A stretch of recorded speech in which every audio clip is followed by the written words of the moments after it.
consider apart from the rest of us. Give me a break. You can't say the color black without walking on eggshells.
I said, hold up, cock my glizzy, bang, bang.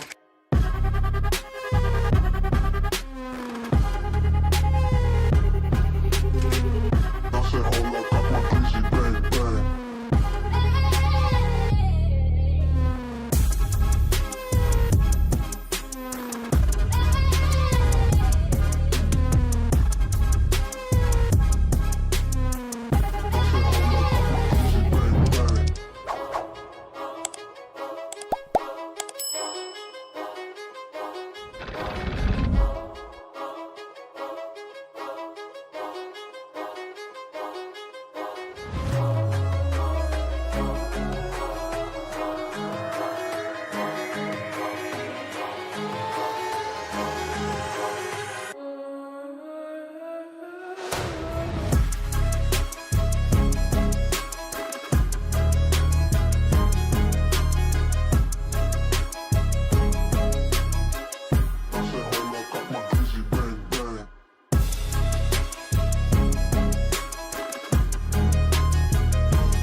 You're tuned into Foolery. Make sure to hit the thumbs up button and subscribe. And consider donating with super chats, stickers, memberships, or you can even gift memberships to other chatters. Or use the tips link in the description to write a message for TTS that will be read on stream. Hit the like button, or you ain't black. And that's a fact. Jack. Enjoy the show.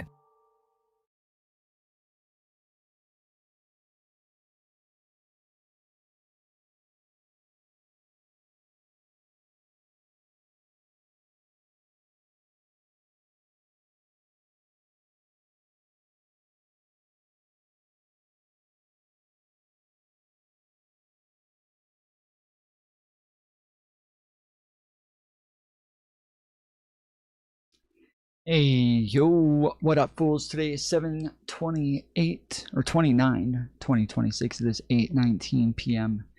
Eastern Time. How we doing? How's everybody doing?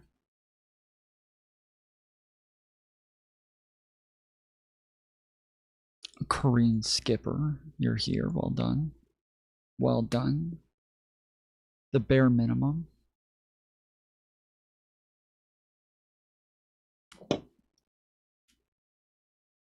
Good job.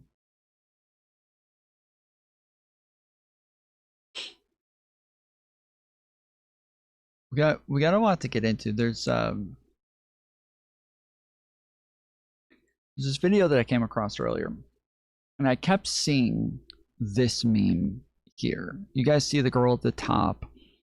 You can kind of see her camel toe, and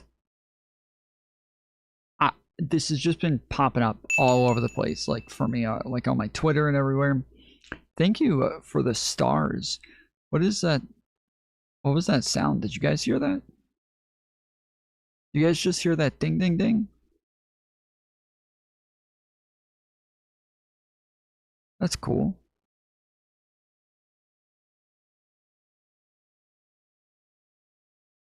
Based, they added a new feature. That's cool. Dope. Oh, well, bro, I literally watched a guy talk about this earlier. Well, I was trying to figure out what the fuck was going on because the majority of the shit that I saw looked like this.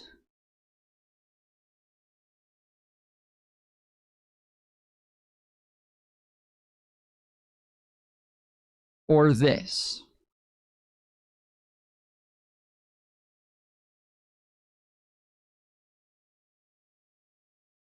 Or this.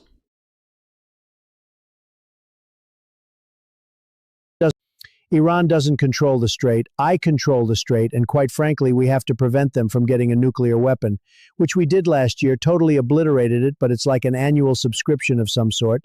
They're begging for a deal, even though they bombed our bases last night. Or this.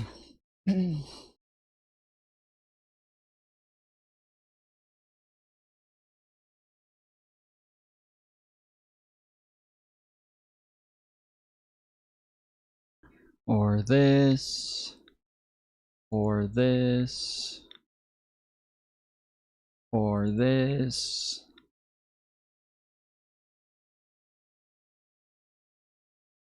You can even see the camel toe there.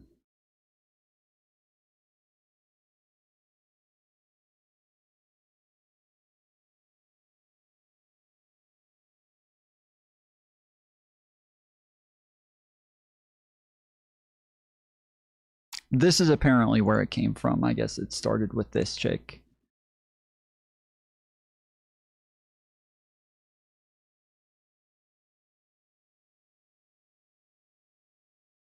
But I think there's like a whole group of girls who are using the same background, the same like spread eagle style of doing content. This is the slop the pro-Israel crowd pushes on young conservative men. Can we please Oh, it's Israel. Okay, that's what it's Israel. stop addressing Ilhan Omar as a congresswoman? I mean, she's literally a fraud. This is a person who came to the USA to corrupt its people and resources. She went from negative $65,000 net worth to over $30 million.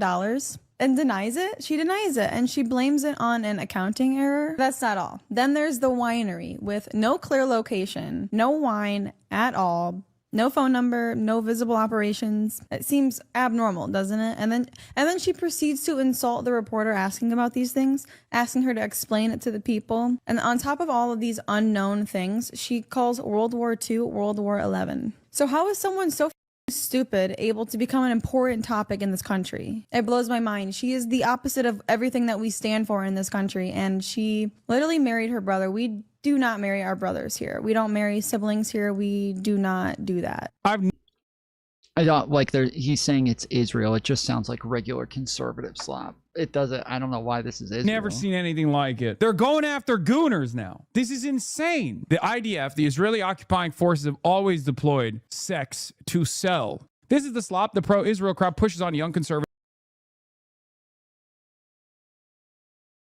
Yeah, it just seems like regular conservative bullshit. I don't know why this is necessarily.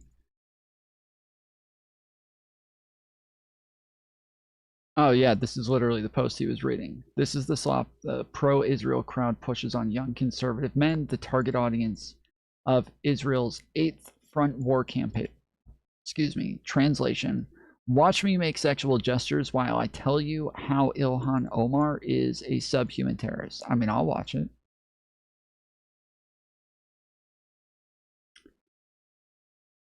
I'd watch that shit.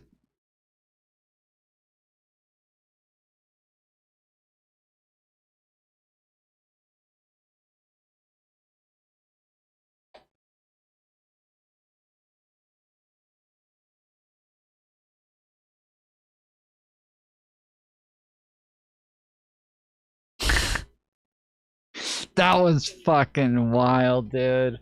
That one's fucking wild, bro. her posture is hella weird. It is. I was just thinking, like, it looks like her head is separated from the rest of her body. Like, it looks like AI, where the mic is cutting off like her neck here. It just doesn't look like her shoulders and her boobs are on the same body. It looks like her boobs are way too fucking low. And her shoulders end all the way up here. And then her boobs start here. It just looks so, yeah, it looks strange. If she's real, I mean, she seemed real. She seemed real in the video.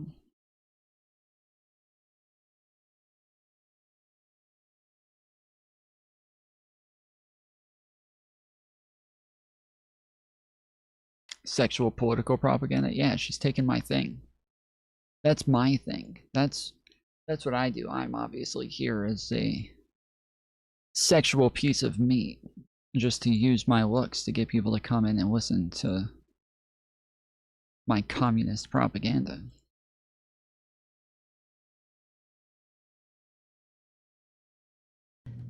Why, if this is the type of virus that would not develop naturally, why would you want humans to artificially create it? I mean, unless you're looking to create biological weapons. Yeah, that's the only reason. That's the only reason anybody could possibly want to manipulate a virus. That's it. There's no other reason for gain of function, just for biological weapons. That's it. That's it. There's nothing else. There's no other reasons. We've never done anything else with them, you know? There hasn't been a history of us getting a whole lot of value in a ton of different areas from gain of function research. It's never happened. Can't think of another reason.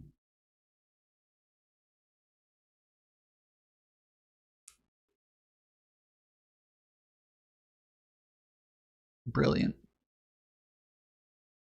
Speaking of slop, didn't we watch that guy yesterday tell us that Sophie Cunningham likes a bunch of posts that say that, like, rap is degenerate in ruining our country and shit like that? This is apparently, she has a bunch of videos like that. She seems to, who is this chick? She's a WNBA star. She's on a team with, like, the best WNBA player. She's like the female Steph Curry. And apparently, like, a bunch of, you know, leftists have been making a big deal about her, saying that she's MAGA, that she's this, like, far right winger, that she hates black people and she's racist and she's being embraced by MAGA. Yeah, she is being embraced by MAGA, but it's not clear to me whether she's actually, like, because they'll do that all the time, regardless of whether or not she, like, the person is actually MAGA, right? Like, they'll consistently try to use somebody as you know, their token, regardless of whether or not that person actually wants to be used that way. But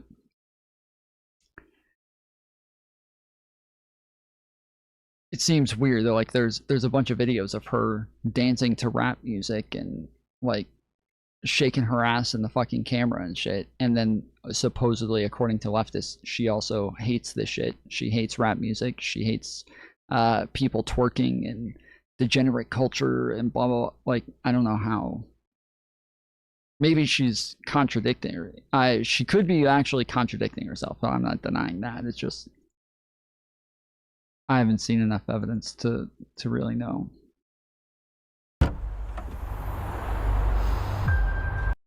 Says, if Hollywood made Bricks and Minifigs a movie. Standard consignment contract. You still own the Legos. We're just selling them for you. And if we do sell them, we get a small fee. This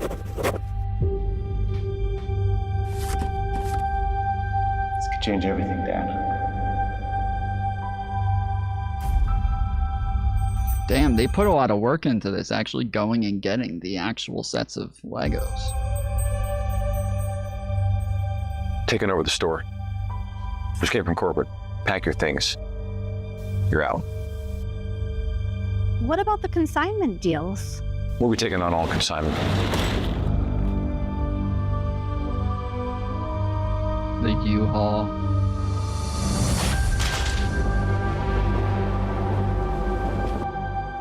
None of my videos have been taken off lately. I just want to do the right thing and help people. These guys, they stole my dad's entire Lego Star Wars collection. What? You gotta help me, Reckless Ben. You're my only hope. I will stop at nothing until I get your entire Lego collection back.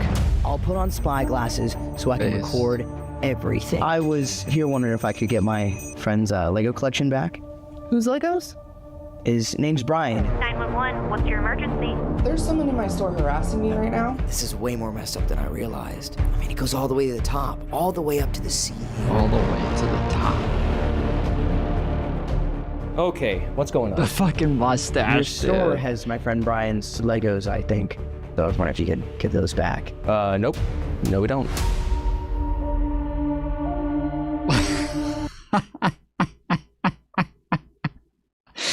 Ah, that's fucking hilarious, bro. That's good shit. You guys posted a photo of it online, so you do. Are you threatening me? Oh. So, which one of you is Ben? You enjoying Utah, Ben? I think. We have to get the boss. Is that...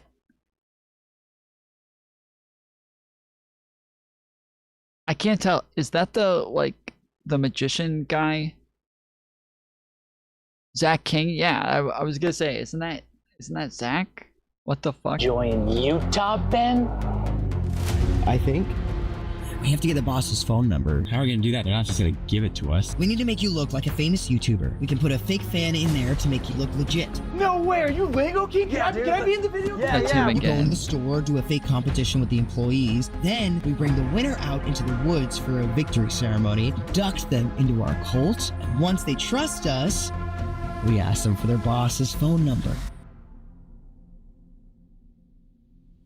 That's awesome. Brick by brick, brick by brick, brick by brick, brick by brick. It really was crazy that they went through all this effort just to get like the small amount of information that they got. It's fucking hilarious. Brick by brick. You have power now, so tell us what to do. Lay down. Die. Do you have your boss's, like, phone number or anything? I don't know what you're talking about. I don't have any of Brian's Legos. Yeah, you do. I saw them in the store, so. Sue me then. Step out of the car. Yeah, that's definitely heroin. What? 100% heroin. I can see it in his eyes. What? I'll take any drug test. I'll pee anywhere. Hey, whoa, you're walking a thin line here, buddy. Chill out. My whole life, I was taught that if you help people, you're supposed to be rewarded. And if you hurt people, you get punished. I guess I was just taught a lie. You're harassing my employees. You're vandalizing my store. I'm not doing that, actually. That's my franchisees. Yeah, I can't really control what they do, I don't think. You're a franchise. Yeah. I see what you're doing. I can appreciate that you think you're being very clever, but you better watch your back, because I own this city, and this goes deeper than you could possibly imagine. Yes, man, but I'm only just doing my job.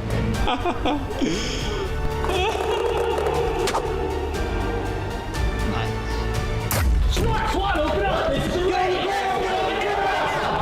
All right, we got him! So why don't you tell me what happened?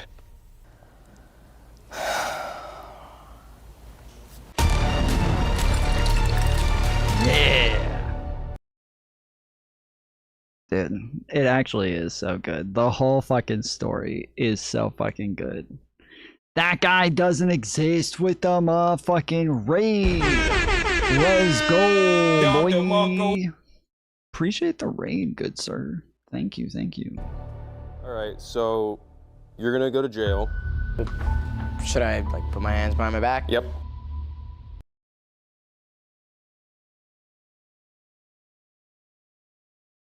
Based.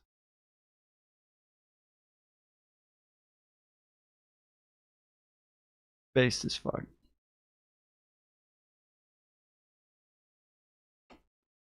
I'd watch that shit.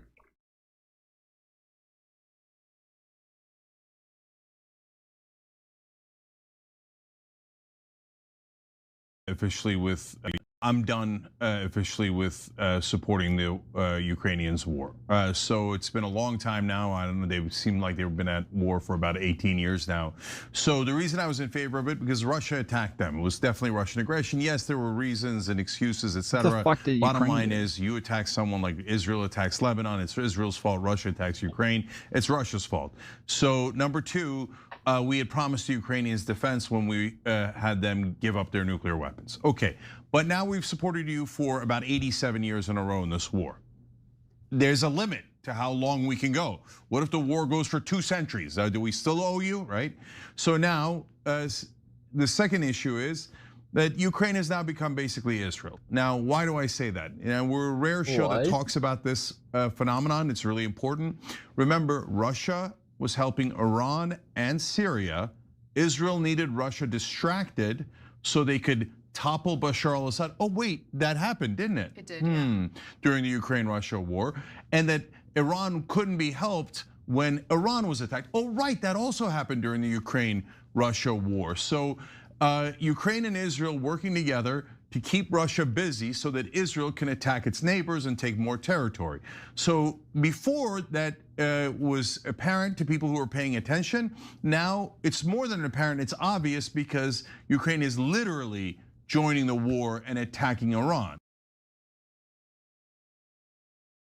What the fuck? They're joining the war by attacking Iran, not Iran joining the war by helping Russia attack Ukraine. Not like literally the exact opposite. All right. All right, cool story, bro. Cool story. I'm sure if Ukraine was providing weapons to Israel and Iran blew up their boat, I'm sure he would have no issue with that, because he'd be like, yeah, of course. Ukraine's providing weapons to Israel. They're a military target. That makes sense. What do you expect them to do? I bet you anything he would have no fucking issue with that. Absolutely none. What a fucking idiot. What a fucking idiot, mate.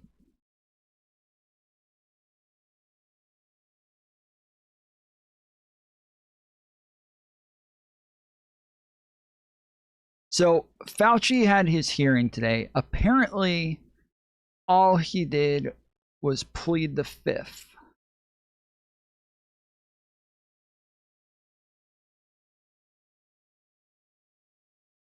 One million 1, 2, 3, Americans 4, 5, died from 5. COVID-19. Some estimate as many as 15 million people died worldwide from COVID-19. Publicly, Anthony Fauci promoted the theory that the virus arose naturally. Research in Wuhan. How did you come to the conclusion that a totalitarian country would be capable of doing this in a BSL-2 lab, a lab that lacked the security? What was the reasoning? And are you sorry, basically, for making the decision? Would you, like given another chance, say, well, gosh, circumstances now as I know it, maybe it wasn't a wise thing. Can you explain to the committee why you chose to fund this dangerous research in China? On the advice of counsel, I respectfully decline to answer based upon my rights under the Fifth Amendment of the Constitution. In the red folder on your table is a copy of Section 192 of Title II of the U.S. Code. Your counsel has been provided a copy as well. That section makes it a crime for a witness appearing under subpoena to refuse to answer any questions pertinent to the question under inquiry. Do you have that in front of you? On the advice Can't tell of you whether or counsel, not I have it in respectfully front of me. decline to answer Yeah. based upon my rights under the Fifth Amendment. Based as fuck, dude. Based as fuck. I can't tell you whether or not it's in front of me. I based on the advice from my counsel, I gotta plead the fifth. Sorry. Based as fuck. Let the record record that the witness has refused to answer whether there's a folder in front of him based on his Fifth Amendment right. It is true that you're appearing under direction of our subpoena to provide testimony on matters under consideration by the committee, including the origins of COVID-19, risky life sciences research, and your tenure as a federal government employee. Additionally, you've been provided a full and unconditional pardon dated January 19th, 2025, for any offenses against the United States which may have been committed or taken part from January 1st, 2014 through the date of the pardon for a 10-year period, arising from or in any manner related to your service as Director of the National Institute for Allergy and Infectious Diseases, as a member of the White House Coronavirus Task Force or the White House COVID-19 Response Team, or as Chief Medical Advisor to the President. Have you refused this pardon, or do you have any reason to believe this full and unconditional pardon, this grant of immunity, would somehow require you to plead the Fifth Amendment? On the advice of counsel, I respectfully decline to answer based upon my rights under the Fifth Amendment of the Constitution. Base. Okay, cool.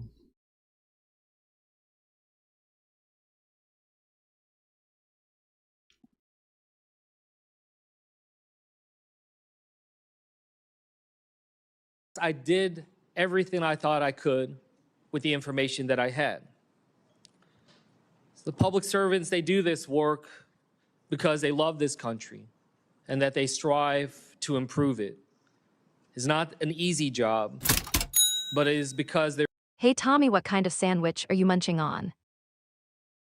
Tuna, bacon, and cheddar cheese.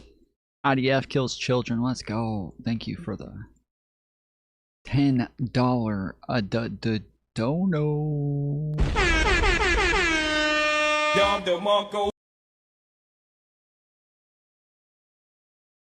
Appreciate it, good sir. Thank you. There is so much at stake in our... Let's get some W's for the IDF kills children. IDF kills children in the chat. Country. But these public servants do it because they are in the arena. I just want to end by just reading a portion of this because I think it's important as we're thinking about how to be able to treat public servants. What day of the week is it today? On the advice of counsel, I respectfully decline to answer based upon my rights under the Fifth Amendment to the Constitution. What color tie are you wearing? On the advice of counsel, I respectfully decline to answer based upon my rights under the Fifth Amendment to the Constitution. What color's the carpet in front of you? On the advice of counsel, I respectfully decline to answer based upon my rights under the Fifth Amendment to the Constitution. Let's just get one thing straight. You don't have any rights under the Fifth Amendment because you've been pardoned, as you very well know. As the Supreme Court has been clear for a century and more, Brown versus Walker, 1896, when he has been pardoned, he may not stand upon his privilege. You know that. Your lawyers sitting behind you now shifting nervously in their chairs. They know it. This isn't about the Constitution. This isn't about the law. This is about contempt. Contempt for this body and contempt for the American people. But I think I know why you're... There was nothing in the fucking diary that contradicted anything he said. We know that he didn't lie to Congress. We know that this is all just a farce and a fucking witch hunt. We know, we know for a fact, all of this is absolute fucking bullshit. We know for a fact that this is just a smear campaign. We know for a fact all of this. They literally released the fucking diary so that we know that they're lying. So there's this is so stupid for them to still go on with this fucking bullshit performative show as though they're doing something and he's hiding something when we all know that there's nothing, they've got nothing on him.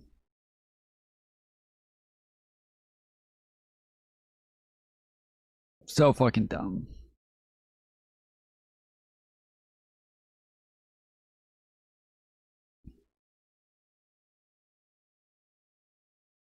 Men can get pregnant. It's just a smear, guys. What the fuck are you? You're on some weird shit, aren't you?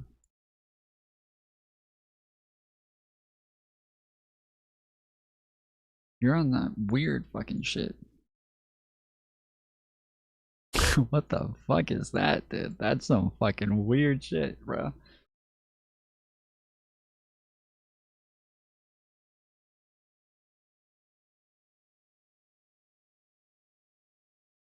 Oh, you think it's a smear campaign? Well, you know what? Men can get pregnant.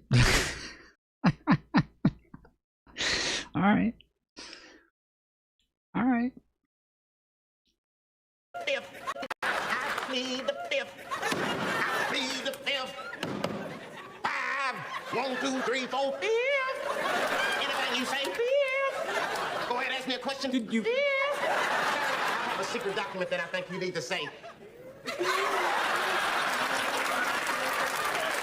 That'll be all, sir. Good afternoon.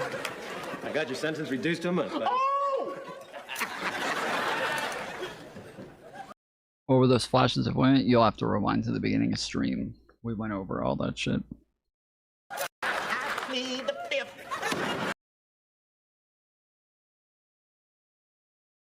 Although I think Ryan would call those men.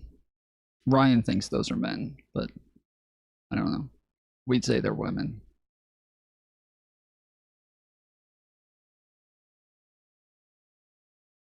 This is one of the fucking wildest ratios I've ever seen in my fucking life, dude. Holy shit. Andrew Wilson posted a video of his wife, Rachel Wilson, debating Not So Erudite. And they have, like, you know, her as some knight and Kyla as this ghoul. But then Kyla replies with, you know, the actual pictures and says, when you have to post AI slop because in reality, I mogged the living fuck out of her. This from Kyla has 183,000 likes.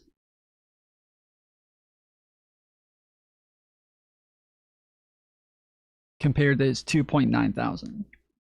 Holy shit. And even the top comments on his are getting more likes. Mr. Mooten has 7,000 fucking likes on his reply. You need to look into the person who moderated this debate. I think he might be fucking your wife with how hard he was white knighting for her. I don't think you can afford to look after another man's child. Oof.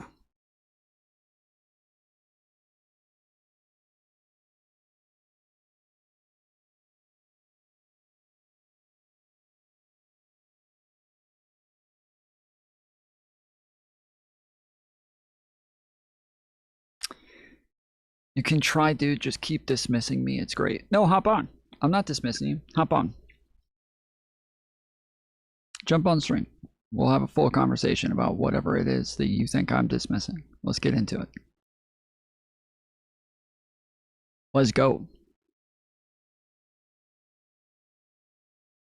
Ryan motherfucking beast mode. Ready to come on.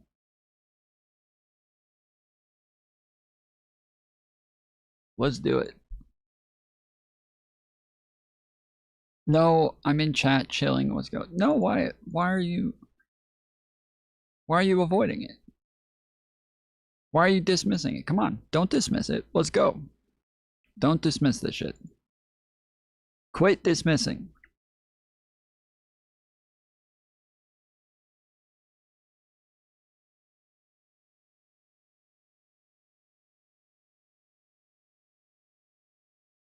Just jump in the Discord.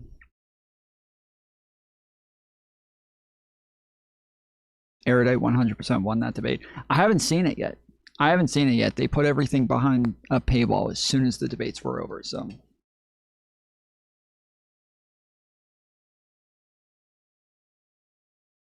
I'm not avoiding anything. I just don't want to. You are a very sensitive person. Wait, how am I sensitive?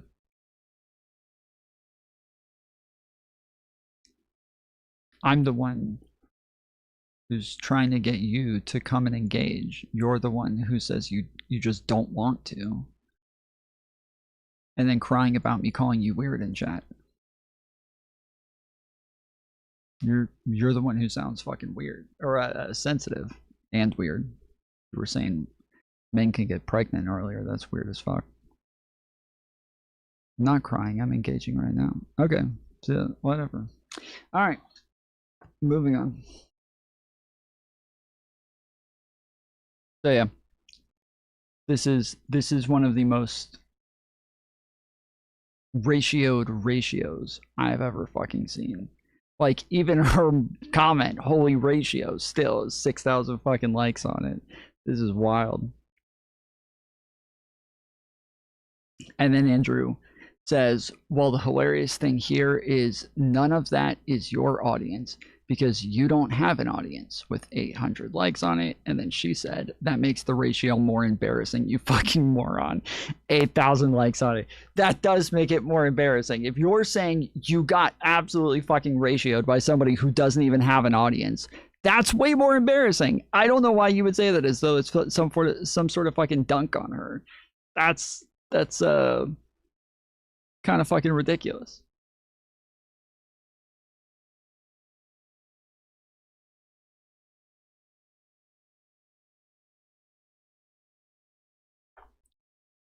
I'm good. Haven't called you one name. You just called me sensitive. You literally just called me sensitive, baby girl. I don't know what the fuck you're talking about.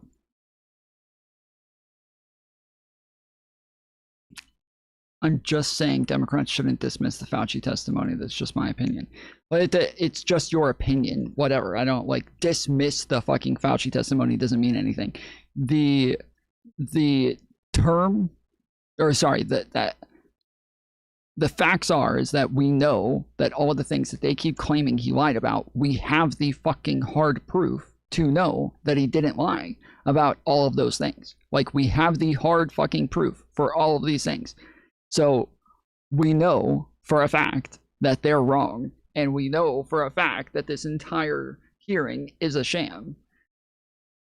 So you say, like, oh, don't dismiss it. I mean, I don't know what I'm not supposed to dismiss. And then Pearl comes in and says, you're not as hot as you think. Good one, Pearl. Good one.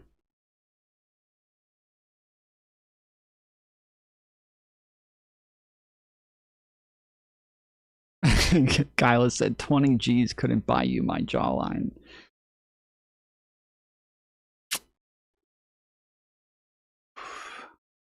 Oof.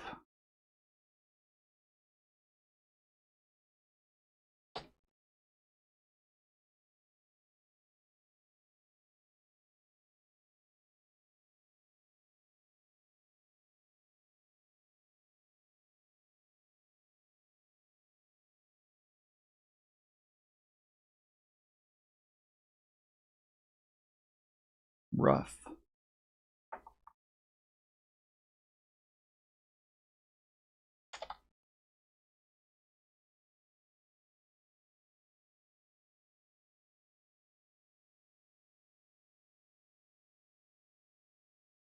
Every time Trump ran for president, Kyle Kalinske voted third party. Yeah, I don't know if he voted third party each time, but he didn't. He at least, I know one of the times he said that he was voting third party, and then the other times he didn't endorse the fucking Democrat. Like, none of the times did he fucking endorse a Democrat. So he's a fucking idiot.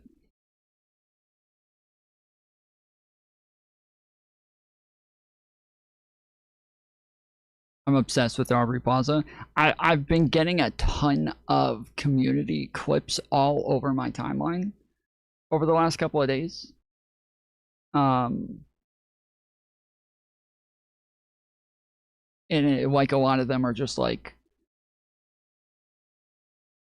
non-stop videos of Aubrey Plaza.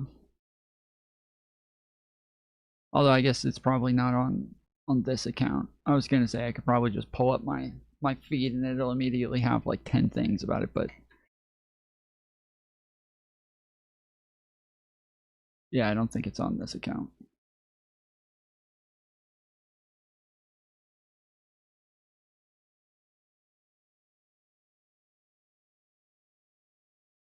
Do you live in North America? Do you like listening to me speak? Sometimes, at least for a bit. Okay, we might watch this later. This looks interesting.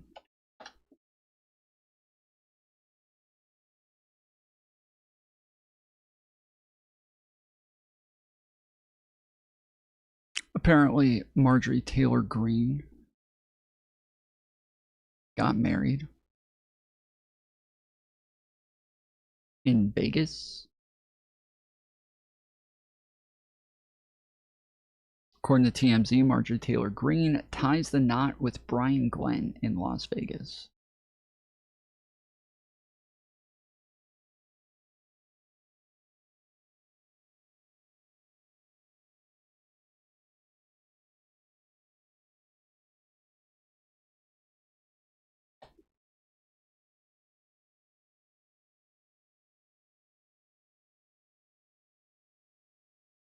Wow, she gambles in her wedding gown on her wedding day in a casino.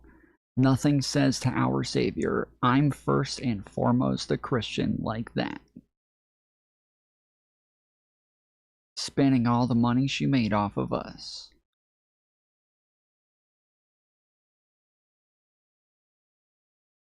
Is this the chick who does the...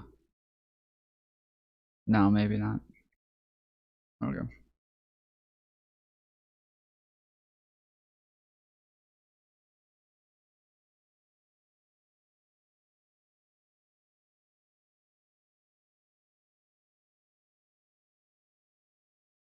Abdul's direction.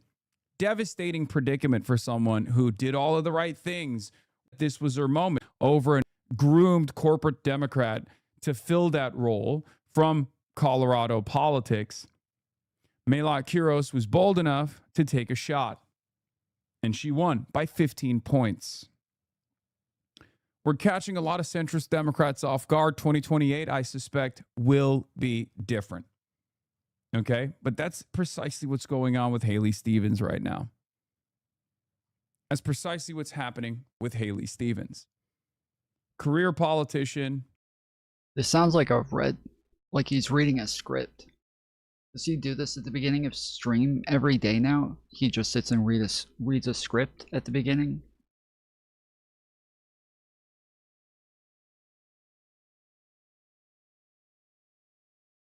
Yeah, this sounds like a script he's reading. Had everything mapped out for herself, for her career. And her biggest mistake, unfortunately, is the time that she's running for office. A time when there is tremendous appetite for change. Meanwhile, on the Lib and Learn podcast, which is I guess a liberal podcast, there's a little bit of chaos on the Haley Stevens camp. Not even these liberals are defending Haley Stevens. Let's take a look. I don't know. I'm kind of agnostic in that race. Like, I don't really like either of them, to be honest with you. Really? I mean, I liked McMorrow. Yeah. I mean, I don't know. If he gets elected, I do think like he's a bit of a showboat. Like, I don't know. I don't like his vibes, but I'm closer to policy when it comes to him, like over Stevens. But wow.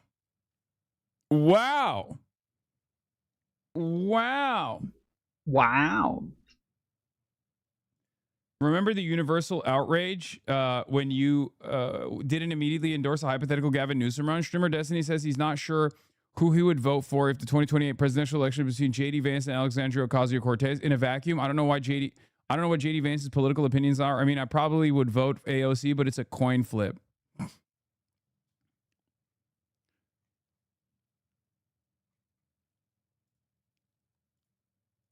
Yeah. I just like the way that she carries herself more. And I do think that the fact that she got the endorsements from people that are actually plugged into Michigan politics, like I do care about that stuff as a voter. I think that stuff does matter. And so, but I really don't have like a strong preference either way. Wow. Yeah. I'm surprised. I feel like I'm the only Stevens champion out there right now. I don't know. Because even Josiah said he was with El Sayed last night. He did, so yeah. I was surprised to hear that. But interesting. I mean, Josiah listens to me. Put the APAC stuff aside, which I know is hard for a lot of people. And I think she's a good candidate. Put the APAC stuff aside? Why would you do that? What do you mean? Listen. That's the most important thing, dude. That's what you're voting on when you decide whether, you know, if you're going to vote for somebody, you're kind of deciding, hey, how do I feel about their associations with AIPAC? That's about it. Pay no attention to the fact that I got hit in the gut with a shotgun. Okay? Aside from the gaping wound on my gut, I am a beacon of health and excellence. Okay? Just put that aside. I don't understand. It's only $54 million. Just put it aside, dude. It's $54 million. What do you mean? It's a record-breaking amount of money. Just put it aside. Yeah, replace AIPAC with DSA. Not so funny now, is it? Yeah, exactly. The only reason they're for Stevens is because they're against you. I don't think so. I think this one is teetering on the edge. This one's already gone. Okay. Pisco's already far, far more open-minded. He's on like the Podjohn wavelength where he just doesn't care. If Democratic Socialists are winning, he's like, no, that's great. As long as they're winning, that's great. This one is just Destiny. Hassan loves Pisco. Hassan loves Pisco. Wow. Wow. Crazy.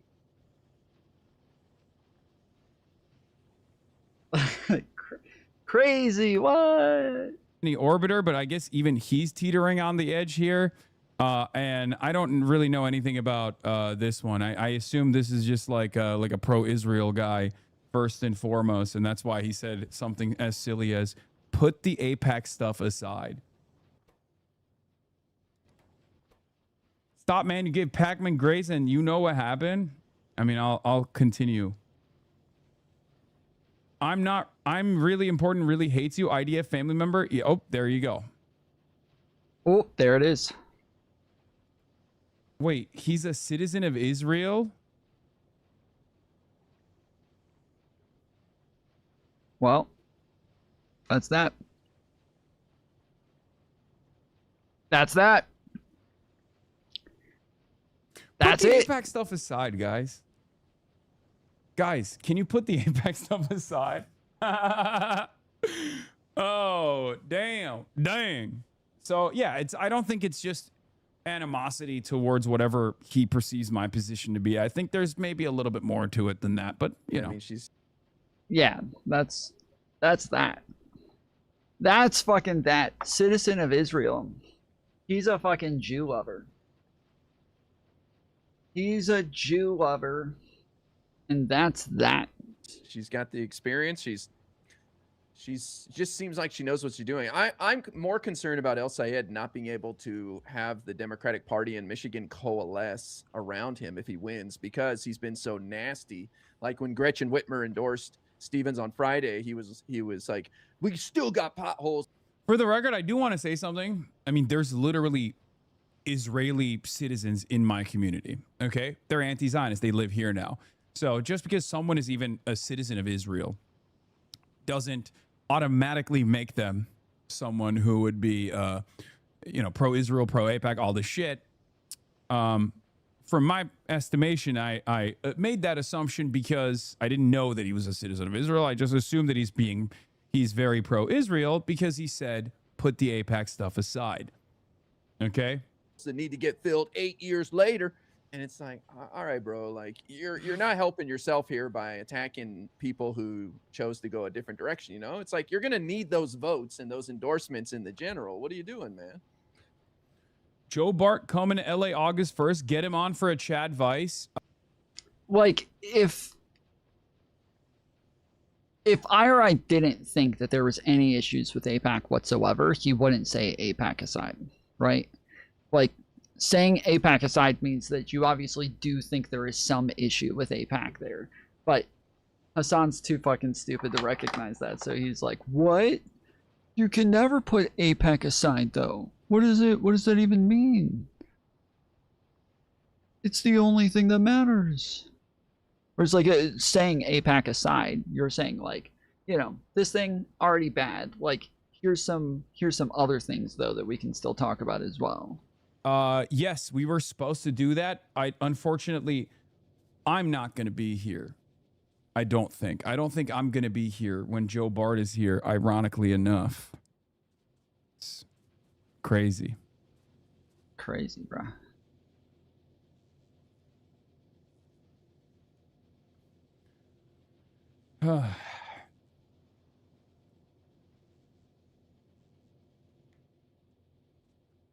God, you suck at fun. How do I unsub?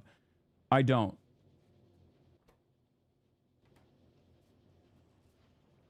What is this? It looks like Roop Raj might be a fan. No, Roop, be careful. You're going to get banned from Twitch. I like that everybody... Tonight, a WYSN 12 Commitment 2026 election special. An unprecedented race for Wisconsin governor. State Democrats in a hellstorm. What does that say about you as a leader? Money troubles, scandal, upheaval. Just gotta. All right, Rodriguez.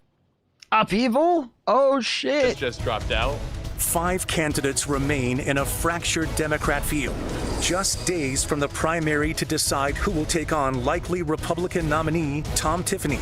Tonight, their first and only televised debate.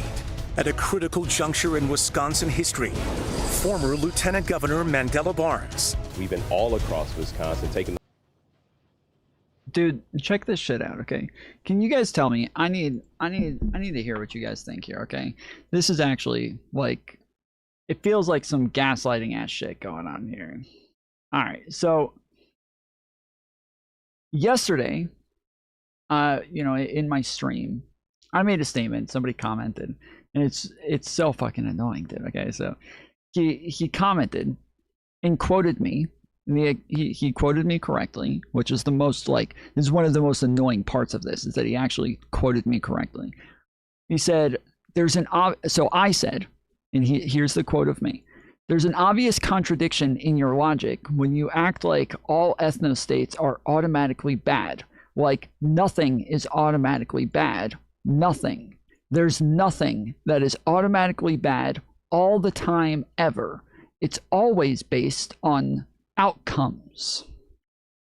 It says right there, okay? It says right there, it's always based on outcomes, right? Okay, so this is what I said. And then he said, how about genocide or deliberately harming children? What outcome of rape would ever render rape not automatically bad? So this is fucking obnoxious, okay? So I said, I replied to him.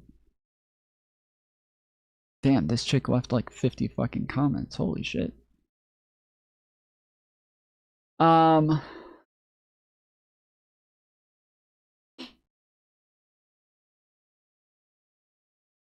So I said, in those cases, you're literally telling me the outcomes and the harm. Someone was raped. A child was harmed. A people were genocided. Those are his examples, right? How about genocide or deliberately harming children or rape, right? Those are his 3 examples. Genocide, harming children, rape. So I said, in those 3 cases, you're literally telling me the outcome and the harm. Someone was raped, a child was harmed, a people were genocided. These are verbs that are categorized based on the outcome.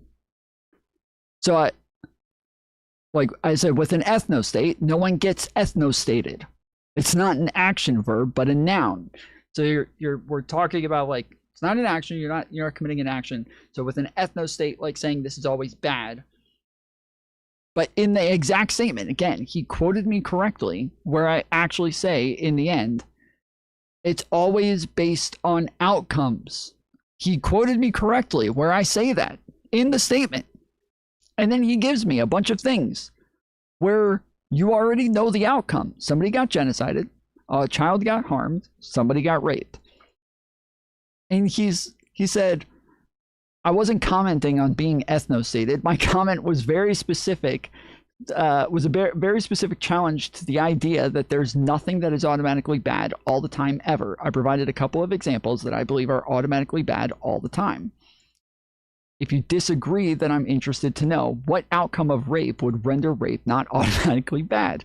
I said I understood your question. That's the question that I answered. Do you understand the distinction that I made in my answer? And then he quotes me again. Do you understand the distinction that I made in my answer? No, I don't. Sorry. Like, come on, dude. Come on.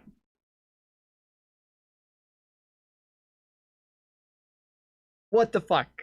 So then the blue-haired chick replies to this as well. She said, that's the kind of question you will never get an answer to because it's a checkmate. I said, I literally answered it already. I said, it's always based on an outcome. He gave me 3 examples of terms that are outcome determined, and and even included harm. So I can easily say they are bad considering I said it's based on the outcomes. And then she said, so what are you saying?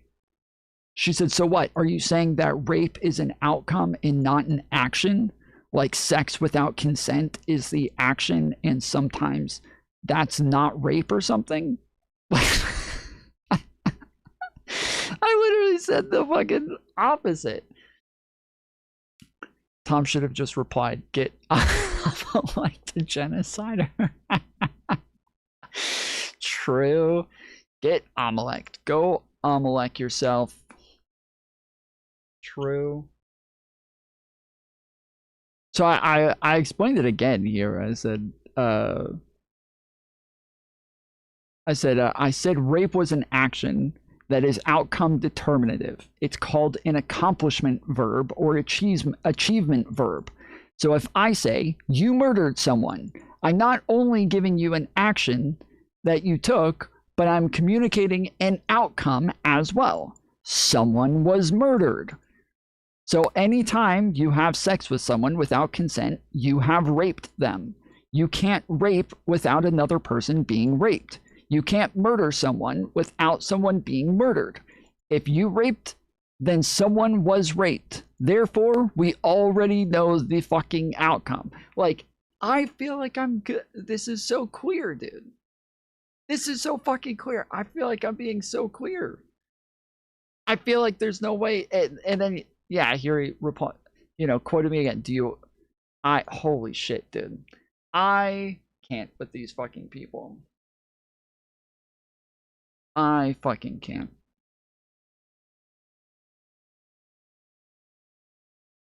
This is insane.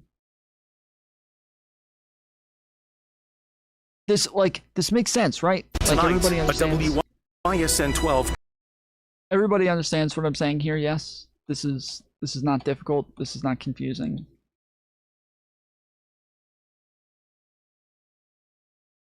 We all, yeah? Okay. All right, just wanted to make sure. Like, an ethnostate is not an outcome. There is no thing that is being done to another person. When I say outcome, I mean like a harm to another person, a harm that has been caused upon another person. Normally when we're talking about something that is when we're talking about some like morality and whether or not something's right or wrong. If something's immoral, we're talking about some sort of harm that has been caused to another person, right? If there is an ethnostate, this is just an existence. It's like it's just a thing that is a certain way. It doesn't mean that you kicked out all of the other people who weren't a different race. You could have just all started off that way and nobody else ever moved in, and therefore there is no like harm or action that is being engaged in against any other person. It is just a state of being. You're an ethnostate. That's just what you are. Ethnostate describes a thing without any action linked to it. Yes, it's exactly. So it's just saying you just are this thing. Therefore, ethnostates are not automatically immoral. But yeah. This just popped into my mind, and I know it doesn't have anything to do with this topic. That out of the way, I'd love to know some of your tactics from your scammer days. Are you the person who came in the other day saying that you wanted to ask a random question and then disappeared immediately?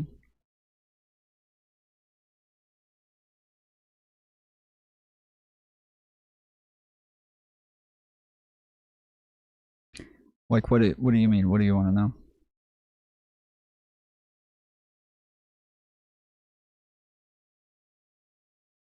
No?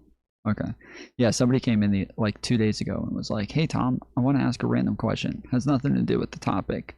And then like 2 seconds later was like, "Oh, I gotta go." That was it. Just gone.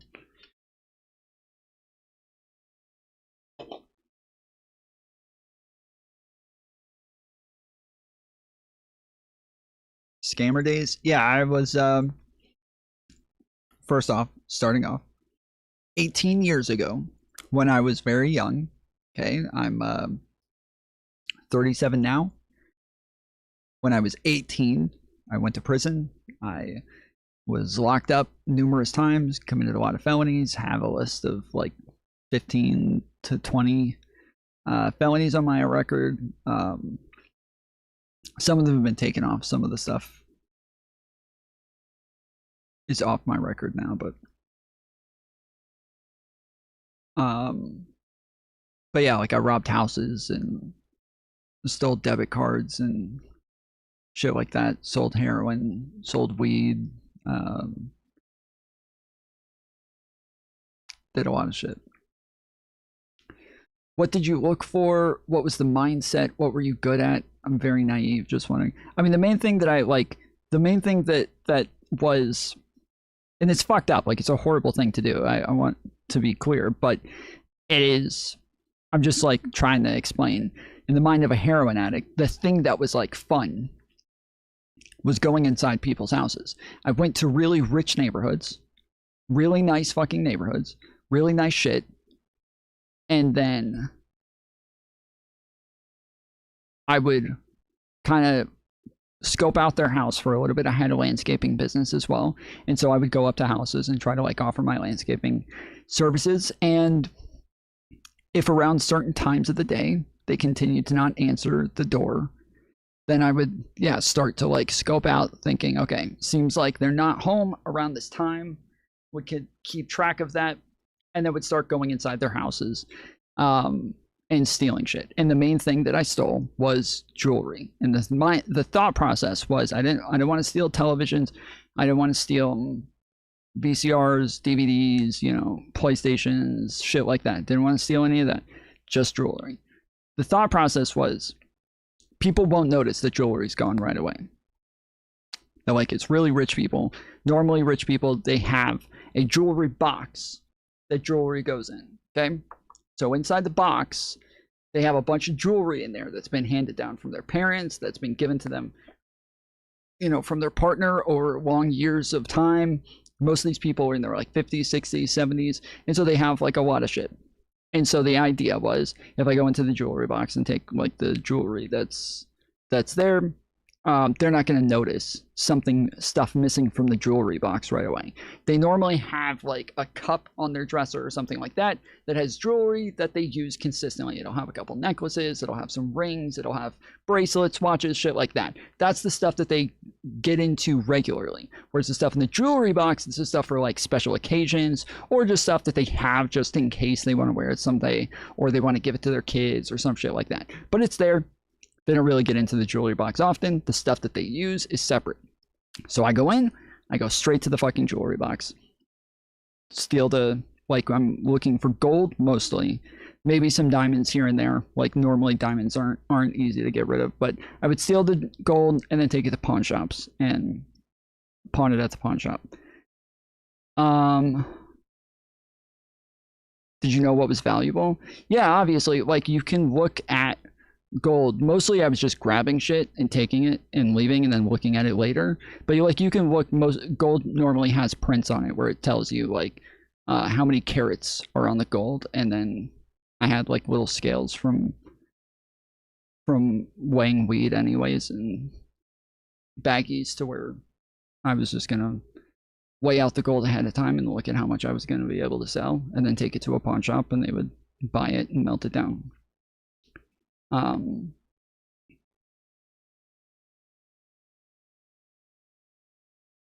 it's like, it is like thrilling to go inside of people's houses when nobody's there. There's something about, you know, being inside people's houses. Why did you go to prison? Well, I got arrested initially.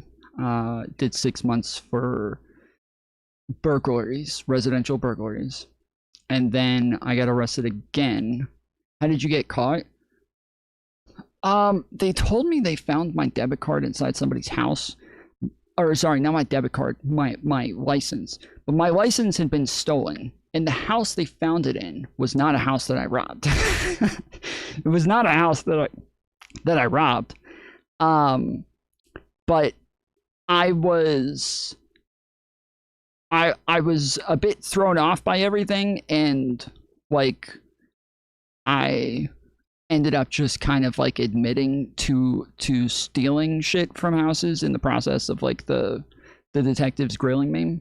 Because they even said that like there were other friends that they were going to go after and other people that they were getting ready to press.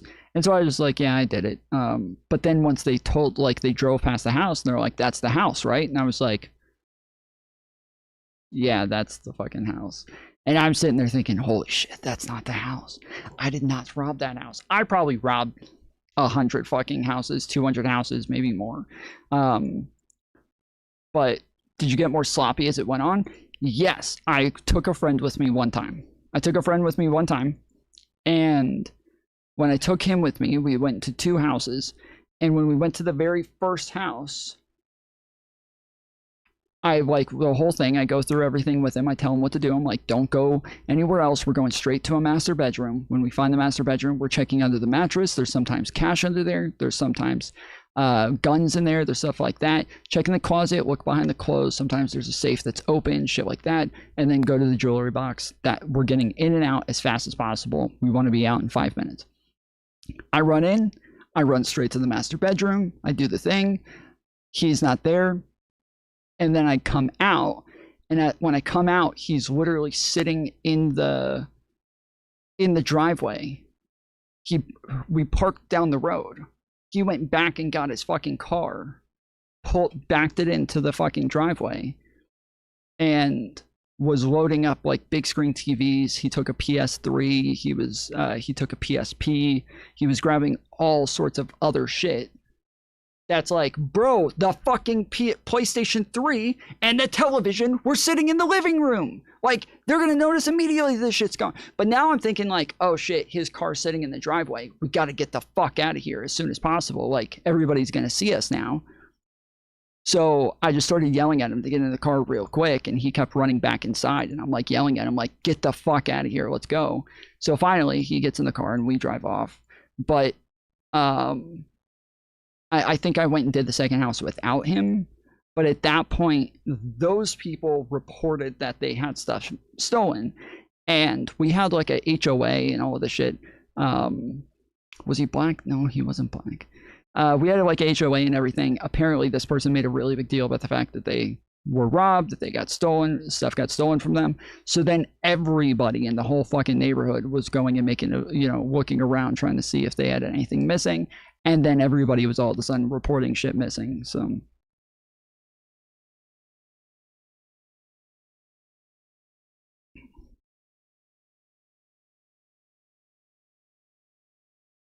you must be mad at yourself a lot. What?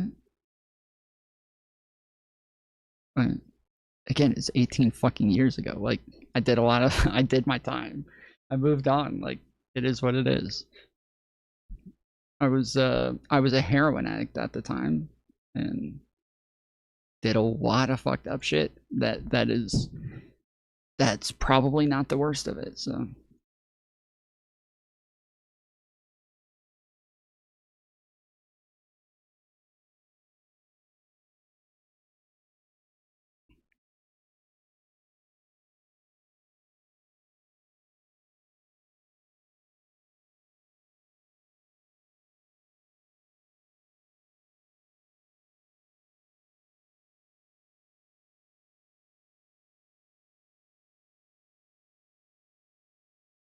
So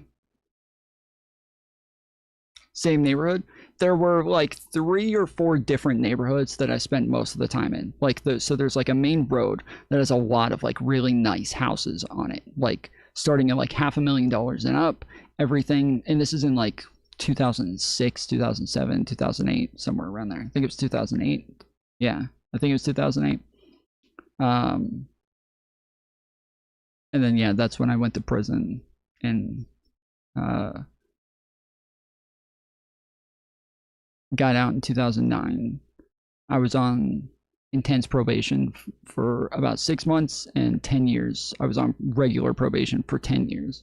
Never violated again, never got in trouble again.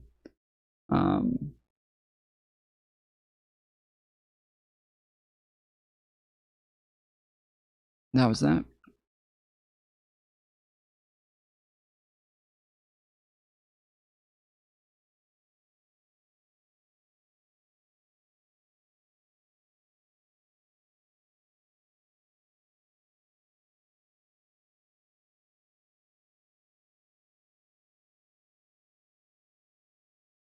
I'm so lost. Is Ryan talking to Wasted or is he talking to me? I don't understand the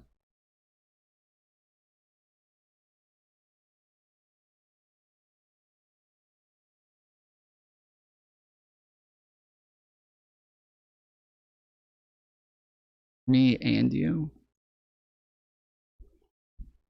My criminal record has been leaked numerous times. There's tons of people in this chat who have literally seen my criminal record. I've had friends on, sisters, parents, who have all come on and talked about this shit, so it's a little late for the this is fucking lying shit. I know what a made up story sounds like. Good job, buddy.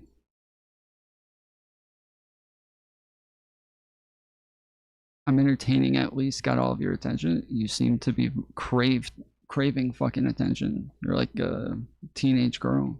Former Lieutenant Governor Mandela Barnes. We've been all across Wisconsin taking the fight directly to Tom Tiffany.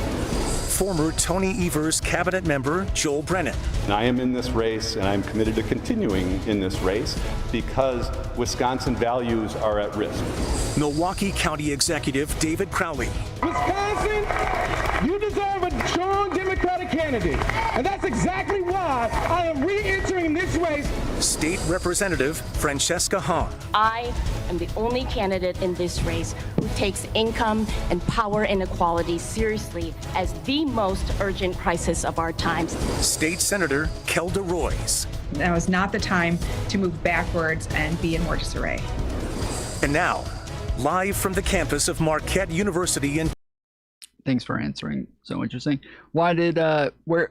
I don't think I've talked about this shit in like a while. So where did you get that from? Where did you where did that pop up from?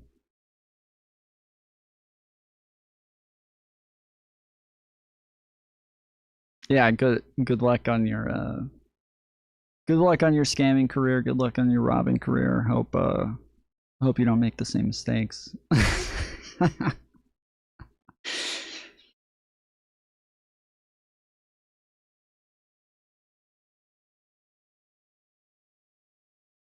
I know you're lying. Okay, let's put money on it. Let's put money on it. I can prove it easily. It's been proven, so let's put money on it. I literally have my record sitting right off the screen. Abandoned 6,666 tipped $15. Hong got sued for not paying her $30,000 credit card bill. WTF? I feel like she's the same chick that I've seen say some crazy shit on Twitter, right? Or maybe it's Tiffany Hong. I don't know if I'm Francesca Hong.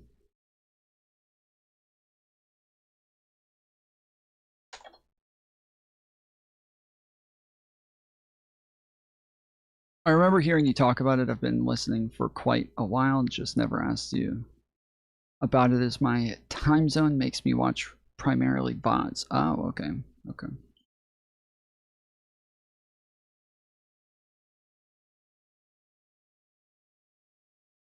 I can't remember. Is she the same chick who came out and was like, I don't care about APAC. Who gives a fuck about APAC? She's a local DSA member. Oh, so she does care about APAC. Okay. Yeah, I recognize this picture. I don't know. Is this... Socialist Francesca Hong has all but clinched the Democratic Party nomination. Here's how the fake news media is going to cover her in the general election. Yeah, I don't know much about any of these people. Hassan Piker confirms Francesca Hong, Wisconsin governor candidate, will be on the broadcast this Monday. He hinted that he may fly to Wisconsin to support her as well. Just pull it up. You nothing. No, you said you know, bro. You said you know. Put money on it. It's not. You don't be a fucking bitch. Either put money on it or just shut the fuck up. Like, I don't know why. Well, you said you know. It's an easy fucking payday for you.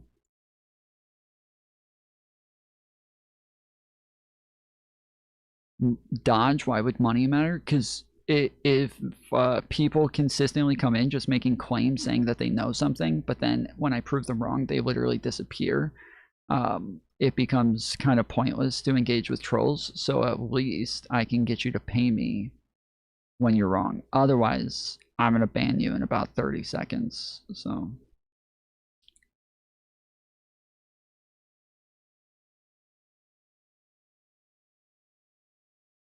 We've also got President Trump's endorsed candidate for governor of Wisconsin, Tom Tiffany. Tom, please stand up and be recognized.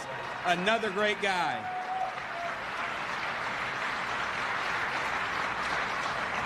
Another guy without whom we could not have accomplished all the great things that we did in Washington, D.C. Now he wants to come back home and serve as governor. Are we going to make Tom Tiffany the next governor of Wisconsin? There we go. We've also got President Trump's... Let me guess, Tom doesn't like the candidate because she isn't corporate. Well, I don't know anything about her, but if she isn't corporate, if she's not running on the corporate ticket, then yeah, fuck that bitch. I'm ready to be racist as fuck towards this chick. If she's not running on the fucking corporate ticket, then that's that. That's it. I need him running with the Democratic corporatists of America.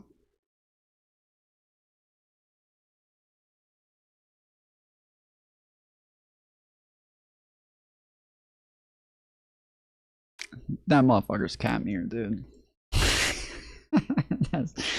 that's fucking Catmere. The national DSA doesn't support her.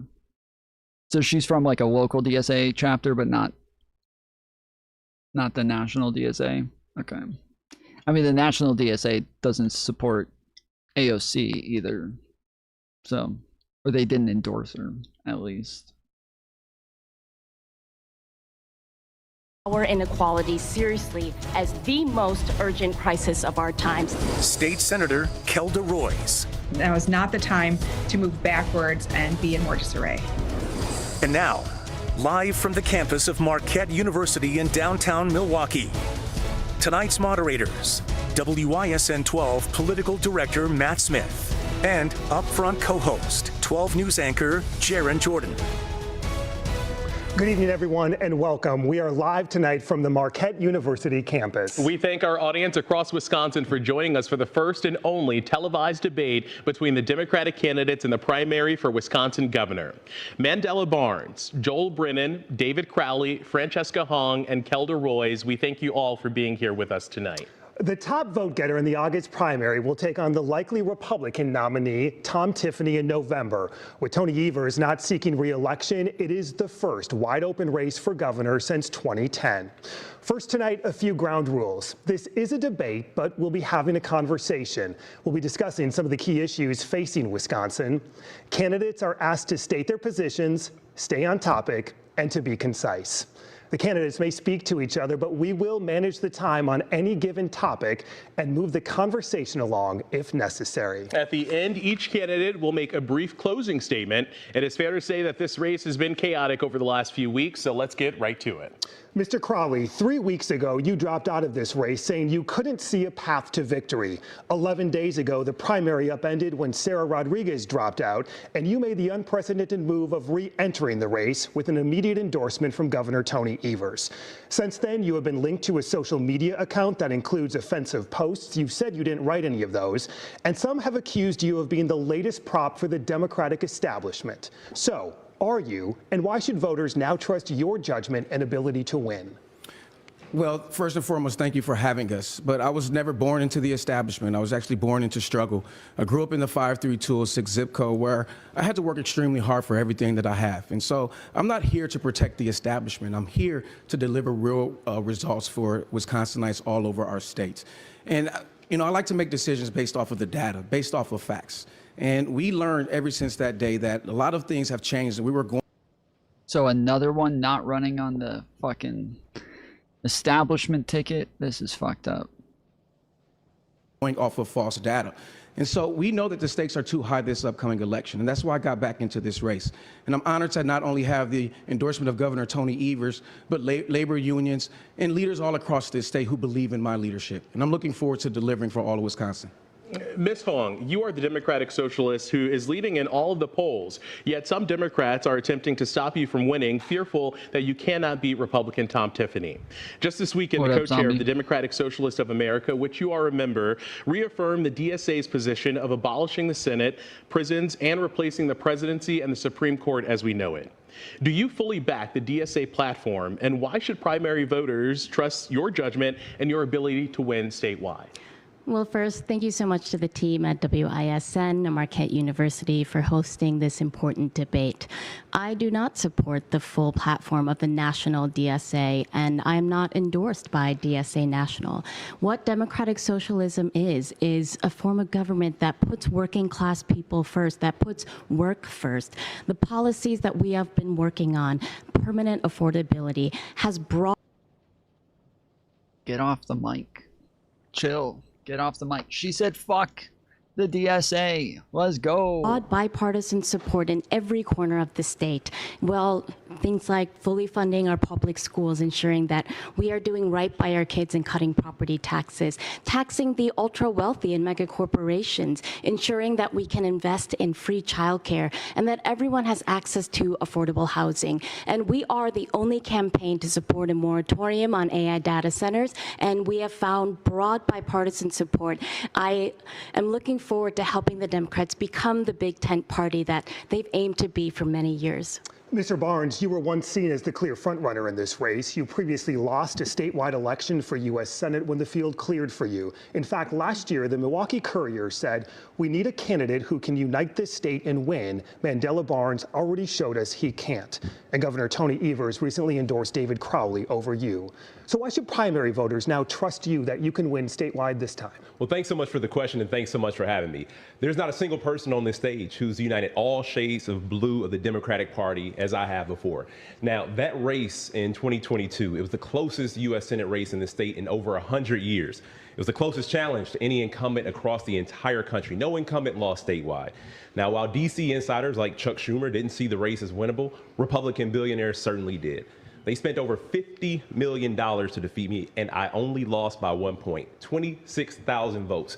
Now, I can tell you, having been the only person on this stage who's actually won statewide in 2018, when we kicked Scott Walker out of office for good, that race was also decided by 1 point. Now, I've been on both sides of the coin, and you learn a whole lot more when you lose. When you win, you think you did everything right. But when you come up that short, you have a whole lot of time to think about the things that went wrong. You learn about the devastating impact of big money in politics.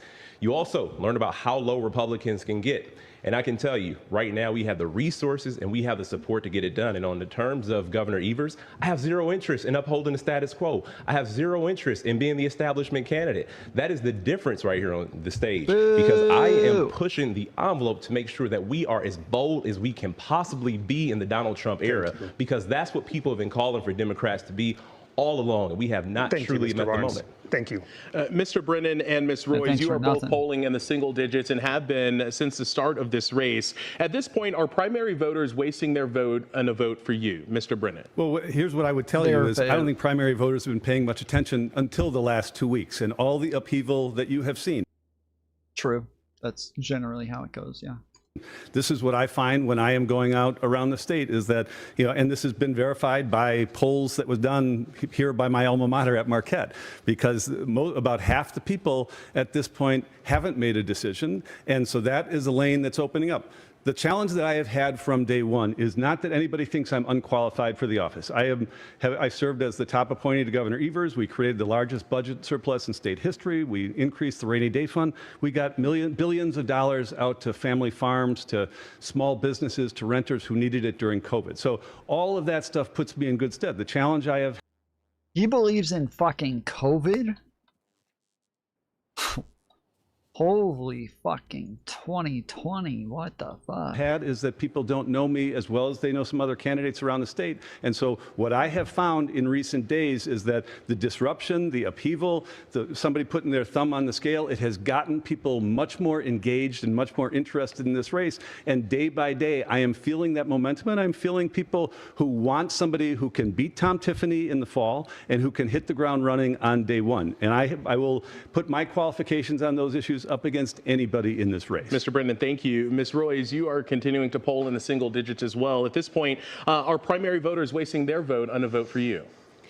If you want the best public schools in the nation for your children, if you want to open up the state's healthcare plan so that everyone can buy in and we can lower costs for all Wisconsinites, if you want a candidate who is going to stand up and fight Donald Trump and bring an end to this authoritarian regime, then you should vote for me.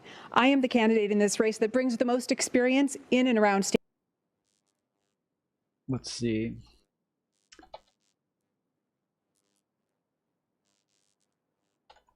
I want to look at the polling for the Dems in Wisconsin, but I feel like everything's going to be post-debate instead of pre-debate. But I want to see pre-debate ahead of Democratic debate. Okay. Ahead of them debates. Well, this is from 12 hours ago, so this is from 9 a.m. And this was yesterday. Maybe oh no, sorry. This did come out yesterday. Okay, last updated at 9 a.m. Okay. Ahead of the Democratic debate, polls find Francesca Hong up in primary for governor. For the governor. The poll released Tuesday by nonprofit state. Is this the poll?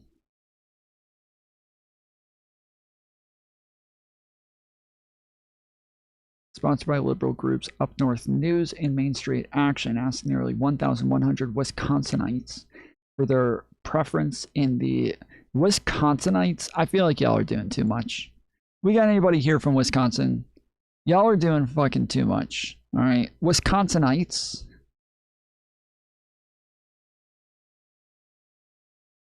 Okay, no, I feel like maybe that's accurate. I don't know what else you would call them. Because it's not like you would call them Wisconsinans. Wisconsinians. Wisconsiners. There you go, Wisconsiners. Yeah. We stand with whatever name they want. Oh, self-ID bullshit. Fucking far left coming in here with the self-ID bullshit again. Don't you guys know that's circular logic? Don't you guys know that that doesn't make any sense? What's wrong with you?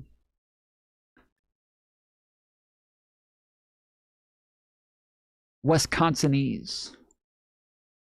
Wisconsinites, their preference in the August 11th primary. The survey was in the field from chaotic win. Governor. She's going to win this primary, said Chaz Nuttycombe. That's the guy's name. His name is Nuttycombe. Nuttycombe.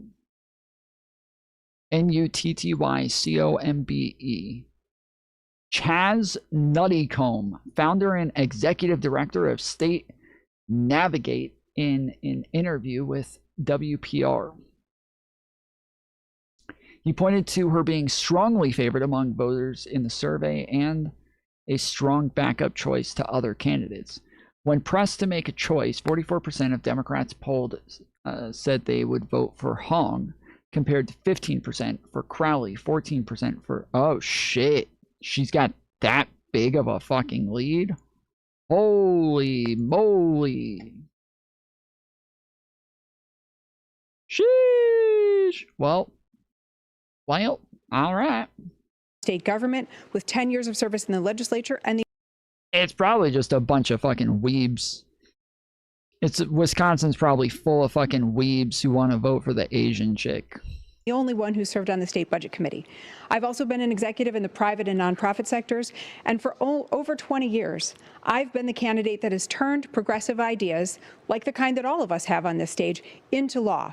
That kind of experience is absolutely essential, and voters need to think about not just who can beat Tom Tiffany, although that is important, not just who can deliver a Democratic legislature, although that is vitally important, but who can actually do the job on day one. And I am proud to have earned by far the most endorsements of any candidate in this race, including the most endorsements in Milwaukee County, the most largest labor union endorsement with WEAC, the state teachers union, and the endorsement of former Lieutenant Governor Barbara Lawton. Thank you all.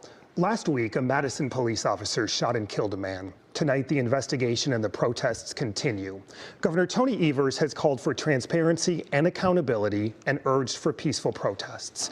Ms. Hong, in the hours following the shooting, standing alongside protesters, you said, quote, "The state-sanctioned violence was an execution."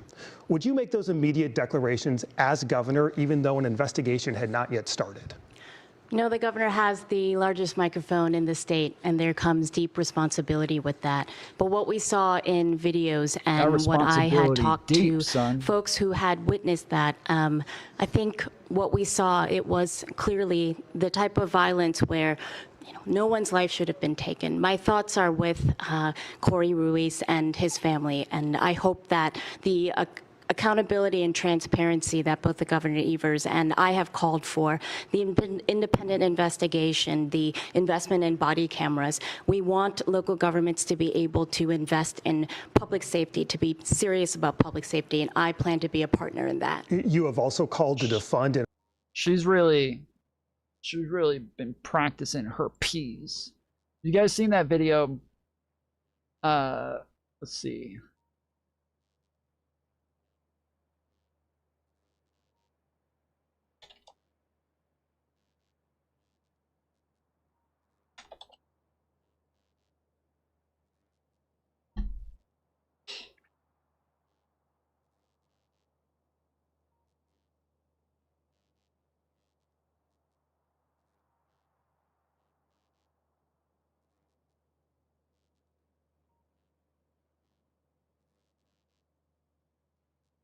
Come on, boy.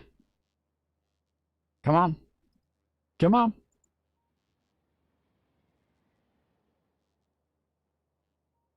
You would wake us up every day at 6 a.m. For sure. We'd have to go downstairs, push-ups, sit-ups, Clean throw and a shot, jerk. clean jerk, deadlift, throw a shot put. You're in stand the up army put. now. No, but we Wait, did guys, this we every had day. a little 4-pack when we were in middle school, and I wish I was kidding. Like I The think 4-pack. No, genuinely, look at our photos when we're wearing bathing suits. We had abs because of But so the way you why? raised it. But why did also and not remember only, ketchup and eggs? That Oh he made God! us And eat not every only morning? not only that, you made us recite poetry every single day Yeah. into a tape recorder. Yeah. Every single. Just obviously, if you don't recognize voice or can't see it very well, Sylvester Stallone's daughter's on a podcast with just him and his 2 daughters sitting there, and they're talking about the way that he raised them and the stuff that he would have them do on a daily basis. All day, and that was the thing. Is what I liked about the way you raised us was none of my girlfriends could possibly relate to it because their dad would do normal dad stuff, whereas Like what? What is normal just dad stuff? normal dad, like let me what? cut your peanut butter and jelly into 4 Oh slices. my God. Whereas you, That's it? No, I'm How saying. about some flapjacks, girl? That's really? No, but I'm saying what I can tell them is that they cannot relate to at all is, did your dad make you speak into a tape recorder and recite poetry and Yeah. limericks? Now we know the every Raven single by day? heart. But what is that why? other one that you know that was so great? Anyway, I wanted them to articulate and hit these words known as plosive sounds, like and so you you go. put a piece of I don't know, So you don't even have it here. Oh yeah, he would put a he would- tissue. If you have a napkin or a tissue, you go, Plosive pa, sounds. pa, and it would pop up. It If was a not, competition it would. to see how high it got. every day he would tape a napkin to our forehead. So she had this napkin taped to her nose, and And it would they make us learned to talk. be so loud Loud, yeah. and very dramatic. Yeah. It was So nice. what was going through your with the workouts in the morning? Because I wanted someone to do it for me, and I said, okay, Okay. I would like this. I would like this. For Yeah. sure. Who wouldn't want And we that? weren't allowed to do any other field sports except shot put. Now, I want you girls to do something that you would be called upon never to do. Yeah. But when you do, you would be ready. Hold on. Yeah, no, Like but I got I wanted something you would be called upon never to do. I wanted you to have something that was completely useless. I wanted to make sure it was just the most useless bullshit of all time. shot no, put do you is remember amazing. what happened? I got second place in shot put. There you And go. you stormed off and you were so mad There you you didn't go. talk to me But for you know 2 days. But you know what Because you we did trained to for me? months. You know what? It's true. But guess what? That's I so broke the fucked record up. at school. So You it did. you would wake us up every day at 6 a.m. That's so fucked up, dude. And abolished police before, while saying your ideal world is one without prisons. Would you sign a bill? I had, like, my parents were never, like, I played tons of sports and shit when I was in high school and even younger. I was always playing sports, and as were my younger brothers. And yeah, my parents were never, like, hardcore about this shit. Like, my mom, she's a little weird. She does do this thing where, like, she loves bragging to other parents. I've said this a bunch of times. She loves bragging to, like, other people that I always broke other people's bones when we played football. That, like, she would always, like, she's this, like, tiny little 5'4", you know, lady in her 60s, and she, like, when I would play football, she would be like, that's my son, and you know there's some other parent who's sitting there watching their fucking son get carried into a fucking ambulance right now, and my mom's sitting there like, my son hurt him, my son's the one who knocked him out. I'm like, I was sitting there, like, I always felt bad. Like, I wanted to quit a bunch of times because I kept fucking hurting people, and I always felt fucking horrible. I always felt horrible afterwards, and it would fuck with me, like, that I hurt somebody again and, like, ended their season again. And, like, you sit there and take a knee. Anytime somebody gets hurt on any team, everybody immediately takes a knee, and you just sit there and, like, put your head down and just kind of wait. And I was a Christian at the time, so most of the time I was sitting there with my head down, kind of praying for the person. And I was always kind of upset over it, and I would, like, kind of, like, get mad at myself, like, fuck, dude, I didn't have to hit him like that. Like, I could have gone at him differently. I could have, like, why did I go at him that way? And then, yeah, after the game, I'm, like, beating myself up. My mom's like, yeah, he put another one in the hospital, let's go. And she still to this day will do this, where, like, people will ask, you know, I'll have, like, girlfriends over and to meet my parents, and my mom will always be like, Tom, you would always put motherfuckers in the hospital. Well, yeah, wife of a preacher, she doesn't actually say motherfuckers. She would never say that. But yes, she was always very proud of that. But they never really, like, pushed me hardcore to do this shit. Like, I just enjoyed playing sports. My parents didn't know anything about football. They didn't know you know, much about the like the plays, the positions, the, like, you know, they know when somebody scores a touchdown or something like that. That's about it. But they didn't know much about it. But yeah, they were never these, like, hardcore. But when it came to Christianity, they were.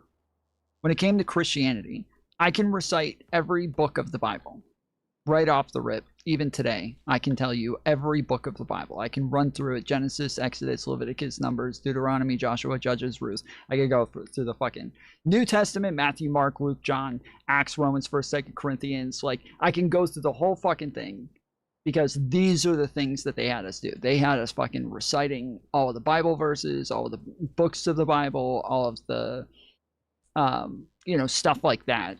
When it came to sports, not as much. Like, I set records for my school and crap like that. My parents were like, that's cool, whatever. But, like, when it came to, like, Christian shit, that was their jam. or budget that cuts funding for police departments? No. No. Why not? The governor cannot defund police, and I'm not here to govern by slogan. I'm here to make sure that I am the governor that is most serious about public safety. And that means investing in the things that we know prevent crime, and getting resources to victims, and ensuring that the people who are incarcerated and the folks who are working in our prisons are able to live a life of dignity and work with dignity. I think it's important that we invest in communities, including our public schools, out of school programs and mental health resources, and attacking the opioid epidemic. These are things that are proven to prevent crime, and this is what will help to. She's doing it on purpose now. How do you get a puss sound when you say crime? Crime. How do you get crime? These are things that are proven to prevent crime, and this is what will help to make sure that we have a government that is serious about public safety. Mr. Barnes, you have previously shown support for reducing police funding and abolishing ICE. Following the Madison shooting, you said you were deeply disturbed and pained. Would you sign a bill or budget that cuts funding for police departments? First of all, we should all be very disturbed by what we saw in those images, what we saw in the video. And we should fight as hard as we possibly can as a state, as a people, as a society, to make sure that never happens again. And body cameras, of course, are the norm. It should be the norm. And I wish that the Madison Police Department did have those body cameras. So, of course, I would not sign a budget that reduced funding, because obviously that police department needs the funding to have body cameras. Ms. Royce, after the Madison shooting, you said we do not have to accept this as. This is a good answer. I mean, is there anybody who's even running on reducing the police budget? Is there anybody who's even saying that they want to reduce the police budget? That seems absolutely fucking insane, especially after everything that happened in 2020, where people were running on, like, abolish the police and bullshit like that, and, like, 2 cities did, and they immediately regretted it and turned around and put, like, more funding into their police than they've ever put it in before, because they had a crime wave immediately. Like, I feel like we've all learned our lessons after that one, and the whole abolish the police bullshit just isn't a thing anymore. Tom, grow your hair out. It's time to stop pretending to be bald. Nope. I gotta hold it down for the bald homies out there. Inevitable, we can create a more fair, safe world. Would you sign a bill or budget that cuts funding for police departments? No, but I think we need to actually fund local communities so that we can do evidence-based programs that actually reduce and prevent crime. At the end of the day, I'm a mom and stepmom of 5. I want my kids and every kid to be safe in our communities, and I want law enforcement officers to be safe in our communities. What? That means that we have to invest in proven strategies that actually do that. She's a fucking fascist pig. Why the fuck would you want law enforcement officers to be safe? What is wrong with you? Which side are you on? Unlike what Republicans like Tom Tiffany have done, which is cut funding to local governments and take away local control so that communities don't have the resources to be able to actually solve these problems effectively. I am really proud, as the only attorney on the stage, to be someone that has fought for and passed criminal justice reforms to make us more safe and more just. I have taken on racial disparities in areas from health to criminal justice. And I believe that Wisconsin can be a place where everyone has the freedom to thrive, but not if we aren't willing to tackle these really tough issues. Mr. Brennan, after the shooting in Madison, you are also calling for a full DOJ investigation. Would you sign a bill or a budget that cuts funding for police departments? Of course I wouldn't. And I think, as others have said here, there's been a generation of disinvestment and a broken system between the state, the broken partnership between state and local government. And so we need to make sure that we're robustly funding that. It has been demonstrated this 115-year-old contract that we have had between state and local government worked pretty well for the first 80 years, and then the Republicans just turned off the spigot and stopped funding local government. So we need to make sure we do that. On the larger issue of criminal justice reform, we need to look a little bit to our neighbors to the west. In Minnesota, they spend about $215 per capita on criminal justice in that state. They're about the same size. They have about the same crime rate. We have about 3 times as many people incarcerated. In Wisconsin, we spend about $350 $315 per capita on that. As a long-term target, spending that $600 million difference that they spend on other things in Minnesota, spending those on early childhood, on K-12 education, on other programs in Wisconsin, that would be the kind of investment over the long term that would put us in better stead and keep us from having fewer of these incidents, because they should outrage all of us, but there are ways that we can make a difference on those by spending our money differently. Mr. Brennan, thank you. Mr. Crowley, without first seeing any video, you said that you were horrified by the reports of the shooting and immediately pointed to other police shootings Didn't even in see the Kenosha and video? Minneapolis. You didn't even see the video and you said you were horrified by the shooting? What the fuck? Did you rush to judgment with your comments, and would you sign a bill or budget that cuts funding for police departments? No, I did not rush to judgment with my comments. My thoughts and prayers are not just with Corey and his family and friends, but with the entire Madison community. You didn't just say your thoughts and prayers. You said you were horrified by it. You said it was horrifying. And everybody who's been affected and re-traumatized by this. Again, we have seen these types of incidents happening here locally with Jacob Blake, as well as George Floyd in Minnesota. And so it's extremely important that we have transparency. We cannot defund the police. We should be investing in public safety. And that doesn't mean more money to police officers. That's like investing in systems like the community violence interruption.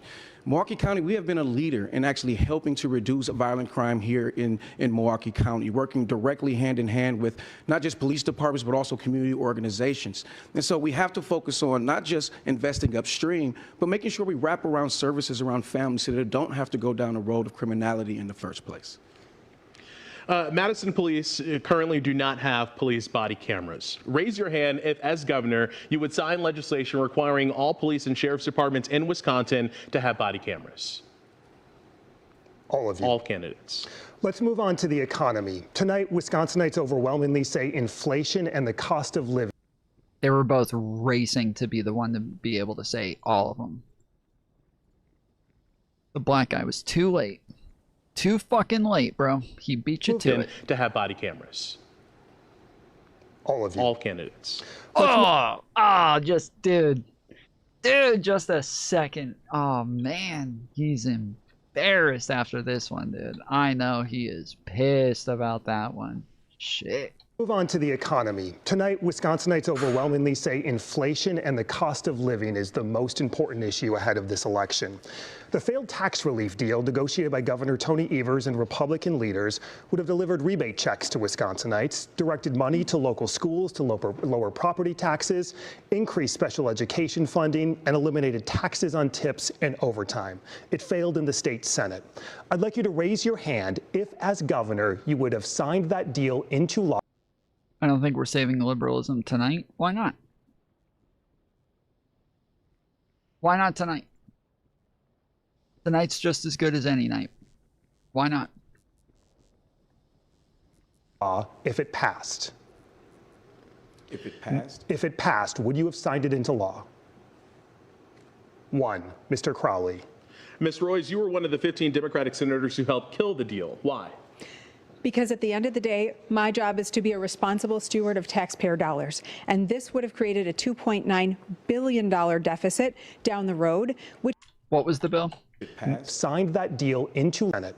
I'd like you to raise your hand if, as governor, you would have signed that deal into law if it passed. And Republican leaders would have delivered rebate checks, inflation, and the cost. Wisconsin to have body cameras.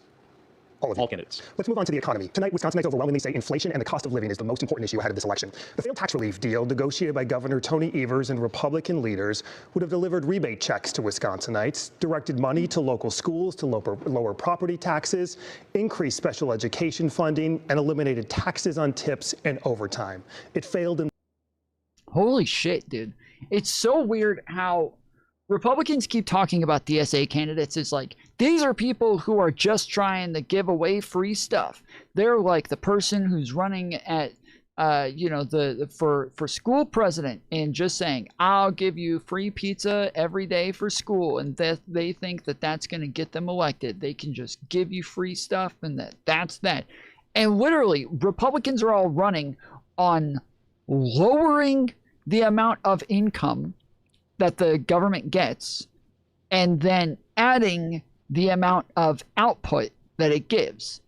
Like, they keep doing this. They keep doing this over and over and over. They're trying to lower the income and then up the costs. Why? Like, these people all run around and be like, oh, Republicans are obviously the only ones who actually understand the economy.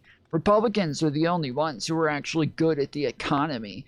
But they don't understand just like basic fucking principles of, if you keep lowering how much money you bring in and keep raising how much money you put out, you don't have any fucking money left. Donald Trump, somebody who has probably contributed to the federal deficit more than any other president, is, doing the same exact thing and still continuing to make these weird fucking promises. In the state Senate, I'd like you to raise your hand if, as governor, you would have signed that deal into law if it passed. If it passed, would you have signed it into law? 1, Mr. Crowley. Ms. Royce, you were one of the 15 Democratic senators who helped kill the deal. Why? Because at the end of the day, my job is to be a responsible steward of taxpayer dollars. And this would have created a $2.9 billion deficit down the road, which our schools and our healthcare system and our local governments cannot afford. It also would have spent the surplus before it had even materialized. Look at what is happening with the economy. When we are spending money that we do not yet have, and spending it in ways that do not actually help us solve the long-term problem of getting more money into our public schools, giving property tax relief to property taxpayers, and making sure that we have a more fair, just tax system, all we are doing is throwing that money away on a political gimmick that was frankly cooked up by Robin Vos as he sees the blue wave coming and wanted to do anything that he could to either protect his members from losing their seats and run away from their terrible record on public education, which Tom Tiffany is partially responsible for. Quickly, that projected deficit factored in zero economic growth. Would you consider zero economic growth? Would that be part of a Roy's administration if you cite that deficit? I'm looking at having a president who is hell-bent on making things as expensive and challenging for families across the state, and a congressman running for governor who has done nothing but rubber stamp Trump's agenda 100%. Thank you. Mr. Crowley, you're the only one who raised your hand to sign the deal. Why would you have signed it into law? Well, I would have signed it into law because we would have gotten a bipartisan deal actually done. I think folks understand here in the state of Wisconsin, when you have divided government, it can be a bit chaotic. Were there things in this bill that I did not like? Absolutely. I love the fact that we were going to give relief to our schools and property tax relief, and there are other things in this bill that I did. Fucking moderate pieces of shit. What the fuck? Not even willing to fight. At the end of the day, we know that there are many Wisconsin families who are desperate. We should be focusing on how we lift them up and not playing politics. And so I would have signed that bill because that means it would have passed with bipartisanship. Congressman Tom Tiffany is campaigning on the fact that he would return the entire surplus, he says, to taxpayers. Ms. Hong, would you return the surplus to taxpayers, or how would you spend the projected $2.5 billion? Those are the taxpayers' dollars, but investment is what we need, thinking about our shared future, our kids. It is an investment when we invest in public schools and ensuring that we are cutting property taxes but doing right for our kids.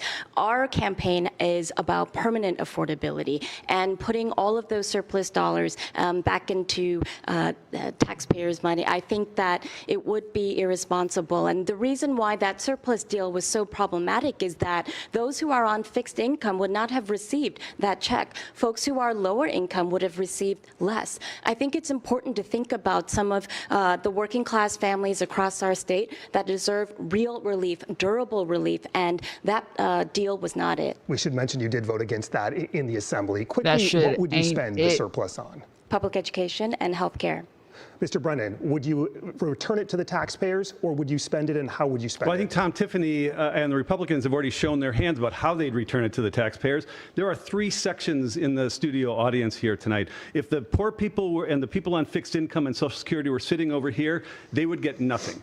The rest of us who are doing okay would get the $300 and $600. And by the way, if you want a stimulating effect by putting money into the economy, you put it in the hands of people who are going to spend it. And so that was part of the deal. The thing that I would have exercised in all of this is caution, because we live in a Trump economy. I put together, as the Secretary of Administration, 2 budgets for Governor Evers, and we need to make sure that we are doing everything possible to be cautious in this time of Trump. The way that I would spend it, one, it would be cautious, but the first thing that I would spend, the first $100 million, which I will do in January, will go into child care and early childhood education. It is a system that is broken. $1 billion of productivity sits on the sidelines every year, especially from women, mainly from women who can't find affordable, accessible, or high quality calling out women. Childcare. It is a K-12 and workforce issue. That's the first place I'd spend $100 million. Then I would restart the Knowles Nelson Stewardship Fund with another $100 million. Like, those are the types of things that we can do.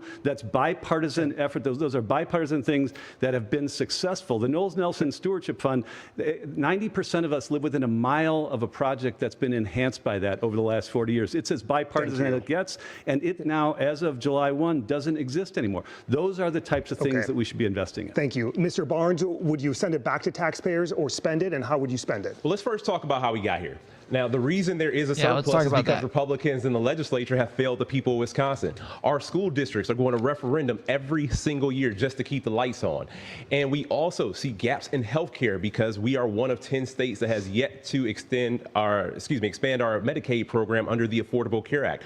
We are in a world of trouble, and Robin Vos has never been a good negotiating partner. So no, I certainly wouldn't have signed the deal, but the way we give more money back to people, the way we actually return money to folks, is by taxing the wealthy, taxing the billion. Is there a way to stop these guys from coming back? I've literally, there's 3 different groups there's 3 different nests that I have to take out like 3 times a day, and they just come right back. That's one of them. This one. You guys saw me kill these guys twice in the last stream. And then there's another one that comes through. Where is it? Right here. Literally right here. Over and over. Just keeps coming back right there. And then another one right here. Lower your pollution. Well, I understand. I thought pollution just stopped them from attacking me. Like, I have low pollution. You can see, like, this is one of like my biggest parts of my factory, and it's barely got any fucking pollution coming off of it. But I thought the pollution just had made them attack you. I'm talking about the nest actually growing in the first place. Billionaires taxing these corporations that have been getting over on us, making money hand over fist while communities continue to starve for resources. This is how we can most effectively return money back to folks. And on the issue of affordability, the best way we can close the affordability gap is to put more money in the pockets of hardworking people. Yeah, I was gonna say, like, I figured you could build on them, but I think that's one of the things that I've tried here is I built this. Although I don't know if they've come back since this. I remember the last time that I played, I kept building concrete on top of where I wanted nests to stop growing, and I even put like a bunch of laser guns there, and all of a sudden I would like drive by one day and all of the laser guns were gone, and there would be a giant nest there again. And it's just like I wouldn't get any notification that it was being attacked or anything. Our minimum wage is still $7.25. Costs have gone up, wages have not. But returning that money to the people, that means making the right investments in public education, making the investments in healthcare, taxing the wealthy, and implementing a working class tax cut for folks who work hard every single day and don't get the benefits that corporations get. So quickly, what are you doing with the surplus? Well, with the surplus, like I said, it's just reinvesting back into education. And also now, and also because of Trump's big ugly bill, there's going to be some stresses when it comes to expanding Badger care, which I still support. It is the right thing to do for us. So many folks are staring down medical debt, medical bankruptcy. We're going to move on. Put money into healthcare. I kind of like this guy. Is he a corporatist? Is he pro-establishment, funded by AIPAC, wants to fund all the billionaires? Did you see the Elon interview where he said instead of him paying taxes to pay for his UBI idea, the reserves should just print money? Oh my goodness. Did he actually say that? Did he actually say that? I've heard him talk about inflation numerous times, and he doesn't understand it at all. And he literally, I think,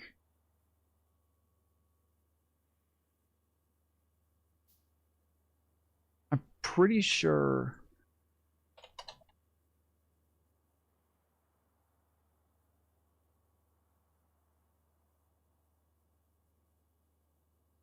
Money won't matter in 2036. I'm not sure that the people who bought your shares think that money won't matter in 2036. Well, what do you want money for? You want money for goods and services. Is his accent like way stronger here all of a sudden? Am I crazy, or is he... I don't think I've ever heard him with this strong of a South American accent. Like normally he sounds German. Here all of a sudden he sounds South African, not South American. Well, if that is so abundant that there's more, that the robots and AI are providing more goods and services than any. Dude, I'm telling you, I've never heard him talk like this before. More goods and services. What the fuck? When did this happen? Anyways, I'm pretty sure he said in the past that all taxes are inflation. I'm pretty sure that's what he said. All taxes are inflation.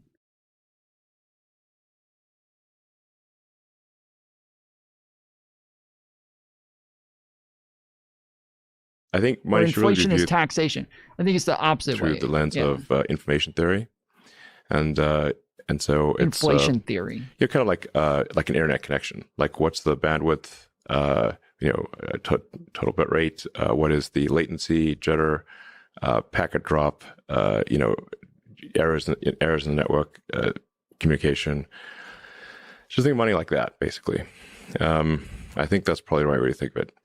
And then say what system, from an information theory standpoint, allows an economy to function the best.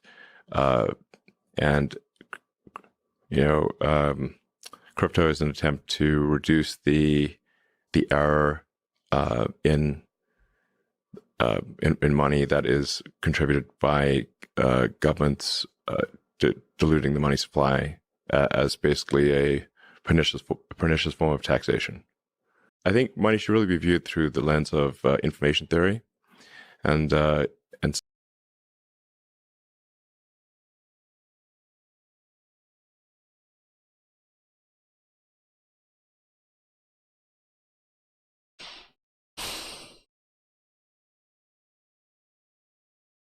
obvious reason Here he is for again. inflation.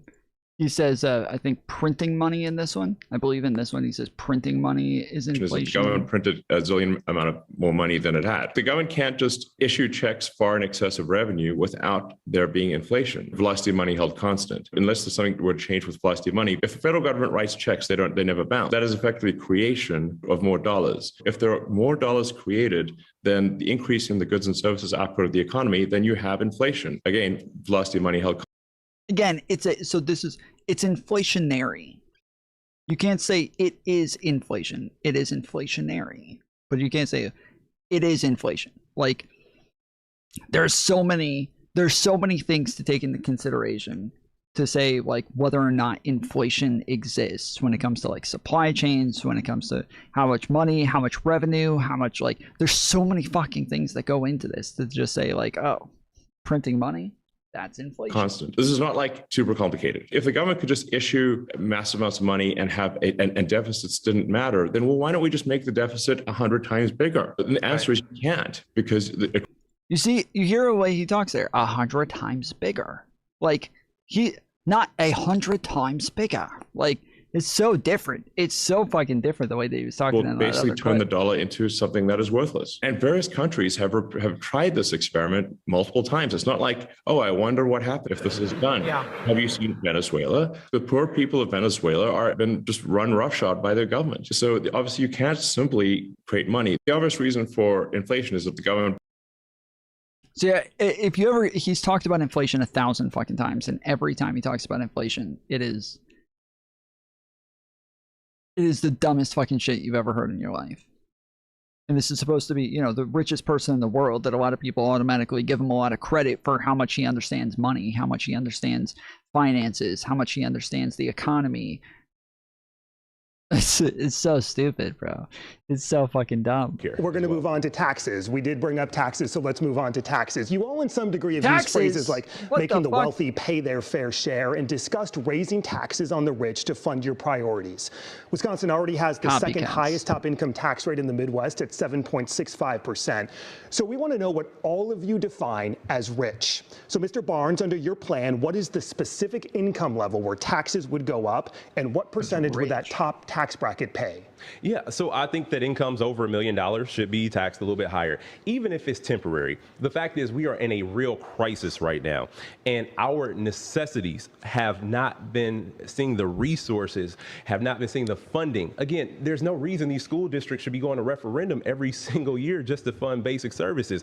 And if we increase that tax rate by less than 1%, 0.9%, 0.8%, we do a great deal to be able to provide much more funding to our school districts and also help close the share revenue gap. Is that what you're proposing, 0.8 or 0.9%? Well, I'm saying this is all, I'm happy to negotiate. This is what we need to negotiate, but this is the arena where I'm in right now. Ms. Hong, the income level that you would raise taxes and how much? Those who are making the $1,000,001, I think that the billion as well, to increase that to 0.9%. It is incredibly disappointing that some of our lowest income earners are paying a higher tax rate than some of our highest income earners. We need to return to a progressive income tax rate. It is how we build sustainable revenue and ensure that we're able to actually increase our tax base across the state, as more working class people are going to be attracted to coming to Wisconsin to live, work, and play here. I think that the legislation that I introduced that would tax the billionaire and add a millionaire tax bracket would lower property taxes by up to 44%, and we could put that funding into special education funding, which we have neglected to actually honor the budget amount, and we must bring that back up to 90% reimbursement. And the percentage for those millionaires? I would increase that by about 1%. You would increase that to about 8.65. Correct. Mr. Crowley, your income level and how much would you tax them? Well, let's be very clear. It's just not the income tax, but it's also the property taxes that are also extremely high in the state of Wisconsin. Yep, and we'll talk about that next. Okay, well, when we talk about income taxes, what we really need to be focusing on is how do we actually fix this system moving forward? What we need to do is take a holistic view of our taxes here in the state of Wisconsin. The last time that we took a holistic view of how we spend our money and bring in revenues was in 1986, when Governor Tommy Thompson was actually governor.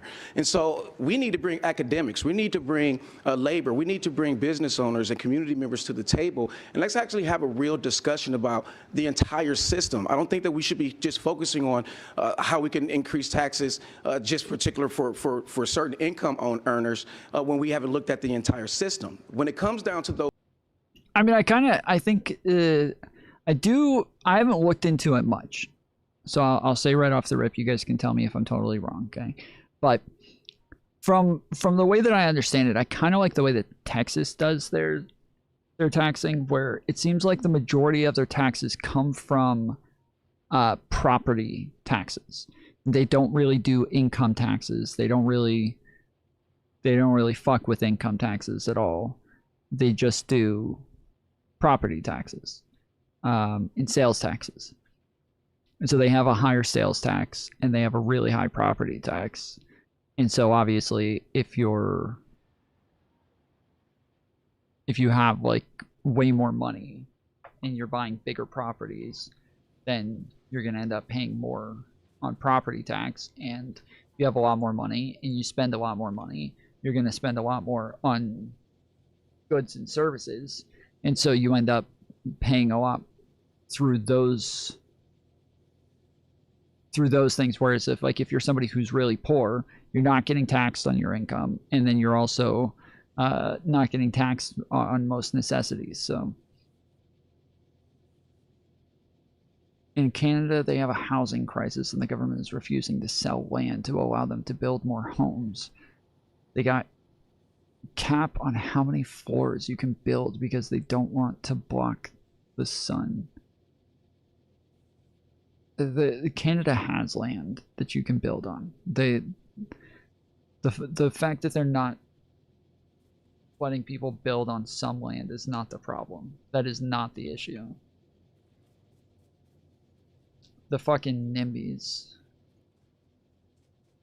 The fucking NIMBYs, mate.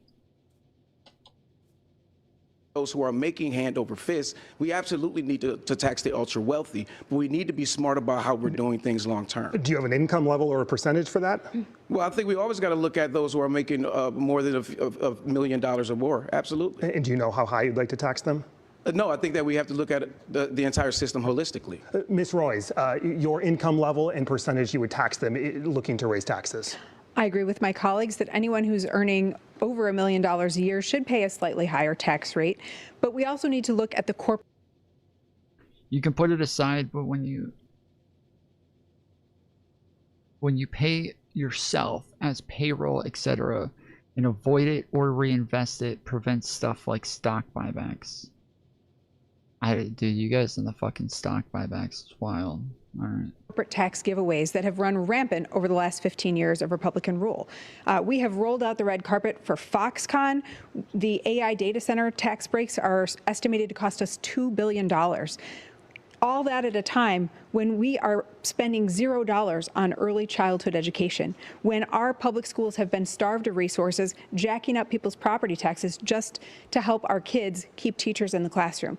So as a small business owner, it offends me that the largest businesses in the state are not only not paying their fair share of taxes, but they're often getting public resources. These are going to big polluters, big corporations, out-of-state corporations. They're not tied to job creation, and we need to not just tax the wealthy, but make sure that big corporations pay their fair share too. Do you have a specific percentage in mind? I think it's concurrent with what my colleagues have talked about. Mr. You're going to find that I have general agreement that people making over $1 million should pay a little bit more, and we could talk about what that is.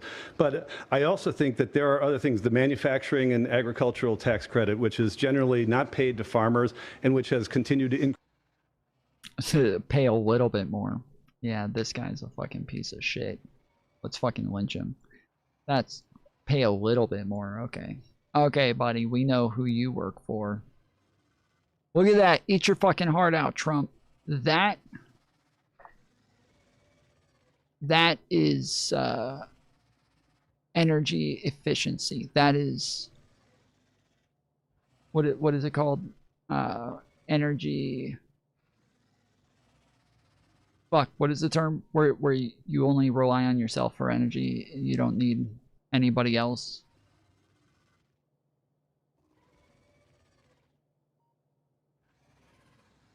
I have none of my energy coming from the steam turbines. Self-sufficient, self-reliant. It's, I don't know. I can't think of the term. Increased to the tune of about $400 million. I would like to continue, we're talking about raising taxes on the rich. One of the real successes of Tony Evers is making sure that we have had middle class tax cuts. Yes, energy independent. Thank you. Thank you, Wasted Design. Yes, Trump's got nothing on me. I am totally fucking energy independent over here. Got nothing coming from my steam turbines. Let's go.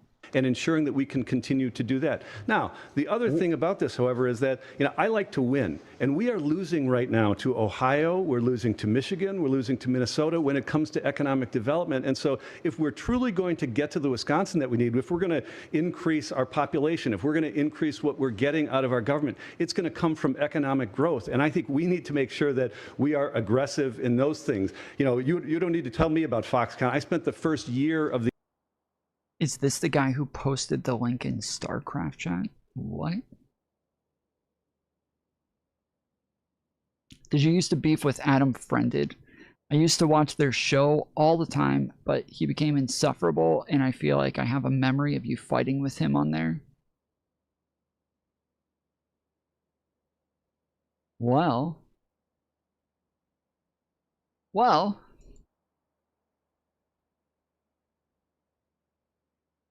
I do have a memory of that as well.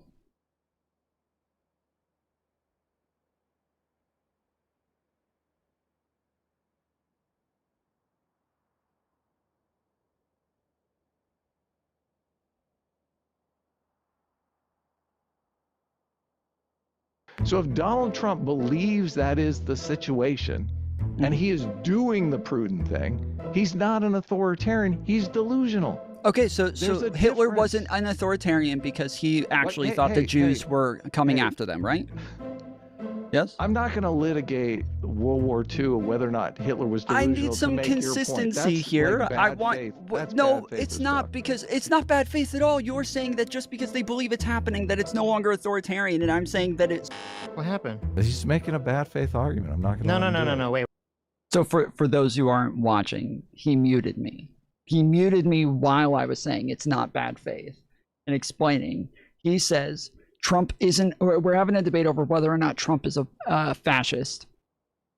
I say, I explain what it means to be authoritarian. He says, what has Trump done that's authoritarian? I give that he tried to steal the election. He says, well, Trump actually believes that the election was stolen from him. I say, okay, who cares? Like, it doesn't matter. That doesn't change whether or not it's authoritarian. I don't think Trump actually thought that. I don't think Trump actually believed that the election was stolen from him.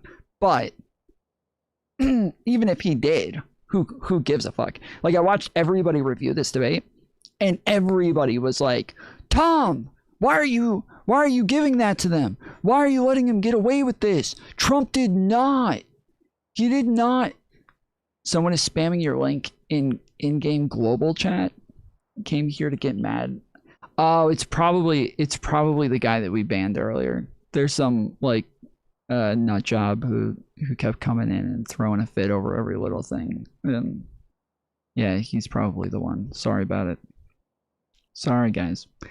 But yeah, so he's like, well, everybody was mad that I didn't call him out for saying that Trump knew that the election wasn't stolen, but it didn't matter. Like it doesn't matter as far as whether or not he's authoritarian. Like it's not relevant. And I do this a lot where like I feel like a lot of people, they get stuck on these tangential points, and I understand it. Like, I get that, like, a lot of people are really triggered over the fact that a lot of folks think that Trump he actually believed that the election was stolen. So, like, this is a point that a lot of people want you to argue on. They want you to debunk this. But I get really annoyed with people, and you guys will notice this as if you watch my content a lot, you'll notice that I get really annoyed with people taking the bait. That's an irrelevant point. If we're talking about whether or not Trump's an authoritarian, it doesn't matter whether or not he believed it or not. The point about him being authoritarian, he could be right or wrong about whether or not the election was stolen, and still what it was he was doing would still be considered authoritarian because it wasn't stolen from him. It wasn't. And he still didn't even try going through the correct processes of going through the courts and going through the Congress, he didn't try those things. He tried subverting those things. So it was still authoritarian in the end. So he says, Trump wasn't an authoritarian because he actually thought the election was stolen from him. And I said, okay, so then Hitler wasn't an authoritarian because he actually thought that Jews are coming after him. Like, he actually thought the Jews were this powerful cabal of people who were controlling the world and trying to take over and trying to get rid of white people. And like, he actually believed this stuff. So Hitler was not an authoritarian because he actually believed the stuff that he's saying. And he says, I'm not litigating World War II. That's bad faith, and then mutes me. So thank God Stitch came in and saved the fucking thing. And I'm saying that it's What happened? He's making a bad faith argument. I'm not going to. No. Wait. This is not a bad faith argument. It is a total bad faith No. Hold on. I'm not here to litigate. Wait. You are saying that someone cannot be delusional and authoritarian. Look, I'm done with this, okay? Okay. I'm literally done with you. Okay. And he left. He left the call. So now what? So if Donald Trump believes... So everybody ran around saying Tom Foolery made Adam and Stitch break up because he just said, I'm literally done with you, and then just left the call and then they didn't stream for like a week, and everybody's like, oh shit, dude, Tom ended the fucking Adam and Sid show. Yeah. This is when people thought they were on their breakup arc. Yeah, exactly. Yep. And supposedly somebody said recently, somebody came in the chat recently and said that they asked on, like, in a super chat, if Adam would ever talk to me again. And Adam said, me and Tom are cool. He can come on anytime. I can't find that clip, so I don't know where it is. I don't know if somebody, you know, if the person who said that, if you guys ever want to find that clip and send it to me, that would be great, because I've gone looking for it and I can't find it. So, but I know that the last time that I messaged him after this and tried like extending an olive branch, and he totally fucking ignored me, left me on red. And then went on to his show afterwards and said that I was trying to make him out to be a Nazi. He thought I brought up the Hitler example to make him out to be a fucking Nazi. So, but yes, I did talk to him one time, and that was it. The Evers administration trying to figure out how do we get out of that $3 million obligation. Ultimately, we brought that down to $80 million, and we were able to invest and treat them like virtually every other company, and then be able to invest in Main Street businesses. So this is not just about how do we raise revenue. It's how do we raise revenue by taxes. It's how do we raise revenue through growth and making sure that we are growing our own and investing in economic development in our state. Real quick before we move on, what if all the millionaires leave the state and go to a state near us that has a flat tax rate or a lower tax rate? Then all of these plans collapse, correct? I think that's why that's why this needs to be a holistic strategy. You know, there's a whole bunch of ways in which people don't trust government and don't trust Democrats, and we better be in a position where we can demonstrate to them that when we're spending these things, they're also getting some benefit on it. So if all we're talking about, that's not like a real common thing that ever happens. This is even something that people keep claiming about New York right now, and I've gone over this a couple of times over the last week, but a lot of people keep claiming that Mom Donnie has chased all of the millionaires out of New York, and they do cite data showing that millionaires are leaving New York. The problem is that most of that data is from like 2020 during COVID. That's like, they all say like the millionaires are leaving New York and they're going to Florida.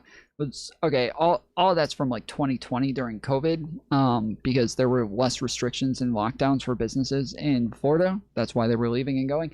And then excuse me.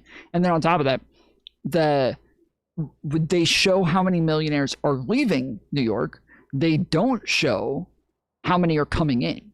And so even though during 2020 and during COVID, a lot of millionaires were leaving New York, more still came into New York during that period. So anytime you hear somebody use this fucking stat of how many millionaires left New York,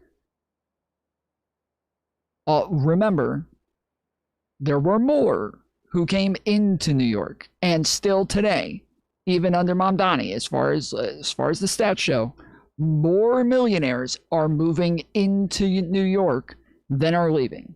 This is still the case today, so. Let me make sure I fix this.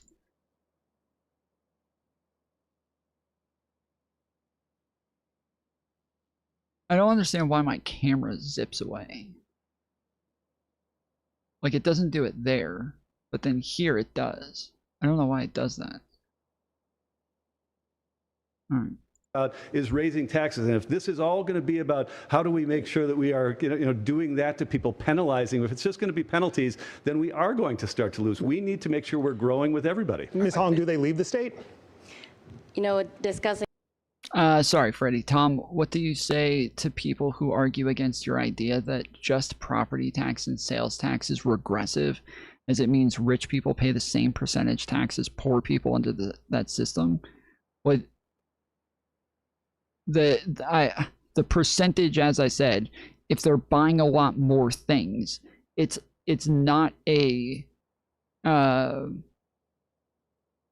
guess it would be about the same percentage, possibly. I'm not sure, but I don't know if that matters. Like, if your take in the end is like, well, we want them to be punished, so we want to make sure they're paying more, versus like, if they bring, I think that they are paying way more. Like obviously percentage wise, it would be different. But yeah, I feel like if in the end, like your state is actually making more than enough revenue to give the services that they need to give, that's all that really matters in the end. And Texas has Jason Watlington tipped $50. No message, just a dono. Hey, yo, Jason, let's fucking go, boy. Let's fucking go, son.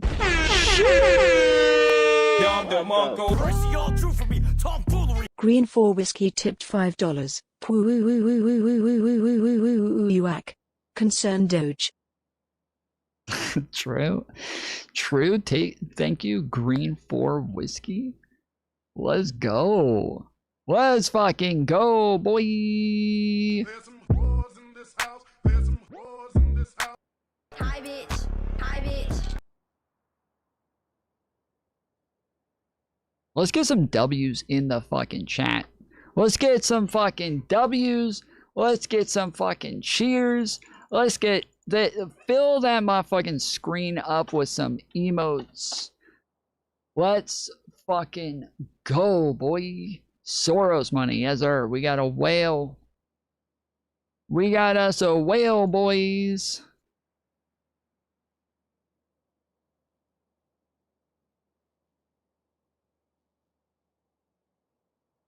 Finally getting money from Haley Stevens donos. Yes sir. Yes sir. We got that donor class in the chat. Fill it up. Fill it up. Wait, is it even popping up? It's not. All right, hold on. We gotta fix this. We gotta fix this. It's not even. It's not even. All right, let's try this again. Yeah. Yeah. There we go. Okay, so yeah, so if you guys post emotes, they pop up on the screen, as you can see here.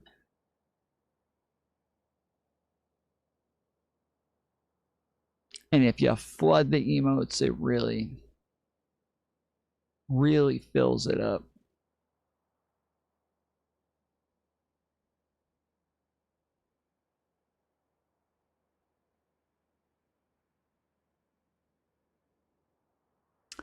All right. I did everything right and they indicted me. I will adjust the goal here. You guys are spamming Israel chat. This fucking Israel flags. Somebody in the comments, the same blue-haired chick in the comments that was arguing with me over the fucking, like, whether or not I said that, you know, all things are never immoral no matter what.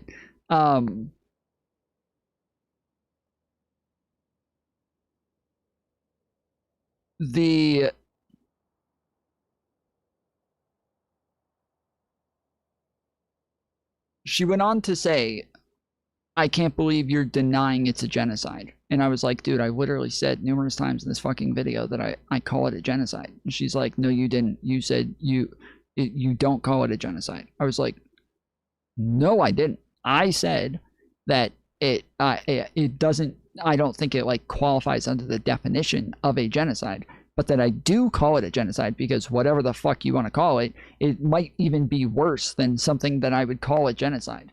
So I was like, to me, the semantics of whether or not I call it a genocide doesn't matter, because everybody, like if I go and talk to somebody who says it's a genocide, Tom, do you even call it a genocide? And I say like, okay, well, what do you think happened that makes it a genocide? All of the things that they're going to use as evidence it's real evidence. It's shit that happened. It's shit that I agree with. They are correct about all of these things. So like, if that's what they mean is this stuff here, this evidence, that's what I'm calling a genocide. I don't want to fucking argue with them about the semantics of it. And then chat said, well, Tom, aren't you just like allowing them to get away with shit then if they're calling it a genocide and they're trying to use this to achieve their agenda? And I said, yeah, what is their agenda? Like, to try to get us to stop funding Israel? I'm in favor of that. Stop funding Israel. Like, what the fuck? Like, if we're it doesn't, if we're you know, if they want us to just like all of the prescriptions there, we're probably going to agree on as well. So I don't have an issue with them calling it a genocide. I don't have an issue calling it a genocide myself. And still, after I said all of that, after I argued with people in chat about it, saying like, no, I'm right, I think we should just go ahead and say it's a genocide without arguing the fucking semantics every time, she still went into the fucking comment section and is like, wow, I can't believe you're denying it's a genocide. I can't fucking win here, dude. I can't fucking win. There's nothing I can do. That hypothetical is a little bit, I'm confused about that. Okay. However, let's look at all the other policies that we have talked about that we have been fighting for with our campaign. I'm not sure if you have the El Said Stevens debate on deck, but I linked it in content suggestions in case you're interested. Yes, I am. I am interested. Thank you. When there is free childcare, when there is fully funded public schools, when we see some of these corporate loopholes and corporate welfare come to an end, when we have investment in rural roads, when there's legalization of cannabis, I think that we can improve the quality of life for millionaires and ensure that they too will be able to live, work, and thrive here in our state. Let's talk about property taxes. This past year, Wisconsinites saw the highest property tax increase in 3 decades. School property tax levies increased on average nearly 8%. Raise your hand if you as governor would commit to an across-the-board property tax decrease. All candidates agreeing to a across-the-board property tax decrease. We'll start with you, Mr. Barnes. How would you make that happen? Well, first of all, we have to get school funding off of the property tax rolls. That's the biggest thing. The reason we have seen these historic property tax increases is, again, because communities all across the state of Wisconsin have voted to raise their own property taxes just to keep the doors open. It is a very irresponsible way to fund education, to fund our future, to prioritize our children. When I talked about Robin Vos not being a good negotiating partner, when I talked about the priorities in Wisconsin missing the mark, this is how we end up with a surplus, because our schools don't have the funding and the resources that they need. So what we need to immediately do is get to the state's constitutional commitment of 2/3 funding. We have to make sure our schools are fully funded. When our schools are fully funded, that burden doesn't fall on the property tax rolls. And then gradually over time, we'll be able to decrease property taxes. We are there right now at 2/3 roughly? We're not there yet. We are not there yet. We're not there yet. Mr. Brennan, how do you make an across-the-board property tax decrease happen? It was mentioned a little bit by Mandela, but this spring, when we all celebrated Chris Taylor's win, that night, that same night, 72 school districts went to referendum, 60 of them for operations, just to keep the lights on, not to build a new middle school, not to build a new science classroom. That is as big a condemnation as we can get in Wisconsin. And so I would immediately scrap that funding formula, which is under lawsuit right now, but it's probably going to take 3 years for that to work its way through the courts. Our kids don't have 3 more years to wait. I would create a child-centric formula where every kid has value regardless of where you live. You add on for special needs. You add on for urban, rural poverty. You add on for English language learners. Like, that's how most other states have done this. And if you do that and you recommit to that 2/3 from the state, immediately that brings down. Everybody take a second, hit the thumbs up button. We are fully funded for a full 8 hours today. So we're good to go. I will go ahead and reset the clock, but make sure you hit those thumbs upsies. Make sure you pay attention to Spartacus. My boy Sparty, always in the chat, letting everybody know what's what. Letting everybody know what to do. Property taxes for people, and it gives kids and teachers and parents what they need in the classroom. This is where we have failed. The school funding formula has been around since 1993. It didn't work then, and it doesn't work now. So that's the first thing that we've got to do that would meet the needs of kids, but stop pitting property taxpayers against kids. Ms. Hong, how do you bring property taxes down across the board? As I mentioned, that we have already introduced legislation that would add a tax to the millionaire and increase the millionaire tax tax bracket as well as a billionaire tax. You know, this would help us fund special education while lowering property taxes by up to 44%. It is essential that we return to two-thirds funding and make sure that we are bringing a responsible end to the voucher program. This is a program that currently the state is spending over $1.2 billion, and I think that it is not just public school funding that is raising property taxes. Robin Vos and the Republican-led legislature has been decreasing shared revenue, and it is a deep inadequate funding for our local governments, and they too have had to go to referenda, and many are increasing property taxes. So increasing the levies and giving our local governments the ability to raise more revenue, I think that this is how we're going to make sure that communities can invest in the things that and the programs that they absolutely. I mean, I don't think she's breathing oddly. I just think that she's just way too close to the mic. She's just way too close to the fucking mic. And so all of her P's and everything are just coming in way too hot. Absolutely deserve. And we're going to get to education and vouchers here in just a second. Ms. Roy, so I do want to ask about property taxes. How do you bring property taxes down across the board? The most important thing that we can do is appropriately fund our local governments and our public schools at the state level. That means getting to the two-thirds funding commitment that was made but has never been met. But it also means fixing the way that those dollars are distributed, because right now it's deeply inequitable. We need to fund them appropriately. That's important, guys. She wants to do good things, not bad things. And we want to make sure that there's enough money for taxes without taking too much from the citizens. We want to make sure we tax people enough to fund the government, but we don't want to take an unnecessary amount from the citizenry. Interesting proposal she got. My family moved to rural Taylor County. Yeah, yeah, exactly. Where's my button? Nothing bad can happen. It can only good happen. There we go. I think it worked. I can't hear it for some reason. That's where I was a little girl. And they moved because of the quality of the public education system here in Wisconsin 47 years ago. Now, raising my kids in Dane County, I can see that we have been shortchanging our kids, and that is not okay with me. So we do need more state resources to end this divisive cycle of referendums that are pitting neighbors against one another, grandparents against their grandkids' schools. I also am the only candidate in this race that actually has a plan, not just a wish, but an actual plan to bring that private voucher scheme to a responsible end, because the actual number is closer to $1.8 billion in each budget that is going directly out of the coffers of our local school districts into these private schemes.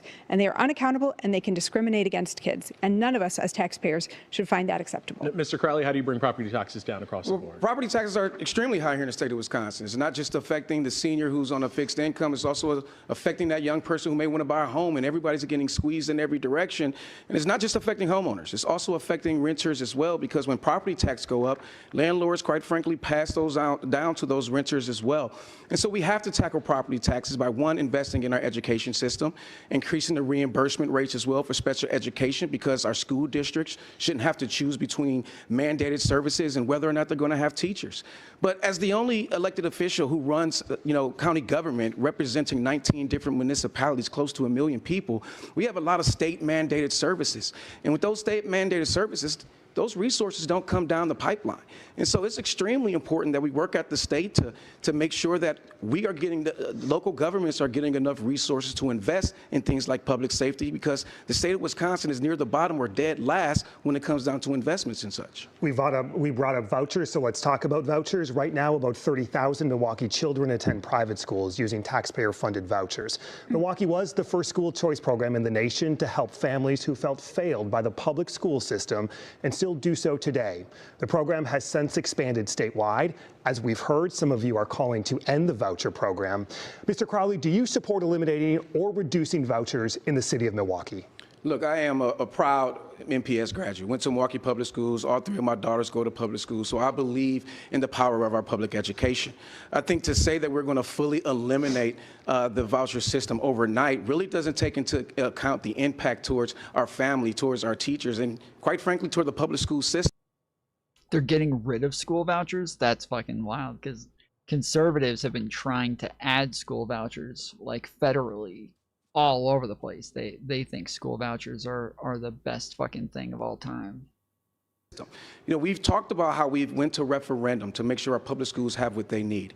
And if we're going to referendum for the current capacity of students that they have now, how will we be able to bring on those students and make sure that we have great public schools moving forward? And so I don't think the question is whether or not we should have vouchers. The question should be, how do we continue to invest in our public schools to make sure that they are the school of choice? So would you sign a bill that eliminated or reduced vouchers in Milwaukee? To eliminate or reduce vouchers, no, but I don't believe in expanding vouchers in the state of Wisconsin. Mr. Barnes, you're proposing a multi-year sunset of the program as you've described it. What does that look like specifically in the city of Milwaukee? Well, let's first talk about the reason why parents feel failed by public schools. This all goes back to the lack of funding. This goes back to the state not meeting its 2/3 funding requirement, and schools have been starved of resources. So it will only be natural for parents to feel that way. I am also a proud Milwaukee public school graduate, but I know, having gone to a school that was starved of resources, what that impact meant on a lot of my classmates. Now, I was very fortunate to know where I was going to go home at night. I was very fortunate to not have to worry about where my next meal came from. But that's not the reality that far too many of our students face. And when we're talking about education, we truly have to talk about the societal factors that impact how our students do or do not learn. If we have these exorbitant rates of child poverty, it is going to impact the way that they learn. And as I have talked about vouchers, the main line is accountability, because we have seen horror stories where voucher operators close doors overnight. These operators moved to Florida on the public dime. And so we have to first get the bad actors out of the system. Now, I believe public dollars belong in public schools. And if you receive a dime of public money as a private school operator, you should have to operate by a uniform set of standards. That means public governance, that means public accountability, public scrutiny. And if you cannot meet those standards, you should be taken out of the system. And I can tell you. But do vouchers go down, or are they eliminated in the city of Milwaukee? Well, I think that the income caps being lifted is a travesty, because that is what makes it a scheme. This no longer. Yeah, it's kind of bullshit to give like private schools public funding when that's like the whole point of the private school. If the private school is going to get public funding, then just make it a fucking public school. Just let that be that. Make it a fucking public school. And holy shit, what the fuck is this? This just spawned. I just saw this red dot pop up as soon as I drove away. What the fuck is that? This is literally what I just showed you guys, where I said, I was like, I put this like little pavement here and nothing's popped up since. Oh, I've never seen the shit spawn like this before.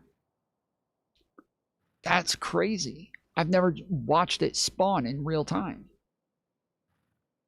That's fucking crazy. I just deleted all of those fucking turrets over there. I gotta go put them back. I'm literally right here. Longer becomes a program for lower income parents to put their children in private schools. So there could be less vouchers in Milwaukee.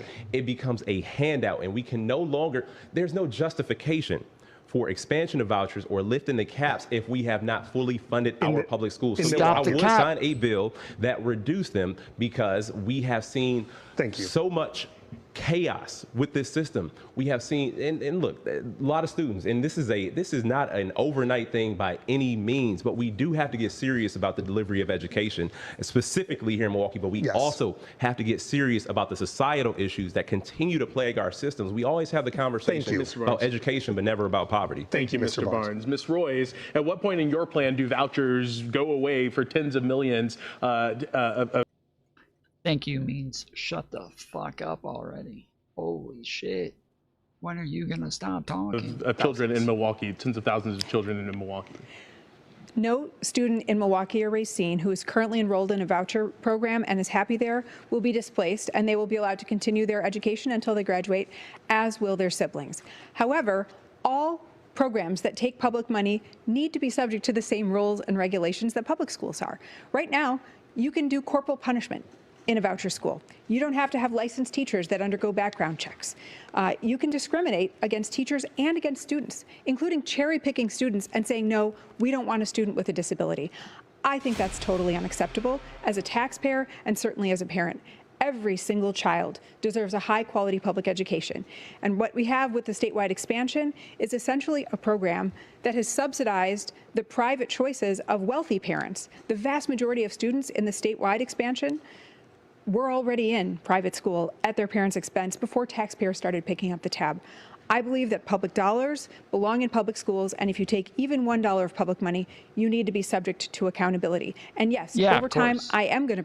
Yeah, that's the whole thing, is that like that's what I was thinking initially. Is my first thought was, okay, if they're going to be taking public funding, then they need to abide by all of the fucking public school regulations and rules. And then I thought, well, wait, if you're doing that, then you're pretty much just a fucking public school. So yeah, you're just a public school then. So like you just need to become a fucking public school. Dude, I've never seen the shit spawn like this before. This is crazy. Like, it hasn't even spawns yet. I don't know what they're called, but they're like the breathing bubbles. If you guys haven't played this game before, you can see these like bubbles here. That's where they come out of. So if I go over here and I kill a bunch of these guys, they'll spawn again out of those bubbles. Whereas these guys come out of the ground and spit shit at you. And then, yeah, some of these, like these little alien guys right here, they come and attack you. They're like big giant bugs that come and attack you. These just come out of the ground and spit shit from the fucking ground. Like what are those worm things called in in Dune? They look just like that. They stay in the ground and just spit like this.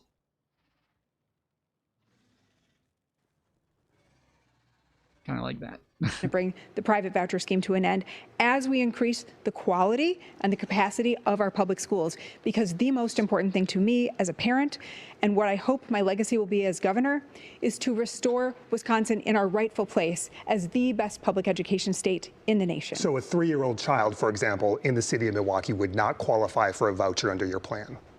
Correct, unless they were enrolled in a 3K program or if their sibling was already in one. Thank you. Mr. Brennan, do you support ending or dialing back the state's voucher program? And specifically, what does that look like for Milwaukee? Yeah, and I do support some putting back the cap on for the statewide program, which has come off. I think Stop that the cap. we've already talked about some of the accountability. There's a transparency issue. We should pass a state law that says on your property tax bill, you can see how much the city, the county, the public schools, and how much vouchers are costing. Like, all of those things are important. I'm a proud parent. My kids went to Milwaukee Public Schools for about 22 years. But let me add a dose of reality here.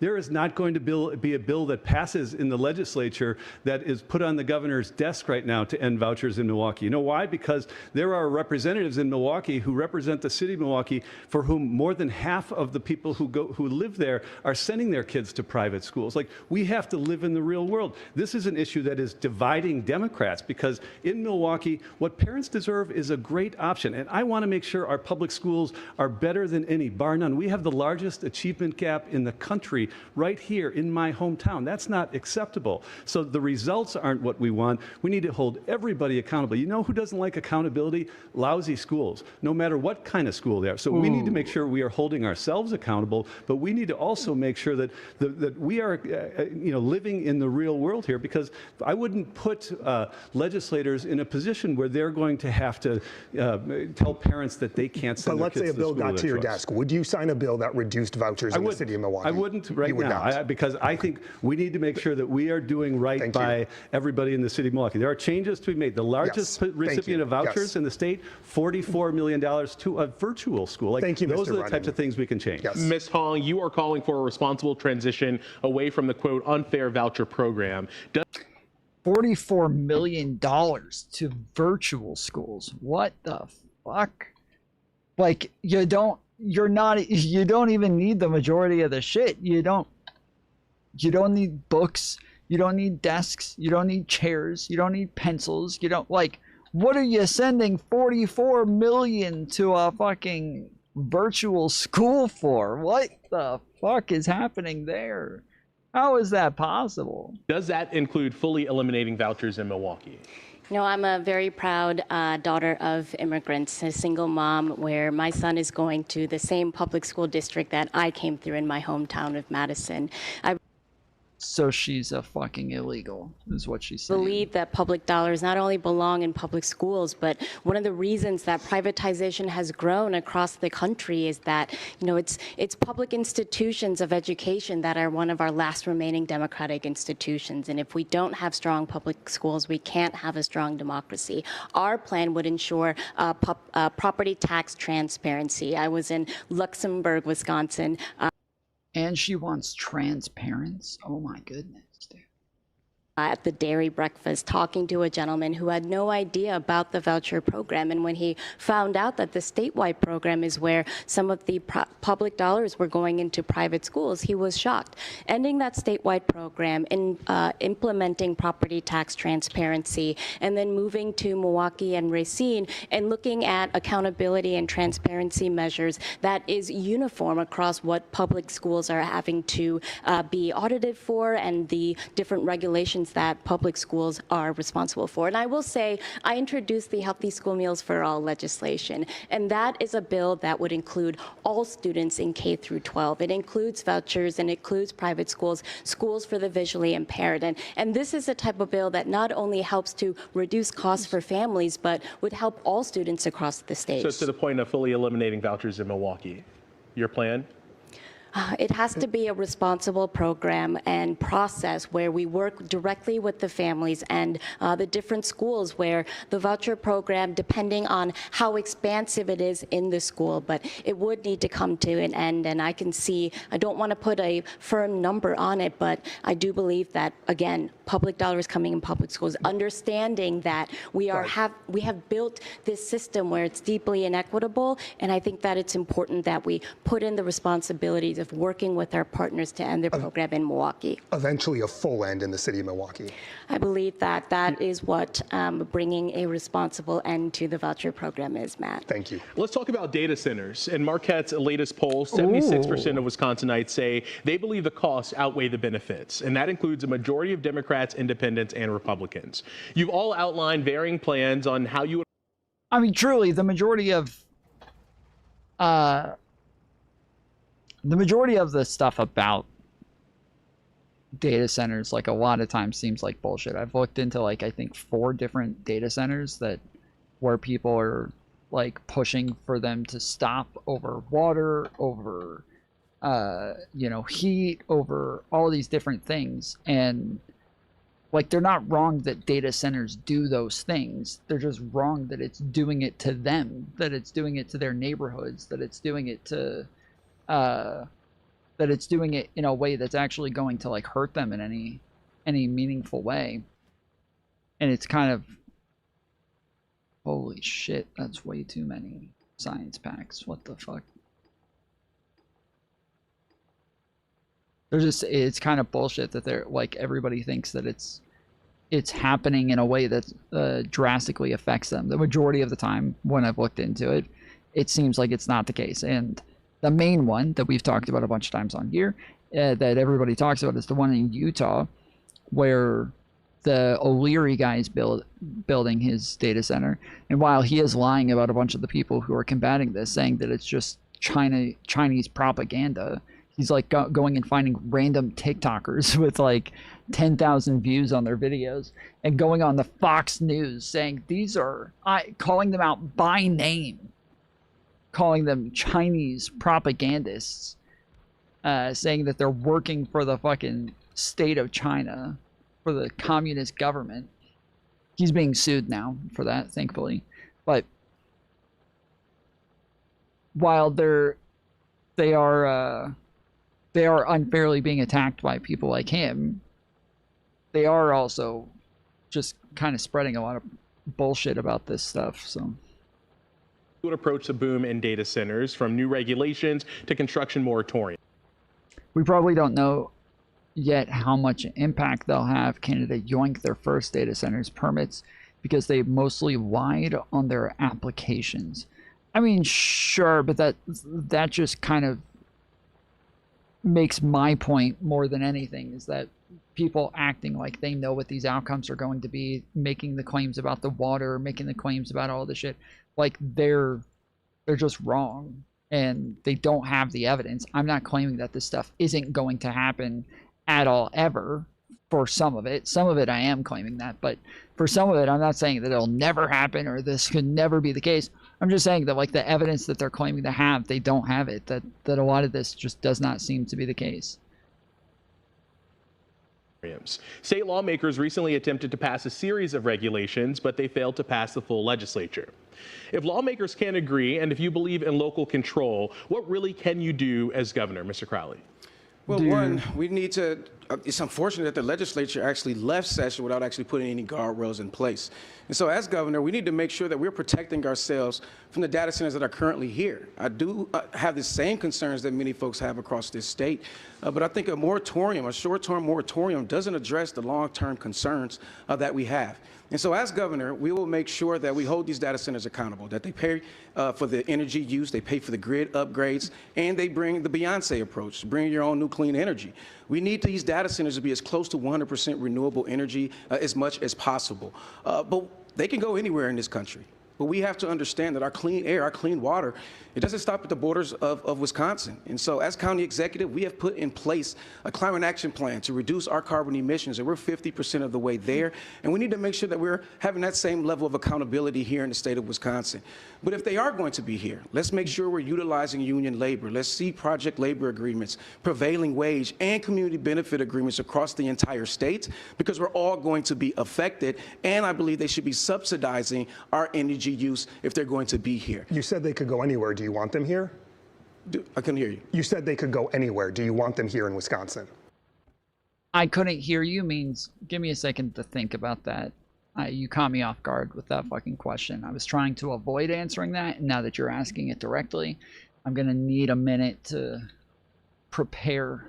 Well, we need to make sure that we have a framework in place to protect ourselves moving forward, because right now we don't have anything right now with what's already here. Ms. Hong, if lawmakers, they can't agree. So still no answer. Thanks. Thanks for that, buddy. On any regulations, if you believe in local control, what can you really do as governor? You know, I introduced the legislation that puts a moratorium on the construction of new AI data centers, and I would call a special session into play so that the legislature can take up that legislation or the other Democratic legislation that had been introduced by my colleagues, and yet Robin Voss ended session early. I think it's important that we have enforceable regulation, that we bring union workers to the table, that this is very similar to what I believe could be seen as more collective bargaining to make sure that we're protecting union jobs, and that, you know, the natural resources, we're letting some of the big tech companies know that they are not for sale. And until we fully fund the Department of Natural Resources and we have the actual regulations to hold polluters accountable, that we are including in the Public Service Commission, you know, different types of phases where we have stricter legislation and clear definitions of how data centers can actually move forward. This moratorium is necessary so that we can responsibly and put in enforcement mechanisms to protect communities. And seeing local governments already put moratoriums into play, we want people to have local control, but we also want to make sure that there are the guardrails, the legal resources, and that if data centers are going to come here in our state, that they pay their own way and actually pay up front. And I think it's important to say that, you know, the data centers that currently exist in our state, you know, there is a sales tax exemption with over $2.1 billion that could go back into infrastructure for clean, renewable energy, green union jobs. Thank you. Mr. Brennan, if lawmakers can't agree and you believe in local control, what can you do to address the boom of data centers? 3 words to start with: get new lawmakers. That's why the stakes are so important this year. That's why we need a nominee who's going to win down ballot and make sure we can have a majority in the state assembly and the state senate. Once we do that, you know, what people think about when they think about data centers, they are angry. They're angry because government has failed them. The state got into the data center game and they put no guardrails on. And, you know, I have not called for a moratorium, but I have said that I would put a pause on the construction of new data centers, not for a year, but in the first 100 days, we can do 4 things. We can make sure that nobody watching tonight pays for the construction, the operation, the transmission, the ultimate retirement of these. Make sure that there are real teeth in the environmental regulations, making sure that they're having to do renewables. Make sure that they're paying for a transmission like those fucking comic books that Doge found, you mean? That kind of mission? Our Wisconsin union workers who are building these if they happen here. And number 4, make sure that there are never going to be the non-disclosure agreements that are the reason why people don't trust government, why the reason why they're so angry about these things. If we can demonstrate in that first 100 days, and there's good legislation that's gone through 12 drafts, and Democrats and Republicans both, and stakeholders have had involvement in that. If we can do that in the first 100 days, it's not going to make everybody happy, but it's going to set the bar and take away that uncertainty and take away another reason why people distrust government and why they're so angry. Like, that's, I think, what governing is. Mr. Barnes. So as a governor, the response has to be bigger than buzzwords. Now, I do think that there should be no new data center construction without those guardrails in place. If a community rejects a data center proposal, then there should be no new data center constructed. And with the guardrails, with the framework that protects our natural resources, that makes sure that water quality, air quality is protected, that also makes sure that people's utility rates aren't increasing. If that framework is in place, it also needs to be retroactively applied to existing data centers. And we also have to have a renewable energy mandate to make sure that they are contributing energy back to the grid. And I want us all to, caution, especially, because I do, again, no new data center construction without those guardrails in place. But even as the representative mentioned, in urban Milwaukee, it was reported that a full data center moratorium may face legal repercussions. Those were the words of the representatives, not mine. And it is important for us to empower the Department of Natural Resources to make sure that they have the funding to engage in the ongoing quality monitoring of these data centers to ensure that they aren't negatively impacting air or water quality. Mr. Barnes, thank you. Ms. Royce. Something that none of my colleagues have mentioned, even though we are all running for governor, is using executive power against the existing projects that are under construction and were put under construction over the strenuous objections of those communities. We have a Department of Natural Resources that should be protecting our air and our soil and our water. We have a Public Service Commission that needs to be much more aggressive about making sure that the big guys are not asking us to subsidize them. I have put forth the strongest legislation and the strongest plan of the candidates in this race to actually address and stop the unregulated development of data centers, because I believe the status quo is totally unacceptable. The moratorium bill has very little support and is unlikely to pass, but the strong regulation bill that many of my colleagues have described is poised to pass in January. But I will not stop there. I will also establish a public negotiating team so that any community that decides it would like to engage with a data center has the opportunity to have expert negotiators. I will increase shared revenue so that communities don't feel desperate like they have to. I will also end the subsidies for data centers because they should be paying us and not the other way around. And when a community decides, yes, we've reached agreement, I will charge an upfront fee that they will pay to the state. It is, I've thought about this a lot. There is like this scenario here where people are paying to help data centers grow with taxpayer dollars because it's supposed to bring in jobs. It's supposed to bring in, a lot of revenue for the city, and that a lot of money ends up going towards these data centers. And then other data centers have paid the city to be able to build there. And that makes sense to me as well, because like there's you're having to use like a lot of resources sometimes, and the fact that there's just, it feels like there's this there's this scenario where like you could reasonably find a way for both sides to be paying each other, and there isn't like a single one that makes sense here. I don't know. I find the whole thing kind of odd, because like normally businesses don't pay the city, like outside of licensing and crap like that. They don't, just general regulations. They don't pay the city to be able to build anything in a city. But data centers are a bit of a different animal. on the order of Thank you. hundreds of millions of dollars to finance a clean Thank you, Ms. infrastructure Royce. public bank. I apologize if I cut you off here. We are kind of running up against time. Everything you've talked about tonight relies on a democratically controlled legislature. Ms. Hong, what happens if there's a divided government or Republicans control the legislature and your governor? You know, I have passed bipartisan legislation, the one where it would require K-12 schools to teach Asian American history. So much of working in government has to do with building strong relationships, and I have done that with Republicans. I am willing to work with anyone at the table who wants to actually deliver for working class families and improve lives and work on policies that are going to be deliverables. And I believe that shared revenue, healthcare, and public education are three areas and some of my top priorities where Republicans have shown some support, and I've talked to them about these issues. And so I believe that even with the split legislature, my focus and my leadership will ensure that we are governing to actually deliver for working class families across the state. Thank you, Mr. Barnes. How do you get anything done with Republicans? Well, I can tell you that's why this race is so important. That's why. Yeah, how do you work with these fucking Republicans, dude? How does anybody work with them? How do you work with the fucking retards? Rejecting this broken system matters so much. That's why rejecting the status quo is so important when people go to cast a ballot. Look, we'll never be as bold as we need to be as a state if we continue down this path that we've been going. And it's been mentioned that the county executive had his campaign resurrected by special interests in a dark room with people with their thumb on the scale. This means things will always be the same with that sort of leadership. We should be asking for more. We should be demanding more. And if we lead with a bold platform, we implement a mandate.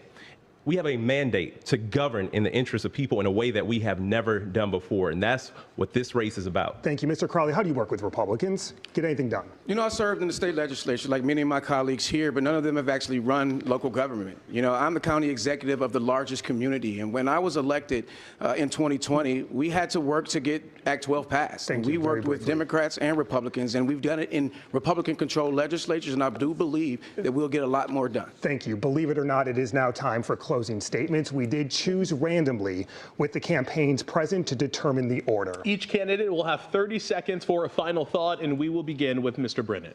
Thank you very much. While you've seen differences amongst us today, we have a common threat. It's losing to Tom Tiffany and Donald Trump. And the stakes have never been higher. We can build 100,000 new homes. We can expand Badger Care. We can stop having property taxpayers pitted against kids in Wisconsin, but we have to win in order to do that. For 25 years, I have been somebody who has solved problems. I'll be a governor who's more interested in results than rhetoric. I hope that I can get your support on August 11th and November 3rd. Thanks for... This guy just gives off weird vibes. He didn't say anything too ridiculous while I was listening. He does seem to be a little bit too much of a moderate, but he also just kind of gives off some weird vibes. Is it just me? I feel like I want Barnes to win. For tuning in tonight. Mr. Crowley. I want to first and foremost thank our moderators for hosting us, and I want to thank all of you who are tuning in today. You know, my story is... Yeah, I don't know the guy's name, but I do kind of like the first black bald dude. I feel like just from this debate, just from listening to this, he was the one I found most compelling. But Wong didn't seem so bad either. She didn't seem too rough.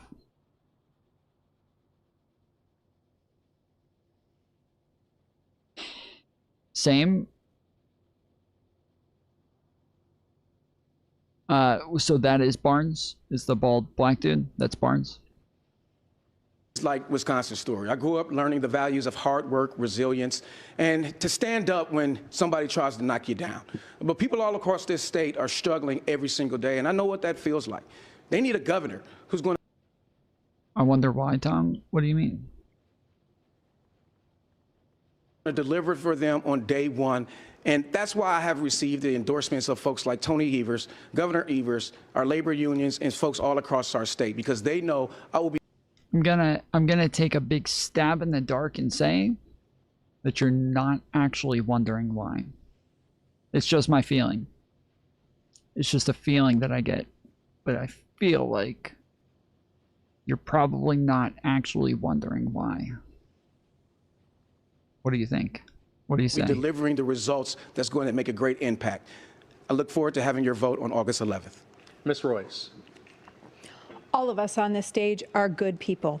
For 25 years, I have been turning the good ideas that we've shared into state law in the toughest of political environments. I've stood up to bullies and billionaires just like Donald Trump, and I will never stop fighting to build the Wisconsin that all of us deserve, working alongside you as I have throughout my career.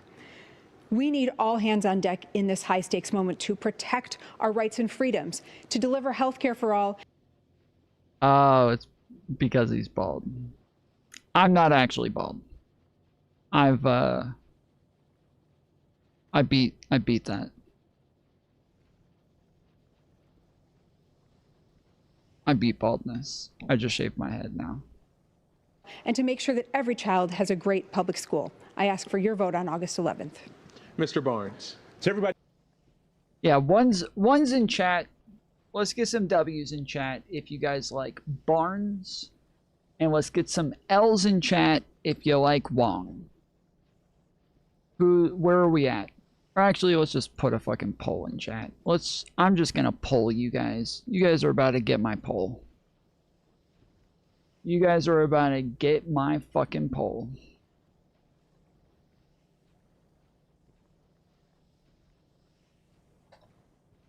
We're only gonna do the 2 candidates though.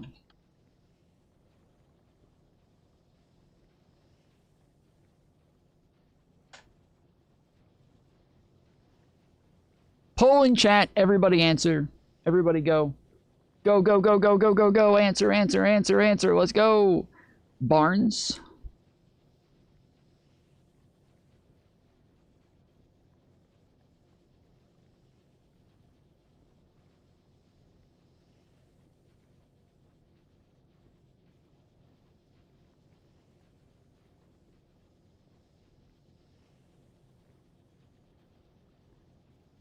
Oh, 73%, 80% Barnes, 27% Wong.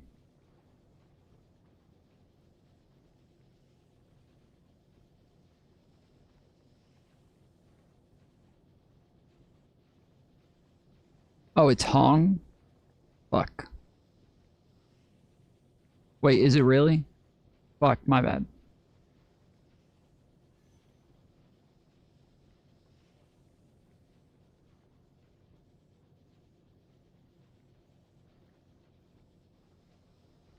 I knew that, and I just pressed the wrong button on the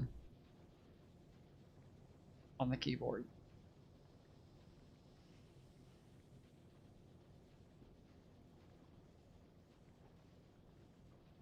I was literally, as I was typing, and I was like, fuck, is it Wong or Wang? I don't remember. I'm pretty sure it's Wong.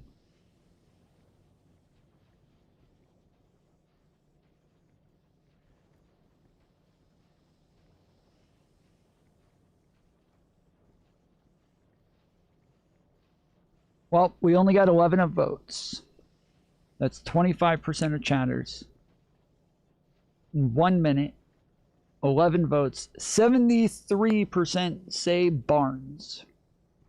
Although the R and the N are kind of melding together, where it looks like it says Bames.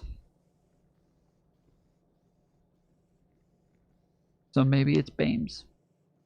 Bames and Wong.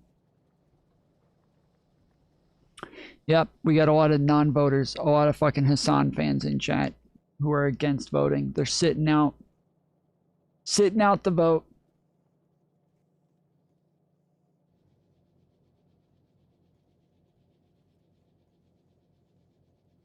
All right, well, we will end it in 10 seconds.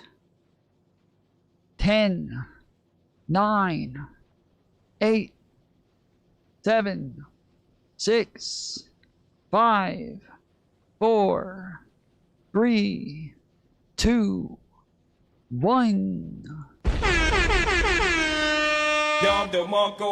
Bames wins the election with a total of 14 votes. He's got 64% versus Hong is 36%. All right, W chat.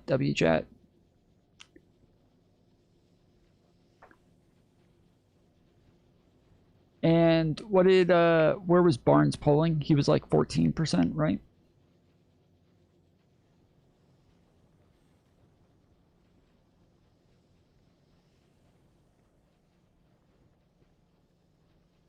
Democrats, so yeah, 44% said they would vote for Hong, compared to 15% for Crowley, and 14% for former Lieutenant Governor Mandela Barnes.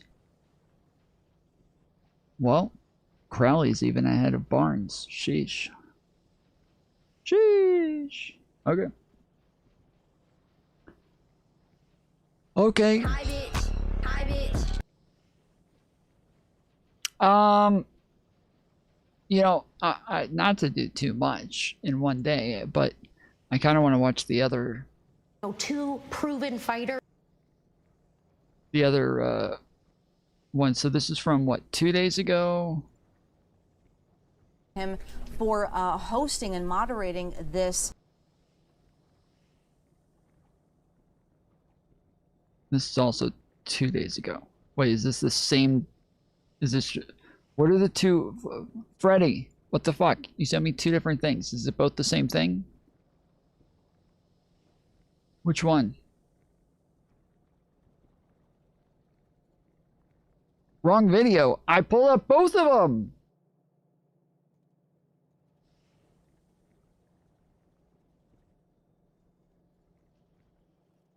It can't be the wrong video.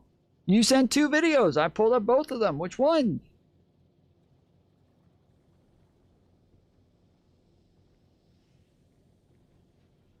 The top one is just the debate. I don't know. Fuck, I gotta go back and look and see which one's the top one. I don't know. Okay, so the first one that I pulled up. Alright. I'm gonna run to the restroom real quick, and then I'll be back, and we will get into the next one. Spam some emotes for a moment. The more active chat is, the more it recommends the channel. So let's spam some emotes for a second while I'm gone.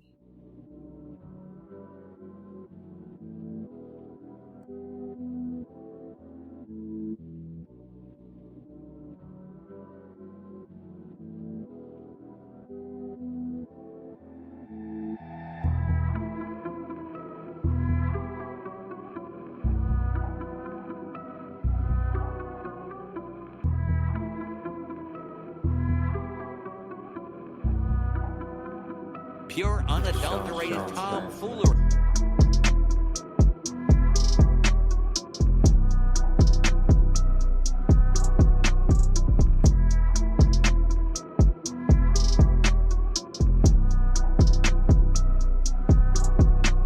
Is Tom fucking retarded or something? Tom is honestly one of the most brain-dead fuckers that covers all this shit, okay? Just stick your fucking nose out of it, Tom, you retard. Tom fucking retard. Tom fucking retard. Tom, stop it. Tom. I don't know what it is. Okay, Tom. He's Yeah, he's Tom. obvious. A You are descriptive assuming. Tom. No, hold on, chill. Tomfoolery.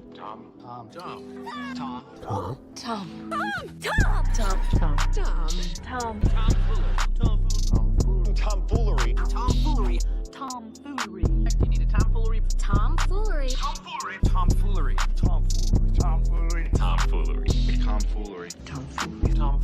Pure, unadulterated tomfoolery.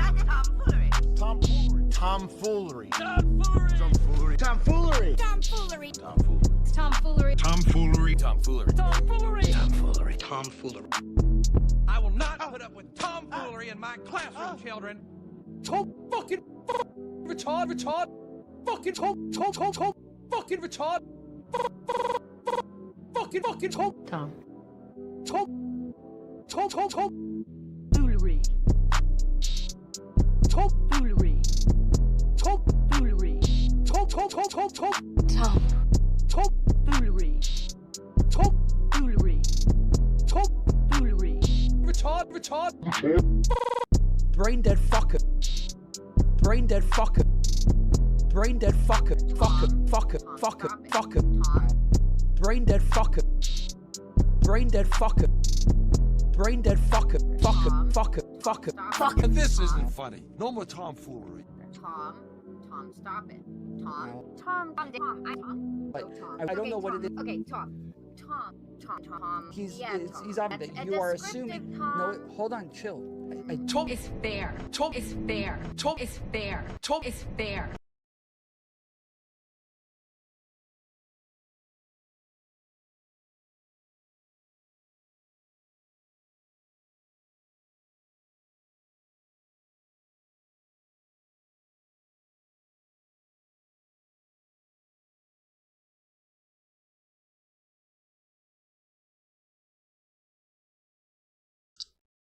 You guys are not the best. It's spamming emotes in chat. Nor voting on polls. But that's alright, that's alright. This is a special edition of The Pulse, the Democratic Senate debate. Live from our Fox 2 studios, here's Roop Raj. And good evening and welcome to Studio C for the Democratic Senate debate. It's a chance for the two candidates to make their final pitch as to why they are the ones who can go up against Republican Mike Rogers. Now, this is a race the whole country is watching, and control of the upper chamber of Congress is on the line tonight. Now, we should mention this debate is an hour long. The first half hour is on both Fox 2 and our streaming platform, Fox Local and Fox2Detroit.com. The second half is exclusively streaming on Fox Local. So have your phone ready. We'll have a QR code at the end of the first half hour that'll take you right to the stream, or you can just log on to Fox2Detroit.com and be ready for that second half hour. Now for the rules. Candidates will get a minute opening statement and up to a minute 30 to answer any question I decide to ask. The candidates will not address one another directly, but if statements are made about another candidate on stage about a policy point or a direct accusation, that candidate will get up to a 1-minute rebuttal. But to both the candidates, a little note: the more you make accusations, the more time you're handing over to your opponent. So let's have a productive debate that highlights what you want to do, not what the other candidate can't do. There's too much on the line, too much on the table, and people deserve substance over punches tonight. Now, I want to welcome the two Democratic U.S. Senate candidates, former Wayne County Health Director Dr. Abdullah Al-Sayed and Congresswoman Haley Stevens. To both of you, we give you a warm Fox 2 welcome. We thank you for being with us. We're taking your questions, by the way, via text, and many of those will be asked in the second half hour. Send them to 248-200-5042 or scan the QR code on your screen. The last time we did this, the system almost crashed. So many of you have questions. We know more of you will, so get on that as soon as you can. Dr. Al-Sayed, you get the first opening statement tonight. Root, studio audience, folks watching at home, I am so grateful to be here. My name is Abdullah Al-Sayed. Sheesh, this audio is shit. Holy moly. What the fuck, bro? I'm a doctor. I became a doctor because I go 15 minutes from where I grew up and travel a difference of 10 years difference in life expectancy. Instead of practicing clinically, I went into public health, rebuilt Detroit's health department, led Wayne County's Department of Health, Human and Veteran Services. We did things like put glasses on kids, took on corporate polluters, made sure that our kids weren't breathing the worst coming out of smokestacks, and eliminated medical debt. But I'm running because it just shouldn't be this hard. I've been down to 110 different cities, 475 public events. I could go to a living room in Lansing. I could be in a church in Detroit. No matter where I go, people tell me, I need to be able to afford my groceries. I need to be able to afford my gas. I need to be able to see a doctor when I get sick. My friend is going to frame this race about me and her. It's not about that. It's about you. It's about what you deserve. It's about you deserving a politics that's not bought off by the same corporations picking your pocket at every single turn. I'm looking forward to the conversation about how we get money out of politics, put money in your pocket, and pass Medicare for all. Thank you, Dr. Abdul Al-Sayed. Next up, Congresswoman Haley Stevens, you have 1 minute for your opening statement tonight. Well, thank you to everyone tuning in tonight. As we know, the stakes of this race couldn't be higher. Costs continue to go up. Our health care, voting rights, civil rights, it's all on the line. He's gonna end democracy. He's a danger to democracy and a fascist. In addition to Social Security and Medicare. And if Mike Rogers wins this race, all goes by the wayside. Look, Michigan deserves a senator who can win and who can deliver. I'm the only one on this stage who has flipped a Republican seat, and I was named Michigan's most effective Democratic lawmaker in Congress because my only focus is you. Abdul is running for celebrity. Republicans are propping up his campaign. And Mike Rogers just the other day said in a secret phone call that he makes it easier for him to win, that he's the one he wants to run against. Look, this isn't about the DC or New York influencer crowd. This is about putting Michigan first, and I've got the receipts to do that, which is why Governor Whitmer and so many others are joining my campaign to win in November. Congresswoman Dr. Al-Sayed, thank you both for your opening statements. Okay, all right.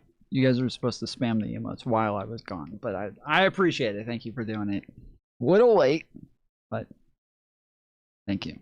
Thank you. Listen, just want to give you an idea of how we're going to do things a little bit differently from other debates where perhaps it's a little more formalized. This is going to be a conversation where I am the moderator. I'll ask you questions. The time cues will be given by me. No clocks here. So let's go, and we'll begin with this. So many people have questions about affordability. It's the number one thing we hear about from people. What are they doing in Washington to make sure that life is more affordable for me? Dr. Al-Sayed, what are you doing that's something that perhaps we haven't heard before in Washington that's different to keep the cost of living down? So let me just tell you, for me, it's I don't take money from the corporations who are jacking up your prices in the first place when you're bought off. Yeah, I'll just tell you, fuck the corporations. Real quick, for everybody listening, okay? We have an awesome store here at the Tom Foolery Show with some awesome fucking stuff to buy. I don't know what apparel, merchandise. If you go to the channel and click on store, you can see there's some tomfoolery hats. There's some stuff that isn't about the channel specifically. We have Taco Trump. It says Trump always chickens out. Taco on the side with a picture of a taco right there. We have Diagnosed with TDS and Proud. We have one of my favorites, which is the Trump rapist or racist hoodie. You gotta have it for the protests. I mean, come on. If you go to a protest, you go to a No Kings protest or something like that. Imagine not having this on. Imagine not wearing that. I mean, come on. And you can get it in any color. I mean, this one's pink, but you can get it in gray. You can get it in green. You can get it in red, purple, lighter gray, blue, white, tan. Like we got all the fucking colors here.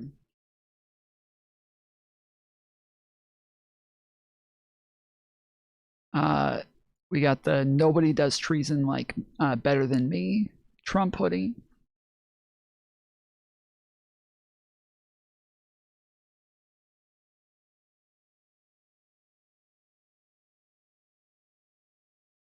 We got the Liberal Not Leftist t-shirt. And then we got the tomfoolery apparel here. With these slick fucking, I don't know what you call these, like turtleneck track jackets. I got this one. Alex Mantis. You guys see Mantis in the chat? The beautiful Mantis bought this for me for my birthday. W's in chat for Mantis. This was fucking awesome. Who made the designs? We got a French designer out of France named Thomas Bignon. he decided to do the designs for us. So we got, you know, flat brim Foolery cap here. Then we got an athletic Adidas snapback cap. The W hat that says Foolery on the back. We got beanies with the Foolery logo on it. Gym shirts with the Foolery logo on it. Hoodies with the Foolery logo on it. Regular sweatshirts. And then even just some random stuff here. And mugs. We got some mugs with the logo on the mugs. And the Fools logo on it as well. So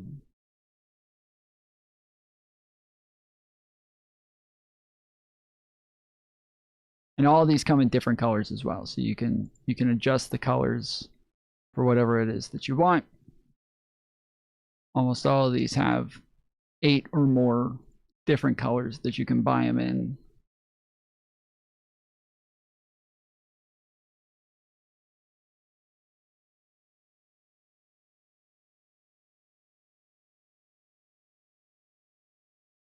Yeah, check out the store. Linked to my YouTube channel. Look like a fool. Explore the entire collection. Just go to the YouTube channel right here and click store at the end. Windbreakers when? I'm probably not gonna do windbreakers. I feel like having sweatshirts, hoodies, and track jackets makes it to where I've got enough.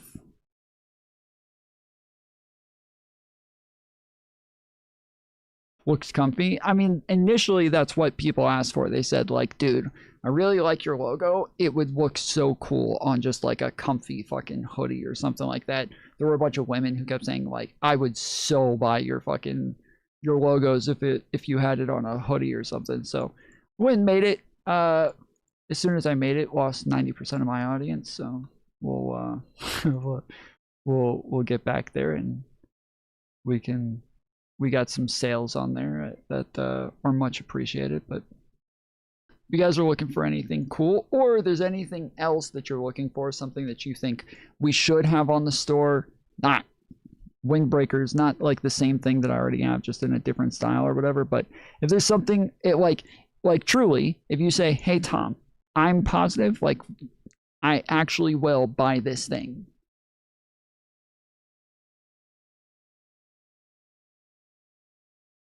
then yeah, let me know, and I can make it the majority of the time.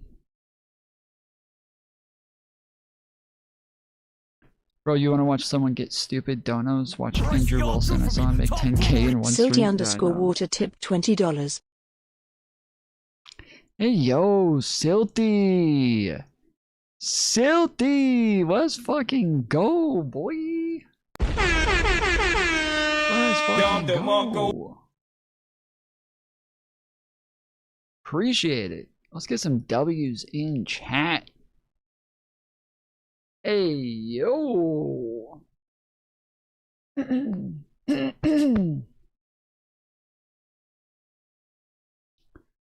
No taste for fashion. I mean, honestly, I as I said, I have this hoodie. I like all of these. The track jackets. I really like all of these. These are all so fucking cool. I have like a bunch of my backgrounds have what I call my mesh background. And I made this. I made the mesh stuff a while ago for backgrounds and crap like that, and then redid it again for some of these. And I really like these. I think this is so pretty and so cool looking with the dots and the scratches and all of that. And then the other one is called Paint Splatter, and I really like this. Now, a couple of people said they were like, hey, I would get that if it didn't have the logo on the back. And then I asked again. I was like, hey, just want to make sure I'll go take the logo off now if you're saying you're actually gonna buy it. And I didn't get any responses. So But this is we had a competition a while ago for somebody to create a logo for the community. We wanted something that represented the community and that is the logo for the Discord. This is the Fools logo, or the Communist logo. That's it. You know, eventually, if we do transition to the Communist branding, we might change it to something a little bit similar. But yes, this is the one that won the competition by far. That is the Fools logo on the back, representing the Fools community. I wish we knew some artists that could make us a logo, right? If you want to make you are free to send me stuff. If you want to make stuff, I'm always open to more stuff. But as I said, people can recommend things.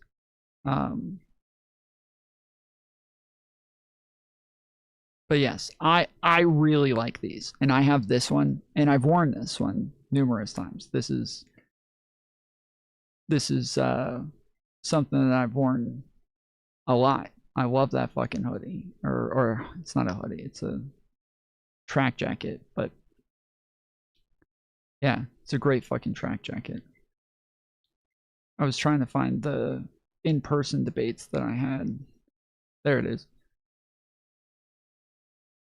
Darcy blows. Yep. Look how pretty that is.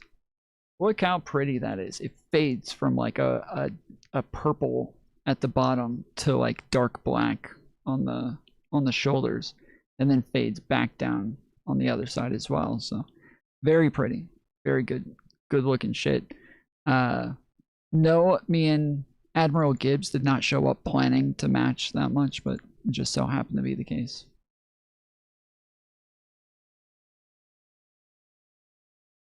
Off by DTE and Blue Cross and Big Pharma and Big Tech and APAC. Don't be surprised that there's a pro quo that comes with that quid.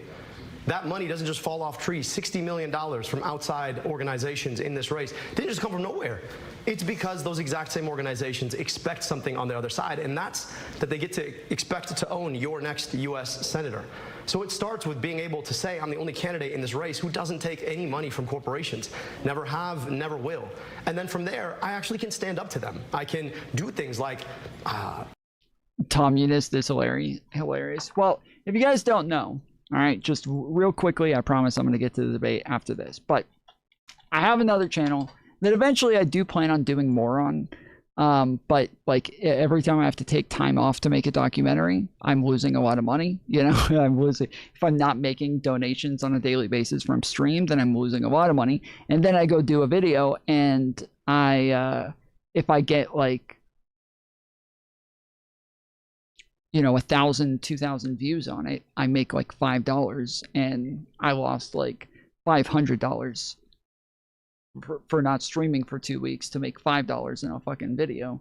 But this is another channel that I have, Terminally Online Media. We're thinking about, when I say like communists and all that, we're thinking about changing the branding of this channel to Terminally Online Media Live. The initials, Terminally Online Media, spells Tom, T-O-M. And so this is a channel, I currently have one documentary on it. I want to do more in the future, but make sure you go check out this documentary. It is my pride and joy. This is my baby. This is my favorite. So go check out this channel, Terminally Online Media. I will link it in the chat if you haven't seen it. Enforce our antitrust policies that haven't been enforced. I can do things like tax billionaires their wealth so we can take that money and invest it in you and your kids, in your schools. I can do things like make sure that rather than sending your money somewhere else to drop bombs on other people and their kids, we can keep that money here at home. And just in case you don't believe me, just think about this. Just last week, our friend here voted to send $3.3 billion of your tax dollars to a foreign government. That is the pro quo that comes with the quid of $30 million spent by APAC. So it really comes down to how are you funded? Get her. Dr. Alsea, thank you. Congresswoman Haley Stevens, we heard a lot from Dr. El Sayed. Some of that was about your record in Washington. I want you to be able to address that, but also tell us what you would do to keep the cost of living down. Yeah, our affordability crisis is choking us out here in Michigan. You know, everywhere I go, if it's at the fish fry in downtown Detroit, or the working single mom who just the other day told me her health care costs continue to go up, that the grocery bill is only getting harder. We don't need lip service. We need action. And Abdul's going to talk about where employees from certain corporations are spending their money, but let me tell you about what I am doing. Because DTE and our utility companies are selling out their ratepayers, and I'm giving them an option. I'm saying DTE, either stop raising rates or lose your federal funds and cut executive pay. Look, we need proven fighters in these positions, and that is what I have done time and time again. I've got the receipts to show it, and this is also why Governor Whitmer and AG Nessel, you know, two proven fighters who want to see results, have endorsed me in this race, because Michigan, it needs a workhorse in the United States Senate, sleeves rolled up, ready to tackle our I like her voice. I don't know why people make fun of her voice. I kind of like it. Problems on day one. 15. And I'm not just stopping there. Let's lower the costs of groceries with my bill. No tariffs on groceries. I do want to get into the weeds a bit with this, because I want to ask you a very direct question that so many people ask us. Are these folks getting money from big utility? Congresswoman Haley Stevens, are you taking money for your campaign from DTE or consumers? No, but let me say this, Roop. I have been transparent. I have been transparent throughout this campaign, and let me just say this, that the only thing that ever motivates my work is the people of Michigan, the people who I hear from. You know, my opponent is on these big podcasts. You know, he's running a podcast himself. These folks are making fun of the way I sound, but yet I sound like the people who need help, who are talking to me about what they need Congresswoman, done. that was a follow-up to ask the direct question, whether you're taking money from utilities And I or said not. no. The answer is no. Thank you. Dr. El Sayed, I'm asking you the same question. Any money from anyone that we don't know about? No and never, but then $40,000 in direct receipts to her campaign from DTE's corporate PAC. And then there's, I don't know, Center for Democratic Priorities, which released its funders, but then they're behind these shell organizations, these 501c4s. So I'd really like to revisit that question, because I don't know how to explain $40,000 directly to her campaign from DTE. I'm the only candidate in this race who's never touched a dime of corporate PAC money. I do want to ask both of you about your campaigns respectively. Is he lying about this?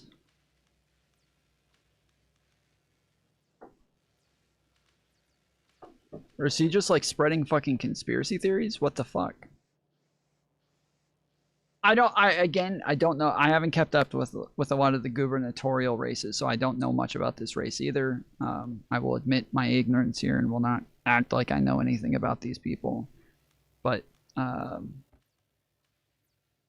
mean, that's quite the claim for her to just turn around and deny it. He's just lying? Yes, she took donos from them prior to this race. Oh. Okay, that's weird. When it comes to certain questions that people have, Congresswoman, we'll begin with you, and we'll dive right into that right now. You've heard many people ask the question about AIPAC, and it seems as though on many instances you haven't directly answered the question.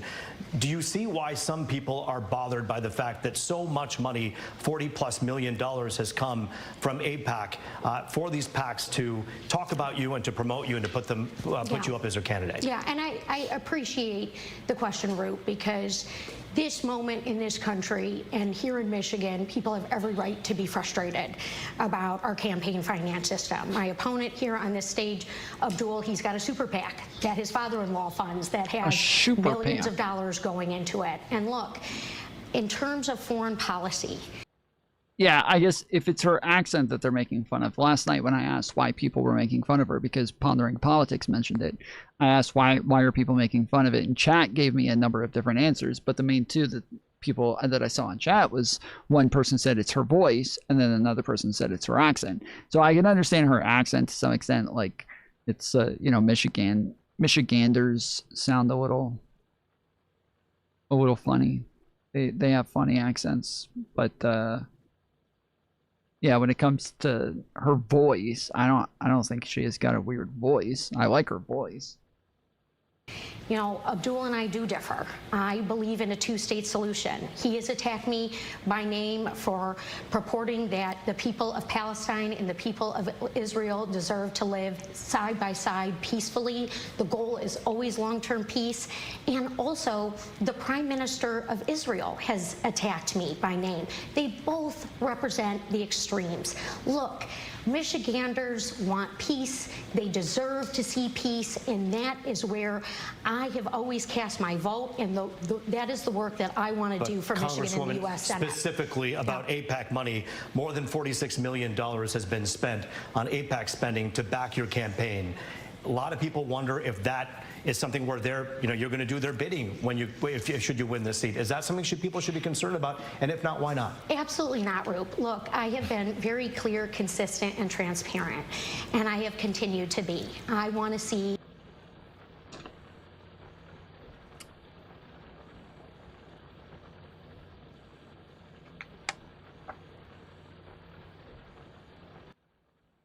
Is that something people should be concerned about? And if not, why not? Absolutely not, Roop. Look, I have been very clear, consistent, and transparent, and I have continued to be. I want to see long-term peace. I want to see a two-state solution.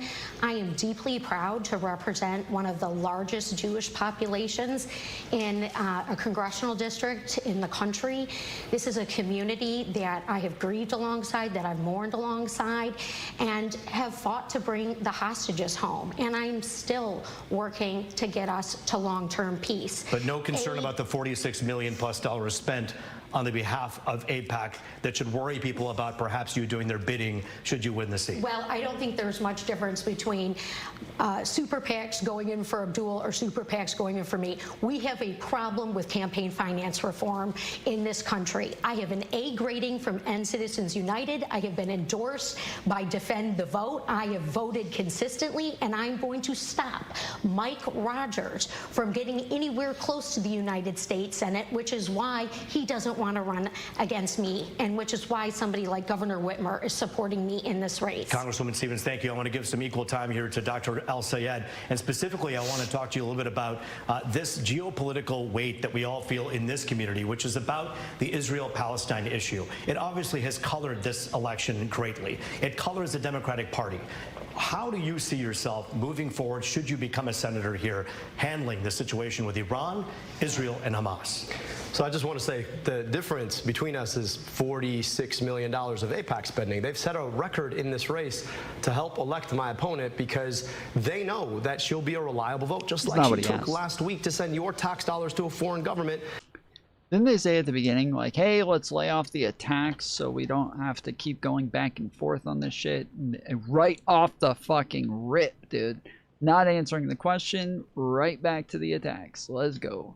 I mean, this is like, you know, the best attack you can have on somebody currently. Like, you could call somebody a fucking rapist and it's not going to be as impactful as calling them somebody who's saying that they have AIPAC donors. That's going to be a lot more impactful than just about anything you could say about someone right now. That is aiding, arming, and abetting the very people who want to foreclose on the possibility of Palestinian self-determination. Look, at the end of the day, my job is to take care of you here. I want to be your U.S. Senator. I want your tax dollars spent in Michigan to provide schools in Michigan, to build health care in Michigan, to build roads in Michigan. And I think that money sent over there to kill kids and women is the worst use of our tax dollars. And yet, that's exactly what $46 million in spending will buy you. And I believe deeply that we have a responsibility to make sure that we don't make other people's problems worse.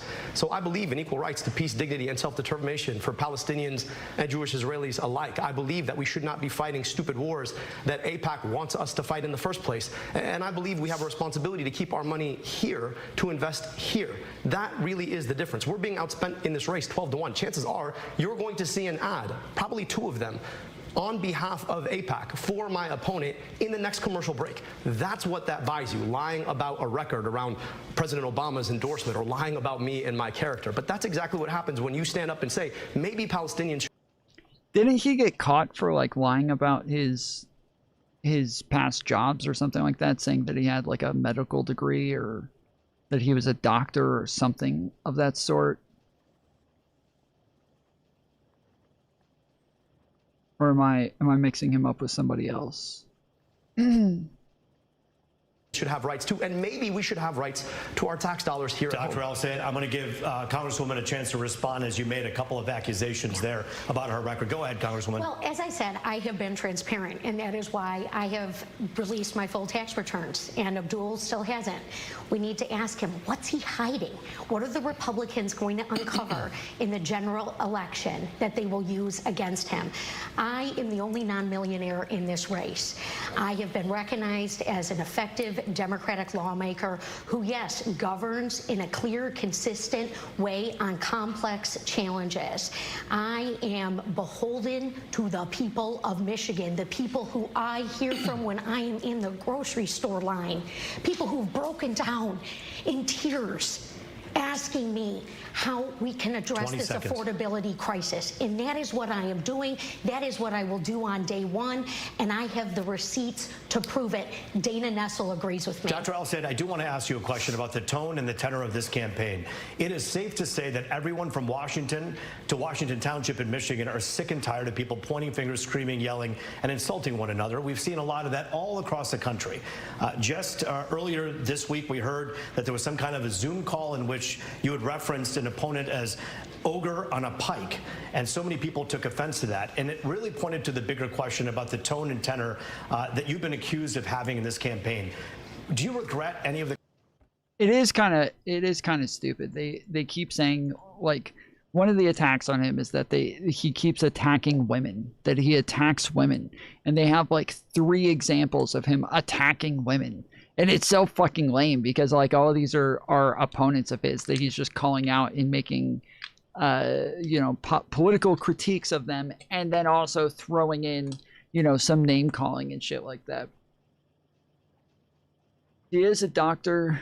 He just didn't practice clinically. So did he say that? But I was asking, did he lie about this? That's what I was asking. Did he get caught? Like, my question is about whether or not he lied about something. I don't really care if he was a doctor or not. I'm more so asking if there was a lie. The comments that you've made, and do you think that this race could take a more productive and a more substantive tone if we kept those personal slams out? Look, I took to Twitter last week and said that the tone in which people talk about my opponent is unkind, and I asked anybody who supported me to not talk about her that way. In fact, when she got booed on the stage at the Michigan Democratic Party convention, I called her personally and said that that was unkind. My supporters had nothing to do with it, but I don't think that that's the way we want to do politics. I was referring to a guy named John Fetterman, who's a senator from Pennsylvania, who has done terrible things, got elected on... I've never done the big spider thing in this game before, but I think I might do it this time. I'm gonna try to get a big like football player outfit first, and then I think I'm gonna try to get the fucking spider, the spider car, or whatever it is. On a set of values and is now completely throwing those values in the mud. And I do think it's important for any senator in Michigan to have a relationship with folks who are in the U.S. Senate. And if those folks are not actually acting in accordance with what they got elected on, I think it's important for all of us to have an honest opinion about what we're going to do to make sure that our Senate looks like the people it represents. But when we talk about unkindness, I also just want to speak to the fact that on behalf of my opponent, UDP, another name for AIPAC, has been running attack ad after attack ad after attack ad on my character. I'm the father of 2 daughters. I'm raising them to be stronger than any man. My wife is a doctor. My mother was the first tenured professor of engineering at her university. I was raised by strong women. To say that somehow, because I wrote an op-ed 15 years ago about First Lady Michelle Obama, or I ran against Governor Whitmer, that somehow I'm disrespecting anybody is just inconsistent with the truth. So I really think it's important for my opponent to speak to why she thinks it's okay to spend $10 million of AIPAC money coming after my character. I'd love to understand that, because I went on Twitter and I said that those comments are unkind. I'd like to see the same thing. Congresswoman, we're going to get to some questions from our audience in just a moment, but Congresswoman, I do want to give you a chance to address that civility issue that is lacking severely in American politics. Is this something that the ads that you see on television, whether you paid for them or whether someone else paid for them, do you think they're doing an injustice to voters by just filling the room with vitriol and hate and not getting to the issues? Well, look, there was something else that was revealed in the phone call that Abdul was mentioning, which is that he said that he's not going to be able to get much done, that he's not focused on policy for the first 2 years that he is in the United States Senate, that he's going to be focused on national politics. Again, Michigan needs a workhorse, and I am offering these ideas on day one. Congressman, respectfully, I do want to answer the question. It's about civility. It's about civility. Transparent about what is being said here. And look, Abdul's a great guy. He's a great father. You know, only he can account for saying that, you know, Whitmer's bought and paid for, or that, you know, no one cares about Debbie Stabenow, or that Mallory McMorrow isn't smart enough. You know, that is certainly on him to respond to, which we certainly just did hear from him on that. Can I Dr. Al-Sayed, you have a quick minute here. Look, I told you at the outset that my opponent was going to make this race about me and her. But this is about you. This is about whether or not you deserve a politics of the people, by the people, and for the people, or of the corporations, by the billionaires, and for the special interests. In an effort to talk about civility, I just took another attack. And I just want you to ask yourself, what is it that you deserve from your politics now? Do you deserve a politician more focused on their opponent because they want to be in a seat? Or do you deserve a politics where we're all asking, how do we actually serve you best? Because that's what I'm focused on here in this debate and been focused on for this entire 15-month campaign that we've been running on. Well, and thank you for clarifying that you didn't call me an ogre. No, again, for the... I keep seeing these fucking... For the record, it was Mr. Fetterman that... I saw these clips online of people saying, I think it was on Twitter, saying she got caught calling him, saying that he called her an ogre.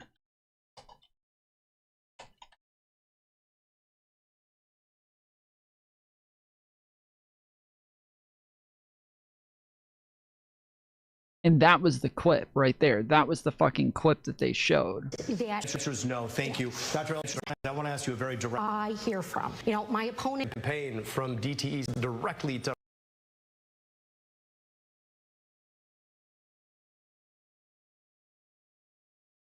Yeah, I don't know where the clip is, but there was a clip that I saw it so many fucking times. How do you spell ogre? Is it O-G-R-E or O-G-E-R?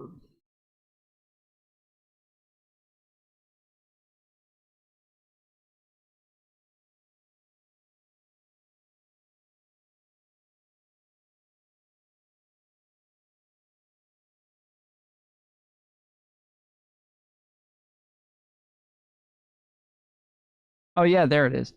Stevens on nastiness during the race. Moderator calls out on her not answering the question. Thank you for clarifying. I was not who ogre was about. That the ads that you see on television, whether you paid... This isn't the fucking clip though. Yeah, that's not the clip.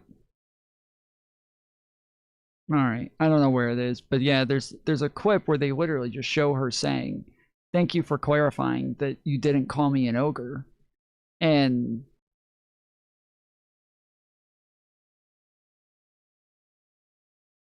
yeah, Abdul Al-Sayed never called Haley Stevens an ogre, and yet she made things up and sees if it will work. Good for her. She self-identified as an ogre. She could marry Ogre Fetterman after he divorced. So wait, did she say that he called her an lacking ogre? severely in American politics. Is this something that the ads that you see on television, whether you paid for them or whether someone else paid for them, do you think they're doing an injustice to voters by just filling the room with vitriol and hate and not getting to the issues? Well, look, there was something else that was revealed in the phone call that Abdul was mentioning, which is that he said that he's not going to be able to get much done, that he's not focused on policy for the first 2 years that he is in the United States Senate, that he's going to be focused on national politics. Again, Michigan needs a workhorse, and I am offering these ideas on day one. Congressman, respectfully, I do want to answer the question. It's about civility. It's about civility. I told you at the outset that my opponent was going to make this race about me and her. But this is about you. This is about whether or not you deserve a politics of the people, by the people, and for the people, or of the corporations, by the billionaires, and for the special interests. In an effort to talk about civility, I just took another attack. And I just want you to ask yourself, what is it that you deserve from your politics now? Do you deserve a politician more focused on their opponent because they want to be in a seat? Or do you deserve a politics where we're all asking, how do we actually serve you best? Because that's what I'm focused on here in this debate and been focused on for this entire 15-month campaign that we've been running on. Well, and thank you for clarifying that you didn't call me an ogre. No, again, for the record, it was Mr. Fetterman that was... Yeah, she says, thank you for clarifying that you didn't call me an ogre. And that's the clip that I keep seeing, but I didn't see it. Did she accuse him of this? Does anybody... Do we have to have literally the same people arguing about fucking Israel on a daily basis in chat every single day? Like, do we have to do this every fucking day? Kyle Kowinski explains how AIPAC and corporate Dems are trying to rub it in your face that they can drag Haley Stevens across the finish line.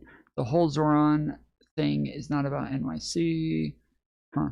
Yeah, I don't know where it is. I just know that I've seen this over and over and over. It's like the same fucking clip in the very beginning is her saying, thank you for clarifying that I'm not an ogre. And they like try to cut it out and just show the moderator saying like, yes, he did not call you an ogre. That was somebody else. And they try to make it sound like the moderator is calling her out or correcting her.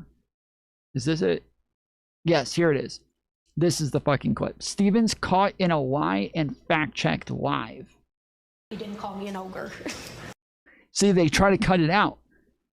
You hear that right at the very beginning. This is the very fucking beginning. You didn't call me an ogre. You didn't call me an ogre. And that they try to make it sound like she's accusing him of calling her an ogre. No, again, for the record, it was Mr. Fetterman that was apparently called an ogre in the call, not you. However, you didn't call me an ogre. Yeah, they're saying that the moderator is calling her out and she's caught in a lie when in reality it's her. She's the one who's saying he didn't call her an ogre and thanking him for clarifying. So yeah, this has been so fucking stupid. How do we actually serve you best? Because that's what I'm focused on here in this debate and been focused on for this entire 15-month campaign that we've been running on. Well, and thank you for clarifying that you didn't call me an ogre. No, again, for the record, it was Mr. Fetterman that was apparently called an ogre in the call, not you. However, I do want to get to some audience questions as well. It's time to take questions from our studio audience. We want to remind you that we are taking your questions at home as well. Just scan the QR code on your screen or text it to 248-200-5042. Make sure you tune in at 8 o'clock to stream Fox Local on fox2detroit.com. These candidates will be answering your questions. But right now we begin with Hannah, who is a voter who's here today. Thank you for being here. Thank you for having me. So, what I wanted to ask was, compared to neighboring states, Michigan consistently ranks among one of the worst for power reliability and rate affordability. As hotter summers and severe storms strain our infrastructure, what federal policies or grid investment standards will you champion to ensure Michigan residents get reliable, affordable power? We'll begin with Congresswoman Haley Stevens for an answer on that. Yeah, well, and Hannah, thank you so much for asking such an important and palpable question to so many Michiganders. It has been deeply frustrating to see Donald Trump get rid of the clean energy tax credit. It has been deeply frustrating to see our utility bills go up and up and up. These companies do not care about the ratepayers, and they are selling us out. I am not offering lip service to this issue. I'm offering a solution, which is to say to these companies, either lower the rates or lose your federal funds. Look, I voted for the infrastructure bill. I secured funds for us back here in Michigan. I want to do more of that, passing the largest climate bill in the history of this country. Donald Trump's trying to erase it. We need a science-forward agenda delivering for us meeting the moment for who our families are, what our children deserve, and that's why I'm running for United States Senate. Hannah, we have an answer from Dr. El-Sayed as well. Anna, thank you so much for such an important question. I just want to speak directly to what's happening right now. You've got DTE, which is the biggest spender in our entire politics. They spend on 93% of the entire elected state legislature, as well as most of our congresspeople, including my colleague here. And that allows them to get away with things like building one of the largest hyperscale data centers in our state in ex parte approval. Now, that's fancy terms for saying approval without actually going through the normal process. And this is going to increase the load on our grid by more than twice. Now, we just lost our power for I'll put a load on your grid. 5 days in a row because of a mid-level storm. We need to do a lot better. To me, it's about transparency in policymaking. People should not be able to take that money and then turn the other cheek and then allow for these approval processes that aren't approval processes at all. I still have yet to see a plan from DTE about how they're going to improve our reliability while doubling, more so, the amount of electricity they're expected to provide for a data center that nobody asked for. I put out a terms of engagement because these data centers, that was one of 15 that proposed last year alone. We need to be serious about the incoming threat that's going to make all of this so much worse. Thank you both, and thank you, Hannah, for your question. I want to address both of the candidates, and by the way, we are going to get to some text message questions as well from all of you at home. But I want to talk specifically about your campaigns, and I think it's noteworthy that one of the reasons we're doing this debate is to contrast the two of you, where you stand on so many issues, but also on how you go about doing your business, how you campaign. Dr. El-Sayed, I'll begin with you. The Democratic Socialists of America have not made an endorsement in this particular race, but when you go to our rally, and we've covered so many of them are from that organization. Who are you when it comes to your political stripes? Many people call you progressive. Some have accused you of being a socialist. Not that that's a bad word, but people have said that about you. Yes, it is. Where do you stand? Yes, it is. It's a bad word. It's a bad word. Socialists. And on your politics, how would you describe your politics? Roop, I'm a doctor it's and a naughty a scientist. word. I want policy solutions that actually map to the problems that we face. My governing experience is rebuilding a health department in the city of Detroit, leading Wayne County's Department of Health, Human and Veteran Services. We had to go in there and work with a diverse community to be asking what are the challenges we face and how do we actually solve them. We were able to identify the fact that our county ranked number 8 for medical debt nationwide, and we could eliminate that for a penny on the dollar. So we set aside $7 million to erase up to $700 million in medical debt. When kids couldn't get glasses, 30% of them would get tested positive for needing glasses and wouldn't get a pair. We put optometrists on vans outside of schools so that as soon as a kid got a positive test, they go out, get a full optometric exam, and get a pair of glasses delivered within 2 weeks of a vision test. Now, working with a diverse community. You just made that fucking word up. Optometric is not a thing. Community of people, you come to realize that not every solution fits the same way. You've got to be thinking about a solution in the right way. When it comes to the question of socialism, I'm not a socialist. I'm just a capitalist who understands how capitalism works. The biggest threat to capitalism was never the idea of government regulation. It was always monopoly. I want you to think about the stuff that you have to buy, whether it's your groceries and the number of stores you can go to, or it's buying a flight to see your grandmother, or it's picking a phone or a phone provider.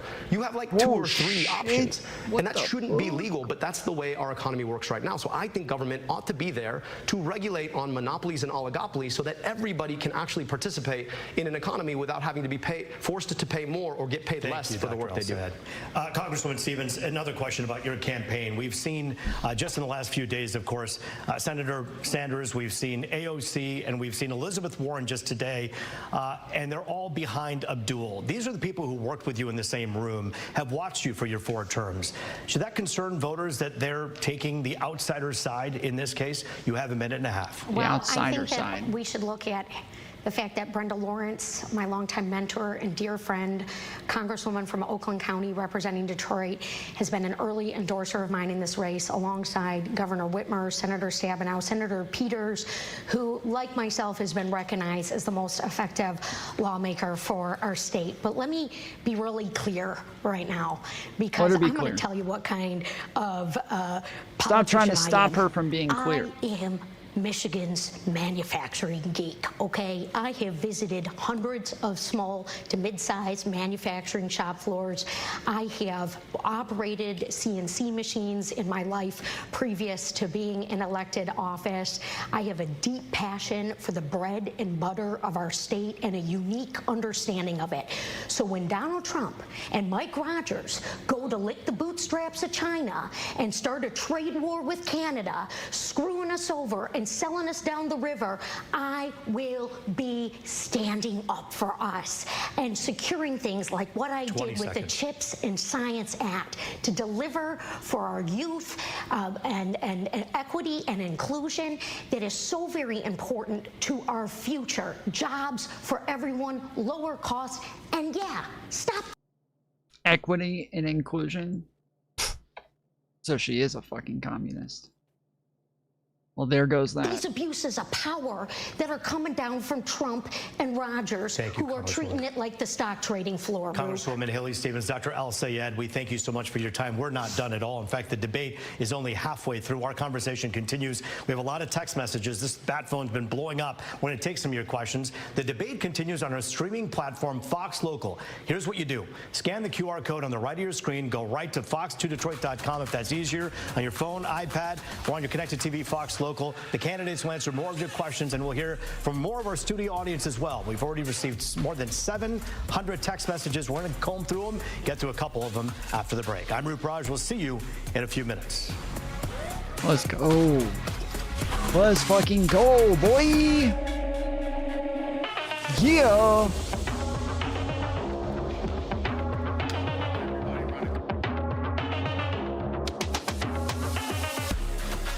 Shit, this song is fucking front, baby.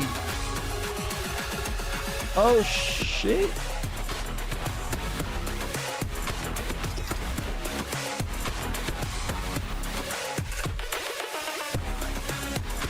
Oh shit, bro. Let's fucking go. We're getting hype.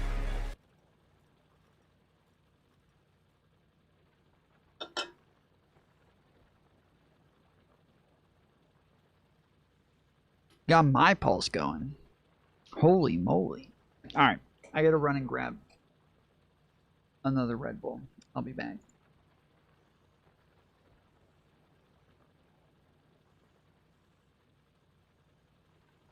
Edition of The Pulse, the Democratic Senate debate. Live from our Fox 2 studios, here's Roop Raj. Thanks for staying with us on this special edition of The Pulse, streaming exclusively on Fox Local and fox2detroit.com. You're about to hear more from the candidates, and they'll hear from you. Scan the QR code on your screen or text your question 248-200-5042. Our producing team in the control room, they're monitoring all these texts. Yours could be asked next. We'll also hear from our studio audience as well. And so we begin with this text message with Dr. Abdul Al-Sayed and also Congresswoman Haley Stevens. How will you bring back manufacturing jobs and secure longevity for the big three? Congresswoman, you had a chance to address this earlier. We're going to begin with Dr. Al-Sayed on what he plans to do when it comes to manufacturing jobs and securing the big three. Well, I'm grateful for the endorsement of the UAW. And they endorse me because they understand that a pathway forward to bring back the manufacturing that we lost because of terrible policies like USMCA, voted on by my friend here, is to make sure that we are thoughtful about actually regulating the way that corporations and the top of corporations make decisions. Number one, I think we need to ban stock buybacks. This is this process by which corporations will literally buy their own stock to artificially raise their stock price, taking money away from the future of R&D and the workers themselves. Number two, I actually think that there's a pathway, unlike the stupid tariffs of Donald Trump, which is around-the-clock tariffs for everyone. I think that there's a place for targeted tariffs. If you think about free trade like cancer, I think we need some chemo. And the way that that would work is that they were transparent, specific, directed to particular product lines. And then number three, I think we need to massively invest in continuing to be the best place to make an internal combustion engine in the world, and also to invest in EVs and EV infrastructure. And I want to talk about what I mean by that. I don't believe in a mandate, but what I do believe is that you should be able to buy a $25,000, 300-mile range car brought to you by the big three. Why? Because that's the way that we're going to be able to create a product line that can compete all over the world with the kinds of cars that China is now manufacturing and eating our lunch on.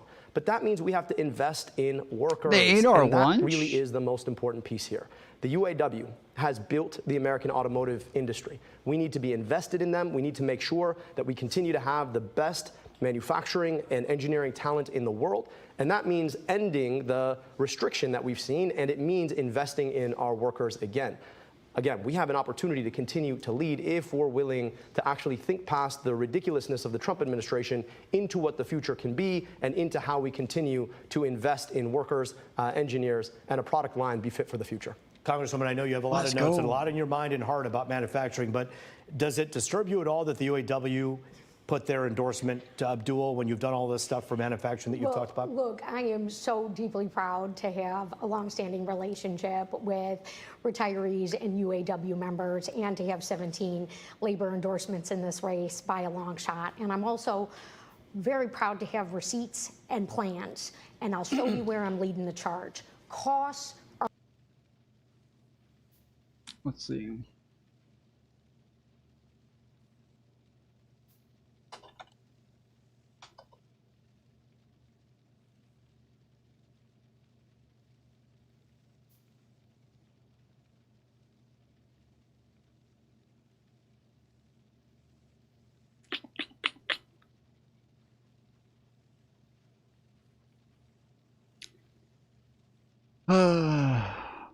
Fuck. Every time I ask AI what the polling is for shit, it doesn't tell me anymore. It always tells me that I have to check official sources. And the other day, I figured out like a way to trick it into me, or to trick Google AI into telling me. And I can't remember what it was that I did. But I figured out a way to get it to answer the fucking question. Politicians yap. I mean, that's what we're here for. We're here for them to yap this time.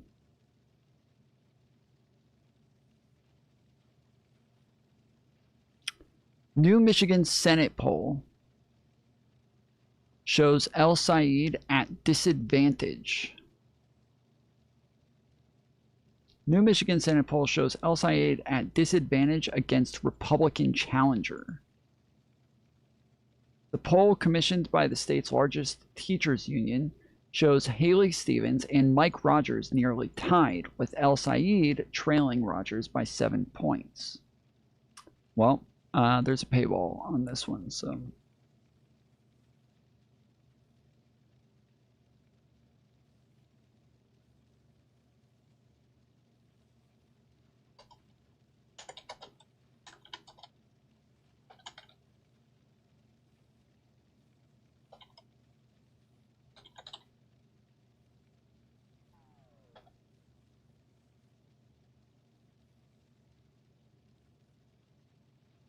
I'll find this shit. Are killing us in our manufacturing sector. All right, the trade war with Canada has sold us out. There are 1,000 Cleveland Cliffs workers, mostly in downriver, that are out of work right now. You know, Mike Rogers wants to rubber stamp all of this. The stakes couldn't be higher. November is 50-50. He said on the leaked call he wants to run against Abdul. He knows that I passed bipartisan wins for Michigan with chips and science to lessen our dependence on China, that I want to do that with critical minerals, which will lower costs and create jobs and continue to propel us as a manufacturing hub. And look, Roop, I was deeply proud to play a role in the Obama administration when our big three was on the line, particularly General Motors and Chrysler, and hundreds of thousands of manufacturing jobs across our state. That was a long time ago, but it was policy that worked. We cannot take for granted that this incredible state of ours, Michigan, is just one of a handful left in the country whose central economy, all the jobs, drive through manufacturing. I'm going to be the champion for that in the United States Senate, and I'm going to run through anyone and anything that gets in my way to deliver for us. You know, one of the things and one of the reasons we wanted this debate to happen right now, just hardly a week away from the big election, is because people don't always understand the differences between the two of you. Some of them are clear, some of them are not. So I'm going to ask you a question that is really mirrored in this text message from one of our Fox 2 viewers. And I think this is really a poignant question. Dr. El-Sayed, I'll begin with you. What is the number one thing Senate Democrats are failing to do right now that you would do differently?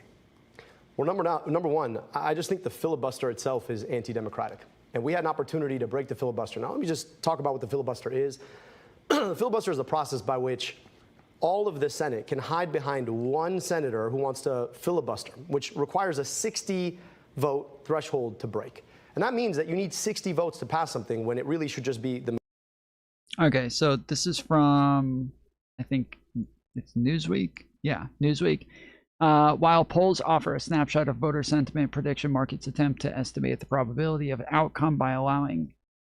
Wait, I don't want... Fuck, dude. Why won't anything... This is the third fucking article. Why won't anything just give me the fucking polling?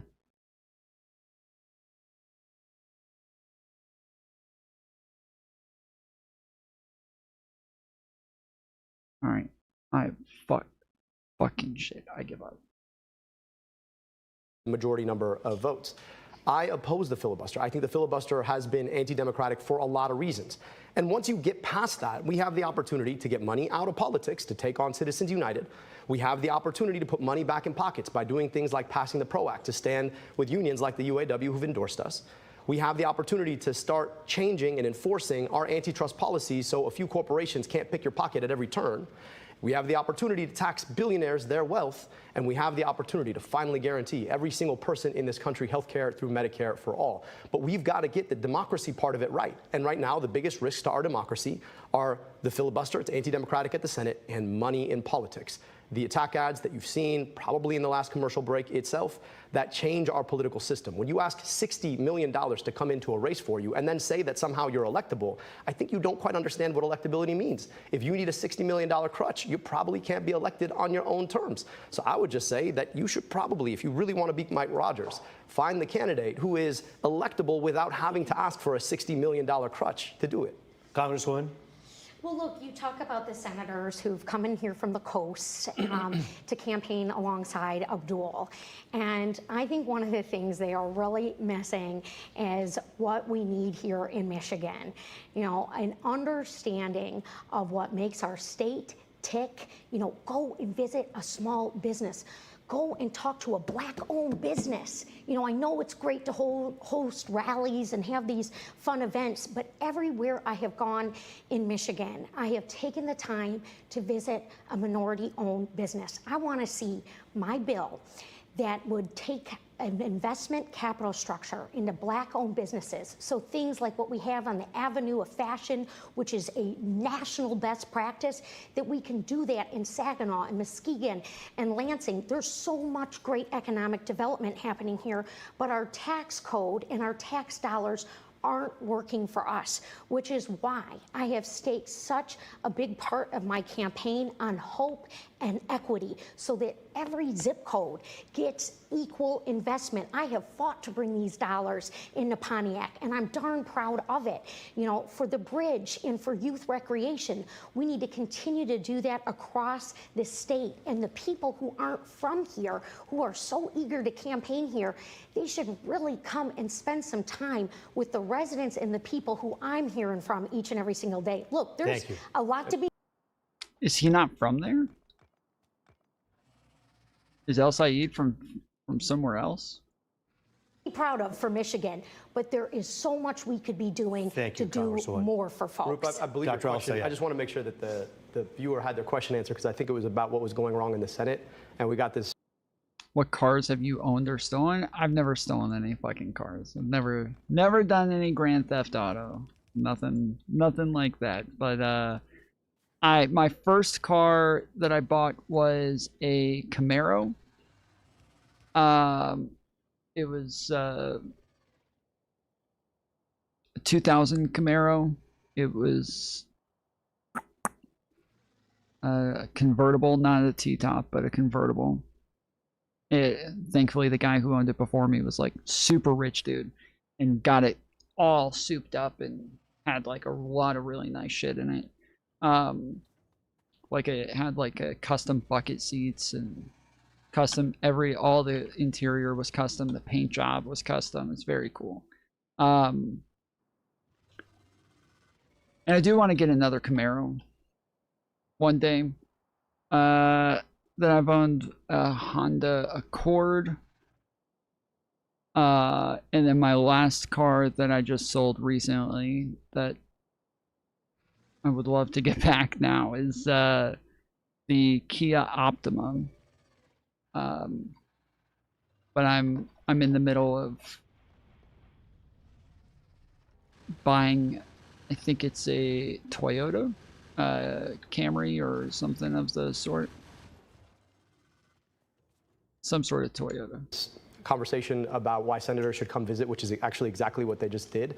But I just also want to just be clear about this, that at the end of the day, yes, you should go to small business. Which one of these is the, like, I know that there's a backpack that I can wear where all the shit comes out and starts fixing everything, but I don't know which one it is. And I can't find it. So like these are construction robots, but even just a minute ago, there was a bunch of stuff that needed to be fixed and I dropped the construction robots and they didn't do anything. So that's, I'm not sure if maybe I don't have it yet or what, but there's personal robot port MK2. Is that it? Is that I just get the robot port and then buy the construction robots, or you need robots plus a beacon? Like, no, I don't need the beacon. I want the backpack. I want it to just come out. I don't want the ports. I want the backpack, the ones that are on me. And then as I run past something that needs to be fixed, they just come out and fix it and go back.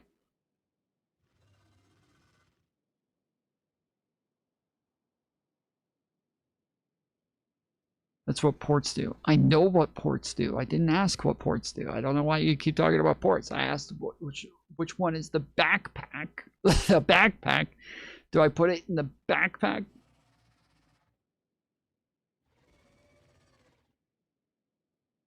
Do I do it? Because, yeah, do I just get the personal robo port? Or is that what you're talking about? The robo port? The backpack thing? Like, that's what you're talking about, the port. Because there's the fucking, what's it called? The port capsule or whatever.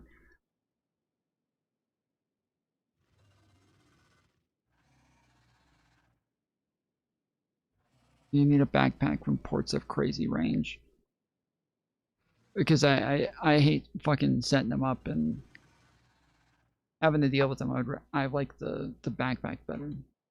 But it's, I guess it's still a port. It's just a, so personal robo port. That's what I.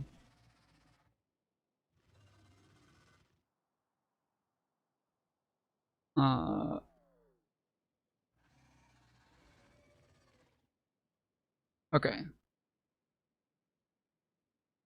Okay, so I just get that, and then I buy the robots, and they end up in the backpack. Businesses. That's actually what we've done. We've also gone to 475 public events where we actually took questions from an audience rather than these baked and polished, made for a camera events that too often is the way that my friend has campaigned. And so, look, we do bring people in because we want to actually introduce them to Michiganders. And wouldn't it be better if one of our senators went to the Senate with colleagues ready to work with them on day one? Well, I do want to ask you both about contrasting something that I think is really important right now. When we talk about ICE, this is something that obviously has seemed to kind of calm down a bit, but it's still fundamentally important to everyone who's watching right now. Congresswoman Stevens, where do you stand on ICE and the funding for ICE and where things should be going? Well, I am leading the charge in the Congress right now to redirect $70 billion of your tax money, Michiganders' taxpayer money, that went to ICE at the expense of your health care, at the expense of food benefits, all things that I am hearing from Michiganders where they are experiencing pain points. We've got to redirect that $70 billion back into communities. I called for Kristi Noem to go. She was fired. But guess what? No reforms. Not a penny more for this rogue agency that is wreaking havoc. Look, I've talked to administrators at Harms Elementary in Detroit, you know, parents who are afraid to drop their kids off for school because of these ICE raids. This isn't working for us. This is abuse of power. And I am standing up to Trump right now on these abuses of power, not shouting into a bullhorn, not getting in front of the first camera I see, but doing the hard work. That is what Michigan deserves. Look, my opponent here, Abdul, he is such a talented guy. He's written 3 books. He's had 300 podcasts. You know, he's had all this attention. But the deal is we don't need a celebrity candidate. We don't need a celebrity senator. Bro, that's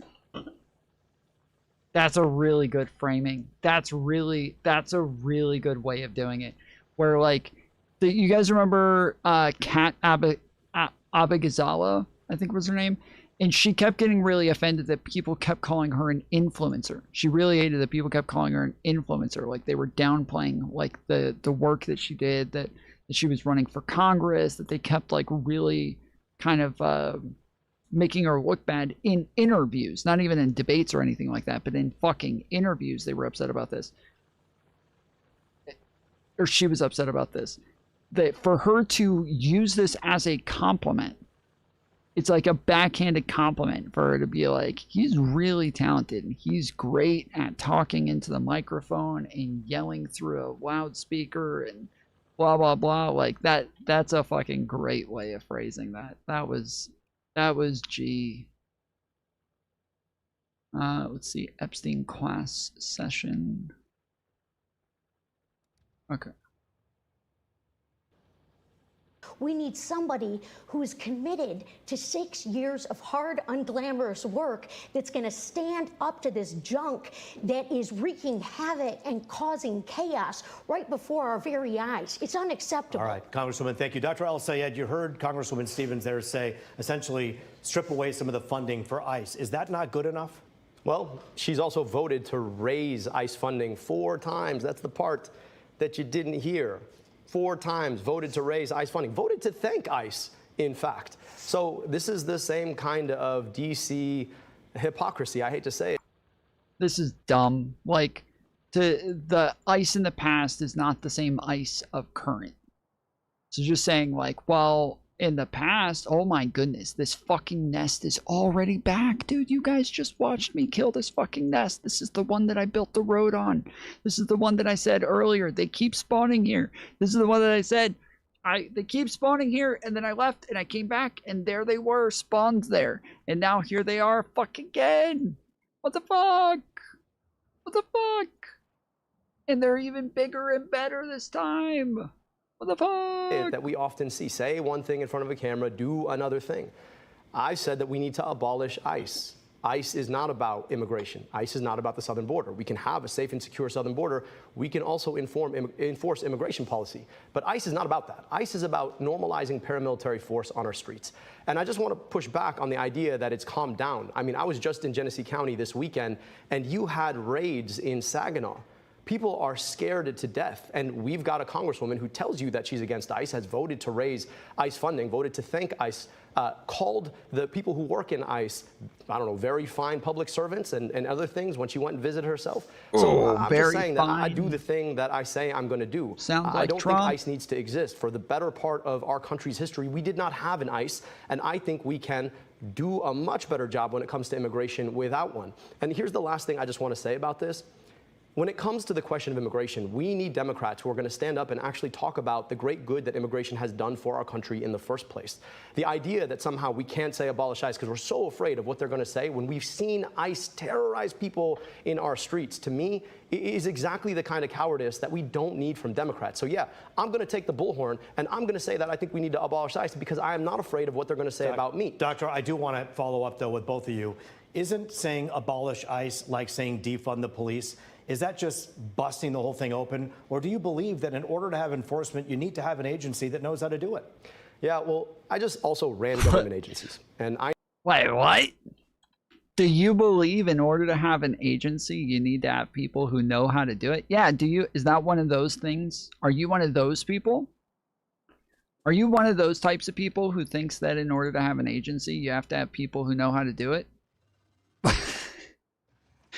Are you guys part of that group of people who thinks that way? Thinks that the people need to know how to do their jobs?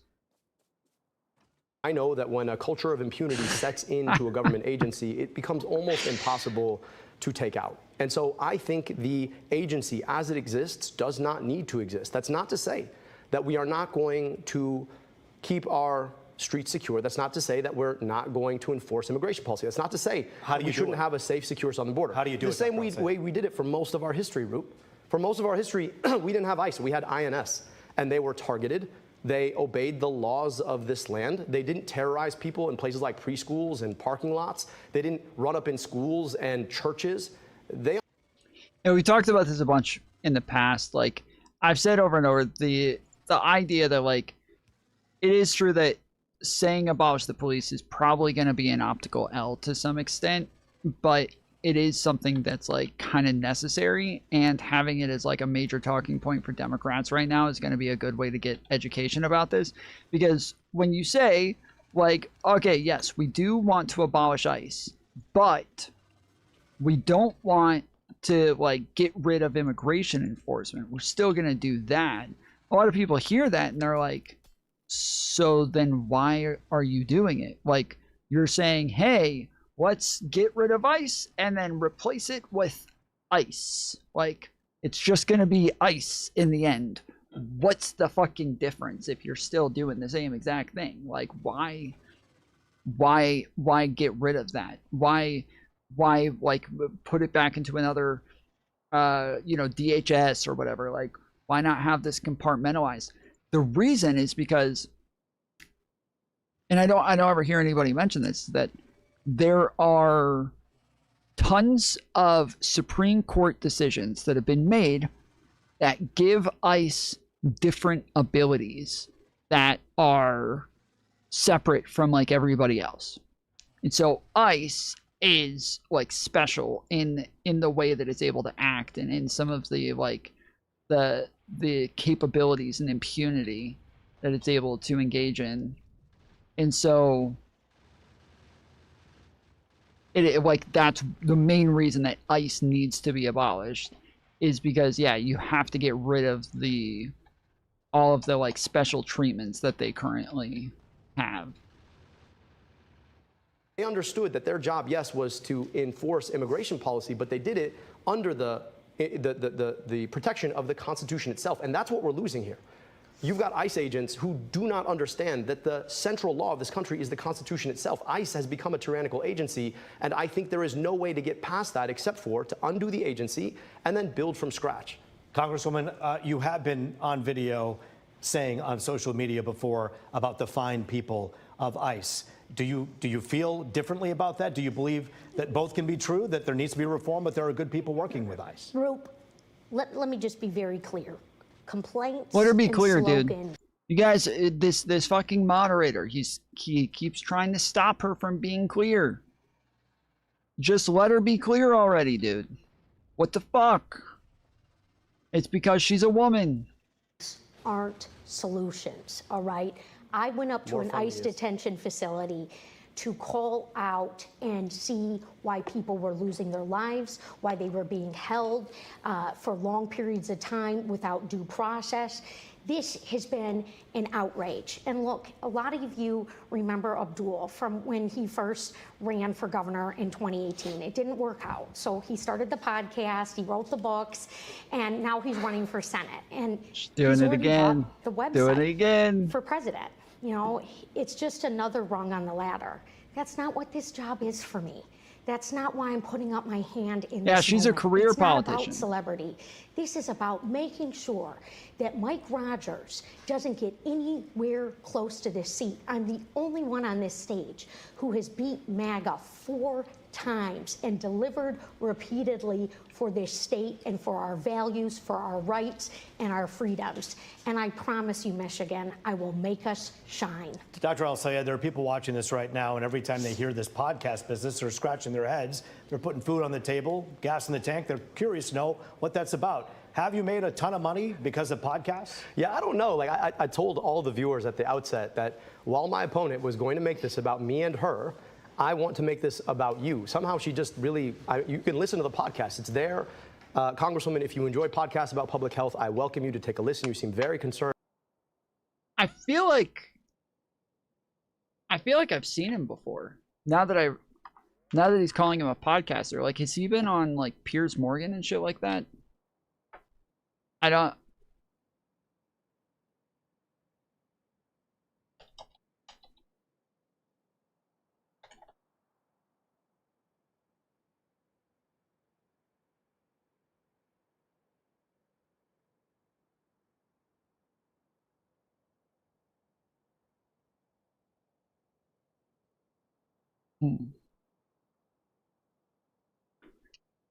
Well, the YouTube channel that's named Abdul El Sayed is it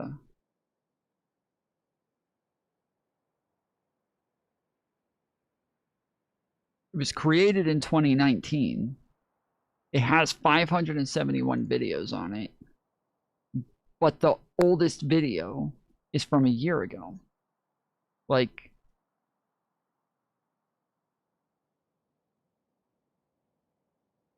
yeah, it's from a year ago.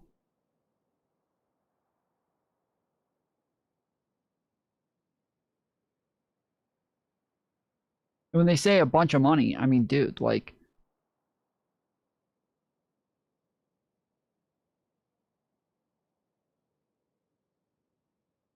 yeah, this doesn't. Is it a different channel? Does it? America Dissected. Okay.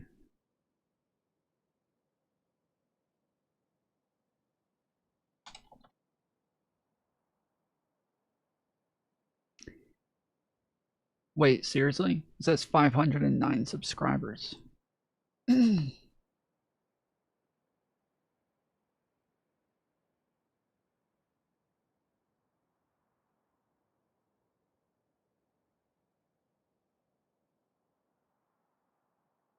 Bro, I know I've seen him somewhere before. Yeah, these are all. He has 500 subscribers. Each one of these videos is like 100 views. The one with the most views is from 8 months ago. He has 1.6 thousand. This one has 1.1 thousand. This was 800, 398. So his fourth most viewed video has less than 400 views. Like, he only has two videos with over 1,000. So he's, yeah, when she's like, when they say, like, you know, you made a bunch of money in your podcast, if this is his main channel, he's not making really anything on the YouTube channel. He could be making a lot on the podcast. Like, I when I did podcasting, most of my shit was through the actual podcast. It was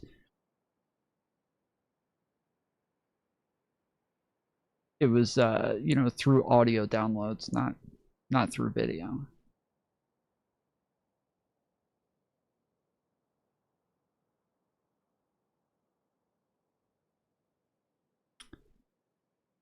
Yeah, dude, all of a sudden, like, once they said he was a podcaster, I feel like I've seen him. I feel like I've seen him somewhere before, but I don't know where. He really has this chick on a lot, dude. Is this his co-host or something? Measles claims another young life. Tariffs hit the healthcare system and everything else. And Medicare says no to GLP-1 agonists. This is America Dissected. I'm your host, Dr. Abdul Sayed. And I'm your co-host, Dr. Caitlin Jadalina. Yes, co-host. Okay, Caitlin Jylena. About that. I'm more concerned about the fact that people can't pay for their gas, they can't pay for their groceries. We're fighting a war that's cost us billions of dollars that has been pushed by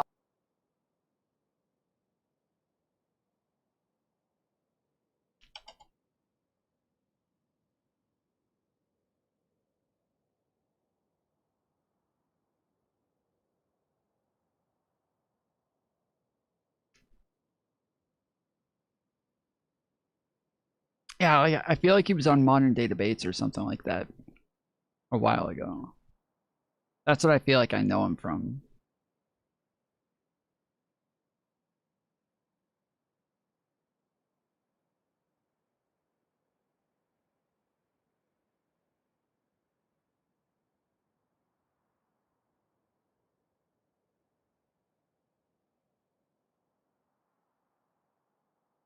By the government of a foreign country, the same foreign country that the folks paying for your ads want us to send billions of dollars to.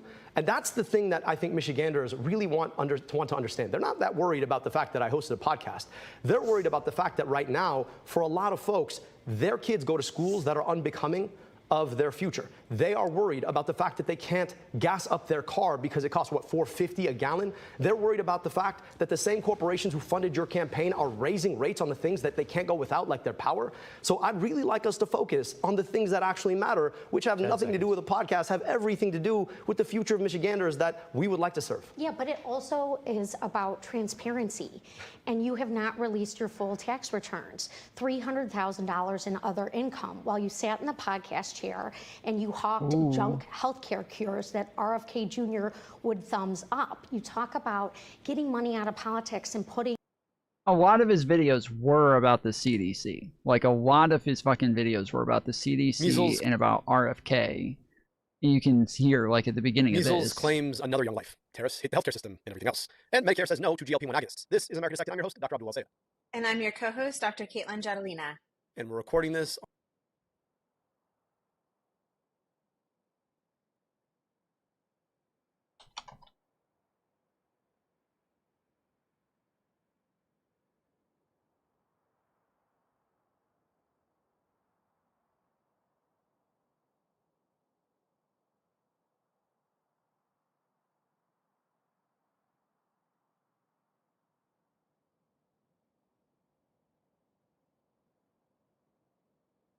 Yeah, and we went over the MD stuff a little bit earlier.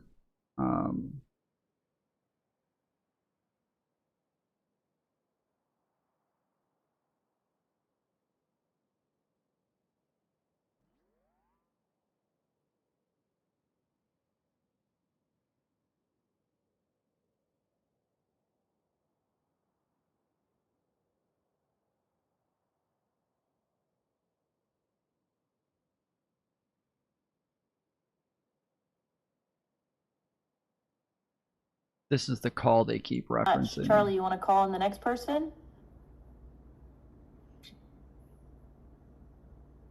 Prerna, I think that's you.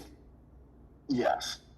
Yeah, hi, well, nice to meet you. I'm Prerna. I am a environmental staffer in the Senate, so very much looking forward to hopefully having you in the halls of the Senate and on the Senate Environmental Justice Caucus, of which I'm one of the staff leads. I guess my question, and this is getting a little bit ahead, of course, but you know, even if things go very well in November, we're still looking at 2 more years of a Republican presidency. And I'm curious, you know, I think, you know, all reading your platform on climate and environment, these are all the right things that we should be doing, codifying the endangerment finding, but we're not going to have the chance to do that for a couple more years. I'm curious how you see your role on environmental issues, or sort of all the issues that we're you know, facing more broadly, going into the next 2 years of the Trump administration. How do you sort of plan, how do you envision yourself using your voice at a time when, unfortunately, we're not going to get any policy over the finish line? I mean, the best case situation is that we don't get much policy over the finish line because it's inevitably going to be mostly bad. So I'm just curious how you see sort of your role the next couple of years in the Senate. Yeah, so first, thank you for your work, and I hope we get to work together. That would be very fun. I see my job as doing 2 things in the next 2 years. Number one, throwing as much sand in the gear of the Trump administration as I can, and using them to like posterize them, right? So, you know, God willing, we take the Senate majority, in which case there's a tremendous amount of investigating that we can do. So like, let's tell the story about the corruption that led to this. Let's tell the story about what we're losing as a function of this. Let's tell the story. And then the second thing I need to do is I need to use the platform that I have, and frankly, AIPAC and all the other corporations are going to give me.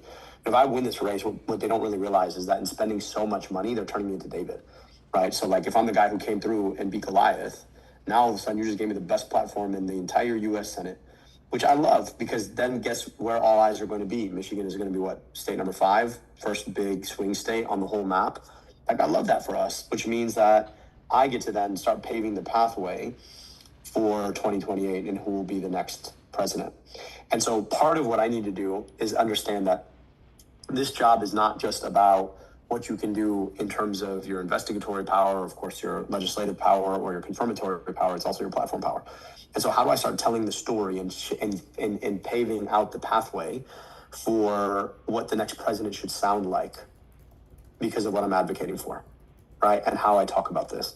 A lot of what I'm trying to do in this race right now, and then, you know, if I win, is to offer compelling ways or offer sort of memes that people can pick up who are running for president to sound like we need them to sound. See what I mean?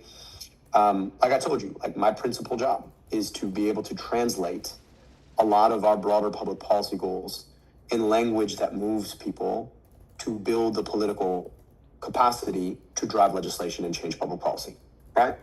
And I think I get to do that quite a bit moving into 2028, where I can leave a lot of these memes for how we talk about this on the table should a political entrepreneur running for president want to run on climate in a way that makes sense and is less assailable than the way we did it, I think, earlier on. That makes sense? So those are like my 2 big jobs, right? And then I also, you know, in the interim, need to be organizing downward and outward.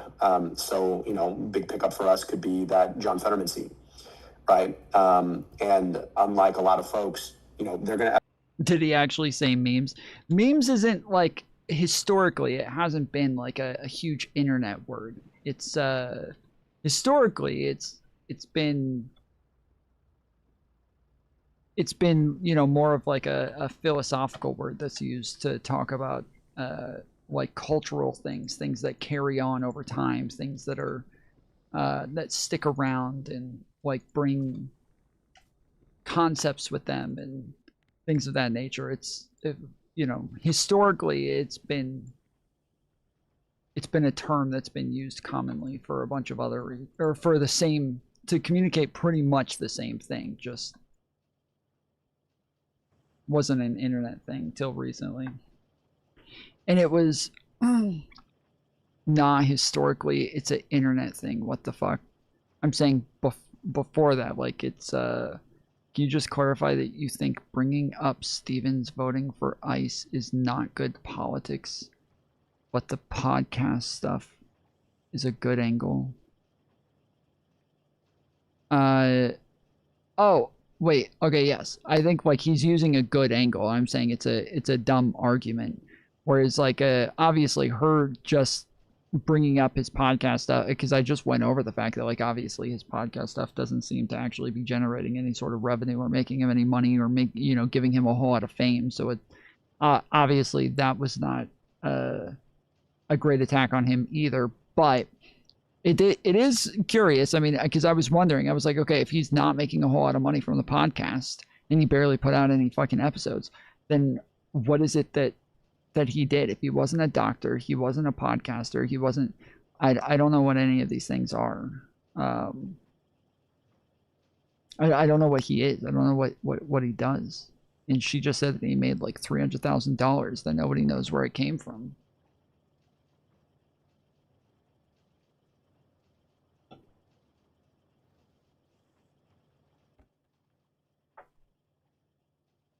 You think that'd be relevant?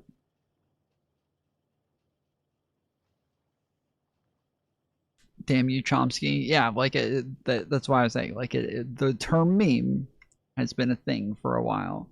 A cultural flag or signifier that can be art, media, music. I don't know what.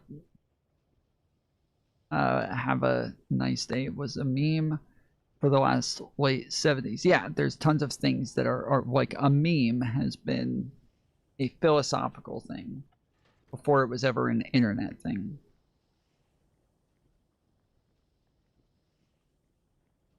So while I know you hear meme and you're like, oh, this guy is just using terminally online rhetoric, like, it was, I remember when I first got online, it was weird because I think it was Destiny that I watched where he used the term meme for fucking everything. For everything. A meme, like and then they turned it into a verb. It's like, are you memeing? Nah, dude, I was just memeing. Like, what? What is this? What the fuck are they talking about? Memeing? What is that? It's so weird that everything was a meme. Everything was a meme. You could just use meme in place of everything, and it, like, a meme meant you were joking, a meme meant that you weren't serious, a meme meant that you were you know, like, to me, like, on the internet, a meme had always referenced a picture, you know, that had text on it. Like, that was what we called a meme on the internet. It was just a picture with text on it. Like, that was a meme. And that, but it was always, it was used very differently in, like, the Twitch space that kind of took over time.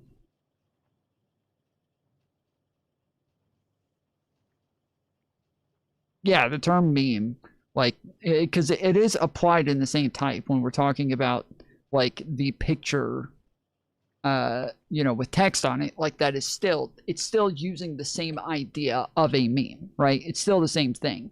But then when you say memeing and all you mean is joking, you're now using it very differently. Like, but because the majority of the picture memes were jokes, it just started to mean a joke. And so then people just started to say a meme is just a joke. And now it's drastically shifted, but, like, the picture memes were, it was the same, like, cultural reference that was used before. Like, philosophically, it was still the same thing. I remember 4chan invented memes. I'm memeing.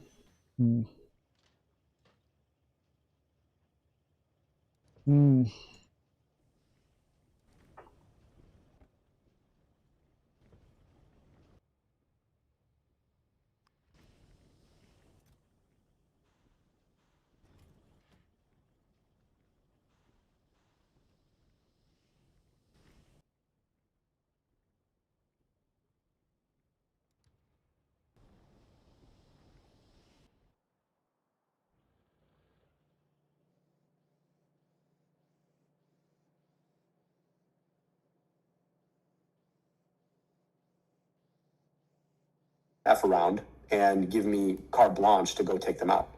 Like, that's the best thing about the way they're doing this, is if I win, you're just like, well, y'all came at me, so now I get to come at you. And, you know, primarying people like John Fetterman, I have no problem to do that. Like, I'm looking forward to it. And people are like, oh, we don't primary the Senate. I'm like, watch me do it. You know what I mean? Like, tell me why I should stop.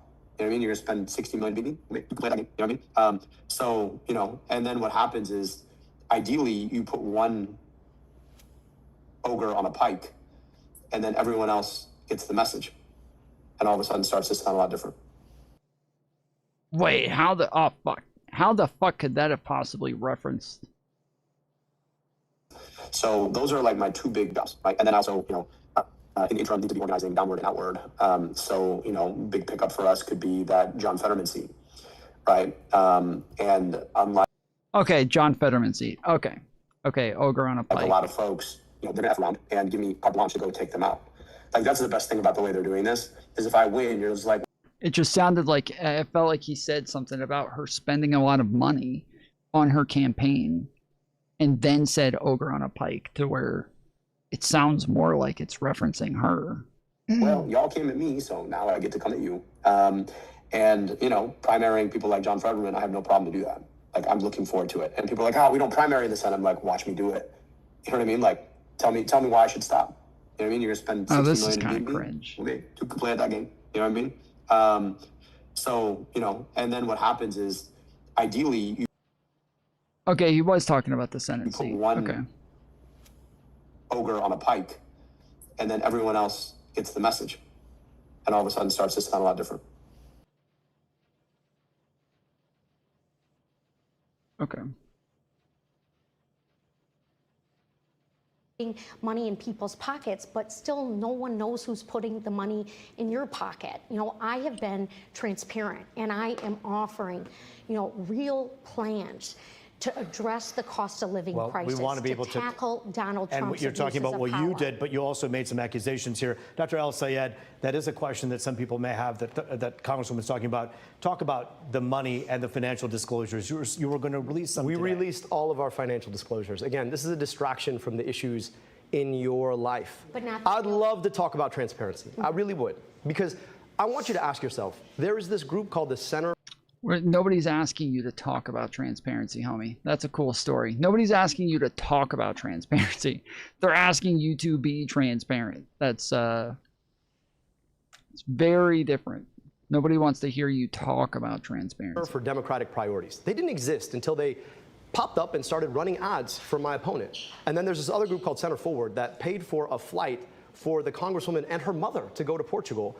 And they just released their donors, and then it's a whole bunch of shell 501c4 organizations. They're the folks who are literally putting money in our pockets right now to try and mis and disinform us about this race. And here's the thing about it. None of it actually makes your life better. Think about the $60 million that got spent in this race. What could $60 million do for a community in Detroit? What could $60 million mean for erasing medical debt? I'll tell you, $6 billion it could erase. But they want to spend it to get the Congresswoman elected. Why? Because at the end of the day, they know that they're going to have a safe seat doing their bidding instead of yours. Every single dollar that DTE is spending is a down payment on knowing that they can raise your rates. Every single dollar that Blue Cross Blue Shield spends in this race is a down payment on raising your premium. All right. Every single dollar. Thank you, Dr. comes with El-Sayed. something. I want to ask some more questions from our audience at home right now. You're texting us. I got them right here. The next question is, how will you ensure low-income communities receive equitable and adequate education? You've heard so many people say Michigan ranks 44th when it comes to literacy for fourth graders. Let's start with Congresswoman Haley Stevens. What are you doing now? What do you plan to do should you become senator? Well, we are certainly being robbed by Washington, D.C. and Donald Trump, who treats the Oval Office like a stock trade floor. This is why I want to end the corruption of seeing people who want to be celebrities or get famous or rich in office. I want to ban stock trading. Folks, I'm the only non-millionaire in this race. But let me tell you something about what I have worked on and what I am fighting for. Full funding for special education. You know, our public schools here in Michigan are getting the short end of the stick. And if we fully fund special education, we can meet the needs that a family in Royal Oak has talked to me about, where they feel torn about making sure that their child with special complex medical needs actually gets the education they deserve. This is also why we have to expand Medicaid, not just reinstate. Jason Watlington tipped $15. 100 is a nice even number. Hopefully no one messes it up.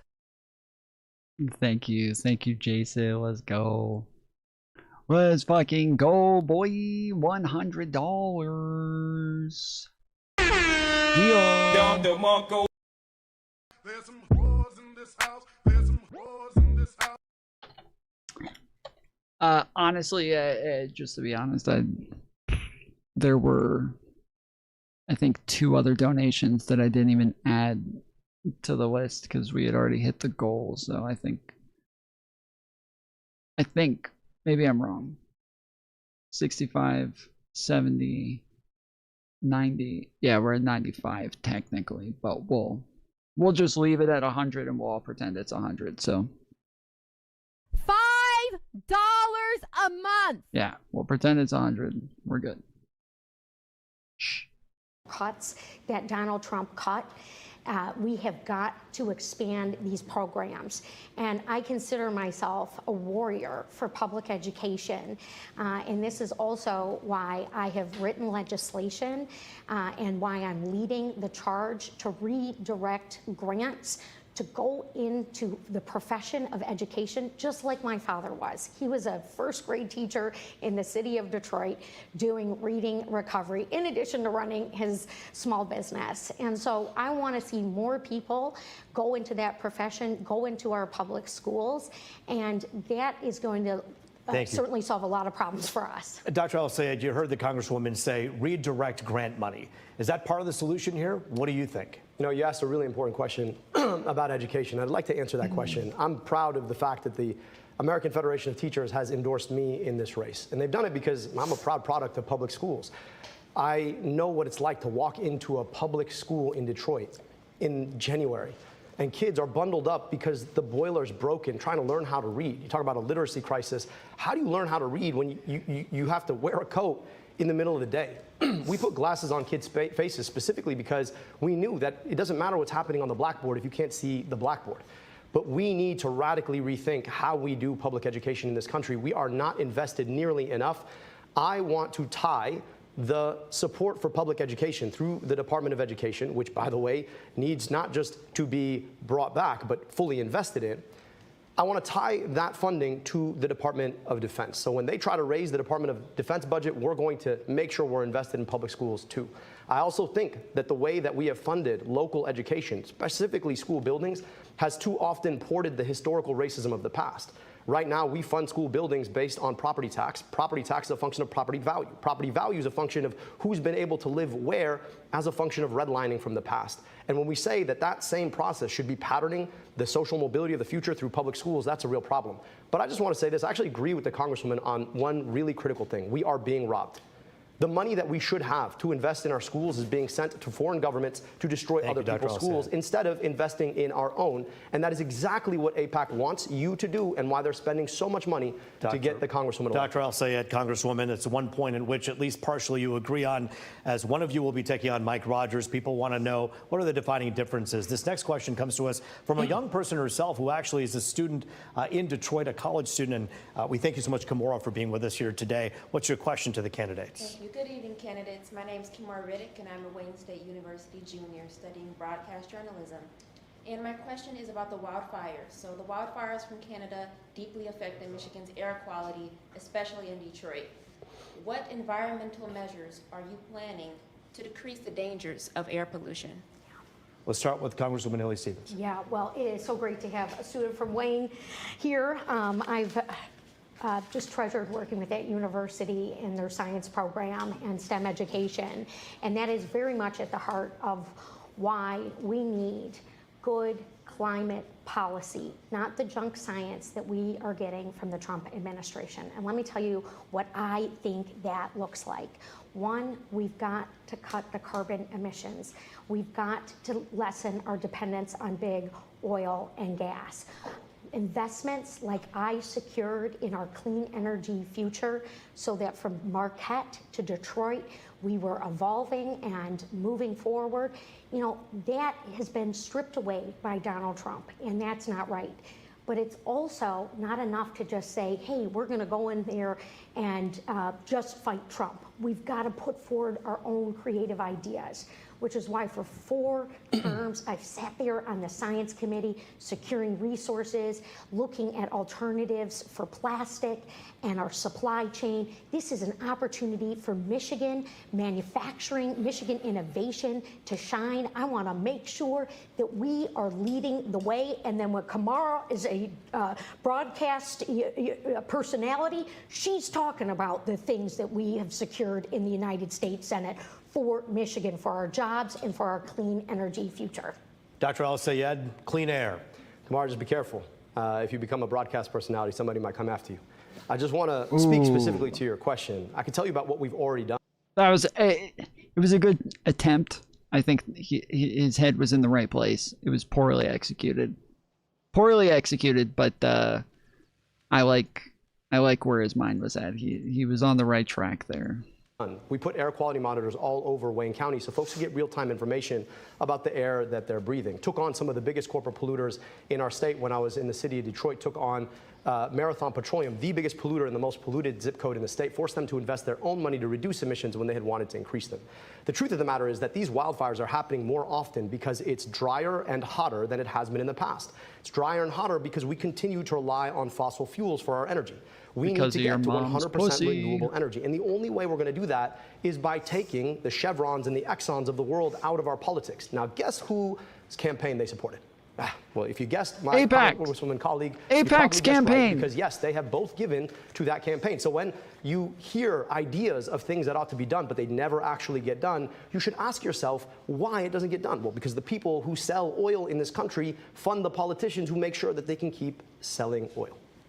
Dr. Al-Sayed, Congresswoman, thank you so much. We have another text question, one of the many, many text questions. This one, I think, is important because, again, my main goal and our main goal at Fox 2, let's differentiate between the two of you. What are the big differences here? So what would you do on your first day in office?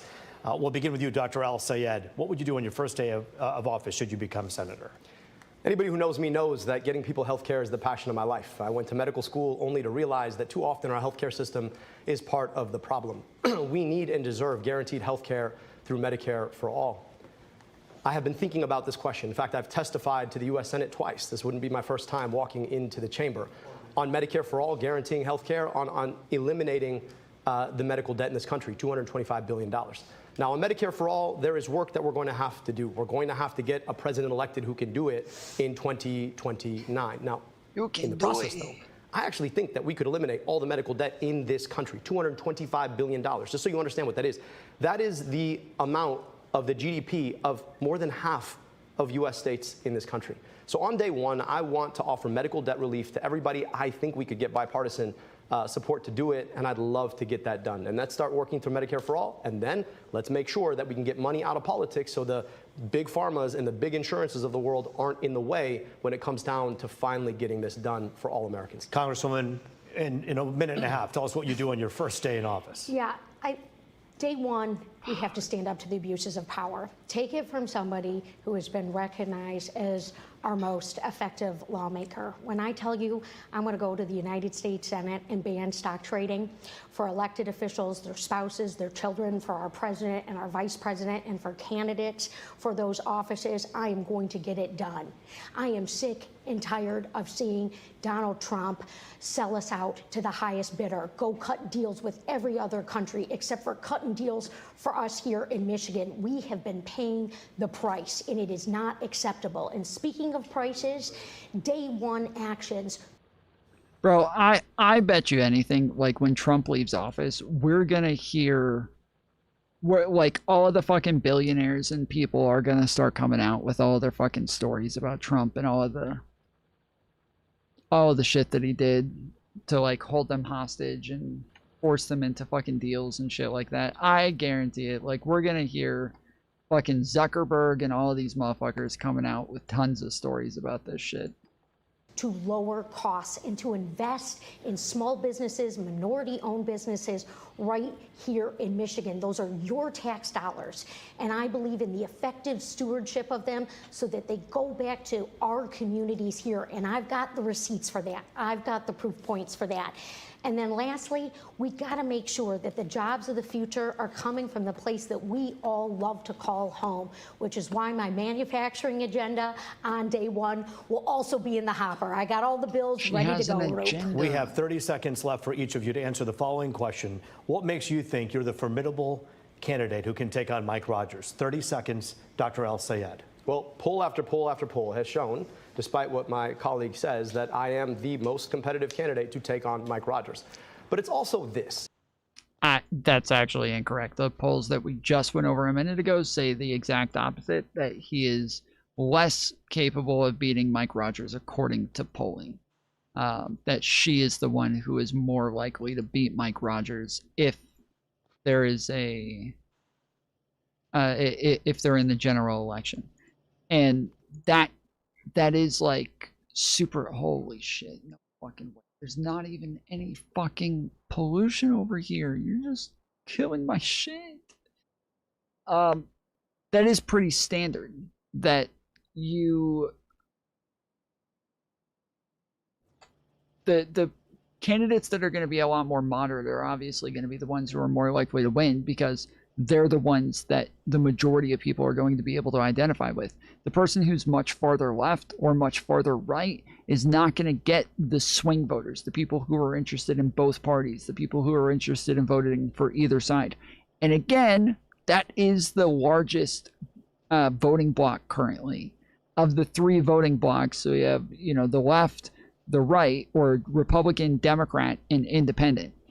and independents are the largest voting bloc, and they're the plurality of the independents, they're centrists. So like a lot of people, the far left is considered independent a lot of times because they don't identify with Democrats. The far right is considered independent a lot of times because they don't identify with Republicans. They're independents, but the plurality of independents are Republican, or sorry, are centrists. So it's always going to be like more beneficial to have somebody who's more in the center.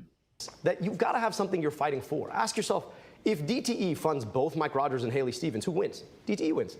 And Blue Cross and Big Pharma and Big Tech and APAC, all funded by the same people. We need a choice. I'm the only candidate in this race who does not take corporate money. And so I offer a real contrast to a guy who has never seen a corporate dollar he did not want. Congresswoman Haley Stevens, 30 seconds. Well, look, Governor Whitmer, Attorney General Nessel, the chair of the Michigan Legislative Black Caucus, Amos O'Neill, they all agree that I will be Michigan's workhorse, that I will stand up for us on day one, that I will beat Mike Rogers just like I have beat Republicans 4 times over. Thank you so much. Congresswoman Haley Stevens, Dr. Al Sayed, the vote is now in the people's hands, a week away. A critical conversation happening on this stage that, yes, is local, but is national as the world is watching to hear what both of you have to say. We thank you for your time here today. We want to thank you for joining us. Yep, this has 108,000 views just on this one, and there's a ton of different versions of this debate all over fucking YouTube. There's a ton of different channels that have this up, and then there's a ton of different channels like me and Hassan, Destiny, all sorts of different channels that are covering it as well. So I mean, honestly, even though this specific one only has 108,000 views, I would imagine that it's probably been seen by over 1 million people at this point. In this special edition of The Pulse. If you miss any of the debate or the Republican or Democratic gubernatorial debates, you can watch all of them on fox2detroit.com or on our YouTube page. Stay tuned here on Fox Local. We're taking you inside the spin room where both of these candidates are answering questions from the media who've come up from across the country. Ronya Shimona picks up our coverage next with reaction from tonight's debate live. I'm Roop Raj. As always, it was good to be with you.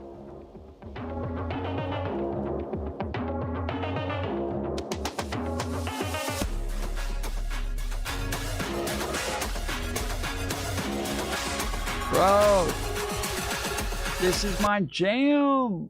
Let's go.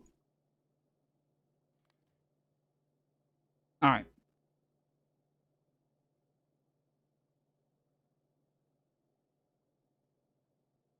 Debates on deck.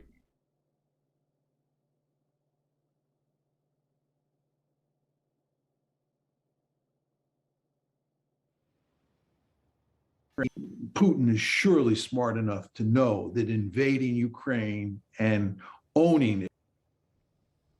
Says Tucker Carlson's favorite political scientist, John Mearsheimer, and his atrocious predictions on the Ukraine war starting in 2022. Putin is surely smart enough to know that invading Ukraine and owning it would be a prescription for huge trouble. And I don't. Is this Hassan's? Is this Hassan's favorite political scientist as well? I don't think they're going to invade. And we're now in a situation where the Ukrainians are doomed to lose. There's just, in my opinion, no way they can win. Well, I think it's ridiculous to think that Ukraine can hold the line. What are your thoughts on the overall debate? Did anyone win? I think she came off a bit more like poised and well-spoken, kind of ready for the moment.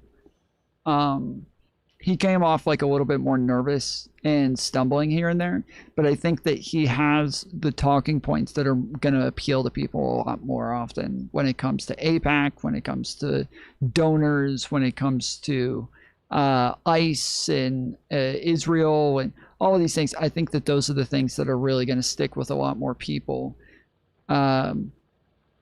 currently. And so I think that she just comes off as like a lot more kind of professional and just ready for things.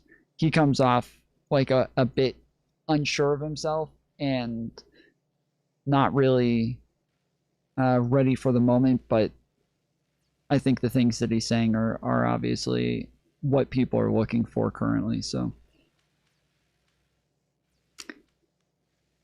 I don't know, because Michigan is such a or is it Wisconsin? I don't even remember what we're talking about Michigan, right?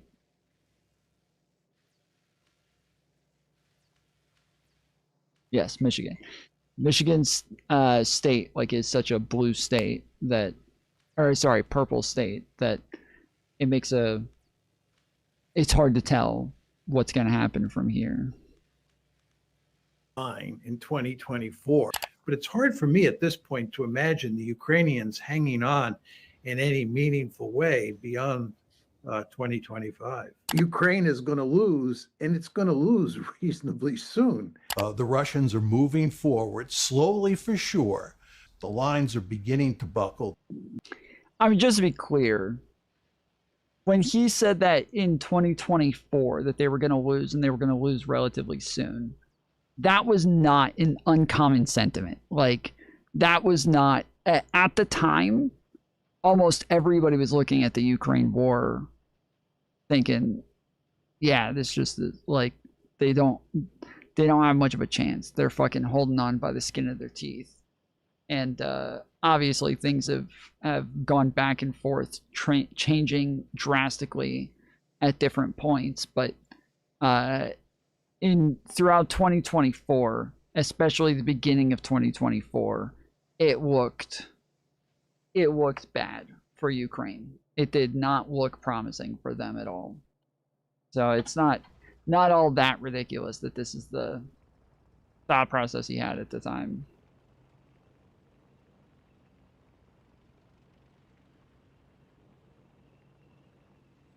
Later, Jason. Have a good night, homie.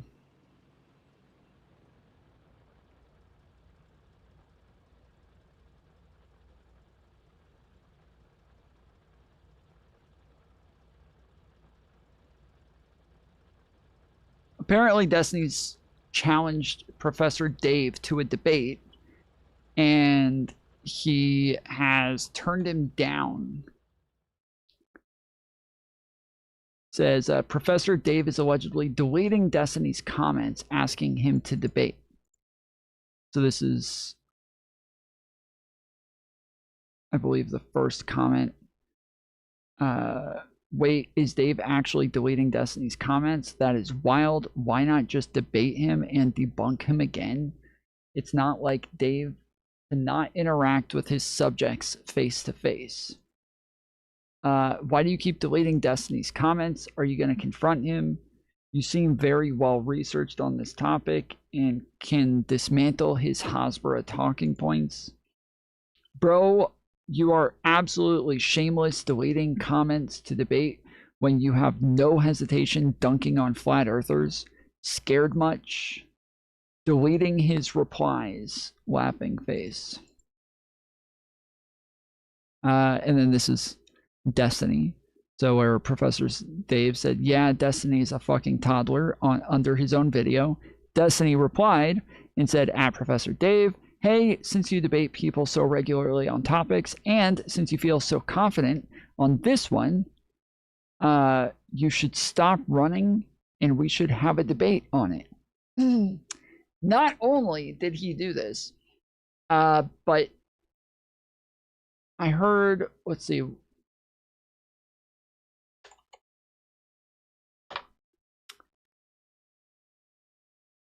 I think it's this one.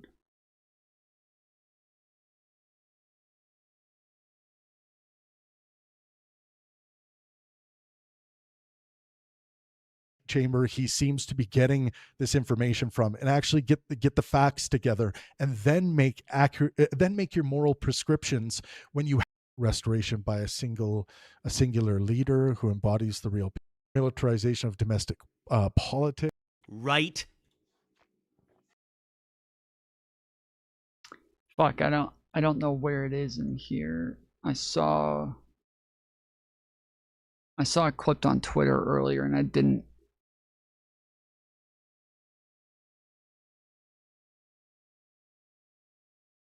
copy it, but this is pretty massive. Like, if you guys haven't seen the fucking clip of what happened, this is... Oh, it's in this. That's right. It's this one.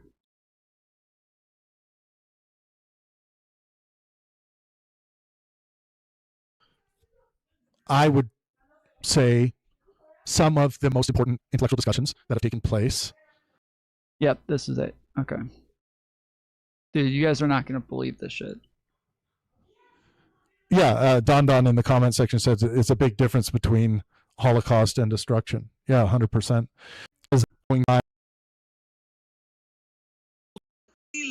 She was 12, but I'm looking for a baby. Do you like Palestinian children? So maybe I killed a girl that's 12. Maybe she has a baby. Yeah, these are horrible things to be saying. Really bad discipline by the soldiers. Async Network says, you going to fact check Dusty's commentary on Dave's Avi Loeb debunk? Yeah, sure, I can do that. Someone said, Penguin, have you gone through the comment section, seen the quality of Dave's replies? Bro is unhinged as fuck. No, I have not. In fact, that just reminded me, let me check through my email.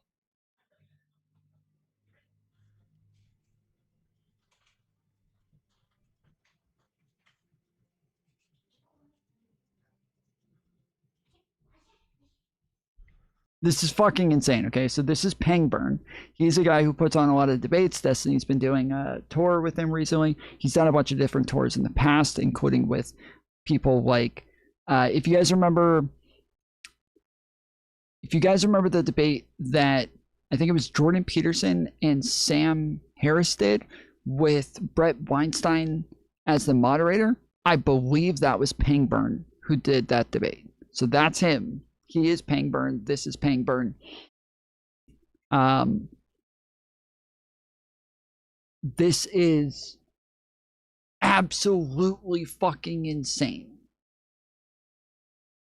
This is absolutely fucking insane. This blew my fucking mind. I cannot believe this shit. Yeah, so I tried to get Dave to agree to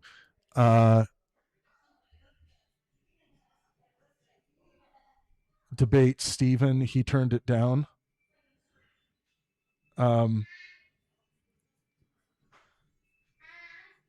I also said that I think we could raise $1 million in support of Palestinian children with an event like that. People do this all the time, by the way. They do different kinds of events, personal appearances, and things like this to raise money for important causes. I recently told Hassan that I think an appearance with him and Destiny on the same stage for an event, we could raise $5 million. He is way too close to his fucking mic as well. It's way too close to his mic. For Palestinian children, which I think is an amazing cause to try to raise money for. And you wouldn't believe some of the comments, like, you're withholding that $5 million just to get some entertainment out of it? No, that's not what it is. It's like there are charity fights that happen all the time. There are all kinds of events that are done in the name of raising money for charitable causes. And that's what I'm trying to do in the live speaking world. These people have huge platforms, and we could be raising money to actually, tangibly help some people in need in Gaza. Or specifically children. So, I think we could easily raise $1 million for a appearance. It looks like I have some new email from Dave here. But I think we could easily raise $1 million for that, and we could raise $5 million for Palestinian children with a Hassan and Destiny event. And I think we could probably, someone says it's pretty gross. I don't think Israel is, it's pretty fucking gross still. Why is it gross? You think it's gross to raise money for maybe you're not responding. You think it's gross to raise money by bringing people together to have a conversation. Bringing people together to have a conversation about world issues to raise millions of dollars in funds that would support Palestinian children. How's that gross? How dare you? How dare you? I just got to read this. Dave sent me a paragraph here. Well, he didn't like my my fact check video last night. He said I misquoted him a ton, calling things conspiracy theories. Yeah, I think there are some conspiracy theories in Dave's video. Yeah, I last night was all about just, running the. Holy shit, dude! His mouth up on the fucking mic is killing me.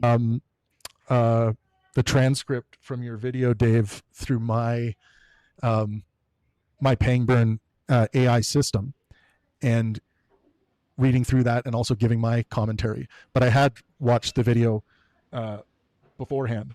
But today was my plan to do a full analysis like I'm doing today.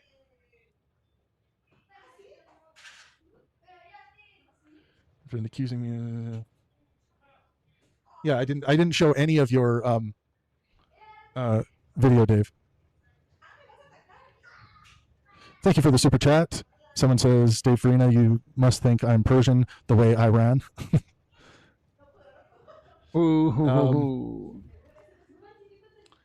Dave's not happy with my friend accusing him of anti-Semitism using ridiculous logic. That's what I think that's in reference to you, Don, if you're still there. He doesn't like that I'm platforming Destiny at all.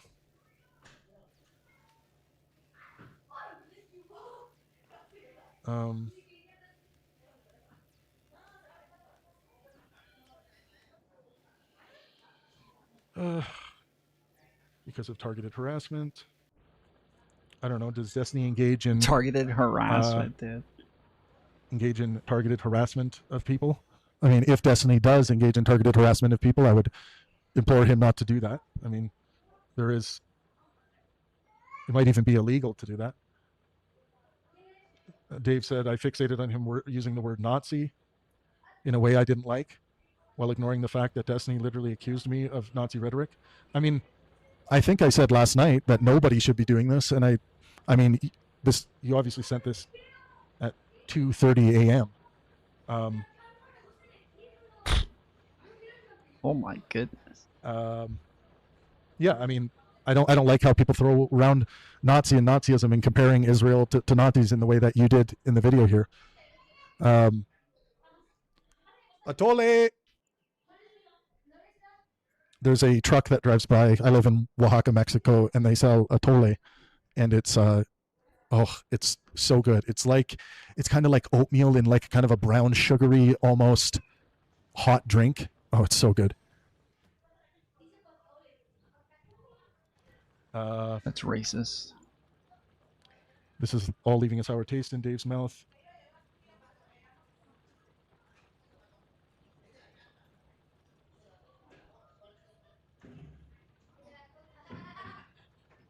Dave says, and the fake charity you offer that I still care about Palestinian kids, even though I won't show up for an imaginary $1 million you claim you could raise, is just really ridiculous.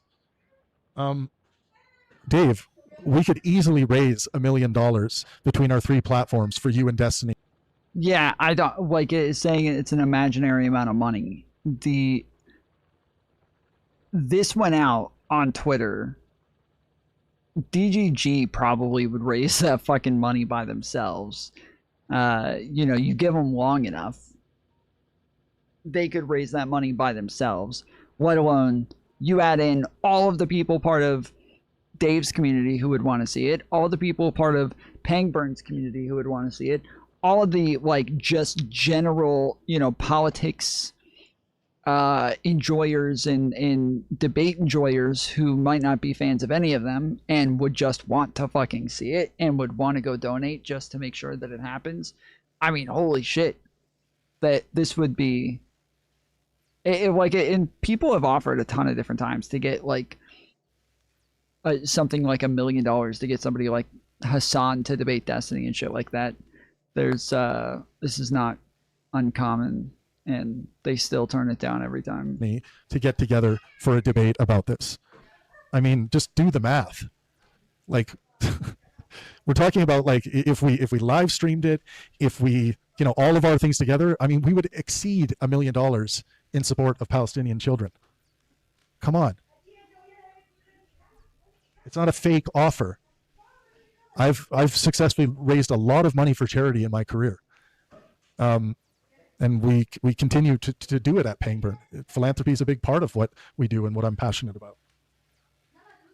So it was not a fake charity offer, by the way.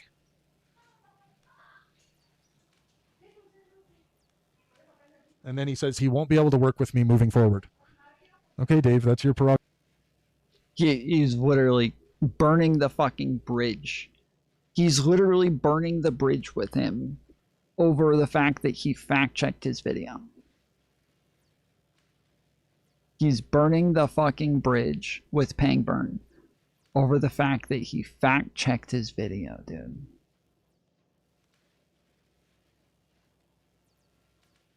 I don't even know if Dave has a fan club or anything, doesn't he? Oh, yeah. Oh, yeah. Dave has ardent supporters, dude. Dave definitely has a fucking fan club.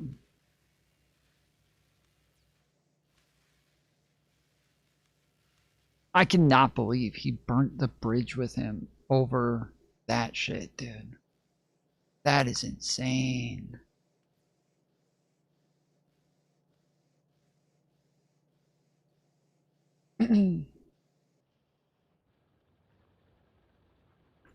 Fucking insane, bro. It really is. I cannot believe that shit. Prerogative. Dave and I were planning to do a little tour that he was agreeable to. That's too bad. Why can't we disagree with each other, critique each other, call each other out, and still continue to work together? Makes no sense to me. Doesn't seem like something mature adult human beings. It doesn't seem conducive. Okay, I am annoyed by this. Like, you can disagree with somebody over whether or not it's a fucking genocide or whatever, okay?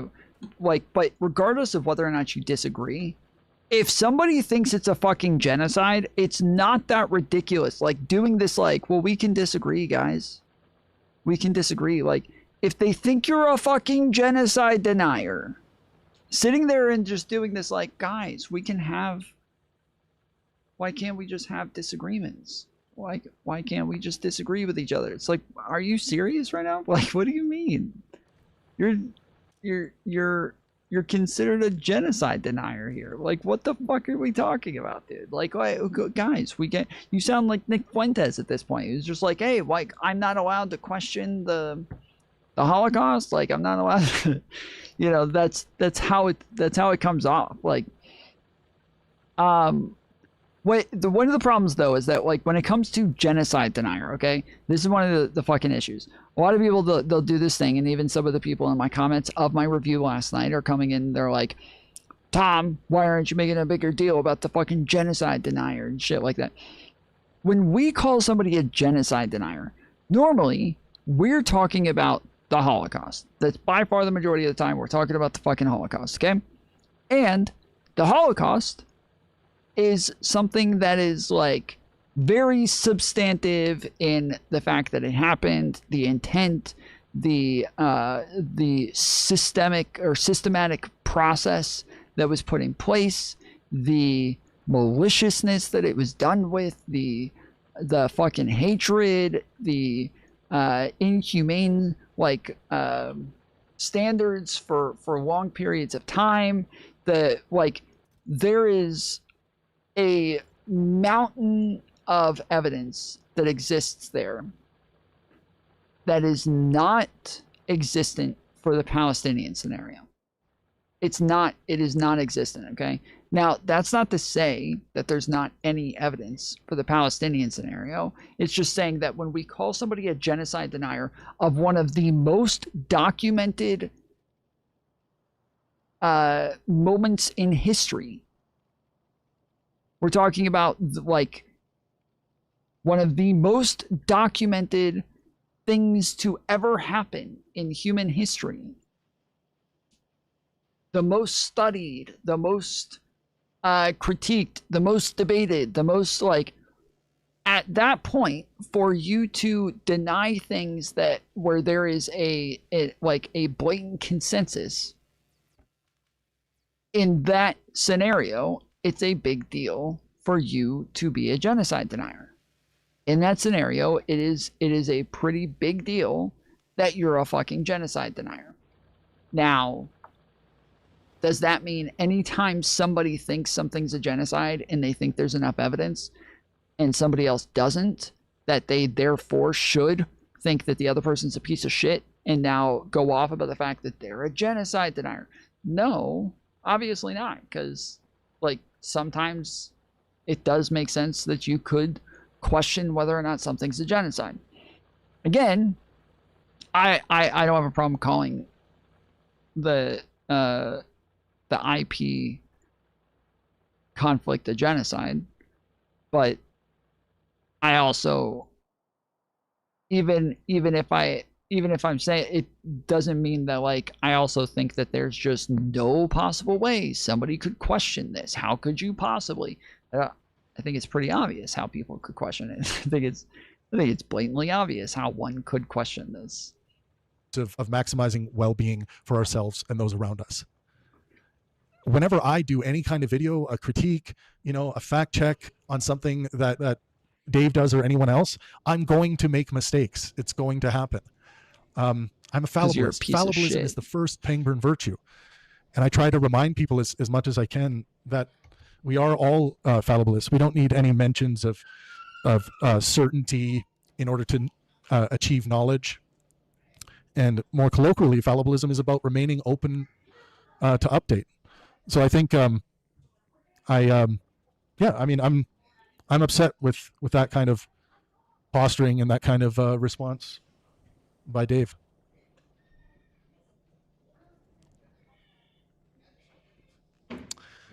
Well, that's too bad.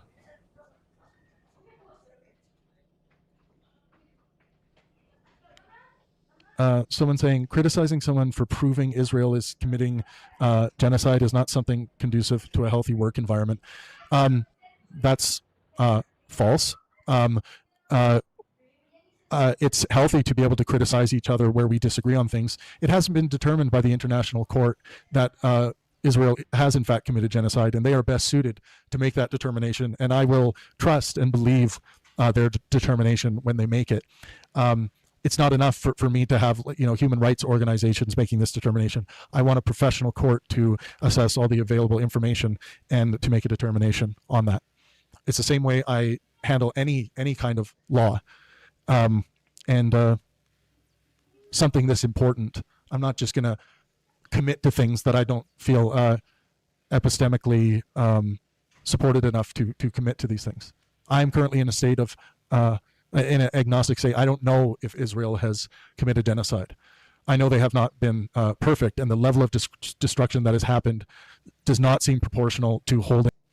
Yeah, same. Like I even lots of people who say they don't call it a genocide, those people normally don't deny it's a genocide. Like those people normally are not saying, I deny it's a genocide. They're not normally genocide deniers. They're normally like a bit more agnostic on it, to where they're saying like, yeah, I don't think that we have enough information yet. I don't think we can know yet. I think that there's a lot of scenarios where a lot of people look at like what Israel did, and there are possible justifications for it that we haven't even heard whether or not there is a justification, because they're in the middle of a fucking war, and we're just kind of having to wait on those things. And so, yeah, a lot of the people that they call genocide deniers aren't even denying anything. They're just a bit more agnostic on it. So,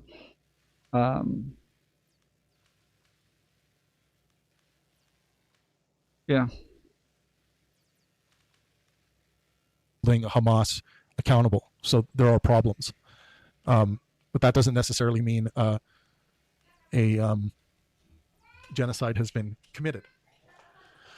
Ah, man.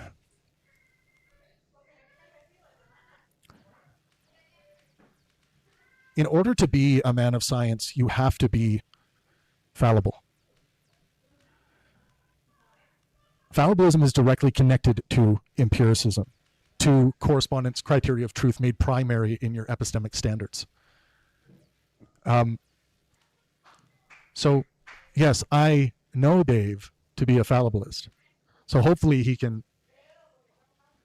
see that he might be lensing this situation here only through a negative utilitarian suffering avoidance calculus lensing. To say, you know, your fake offer of raising $1 million for Palestinian children for destined him to get together for a debate, that's just negative utility lensing, just robbing someone of their rational faculties, as far as I can tell.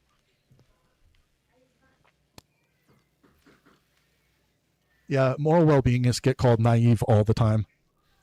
Oh, you're just naive, wanting to maximize well-being for yourself, physical, mental, and social health for yourself and those around you. You're just naive, man. The real world is definitely... I've been producing for 10 years now.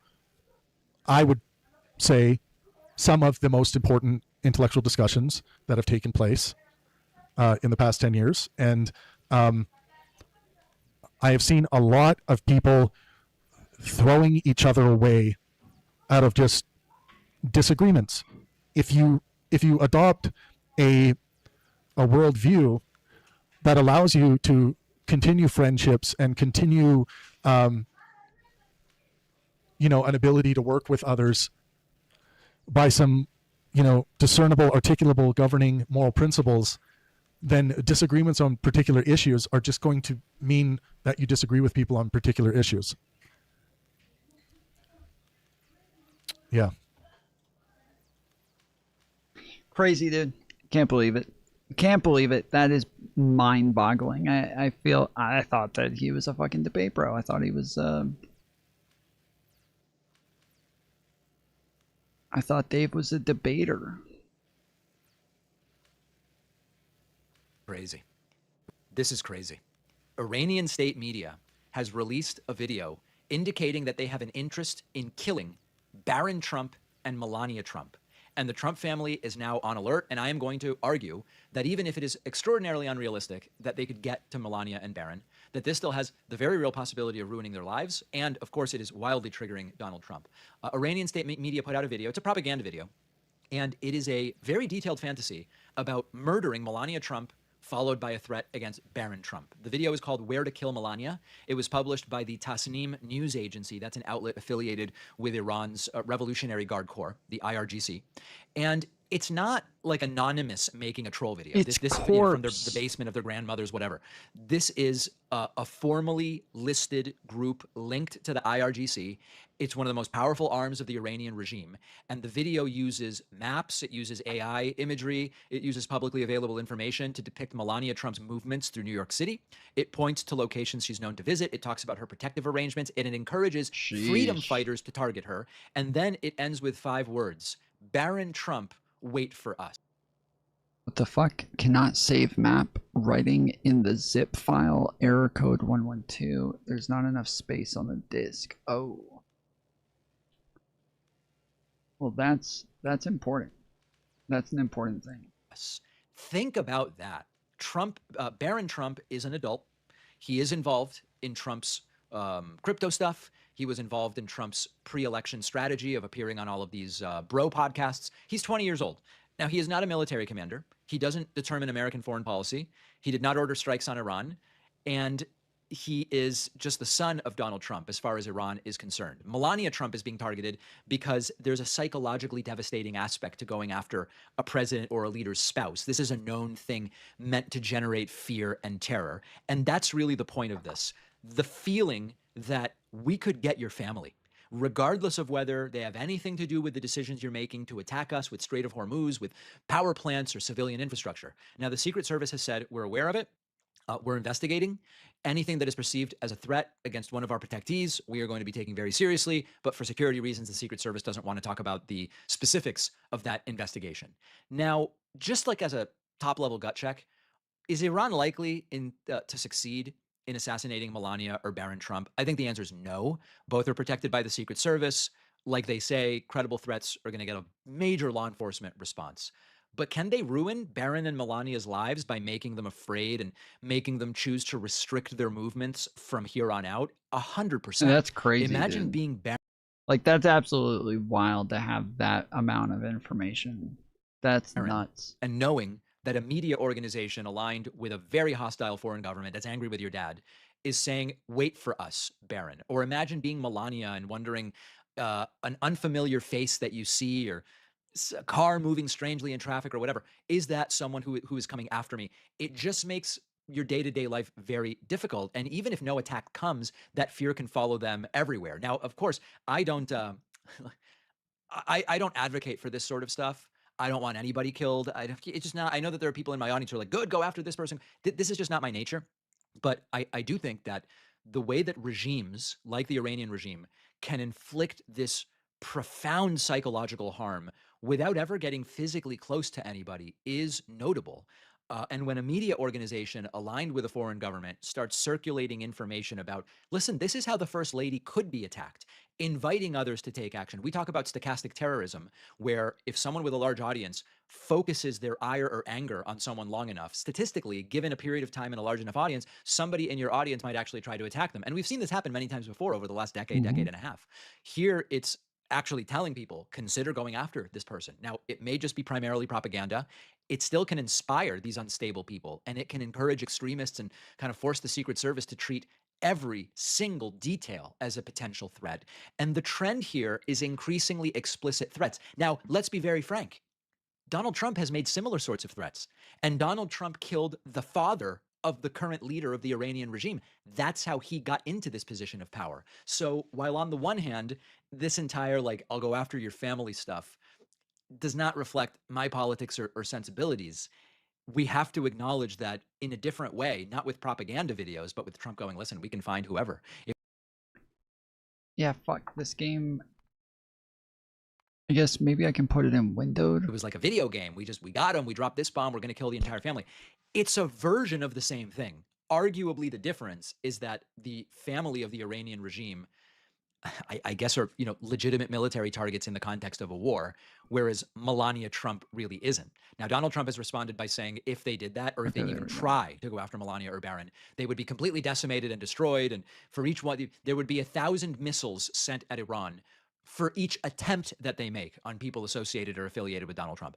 This is the escalation. And this is, Iran knows, as much as I despise that regime, and I'm against authoritarian theocratic regimes, Iran knows that Trump is very triggly. And they are now getting a rise out of Trump with the assassination propaganda about his family. And an increasingly erratic Trump is a Trump more likely to make mistakes. And so they're not stupid.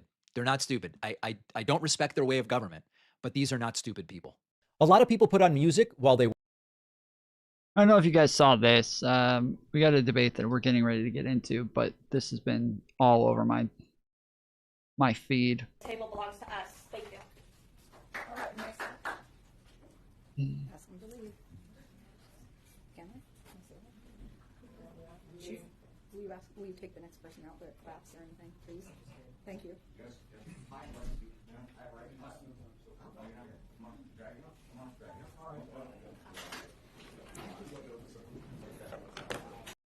So he clapped as soon as the woman finished. One of the council members said, please take him out. They walked over. They said, sir, you have to leave. He said, no, I don't. I'm allowed to clap. They said, well, you have to leave. Get up. And he said, no, drag me out. And so they grabbed him and yoinked him. You can see this woman looking over, but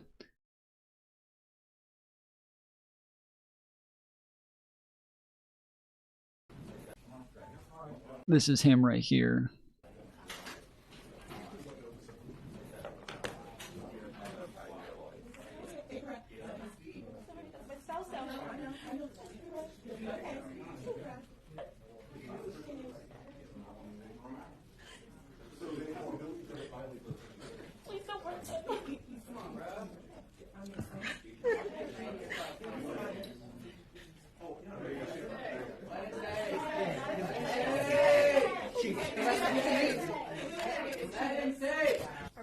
millionaires from Silicon Valley. Why is it okay for them to skip out on the taxes?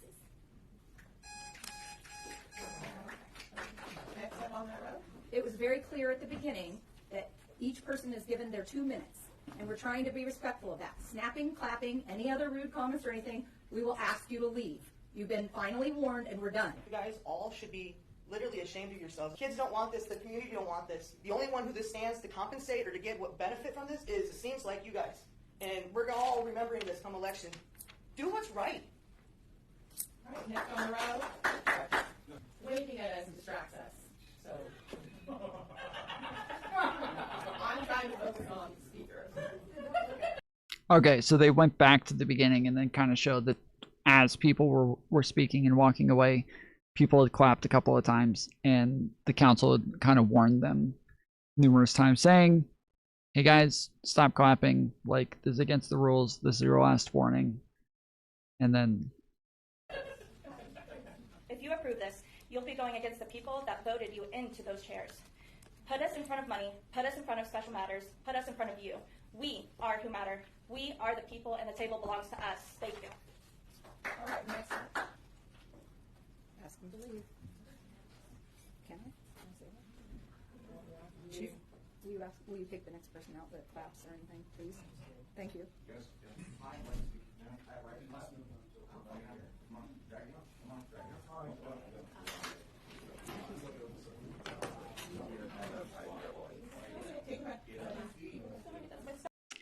Yeah, this doesn't have the whole video. There is a video that's more clear.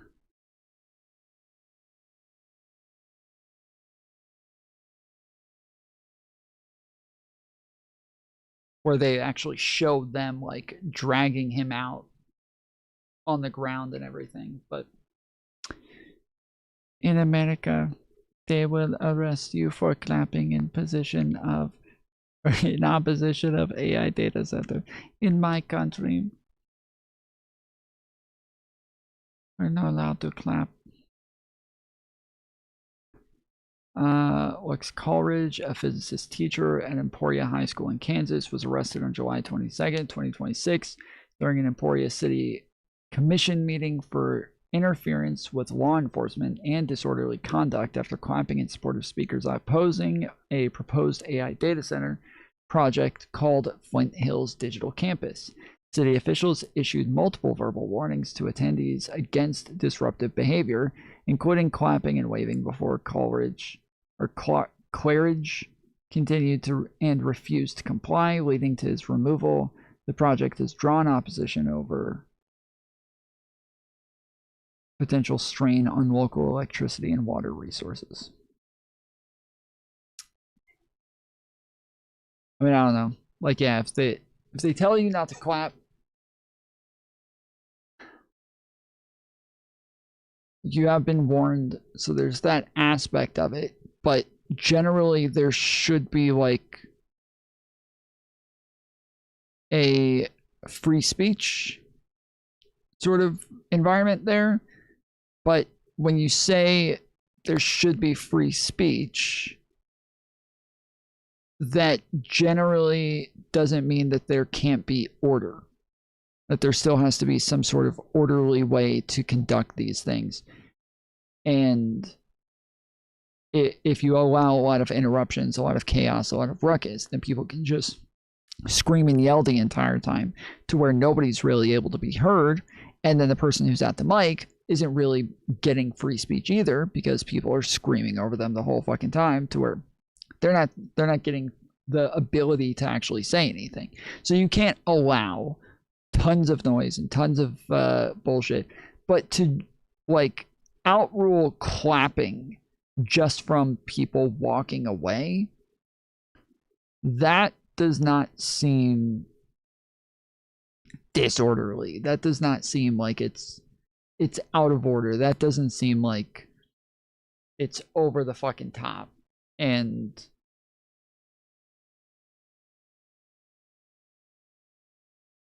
I think that they should be capable of clapping. The reason that they're telling them not to clap is because obviously the council members are sensitive about this, and they don't want to they don't like the people are like overtly expressing or cheering something. All of these people coming up and telling those people that they suck at their jobs. Like that's what all of these people are doing. They're coming up and saying, you guys suck, you're corrupt, you're not doing your jobs, you're going against the people, blah, blah, blah. And then when that's what they're saying, and then everybody claps afterwards, they're like, fuck, there's like trying to cheer for people not liking us. This isn't cool. I don't like it. So they've made it against the rules to fucking clap because they're being a bunch of babies. So it's I don't feel like that should be allowed. I don't feel like that should be the case. That seems way over the top, but because you're allowed to make rules for some sort of orderly conduct, I think as far as the law goes, I believe it's only like the free speech laws only say that it applies to the person who's speaking at the podium, I believe. Yeah, so I think technically they're allowed to make these rules, but it's fucking bullshit and stupid, and they're a bunch of fucking babies.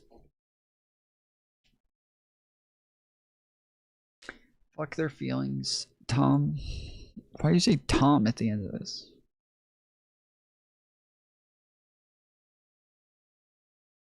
This is the Pisco argument.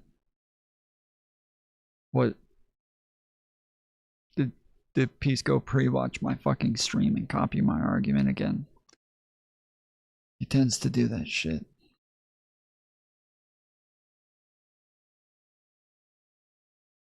That's a classic Pisco sort of thing to do.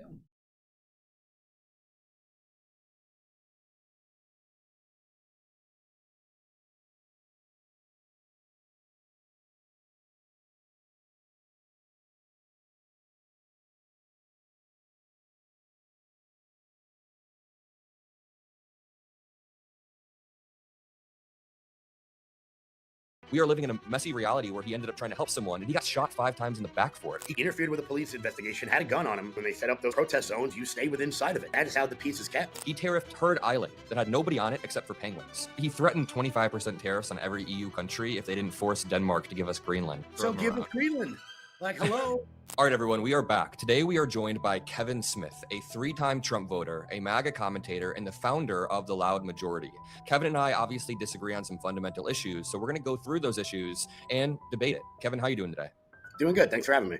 So we have 2 claims. We're going to start off with my claim, go back and forth, and then jump to yours. My claim is that Trump's ICE is incompatible with the Constitution.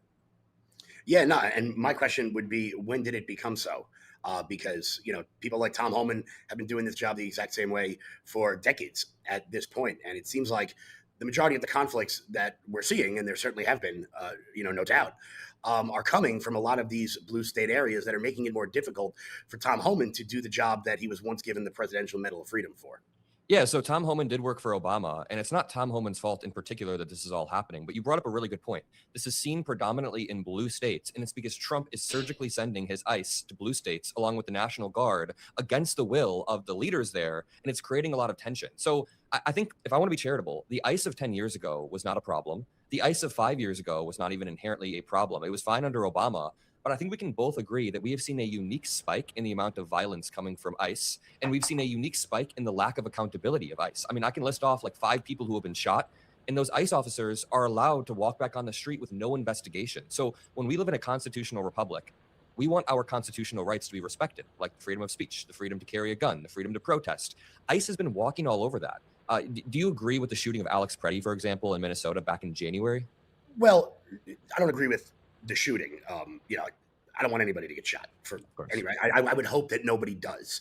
Obviously, there are conflicts with police every time, whether they're justified shoots or unjustified shoots. I don't want to see anybody die. A lot of the problem and a lot of the pushback that is coming from ICE is because of the rhetoric around it in the first place. Now, you're right. 10 years ago, ICE wasn't a problem. 5 years ago, it wasn't a problem. But neither was the surge in immigration that we've seen over, particularly the Biden years. But in the past, I'll be generous and say 10 or 15 years or so, there's been a dramatic surge of people who we don't know who come from every country around the world. Basically, if you can get here, you were able to land. When Texas tried to shut down the border, the Biden administration forced them to remove all of the barricades. Now, what they did was they used the supremacy clause under the Biden administration, saying that federal law doesn't outweigh a state's right to do whatever. And right now, the Trump administration is using the exact same thing in deporting these agents. Now, I live in New York. Mamdani has said that ICE will not go to Rikers Island. If they can't go to the prisons to arrest the criminals, then they have to go to the neighborhoods. And when they go to the neighborhoods, that's when you see like the Renee Good incident, where you got a block shut down, but people still got to get on and off the block, and you get conflicts that shouldn't have happened in the first place. The person that they were trying to pick up in the Renee Good situation was recently let out of jail. If Tim Walz and Jacob Fry had just let them grab this guy at the jail, then Renee Good's... I don't even think this is true. I'm almost positive. I looked this up in this. There's been too many situations like this where the Trump administration claimed that, like, while there were protests, they were in the middle of stopping a pedophile. And then it turns out, like, that was totally untrue. They just completely fucking made it up. And so it's hard for me to remember if this is one of those cases where they just made it up or not. It's hard for me to parse all the different fucking times that they've said this shit. And which ones are true and which ones aren't. So I'm not sure about this one, but I'm not gonna take his word for it. Never on that block. ICE agents are never on the block, and the shooting never happens. I understand what you're saying, and I'm not somebody who's going to defend Biden's border policy. I consider myself more a Barack Obama or Bill Clinton Democrat. Democrats who had a strong thesis on immigration and yet still respected human dignity. So ICE under Obama, for example, did not have this problem. But I reject the idea that because there was a surge in immigration, the Constitution should now just be a suggestion for ICE agents to follow. I see this argument used a lot where people say, listen, a lot of immigrants surged over the border. Therefore, we got to rough some people up. There's going to be some collateral damage. And I'm not saying that's the argument you were making, but we have seen ICE agents violate the First Amendment and push protesters to the ground. I would say it's a violation of the Second Amendment to take somebody's gun and then shoot them in the back multiple times when they're just protesting. I would say it's a violation of the Fourth Amendment, Fifth Amendment, and 14th Amendment when you're taking away the due process clause from these immigrants. And like Kilmar Armando Abrego Garcia. He wasn't arrested because they weren't getting him out of the jail, or that they weren't letting access to the jail. Kilmar was arrested by ICE and detained with zero due process and deported to Venezuela. Do you remember this massive national case? Then the Supreme Court had to rule, you have to bring Kilmar back. And they didn't do that because the Supreme Court's pro-immigrant or because they're like super soft on immigration. It's because this was a man who was deported with no due process against an order, a stay order. So there's all of these different cases where ICE not only violates the law, but they prove that ICE is hiring people with no hiring criteria, people who have drug usage in the past. Someone got killed in Maine last week, and the guy who did the shooting apparently abused his ex-wife like a year ago. The ex-wife came out and said that he was threatening to slit her throat, and they released a tape. So they're hiring people into ICE that are not qualified. Then after those people kill someone, whether it's, Salgado in Texas, whether it's Preddy or Good or the guy in Maine, there's no accountability after. There was this... Mockler does this a lot. And I don't know if it's beneficial. I personally, as a debater, I don't like it. As somebody who actually wants to hear the engagements back and forth, I don't enjoy when people do this. I don't know if it's effective for viewers though. But he does this thing where he starts off, he makes an argument, he makes a point. Then he fills in he'll make 2 or 3 other arguments in the middle and just say adding in things about the hiring processes, adding in things about Daniel Preddy, adding in things about all this other stuff. And then at the end, repeat his first argument about, Renee Good again, just to kind of get that, just about Abrego Garcia again, just to make sure that that's the thing that he's responding to. So he gets to say 5 different things or 4 different things, but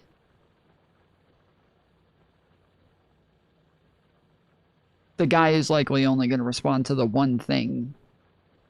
I don't know if that's actually beneficial, because I feel like a lot of times the stuff in between isn't really heard by people, and especially if you name too many different things, it's just like after you get past like the first thing, people's brains just kind of shut off because they're already thinking like, oh, I wonder what his response is going to be to that, or if it was me, I would respond with this to that, or blah blah blah, and they're not really paying attention to whatever the fuck he's saying in between all of these things. Now it feels like you're trying to get as many points off as possible as almost a gish gallop so that the other person doesn't respond to a whole lot. But yeah, I don't know if that's like, do you guys feel like that's effective as a debate strategy to actually fill in all of these different arguments while you're talking? What's up, Chase? My homie. Hello from my dream destination, the Isle of Man. Ooh.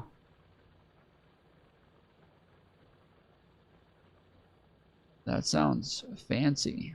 That sounds like a fancy isle. How you doing, homie?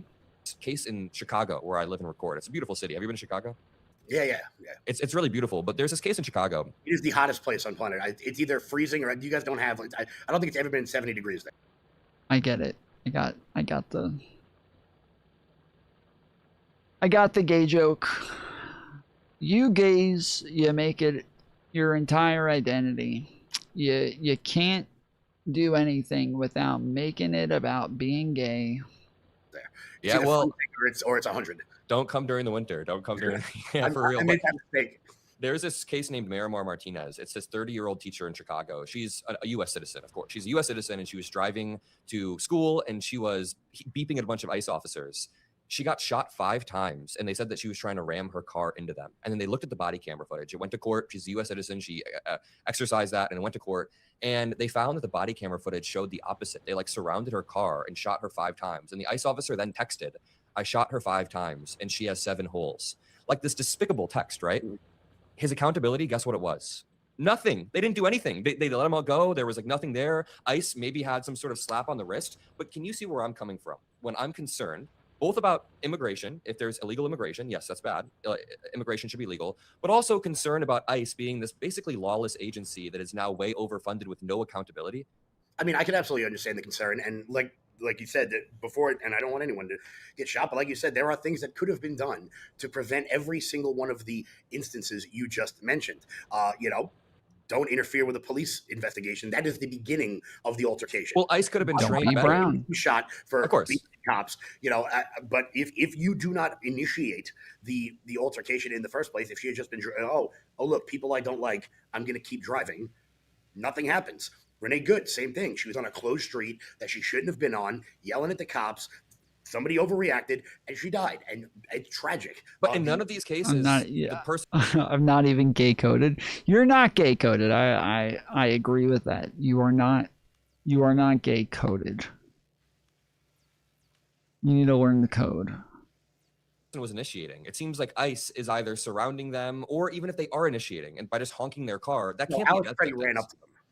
Alex Preddy was helping a woman that was on the ground, and as he was lifting her up, he was shoved to the ground, and then he was on his stomach. Alex Preddy on the other side of the street. That would with the protest, but because the Alex Preddy situation, there was I don't know what you call protest zone that they set up so everyone could do their thing. He crossed it, interfered with a police investigation, had a gun on him, I believe.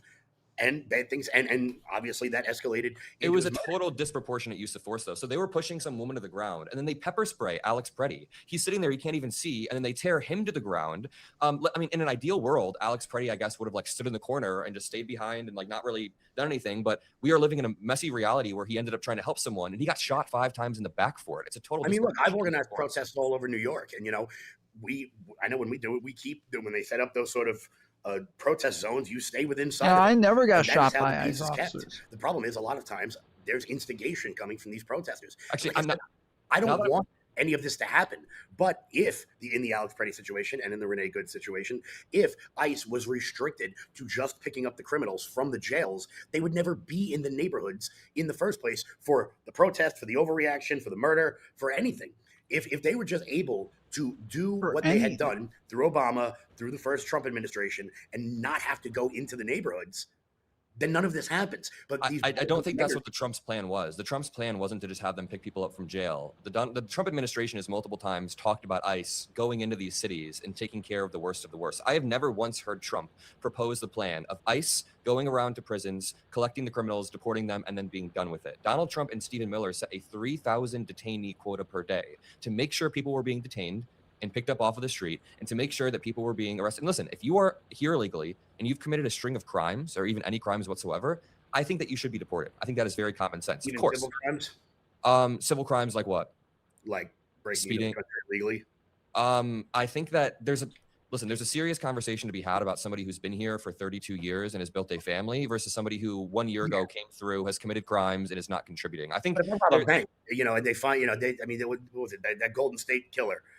He hadn't committed a crime in 30 years, but they still got him on the crime. I mean, it's like it's one of these things that, if you break in, but you hide long enough, then we just forget about that. Even I'm just saying with protected status. Everyone was up in arms when they got rid of TPS. It was supposed to be temporary. Many of those policies go back 15 years, particularly with the Haitians and the Syrians. I believe I believe Syria started in 2009. I could have the dates, the exact year wrong, but it's been 10, 15 years that a temporary program was set forth. And then when a person has been under TPS for 15 years, they build a life here, naturally. And then it's like, oh, well, now we can't deport them because they built a life here. Well, they were under a policy that was never supposed to be. Well, what about this? Say, for example, somebody builds a life here for 15 years, and they are a business owner in the United States that is a net taxpayer, a net contributor to society. They have a son who's about to graduate college and is about to be a doctor. I know this sounds like a heartthrob story or whatever. No. I have family members who immigrated here legally, and they have kids who are doctors, heart surgeons back in Indiana. My grandpa moved from Syria in the late 80s, and everyone in his family is like a dentist or a heart surgeon. I believe 30% of physicians in the United States are immigrants of some kind. Do you think that type of person should be deported? They came on TPS, built a life, crime-free. Is there a conversation to be had there? Normally I would say no. But the problem I'm having is that this crisis of immigration has gotten so bad that, look, I understand you want to come here. It sucks where you live. You want to be the American. I understand all of that. A lot of our grandparents did it over from Europe 100 to 200 years ago. I totally understand that. But it has gotten to be so bad. And there has been so little assistance in certain areas of this country that you almost have to be harsh. Not harsh, but you almost have to be. If I was Adam, I'd just bite the bullet on that. It's the problem is that he's bringing up meaningless things. So like when you talk about some one person who ended up murdering people, and it's like something that they're not caught for until way later or some shit like that. That is a fluke situation. There is no bullet to bite there, because when we're talking about immigration and who should be blocked, who should be stopped, we're talking about predictive elements that give us information that say, hey, we should be able to look at this and tell that this person's likely going to commit crimes in the future. And that's what we're looking for, right? We're looking for somebody who, we're looking for these elements that show us that somebody is likely to commit a crime. But in this case, they're not doing that. They're not, in none of these cases are they actually finding elements that give us a likelihood that these people are going to commit crimes. And so that's the fucking issue. There is no real bullet to bite there, because it's a meaningless argument. Be extreme about it to get the problem under control. Do I think that the doctor should be the first person they deport? No. But until we get these numbers under control, until we figure out how many people came in, I mean, I've heard numbers from 5 million to 25 million. That is we took in 3% of the total population of Haiti. Maybe Haiti would be a better place if we didn't take in all of their talented people. Maybe Haiti needs their engineers to rebuild after these hurricanes that they get. Maybe they need their nurses. Maybe if those people were actually helping their... Maybe they need to be alive so that they can do those things. That's what temporary protected status is. It is meant to be temporary. Nobody disagrees that it is meant to be temporary. Nobody disagrees that they are supposed to go back home. Everybody agrees with that. The point is that that's not now.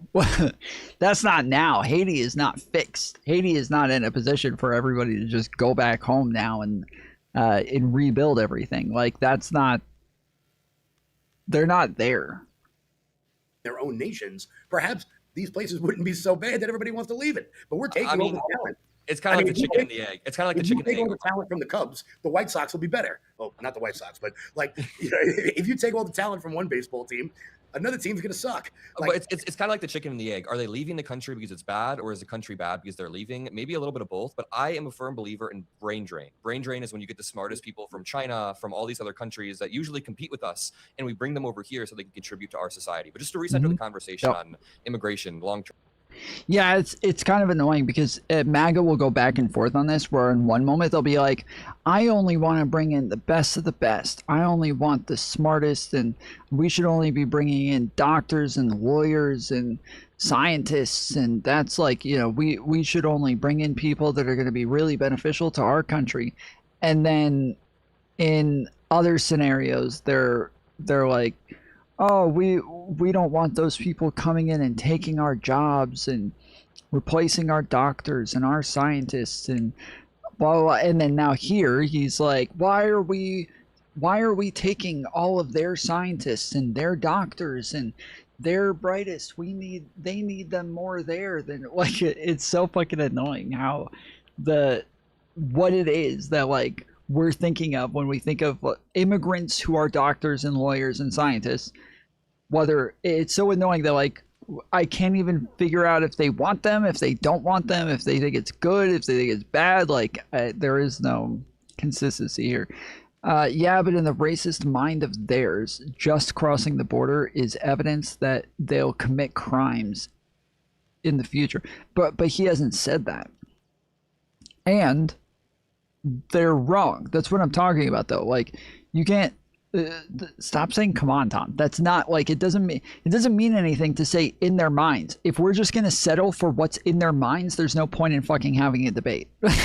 We just don't even have the fucking debate then. If we're settling for what's in their minds, then fine. Like just don't even have the fucking debate. But the whole point is over the fact that they have a broken thought process on all of the shit.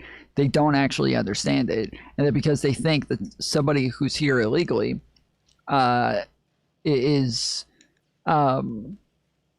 what more likely to commit a bunch of crimes, which I think is true generally of border crossers. But again, by far the majority of illegal immigrants are not border crossers. By far the majority of illegal immigrants in our country did not cross the border illegally. These are people who came in and they came in legally and had a visa or some sort of status, some sort of legal status, and that status expired. And then they didn't leave. That's by far the majority of illegal immigrants. It's like, when I say by far the majority, it's like 70 something percent. It might have gone down to like maybe 65, 68, something like that. But yeah, illegal immigrants, these are people who were on visas and didn't have like, you know, crimes or anything, and didn't get their visas revoked and get deported or anything. These are people who just, their visas expired. They were supposed to reapply. They were supposed to renew, and they didn't. So lots of times it's because they don't have the money to. And then once you lapse, you can't apply then. Like, you're not allowed to apply once you lapse. I'm a DACA dirty Mexican border crosser. Good one. I don't know what that has to do with anything. What is that? How is that fucking relevant? What does that have to do with fucking anything?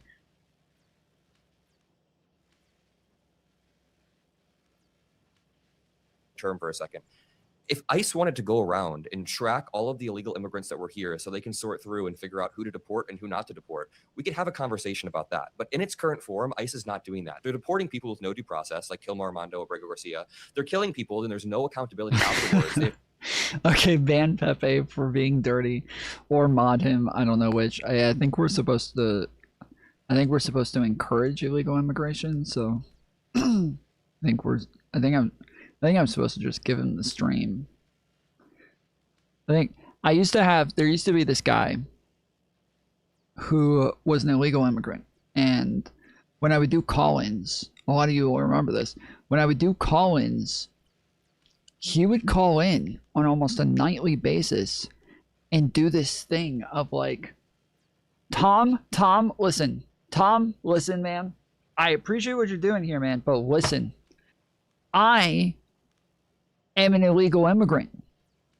I am here with a family of illegal immigrants. So I need to speak on this, okay? And then he would just fucking ramble. He would just ramble about absolutely nothing. And I let him do it like once, and then eventually had to cut him off. I think after like 10 minutes, 15 minutes, like I was like, all right, dude, I gotta move on. Like I feel bad. I feel uncomfortable because like they seem to feel so entitled to like my stream because they're an illegal immigrant. They're like, I'm the one who can talk about this, Tom. All right, get out of the way. What are you doing here, Tom? You're a white guy. Get out of here. It's my fucking stream. What do you mean? What are you doing here? I'm doing debates right now, and you're wanting to call in to just like do fucking group therapy right now. I'm not here for your fucking group therapy. Get the fuck out of here. And yeah, I think like after like 2 or 3 times, eventually he called in and was like, hey, all right, Tom, so listen, man, these people calling in, they need to understand our situations. And I was like, no, they don't, dude. They don't. Like, nobody cares, all right? Like, nobody gives a fuck. I'm sorry. But, like, you calling in and just wanting everybody to understand how you feel about this and what it's like for your feelings and what it's like for your kids and their feelings and all that, like, nobody cares. I'm just... I don't care, okay? Even I don't care. Like, if these people were correct, that you guys are criminals, that you guys are raping and murdering people, that you guys are coming in for the cartels and bringing drugs, and you guys are, doing all this dirty shit, I don't give a fuck that it hurts your feelings to get deported. Like, I'm sorry. Like... So if every time you come on, you just keep telling me about your personal experience and your own feelings and your family's feelings and all that shit, but you're not actually addressing the topic and the arguments in any way whatsoever every fucking time, like, I need you to understand that you are fueling people to want you to be deported when you come in, and instead of acting like, no, we're not criminals, instead you're like, guys, who cares if we're criminals? What about this?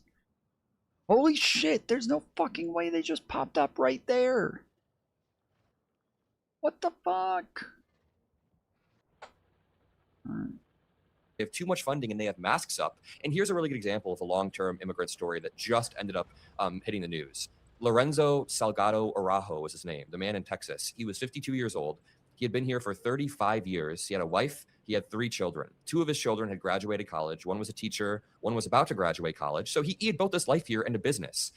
In my view, somebody like this is a net taxpayer, a contributor to American society, and it makes our country stronger. He was trying to go through the process over the past 2 years. Maybe the Trump admin had pushed him to do that because he's realizing what's happening. Yes, he should have gone through the process much earlier.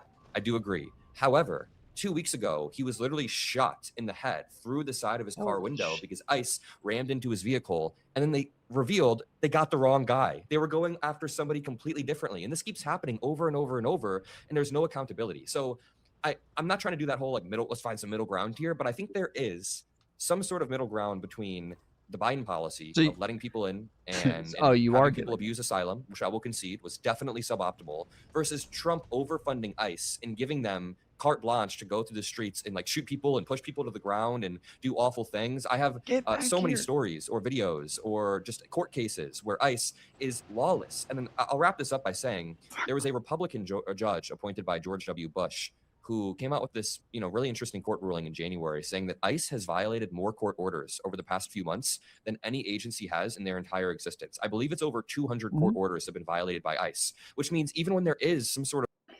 I didn't know that it was more than any agency. I knew that ICE had violated more court orders under Trump under the Trump administration than ICE had in its entire existence. I knew that. I didn't know that they had done it more than any other administrate or any other agency. That's fucking sort of wild. problem with the courts, and they think ICE has broken the law. They're just not showing up. They're violating the orders. We can't live in a constitutional republic where we have an agency with masks going around violating court orders. To me, that's very worrisome. I have no problem with the masks because of the violence that we've seen across the board. From everywhere. them or against them? Against them. Whether it's the threat, whether it's the doxing going on. I mean, you and I both, I'm sure your DMs are a lovely place, just like mine are. We put ourselves out there in this sort of setting. So that's going to come our way. I don't have a problem with them hiding who they are. I do have a problem when you have judges sometimes who are like, I think there was one, was it in Illinois? It was somewhere in the Midwest, I believe, where an immigration judge hid an illegal immigrant criminal in the cloakroom so that ICE couldn't get to them after there was an order of deportation put on them. Yeah, that wasn't great.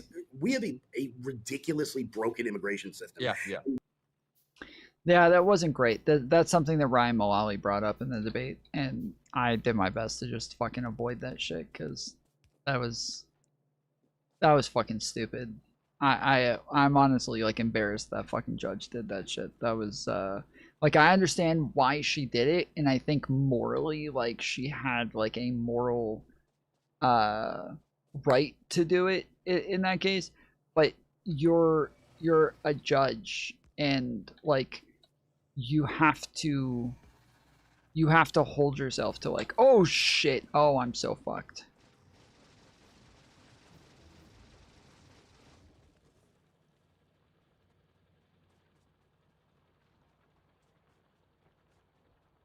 The pendulum is swinging back the other way from the insanity of basically it was, if you could get here, you were here. Didn't matter who you were, didn't matter what you did beforehand. Do I like that they're doing all of these operations like this in this sort of way? No, but I think that if they were able to get some help, if ICE was this rampant and they were just running around killing people, why isn't it happening in Jacksonville? Why isn't it happening in Wyoming? Because Trump is flooding and surging ICE into blue cities in order to punish. That's where they need to help.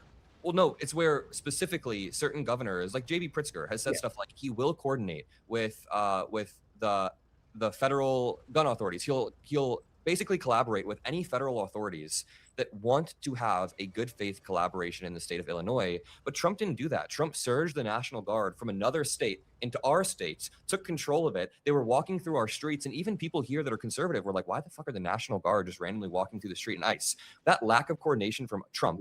And these posts from Trump made a post. It was an AI photo of Chicago, and it said, "Shypocalypse now," basically making fun of the apocalypse now thing. And I get that it's memes, it's funny, but there's Black Hawk helicopters flying over in the meme, and the city's on fire. This is inherently divisive. He's surging ICE into blue cities in order to terrorize the people that live there. And if he wanted to coordinate, have a joint operation with the state, I think he could just call them, but it's kind of like the tariff thing. He places tariffs on every country and fucking goes crazy rather than calling anybody and saying, hey, what if we just talk this through? My claim is that the Trump economy is a good economy. Oof. Okay. There's a lot to jump into here, but I guess my broad question would be, by what indicator? Because when you look at the economic indicators and their trajectory under Trump, everything has gotten worse since he took office. Now, I'm not claiming that everything was perfect under Biden, but when Biden had left office, inflation was at a steady 2.9%. I believe unemployment was around 4%, maybe 4.1. And since then, inflation has gone up. Unemployment has gone up. Donald Trump's tariffs have ravaged the economy. Donald Trump's cutting of Medicaid has hurt a lot of Americans who need it. And that's before we even introduced the factor of the Iran war, which has also spiked gas prices up even further. Now, you can say that they've gone back down, but the reality is gas prices are higher now than they were when Biden left office. So if you look through indicator by indicator, everyone's struggling right now. The economy is not doing well. The only people saying the Trump economy is good would be you and Trump himself, and maybe people who are rich as hell right now. Other than that, people are struggling. Yeah, no, and you're absolutely. Just to be clear, before we even get off, I don't support the Iran war. I think it was dumb to do it in the first place. We are seeing gas prices go up, so and it's expensive. It's hundreds of billions of dollars added onto a debt. That's a self-inflicted wound that I think that will come down and level out when this thing finishes, whenever it does. But we could do a whole other segment on that one. So I'm not a fan of it. But no, look, we can start with the markets, which I'm a huge fan of. I day trade and whatnot, and we're starting to see so many more young people, particularly your age, get into retail investing. I think everyone should be doing that, taking advantage of things. The biggest economic thing that Trump has put out are these Trump accounts. I think this is going to be something that's going to long long live past That's- his administration. The economy's doing great because of the Trump accounts. The economy, Donald Trump has done a great job with the economy because of the Trump accounts. Give me a fucking break, dude. Give me a fucking break. You can like the Trump accounts all you want. I don't think that that's some major win with the fucking economy as overall. Like, you're using the economy, right? You're not saying, like, there are some economic things that he's done that I kind of like. You're saying the fucking economy is good under Trump. Come on. Everyone should be taking advantage of it. Also, the reason why I think this economy works is because of the reinvestment back in America. I'm a fan of the tariffs. Now, yes, tariffs do cause short-term price increases. They absolutely do. But I'm also a protectionist. There's a reason why you don't see Fords on the streets of Germany or Chevys on the streets of Tokyo. And it's because those countries... There's a number of reasons. One of them is that our cars don't meet their... they don't meet their standards. Just to be clear, there's tons of cars in America that there's tons of cars in other countries that aren't available in America. There's tons of cars that other countries would love to sell here that the United States doesn't allow to sell here for the same exact reasons. Literally for the same fucking reasons that they like. There's this one electric vehicle that I think it's in China, if I remember correctly, that if sold in America would be like $14,000. And it is an insanely popular vehicle that everybody's fucking buying because it's so fucking cheap. And it's not allowed to be sold in America. You're not allowed to even ship it into America. Like, nothing. It's not allowed to be here at all. No version of it. You can't do any of it. You can't have it. Like, it's annoying when these people act like America allows everybody's shit in, but then our shit's not allowed in there. That's fucked up. Like, no, there's a lot of stuff that we don't allow in here. BYDs, yeah. Yep, BYD. Protect their own industries. They protect their own companies. Meanwhile, you go and look. I mean, I drive a Hyundai, so maybe I should practice what I preach. But it's a great car, But if we had those sort of protectionist policies here, there would be Ford, Chevys, GMs, all Chryslers, all over the American roads. Instead, we're importing cars, and the car built America. Ford changed the world with what he did here. The entirety of the world. If we had more protectionist policies and we had people who were willing to invest in those sorts of things, I think it would further the steps that Trump has made with the tariffs. Yeah, so let's jump in with the tariffs first, then we can walk through the markets and everything. Protectionist policy isn't inherently bad. I don't think that having tariffs is inherently bad. Biden expanded on the Trump era tariffs and surgically tariffed China because China steals our IP and they are competitive with us and they steal jobs from us. There's a lot of good reasons to use tariffs. However, that is not what Trump's doing. Trump is not being a protectionist. He's being an absolute idiot. Like, he tariffed every single country in the planet except for Russia and North Korea for some reason. He tariffed Heard Island that had nobody on it except for penguins. He tariffed Switzerland. What did we get from Switzerland when he tariffed them? Well, hopefully we got some of the money that's being hidden Swiss cheese overseas. Well, no, like Switzerland, we already had free trade with them. So there's all these examples of countries that we already had free trade with. We had no tariffs with Switzerland and multiple other countries. He used tariffs like a hammer, swinging it around, hitting all of our allies. And now the Federal Reserve says that 2/3 of the inflation we've experienced since Trump took office was because of the tariffs. And I don't think we've actually gotten any real investment. Here's how I view it. So companies and countries that are making deals with Trump are just going to try to hold their breath and wait until Trump leaves office, run down the clock, and never actually have any of this manifest for the simple reason. Tariffs require continuity between administrations. If you want the tariffs to be imposed over the next 20 years, then whoever's president next. He's gonna bring up the fact that Trump or Biden didn't undo all of the Trump tariffs during his presidency. Gavin Newsom, JD Vance, Marco Rubio, I don't care, whoever it is, they would have to keep the exact same policy in place, or these companies wouldn't have the long-term incentive to reshore. Why would they come over to the US for a 3-year policy that Trump is probably just going to change his mind on? So we're in a situation where certain countries and companies have said they're going to invest money, but it hasn't manifested. Manufacturing employment down, manufacturing investment is down. And I firmly believe a lot of these companies are smart enough to just run out the clock. So, they're going to say, hey, Trump, we've got $2 billion ready to invest into you. Just wait a few years. We're going to do it. Long-term gain for short-term pain. We're going to keep experiencing this pain. I don't think it's ever going to manifest. There's going to be another administration where the tariffs are removed and the company's like, whew, we got away with that. Well, I don't think JD Vance will remove all the tariffs, and hopefully I'm as good as I think I am and I can get him elected. But I'm firmly behind JD. We'll see. That's a hard one. Yeah. I look, none of them are easy. So I'll go with them. Believe me, I'm a Republican in New York, so I'm fully aware.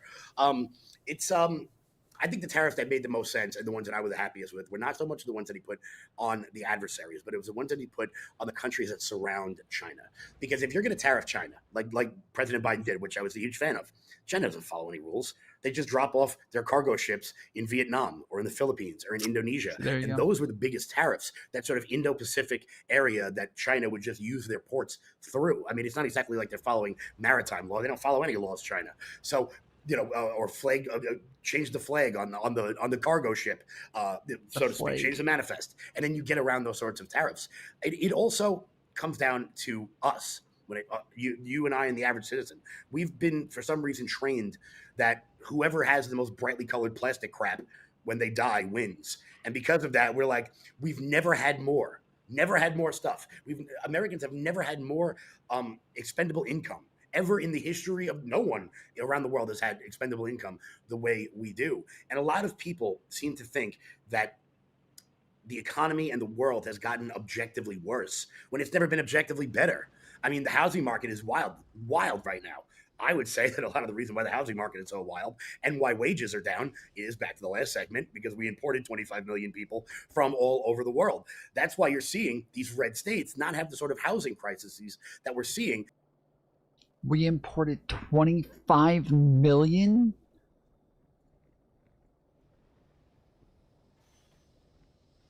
Please, for the love of God, fight him on that number. Please, for the love of fucking God, fight him on that number. Do not let him get away with that number. 25 million? No way, dude. No fucking way, bro. No way. Do not let him get away with that shit. That's part of the reason for why our housing is fucked. Because there's 25 million people came across the border. Give me a fucking break. No shot, bro.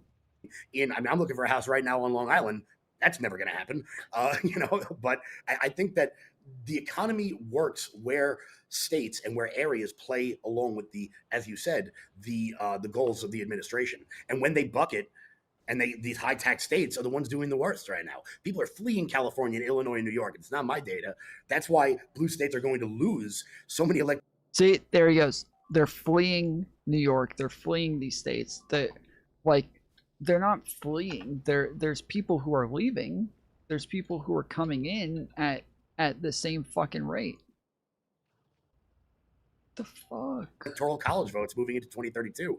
The recount did a great thing about how the only people that are struggling right now are in blue states, and that's why they're running.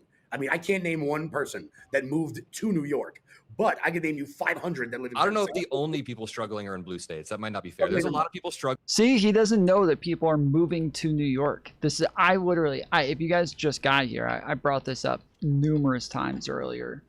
That a lot of people keep claiming, a lot of conservatives keep claiming that people are running out of New York, that they're flooding out of New York, especially millionaires and billionaires. They're all trying to get out of New York, and they don't know that they're just lying, but they don't know that the New York has actually gotten more millionaires and billionaires over this time, because there are people leaving, but they're only looking at the numbers of people leaving. They're not looking at how many have come in. And there's more people coming in than there are leaving. But they don't even look at that part. They have no fucking idea. They don't even consider to look at how many people are coming in. Struggling in red states, they got their Medicaid taken away, and wealth inequality is bad. Okay, a few things. You started off by talking about tariffing secondary countries around our adversaries. Honestly, that's fine. That's a good idea. Doing secondary tariffs, it's great. I wish we would do that more with Russia, secondary sanctions against these countries like India, as we do. However, again, that's not what Trump did. It's literally just not what he did. He got in, and like an idiot, he just put tariffs on every single country, backed off half of them, reapplied half of them. He was corrupt with some of them. He put tariffs on Vietnam and then removed those tariffs when Vietnam announced a $1.2 billion Trump golf course. It's just like pay-to-play BS. If he wanted to surgically target China and the countries around China so they're no longer stealing our IP and our jobs, I would be for that. That sounds like a smart policy, sounds a little bit risky, and it sounds like something we should try. But it's not what he did. He has caused direct inflation due to this. Secondly, you're right that when the reapportionment comes, Democrats are screwed right now. But I disagree that it's due to immigration. Like we don't have to circle all the way back around to that. But there is a serious housing problem in many, many blue states, in red states as well, but in a lot of blue states. A lot of it has to do with regulation, with the incentive. I mean, he's not really, he addressed it, but he's not really getting into it. That are currently created in our political system for politicians to keep housing prices basically the same or higher, because the largest voting bloc right now are older people who own homes, who are 60 to 70 years old. And if you own a home, you're not going to vote for your housing to be lowered or to be cheaper because you own a home. So there's a lot of incentives we can talk about and a lot of supply restrictions, but I just don't know if it's all about immigration. I think that the reapportionment that's happening in blue states is really bad. Like blue states need to start building. J.B. Pritzker introduced the build plan, which is going to deregulate certain industries surgically to allow more housing to be built. This is good stuff. I think that building housing is good stuff. There was even just a housing bill 2 weeks ago that was passed by both Democrats and Republicans in Congress, and Trump refused to sign it at all. So I don't think the Republicans truly care about this. When Trump, he said it was because of the SAVE Act, and I can believe that, but you at least should sign this housing bill that both sides agree on. So just to reel it back a little bit, when I think about the indicators that define the American economy, I think about the big ones like unemployment or like inflation. You can even use the stock market, but I'm not sure that's the best indicator. These are all doing bad. Unemployment is doing bad. Inflation is going up. Unemployment among young Americans is up like 20%. Unemployment among Black Americans is also up a lot. You can look at the GDP growth, which has slowed down. You can look at the national debt. The national debt is skyrocketing, and we pay $1 trillion per year just on the interest of that debt. So we're not going. It's bad. You're not going to get me to believe me. I'm a deficit hawk, so you're not. Yeah, but then Trump is going to this war, which you said you disagree with, and now they're asking for $1.55 trillion for the military. I'm just not sure this feeds into a healthy, productive economy. So I guess I'd ask again, what indicator do you think is doing well for the American people? Well, firstly, I think that the indicators are people are using their feet to find better circumstances. They are better in red states. Like I said, I'm a market guy. I think everybody should be in the market. So when I see the bull run that we're on right now, and obviously a lot of that is post-COVID, where everything took a dump. But right now, things are on the upswing. They haven't gotten there yet. And when it comes to owning homes, you're talking about boomers, and they believe me, nobody had it better than them. I have no sympathy for those people whatsoever. Caleb Hammer does a great. He does well. I mean, nowadays though, think about the voter base that kind of votes politicians in. It's people who are like 40 to 60 years old, already own homes, and have their feet planted in an area. These people. Caleb Hammer. I'm trying to think of who that is. Is that that's not the communist guy, is it? The redhead communist, Caleb? Don't have the incentive to vote for policies that lower the price of housing when they own homes. So I think there's a lot of distortionary things in our housing market beyond immigrants. Well, to be honest with you, Ezra Klein has a great book called Abundance, where he basically, I read the part about the housing, basically about how you can't build anything in any blue states. I mean, Bill Maher has a great thing, a great bit about how it cost like $3 million to put up a toilet in San Francisco, and it took 2.5 years. I haven't seen J.B. Pritzker's housing plan, but I hope they get rid of some of these regulations. Yeah, I hope they do it. When I see a guy like Mamdani talking about freezing the rents, I'm like, that is not how you make things cheaper. That is not, that supply and demand still works. And as I was talking about with the immigration before, look, there's a housing shortage. We should probably stop importing more people who need a place to live. Rents in these cities would go down. Also, I'm a huge proponent of, unless you're going to go to college for something real, don't go. I'm actually working with a few members of Congress right now to make it easier for people your age that went to college and are saddled with a mortgage right now, to allow student loans to be expungible through bankruptcy. That would free up tens of millions of Americans almost instantly. So there are steps that could be taken. I think that coming out of the COVID era and coming out of a lot of these blue city lockdowns during the COVID era, look, it's a hell of a lot easier to destroy an economy than it is to build one back up. It's a lot easier to build anything. It's a lot harder to build. I think Trump is anything. destroying it actively. I mean, between the Iran war, the tariffs, the cuts in Medicaid, and the permanent tax cuts for the richest, and the debt problem, I think it's being destroyed. Now, we can talk about markets for a second. Everyone got a tax cut. Everyone got a tax cut. Except for the people that were hit by tariffs, which were mostly the poorest Americans were disproportionately hurt by tariffs. That's a tax increase. But when you say a tax cut for the rich, it's a little if everyone gets a tax cut, so do the rich people. But he did put in tax cuts that specifically hurt rich people.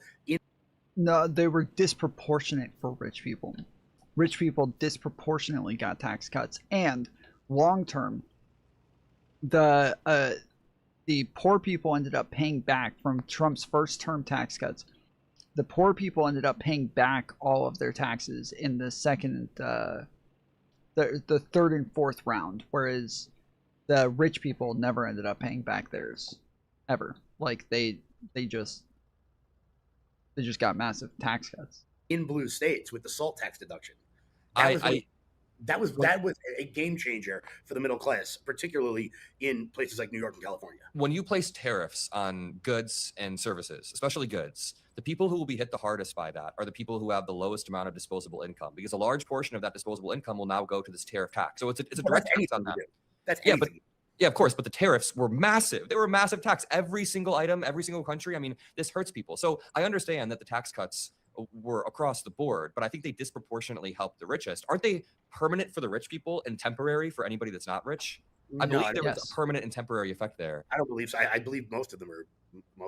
But one might sunset, but I think a lot of bills. Like the no tax on tips, they sunset. The no tax on overtime, that sunsets. That all disappears for certain. I'm certain about that. And it disappears right after the midterms. But either way, I think it's not impressive that the stock market is hitting all-time highs. It hits all-time highs a lot as long as there is not a huge global catastrophe. I think it's impressive that Trump has been able to tank the stock market like 3 times in a row after taking office. On Liberation Day, the stock market tanked. During the Strait of Hormuz's original closure, the stock market I bought like crazy, my friend. I was cashing of course. I was cashing in bottles and cans to buy some tech stocks. Well, I'm glad you did. I'm glad that you were able to buy in. But you know how many Americans are struggling based off of this? Not just the stock market, but due to tariffs, due to debt, due to healthcare, due to all of this. And yes, I'm glad that like the top 20% of the country are able to double down when the stock market is tanking. But Trump, through his policies, has impressively tanked the stock market multiple times, and it has grown slower in the past 16 months than it did during the final 16 months of Biden's term. So just to rephrase that. Well, that's because they reopened the world post-COVID. That was in the way that the Iran war has been a self-inflicted wound. The 16 months at the end of the Biden administration was just because we reopened the country again that we should never have shut down to begin with. So, I mean, it's fair. It's a fair point. I get that you're saying it was bounce back growth, but that bounce back growth then didn't carry over to Trump's term because he tanked the stock market 3 times. I find it more impressive that Trump was able to slow the stock market growth than this idea that just because we're hitting all-time highs once a week, that Trump's economy is good. Like, you can admit, under most presidents, we're hitting all-time highs like once a week or like once a month. It's just a common thing in the market. Save like but I think a lot of it has also been. I think a lot of it is also, when it comes to the markets, has been investment in some of these American companies. People feel like there is a future, so they're investing a lot in stuff that they don't even know if it's going to pay off exactly. Like Dell, where Trump is directly saying, go buy Dell after he bought like $1 million worth of Dell. Does that scare you at all? When he's like, hey, go buy. He did that because Dell invested in the Trump accounts that I'm a huge proponent of, and I think everyone should be as well. The Trump accounts are fine. Yeah, they were an idea from Cory Booker originally. I think they're good ideas. I think it's fine. Well, look, whoever has good ideas, I'll take whoever's doing it. You know, I mean, I didn't like Obamacare, for example. I didn't like it when Mitt Romney proposed it. I didn't like it when Richard Nixon proposed it. So it's you know, ideas tend to go back and forth. And like I said, I'm a bit of a populist when it comes to this. So the protectionist stuff, I think long term, as you said, is important. I think if we were to tariff foreign cards, that would make people buy. Can you agree that there's a difference between being protectionist and versus whatever the hell Trump is doing? Like, he's not being protectionist. He's being insane. He definitely went in with a hammer.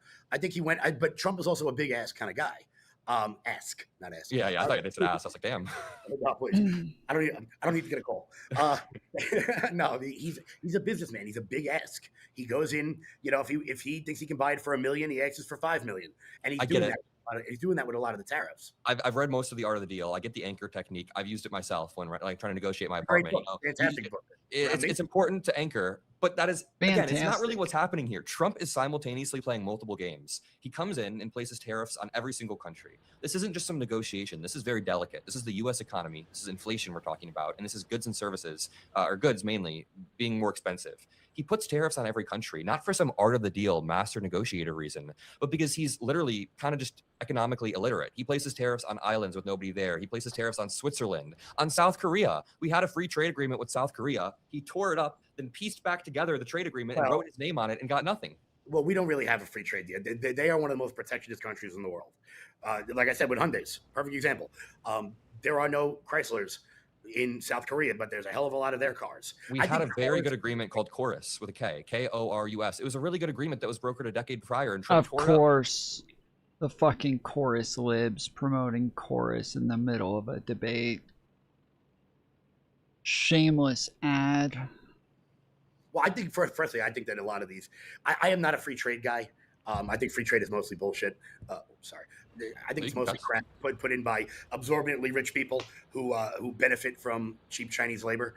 I'm not a fan of it, so I wouldn't mind if we tariffed even more of it. And when you say we taxed our allies over in Europe, that's also because of weird trade alliances that they have, where you tax the European Union in one shot, whether or not you want to put it strategically here, there, and everywhere. I mean, he threatened 25% tariffs on every EU country if they didn't force Denmark to give us Greenland. I'm not sure he's using them strategically. I'm pretty sure he's just trying to throw them give around. us Greenland. Like, hello. So Kevin Smith, I really appreciated this conversation. I mean, this is Oh my America where two goodness. sides obviously disagree. You and I are coming from different angles, but we both did this in a respectful way. We both had our ideas go back and forth. And I really do think that is uniquely American and something that Holy crap. Just give us Greenland then.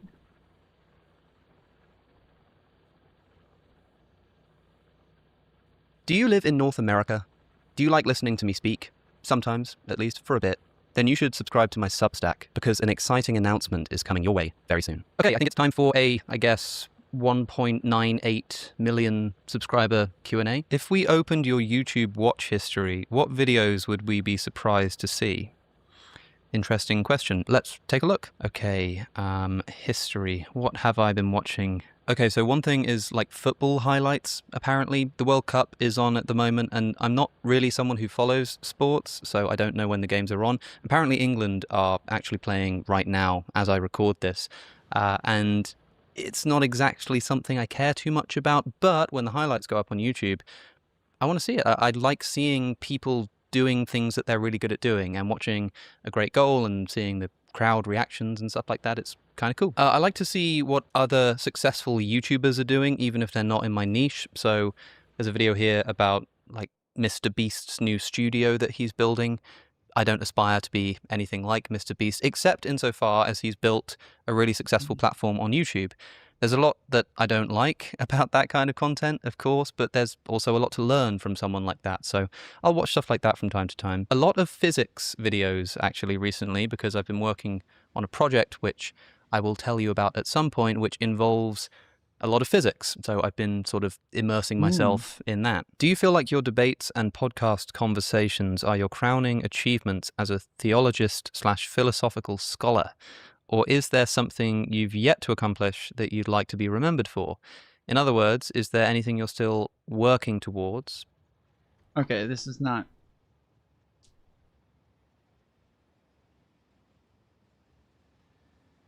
not what I was looking for. Do you think that men...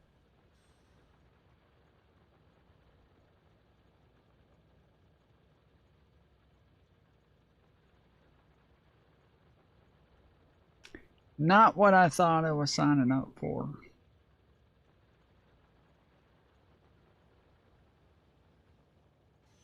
Jews have magic Jew blood, yes or no? Have what? Magic Jew blood, so they're preferred by God? How much should Taiwan pay us for preventing an invasion by China? They should pay for whatever the naval cost is of doing that. Right. This is why you're not president, because do you agree that the people who live in Israel are Jews? Yes. Mystery Okay. solved. Okay. And all right. I'm saying that the secularism in Israel is a result of a rebellion against Judaism, not a manifestation of it. It's the stupidest thing that I ever heard. Israel was Can it be a secular Jewish state, Dinesh? Israel Can was. it be a secular Jewish state, Dinesh? Israel. Can it be a secular Jewish Yes, state? it is. Thank you. Okay, but I'll refute it. I can't wait. Okay.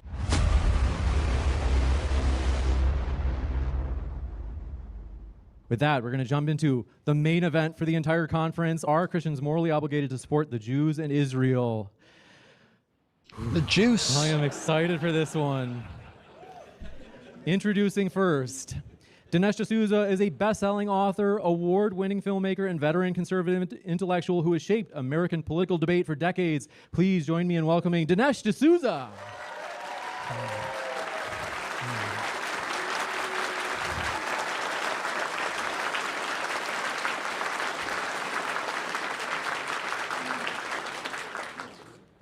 And on our right, a man who needs no introduction, Andrew Wilson, host of The Crucible, is one of online debate's most experienced and formidable figures, known for his aggressive cross-examination and quick improvisation.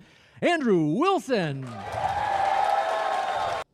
Quick improv. I don't know if that's a word that's ever been used to describe Andrew Wilson. It's normally a pretty strict row of talking points.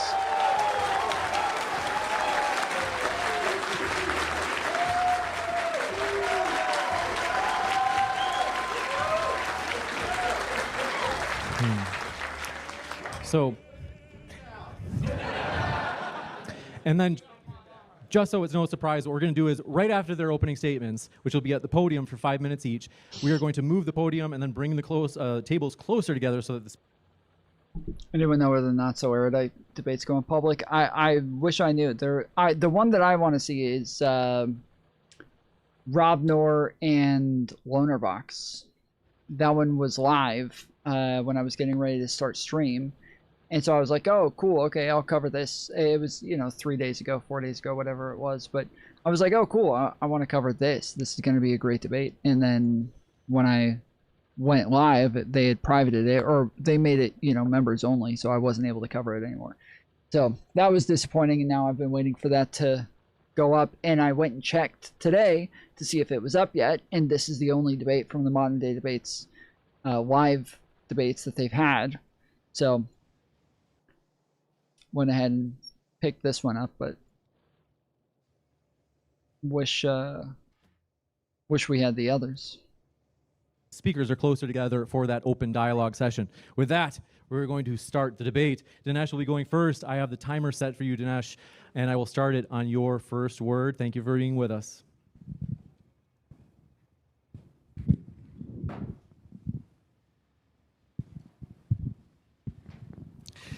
Thank you very much. Well, I feel like I'm going to be in the lion's den today. And there might be a few of you who support Israel, some of you on the fence. Most of you are probably going to be a little hostile. And so my presence here should be taken as well, I'll try to make it as painless as possible, but it's going to be a little bit of an intellectual suppository for you.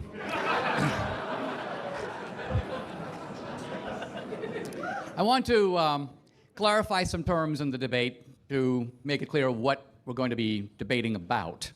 And then I want to try to focus the argument in its most kind of primitive or fundamental way so we don't get drawn into sort of side issues.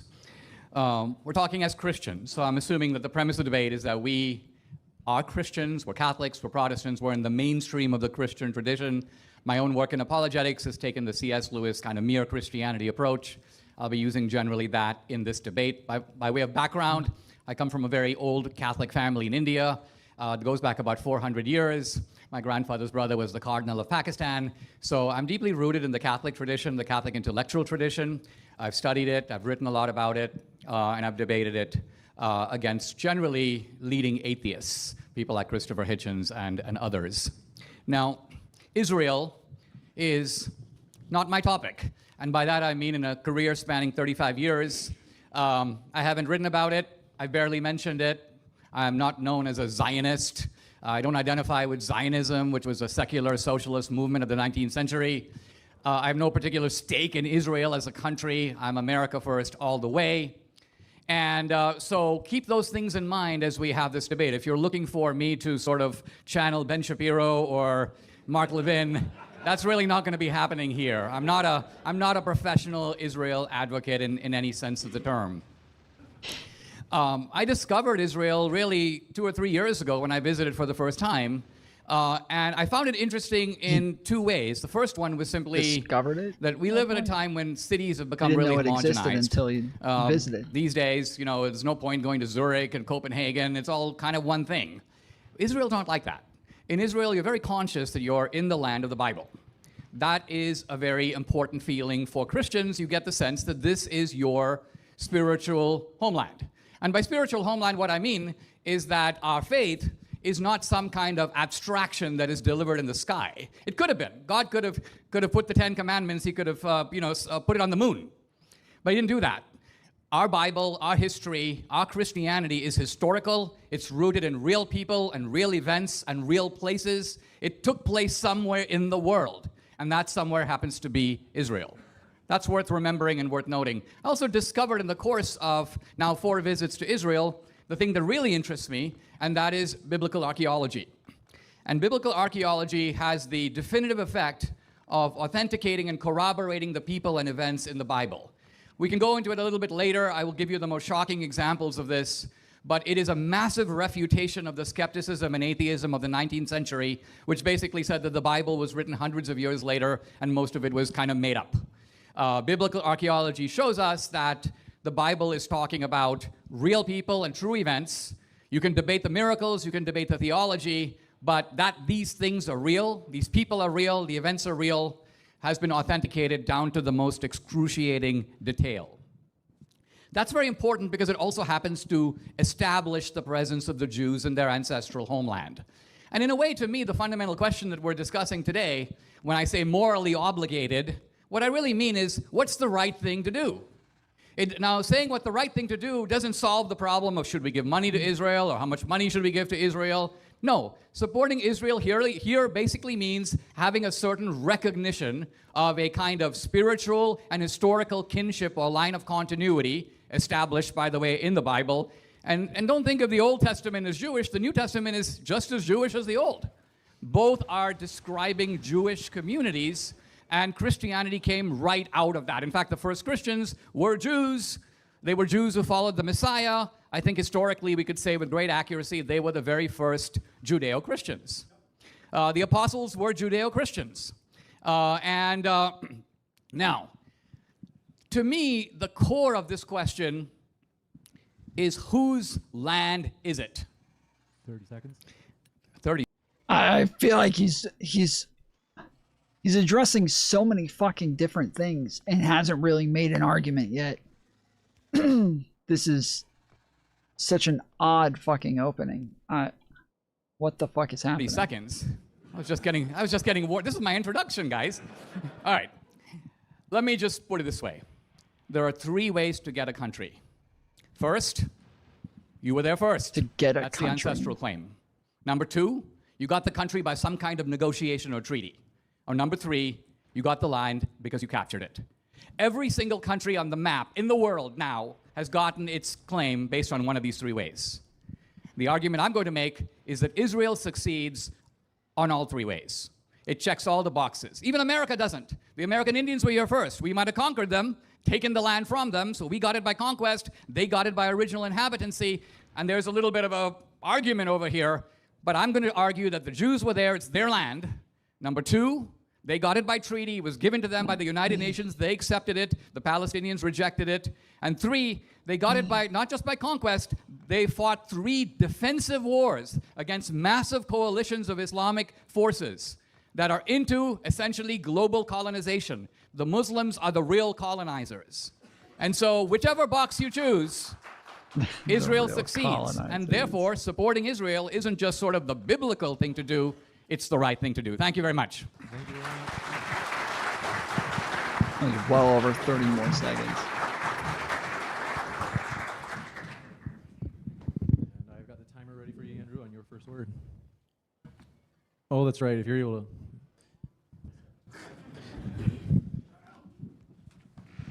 Got to set the mood. First of all, big round of applause for Dinesh real quick. Great opening.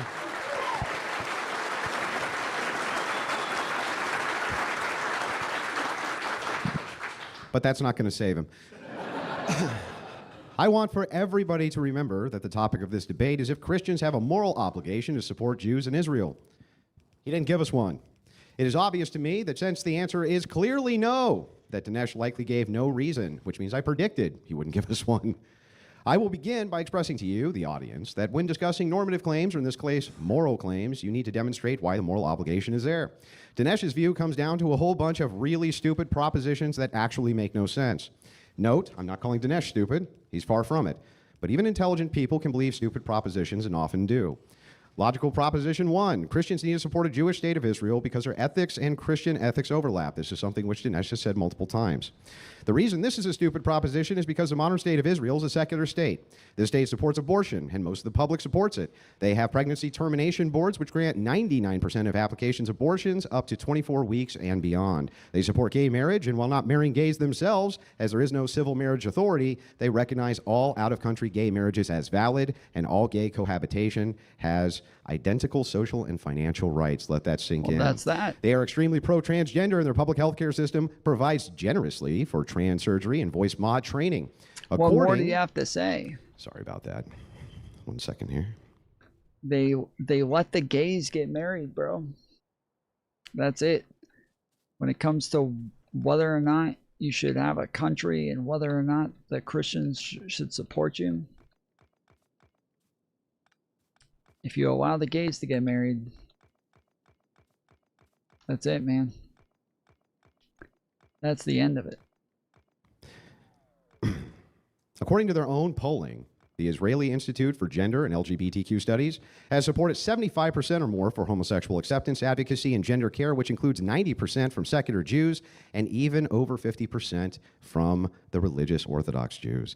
Now, I can keep going. Women in the military, IVF programs, national health care, prostitution, pornography. These are libtards, essentially, who live in Israel that Dinesh wants us to support. A whole nation of them. Christian ethics here in the USA determines that we resist these things in our own nations. Why would we support other nations which codify these things as law any more than we would Sharia law? I don't want millions upon millions or billions of my dollars to be used to support a system which allows for these forms of degeneracy. Remember when I was younger, I used to always think, like, the term Sharia, it sounds like a woman's name. So I always thought it was like some woman's law. Sharia. Sharia made this law. We were busy combating them in our own backyard. Why would Christians support that? Now, Dinesh can argue the USA is plagued with similar problems, and that's true. And Christians here oppose our own governmental national apparatus and strongly attempt to legislate against these forms of policy. We do the opposite of funding it, except through force of tax. Proposition 2, Dinesh believes that the Christians have a stake in Israel because it's the holiest of holies, and the holiest Christian sites are there. I grant this is true, but that doesn't give us much reason to keep the population there Jewish. If Christians in the West truly want access to the holy sites, then why not just demand Israel, who is our protectorate, take a certain amount of Christians per year? I think 100,000 or more should do the trick. The USA has no cap on Jews immigrating here. Why not just demand they allow Christian immigration with no cap there, or we cut off all military funding and support, and that's that. Do they have a cap on Christian immigration? What is he talking about?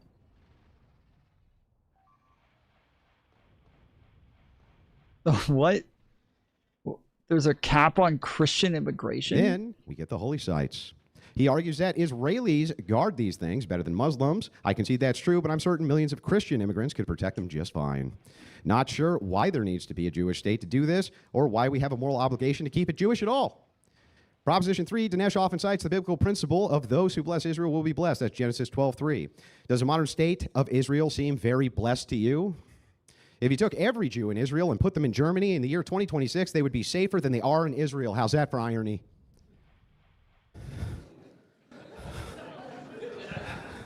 Is God blessing their abortions or homosexuality and prostitution advocacy, the rejection of the Messiah? Doesn't seem like it to me.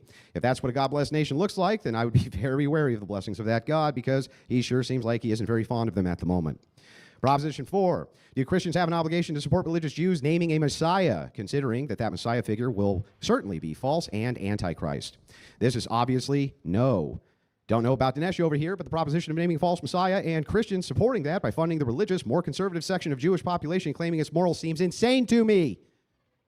Proposition 5, are secular Jews blessed or non-religious Jews blessed by the same Genesis passage?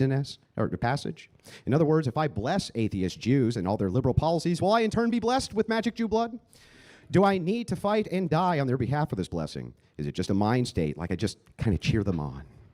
Does it require action on my part? What are my actual obligations here as a Christian? What's the normative framework to receive said blessing from my support of atheist Jews? The magic I say the Jew opposite. blood. As a Christian, it's my duty to resist and oppose the radical atheist and secular Jewish agenda of Israel. Until they conform to my ethical model, I would like and would do, in all cases, I would demand this of every nation, pull all financial and military support and deal with them only as a limited capacity as they could be dealt with. I am not in the business of funding abortion, homosexuality, prostitution, female empowerment. Christians must resist these propositions and demand if Israel wants our aid, they need to conform to the standards and normative ethics of the very Christians they endlessly demand help from. To clarify a few terms, when you're making a normative claim, Dinesh, when you're making a ought claim, you need to tell us why Christians ought to support this nation. So far, you have not done that. Thank you very much. Retard.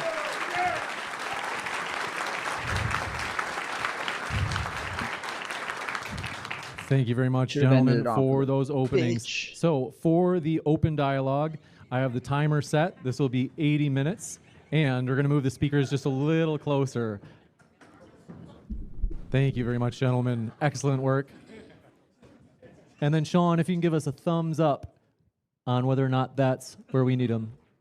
Fuck. Maybe if you could bring it just a little closer, maybe with the V shape, if you can just squeeze a little bit so it's a tighter V, a more acute angle. Thank you. There you go. Let's see, Sean, is that better? So, you want them straight across? Okay. I'm not sure what that means. I'm sorry.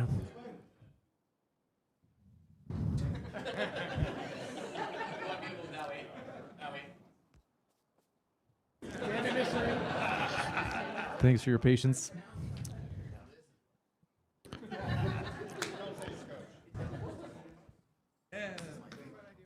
All right.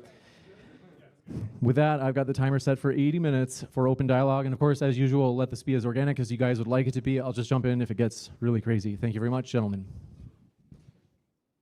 Do you want me to go first, just to get us going? It's your claim. Okay. Would you agree that the New Testament not only follows the Old, but incorporates the Old? In other words, to put it differently, that Christianity is the only religion that takes the scriptures of another religion and incorporates it wholesale into its own Bible, true or false? That's false. That's false. So you would prefer to see the Old Testament removed from the Bible? No. No, it's on I have a different worldview than you do. I see these things as a continuity, whereas you see them as a multitude of covenants. Is that correct? No, I didn't say that. I started out with the physical Bible. When I look at my Bible, it's about 800 pages long. Okay. About 2/3 of it is the Old Testament, and the Old Testament is in the Christian Bible. That's correct. Right? The Christians.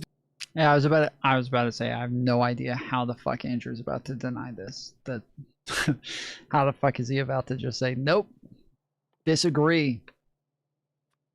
Not a thing. The Old Testament, not part of my Bible. Didn't say it's an historical document that we should read in conjunction with our scriptures. It is included in the Christian scriptures. I asked you true or false, and you truly said false, which to me is deeply heretical because it implies that you're saying that the Old Testament does not belong in the Bible. Yeah, that's not what I'm saying. So what are you saying? To clarify, I'm just saying that I would agree that these things are on a continuity, right? And maybe I misunderstood what you were saying, but now that we have that clarified, I think that these are on a continuity rather than covenantal. All right, so they're in a continuity. Would you agree that the Old Testament is no less inspired than the New? In other words, it is just as sacred, it's sacred scripture, no less than the New, and on the same footing as the New. You agree? Sure. Okay. And you agree that the foundations of Christianity are anchored in the Old Testament, by which I mean that Christianity would be inconceivable without Genesis, the account of creation, the Exodus, the Ten Commandments. Yeah, it would be totally incoherent. The prophets. You agree? Yeah, it'd be totally, you totally agree incoherent. that not only is that Jewish scriptures, but it is no less the Christian scriptures. Yes, that's correct. Okay. And do you agree further that when the Pilgrims and then later the American founders in America saw themselves as building a civilization anchored on Athens and Jerusalem, when they spoke about Jerusalem, they were referring to Christianity, the Old Testament, and the New? True or false? I would say that that's true. That is true. And therefore, America itself, our own country, is based on these two foundations, including the foundation of Jerusalem. If somehow the foundation of Jerusalem, historically, morally, ethically, were to be kicked out, we would be essentially cutting off our own feet. True or false? Well, just can I ask a clarifying question? So when you say if Jerusalem is kicked out from under our feet, what are you referencing? I'm referring to the continuous tradition, as you described it, that begins with not just Genesis and Noah and Adam, but then continues with Abraham. Yeah, you and need to have the Old David. Testament for there to be a continuity, yes. Right, and so Jerusalem refers to the whole biblical narrative that begins about 2000 BC with Abraham and continues to the Acts of the Apostles, which is about 60 or 70 AD. That whole story is Jerusalem. Okay. And I'm saying that that is a core foundation of our civilization. And so what? Well, what it means is that that as a country, we recognize that we have moral, philosophical, and historical continuities with certain countries, and I would mention two. Great Britain. So overlapping ethics. Great Britain, because a lot of the ideas, not only were a lot of the founders coming from Great Britain, but we have had a special relationship with Great Britain that's now extended for many, many years, and it's based on the idea that we've got something in common with these people, even more so than with, say, the Germans or the Norwegians. And therefore, if there's an international crisis, the United States will team up right away with Great Britain as its European sort of, what do you call it, protectorate, and then try to get Great Britain to win over the other European countries. In other words, this special relationship. So what? Okay. Wait, where do we get to the moral obligation here, Dinesh? Great, we've established, hey, we have a the most special relationship ever with England because our ancestors come from England and France. Right, I'll happen to note very quickly, the top white demographic inside the United States is German, not English. Just want to point that out. Fair enough. Very, very far removed from what it was initially at our foundation. Where do we ever get to the moral obligation? Okay, so first of all, let me address your German point, because there is a key difference between immigrants and settlers. The British built the country. The Germans came to a good country that the British built. So a settler is the guy who makes the country, makes the system. The immigrant is the guy who moves because he believes it's a really good club that he wants to join. So it doesn't matter how many immigrants have come later, the building of America was done by the settlers. Now here's my point. With countries as with people, we have a certain, if you're a conservative, you have a certain respect for your own patrimony. It's yours. It's your lineage. Blood and it's soil? kind of like saying... Wait, are you making a blood and soil? I thought you rejected blood and soil. I'm making an historical, a moral, and an didn't you intellectual write a book argument. where you rejected the entirety of blood and soil? And that's the argument you're making here. Blood and soil. I'm simply Do saying... we have a super special relationship with other white people because they're white, Dinesh? No, because those white people in other parts of the world had nothing to do with America. Then but what the hell are you talking about, dude? I'm talking about the fact that the British did. I'm talking about that the fact that the Bible is situated in that country and no other. It's not as what? So as Christians, this is something that should be important to us. It's evidently not important to you. Okay, look, let's break a couple things down. Absolutely, it's important. Okay. Great. Can we get to the moral op part? Okay. All right, so now let's turn to the people who live in Israel. Do you agree that the people... Dinesh is always really bad at making arguments. Like, he's really bad at formulating a syllogism. Like, he can't do it. He cannot do it. He is a horrifically irrational being. Even when he debates his own people, his own conservatives, they end up fucking, like, destroying him every time. And for some reason, for some crazy fucking reason, they still always act like he's some sort of like great mind when it comes to a lot of these subjects. They still act like he knows what he's talking about in certain areas. But every time he's tested as a logical thinker, even according to their standards, he fails every fucking time. He always fails because He's an absolute fucking nut job. He is an absolute fucking retard. People who live in Israel are Jews. Yes, mystery Okay. solved. Okay, and all right. And do you also agree that they are directly in the lineage of Abraham, Isaac, and Jacob? In other words, they come in a sort of historical, religious, and ancestral line from the old Jews. In other words, what I'm saying is, You mean that particular tribe, coming off the 12 tribes, that can be traced back?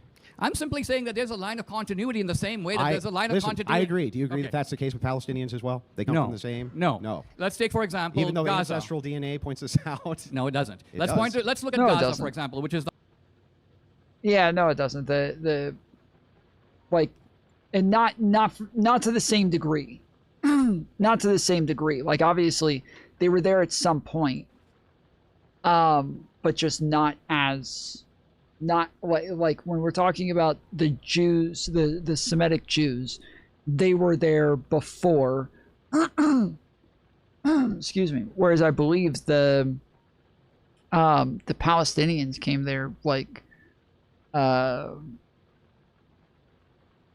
I think, was it after the Roman Empire, and before the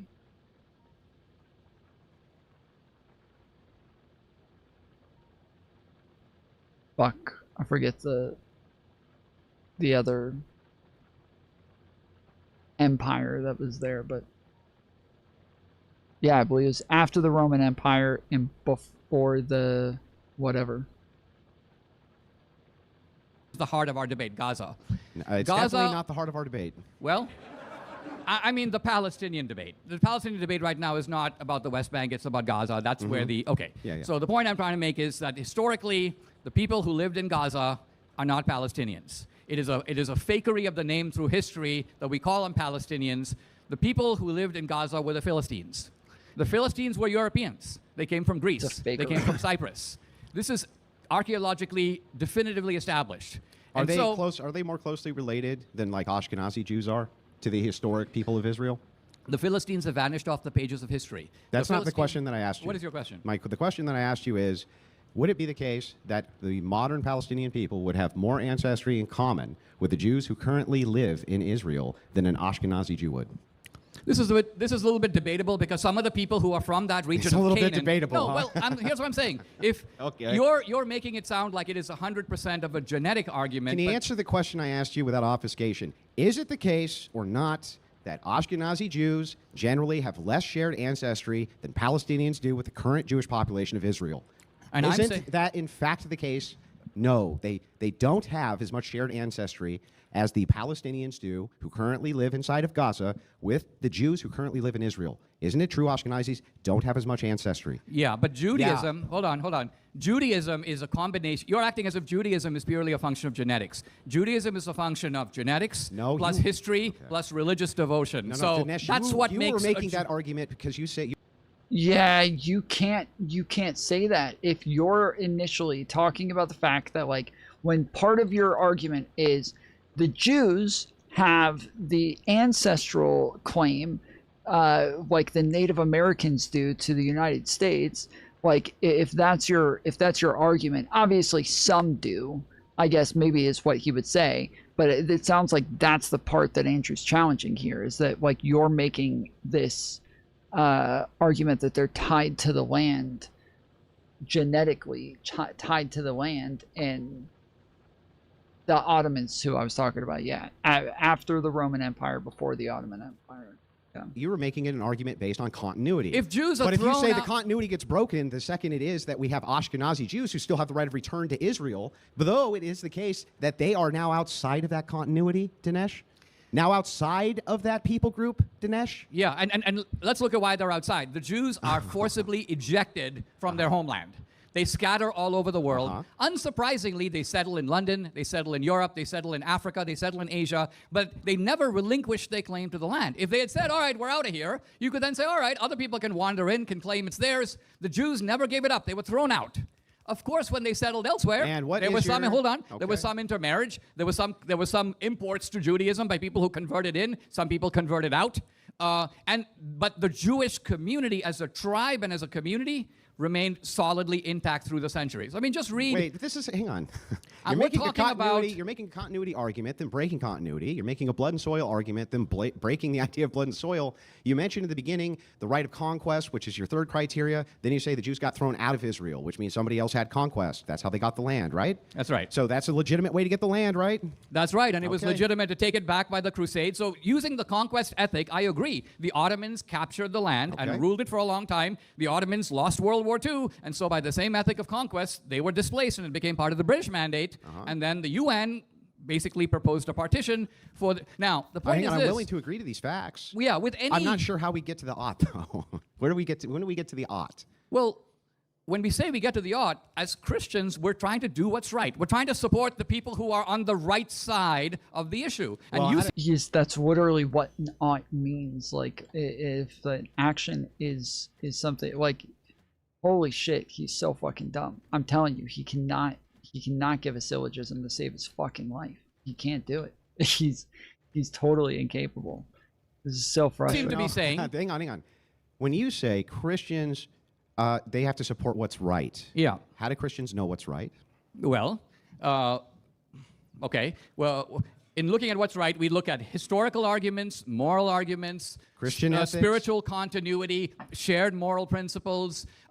We also look at the fact that America is a force for good or on the good side in the world, and therefore there are bad guys trying to do us in, and their allies are going to be people that we oppose. Yeah, okay, so I agree with you in a secular sense that those can be reasons. Right, but secular reasons... But you're a Christian. We're talking about whether or not Christians have a moral ought. Well, Christians are also... What is the specific moral ought a Christian has based on Christian ethics, our paradigm, our worldview, not the secular lens, not the secular view, the Christian view? Why do we have to support a Jewish state that could name Antichrist? Why? Because, first of all, you can't make up your mind if it's a Jewish state or a secular state. You alternate both based on convenience. Jewish, in fact, you alternate it within the same Jewish. sentence. Hang on, ethnic, don't equivocate. This is pure equivocation. Do you agree with me that there's ethnic Jews and then there are religious Jews? I agree with that. Then don't equivocate and say, you can't figure out if it's a Jewish state or a secular state, because, Dinesh, it can be a secular Jewish state, can't it?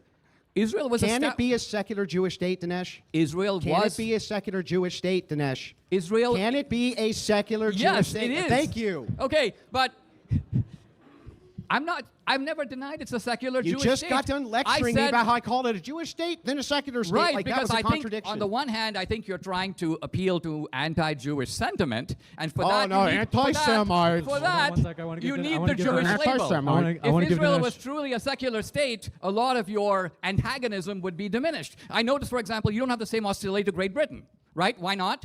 They're a secular state. But they don't have the Jewish label, so you don't get excited. What I'm getting at here is hang on. You're saying that... Can you explain to me, just real quick, does England, by chance, is there a possibility that they're going to name Antichrist in my lifetime, Dinesh? What do you mean by name Antichrist? What are you talking about? I'm not talking about naming the Antichrist, but if Jews get together inside of Israel and they name a Messiah, is that going to be Jesus Christ? Israel is not going to get together and name a Messiah. Okay. What are you talking about? You're saying... First of all, you just said 1 minute ago they're a secular state. Now you go, what if the secular state names a Messiah? Okay, Does that make any sense inside to you? of Israel, do you agree with me that you have the Temple Institute and you have many Jewish organizations that are indeed willing and support the naming of a new Messiah? There are messianic... I mean, generally, so the Bible says that, like, you know, the Antichrist will claim to be one of you. The idea is generally that he's going to claim to be a Christian. Now, it could be that it's, oh no, he claims to be one of you by being a fucking Israeli Jew and says that you have to, like, you guys are part of Judeo-Christianity, and that's what they mean when they say he'll claim to be one of you, is that he's just he's just somebody who's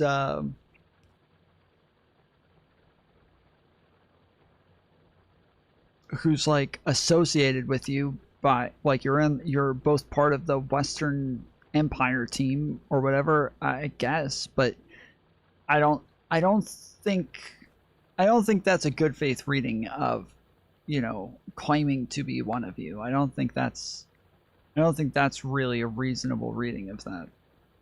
Communities, apocalyptic Jewish messianic communities that believe that the rebuilding of the temple is a prelude to the end times. So what? And no, that's not what I asked you. I asked you if it is the case that if these right-wing elements inside of Israel, this would be more the right that is doing this than the left-wing elements which are there, which are more secular.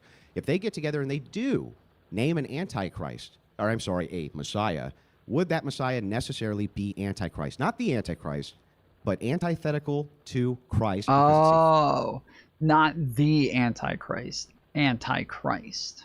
Okay, that's stupid. False Messiah. Absolutely. Okay, great. Then we have established that right now. By the way, do you know how big this movement is in Israel? Could you point, for instance, to England and say 30% of the population wants to name a new Messiah? No. And by the way, hang on, I just want to point something else out. When you talk about this, you say anti-Semitism. It's the opposite. I'm telling you right now, Jews are safer outside of Israel than inside of Israel, and you know that that's true. Can you explain to me how it's anti-Semitic for me to point out, using logic, what's obvious to everybody? Okay, now explain what you mean. What do you mean when you say Jews are safer outside of Israel? How are they safer? Yeah, right now, well, at least in every Western nation, there's not a single Western nation that I can look at that where Jews live and have lived for the last 40 years, where they're not safer inside of those nations than they are right now inside of the state of Israel. You mean because there's a war going on? Well, not just because there's a war going on, but because there's been a continuation of attacks of terror. In other words, from my view, and while I think this is irrelevant to the debate, I'll bite on it. From my view, it seems to me that Israel has not fulfilled its promise of safety for the Jewish people. It has not done so. And right now, you have more Jews who live outside of Israel than inside of Israel, and they're a lot safer than the Jews who live inside of Israel. Right. They are not fulfilling the promise of protecting their people group at all. In fact, they're relying on us to do it for them. Well, it's a pretty astounding claim when Jews not only have, but to this day are, moving to Israel from all parts of the world, willing to endure the risks and dangers that they face in Israel. And here you are from the kind of comfort of Dallas lecturing Israel on whether it's doing an adequate job protecting the Jews who are voluntarily choosing to come there. There are American Jews who have moved to Israel. What does that have to do with and anything? there is more danger for them. The reason that there's more danger. Yes, there is more danger for them. And the reason for that is that Israel is surrounded by Islamic fanatics. No shit. Yes, right. Okay. So in this really dangerous country surrounded by Islamic fanatics, are they less safe or more safe there than in Western nations, Dinesh? And are you answer the question I asked like I've been answering yours. Dinesh, is it the case that these people who are in this desert completely surrounded by Islamic lunatics less safe there than they are in Western nations? Yes or no? Yeah, they are more safe in Western nations with fewer Islamic fanatics. Why do I have to beat these things out of you when you just agree with me? Because you are pursuing a tactic of pretending like you're making a point when there is actually no point to be made. If a country based on a common identity in their own ancestral homeland it's like saying I have a ranch. I'm surrounded by outlaws who want to burn down my ranch, rape my wife, kill my kids, and you go, well, why don't you then give up your homeland, give up your ranch? You're obviously safer if you move somewhere else. And I'm like, no, this actually... No, that's not... He was saying that there was a promise of safety. And so the promise of safety is the thing that he's referencing, not whether or not they should give up the land, but whether or not they have like fulfilled this promise. Actually is my homeland. I have every right to be here, and all I want is the right to fight back against these monsters who also hate you and declare you, America, to be their great Satan. I'm their little Satan, and you're pretending like you're doing us a massive favor. You're giving me or describing all sorts of positions to me that I haven't given, which is hilarious. For one thing, let's use your ranch example. Okay. You're absolutely 100,000% correct. I have outlaws. They're all around my little ranch, right? It's my ranch. I got the deed. I'm fighting for that shit. Do I have a right to go over to my neighbor and demand that he help? No. No, wait, what? Hold on. Wait, what? Well, did you say no? I said by itself, no. If your by ranch... itself, no. Yeah, if your ranch was encircled and your neighbor's ranch was not imperiled at all, and if your neighbor had nothing to do with it, then you're right. You would be appealing on the basis of like mercy or common heritage. You would be in Churchill's position because the Nazis had not attacked America. America faced no immediate danger from Hitler, and Churchill basically was reduced to begging. But the United States entered in on the Allied side. Why? Because we have historical, moral, philosophical, even spiritual continuities with Europe, and we came to the aid of Europe for that reason. More like now, the Israel Japanese situation, attacked us and blew up They're our entire clapping. Pacific fleet and drug us into a massive war. Did we just forget like a whole big part think of you've this? got, I think you've got your dates all garbled. The Germans invaded Poland in 1939, right? Yeah. The United States, yes, did get into the war in 1947, but the point I'm trying to make... Wait, what? What? I'm saying that the American ranch was not threatened. No. What did you say before that? Okay, well, let me put it this way. No, what did you say before that? The United States... Hold on. From the United audience, States could have fought against Japan and left the Nazis alone. Oh, I thought before I was getting my dates all mixed up. No, you were. And then you're like, no, oh, wait a I'm second. saying the United States had no reason to fight in the European theater when the attack came Except from that Japan. Germany declared war on us? Germany did declare war on the United States, but... we had no reason to go to war except for philosophical reasons. Exactly. And so here you have the Iranian parliament burning the American flag. Here you have Hamas and Hezbollah declaring that we are their enemy no less What than the fuck are we Israel. even talking We are the about now? infidels from the point of view of Islam. But according to you, our ranch is not threatened. I think it is. I think our ranch and their ranch are both in the sights of the bad guys who have a massive global movement. By the way, they're not content to fight over there. Hang on. Let me concede a couple of points here. Now we're getting somewhere. That's kind of Hang nice. on. Well, the first thing is that never conflate my ideas here with the idea that I don't think that Islam is one of the worst, most horrific ideologies known to man, because it is. I argue against it often and all the time. But you see, I'm a true America firster, Dinesh. Yeah. Neither of these ideologies needs to overlap Christian ideology at all. When you talk about how this country, this 10 million people, are surrounded by enemies, right? Great, I understand. I completely agree. They have the right to defend themselves. Great, I completely agree. Why do we have to go in and defend them, though? You say, well, we have a shared common enemy. I can even grant that that's true. Why is it then that we need to leave that state in Jewish hands if we have to defend it? Why? Why do we have an ought to do that? Why can't we demand Christian immigration to Israel? Why is it that we can't demand, as their protectorate, that we have tens of thousands, hundreds of thousands of Christians move into that area so we can protect our own holy sites, Dinesh? Why not? Well, number one, $3.8 billion doesn't buy you a whole country. Second of all, we make all kinds of alliances with countries where we don't basically tell them what they should do to their LGBTQ people. We have alliances with Korea, with Japan, with India, with Great Britain. Great Britain is just as LGBTQ as Israel. Our alliance with Israel is based upon mutual defense. It's not based upon supporting gay rights or the Pride Parade in Tel Aviv. No one's saying that we should support that as Christians. We oppose it equally. What I am saying is that then where does the ought come in? I still don't understand where the moral obligation or ought actually comes in here. I've been listening. I've been waiting for it. You have not yet given me you're a Christian and you're a Jew who lives in Israel, and so therefore you have some obligation morally to support you. What is it? I'm saying that in the ensemble of countries where good guys are fighting against bad guys, and let's start with your point, you agree that Islam is a truly pernicious and evil force, no less here than over there, I correct? believe that both ideologies, both Judaism and Islam, both lead to massive problems because they're both heresies.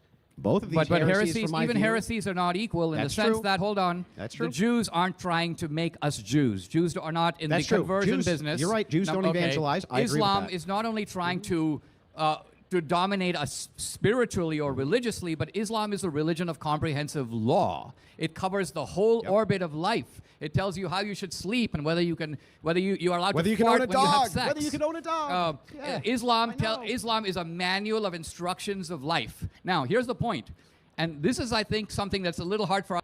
This debate was underwhelming as fuck. Yeah, it's because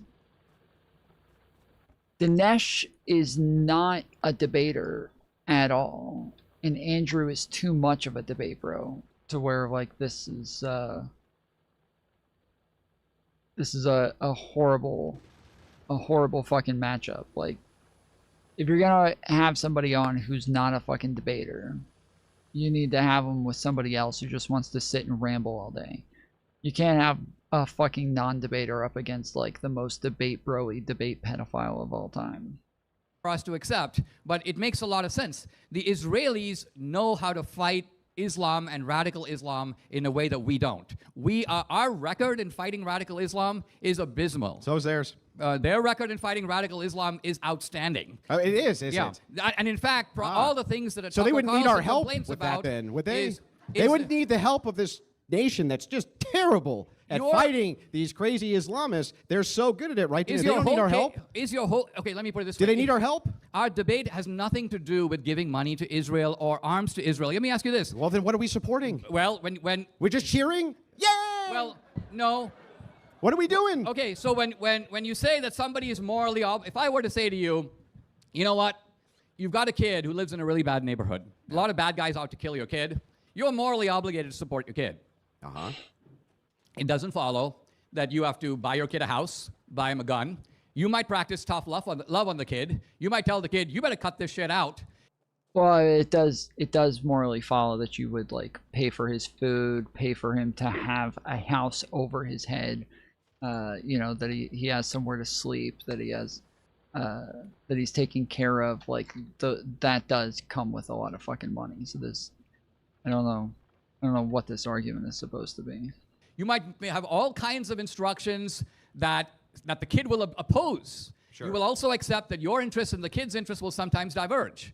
So I'm admitting all of this with regard to Israel. I'm simply saying that the obligation to support is generic. It doesn't specify give them 3.8 billion. Let me ask you this. Well, hang on. I want to use this analogy. I want to use this analogy real quick because let's go back to your analogy. I think it's fine. Okay. You say, hey, there's like a mom and her son, or a dad and the son, and they're in a rough. And you're saying the son is a heretic. He doesn't go to church. No. You say, hey, there's a moral obligation for you to like get your son out of this neighborhood, and then you give a bunch of qualifiers. Nesh says, that means, maybe you tell him to stop doing this, or maybe you take this action, or maybe you take that action, or you do, blah, blah, blah. But the whole point of this is to say that there's a moral obligation there where they must, ought, do something in order to prevent this from happening to their son, right?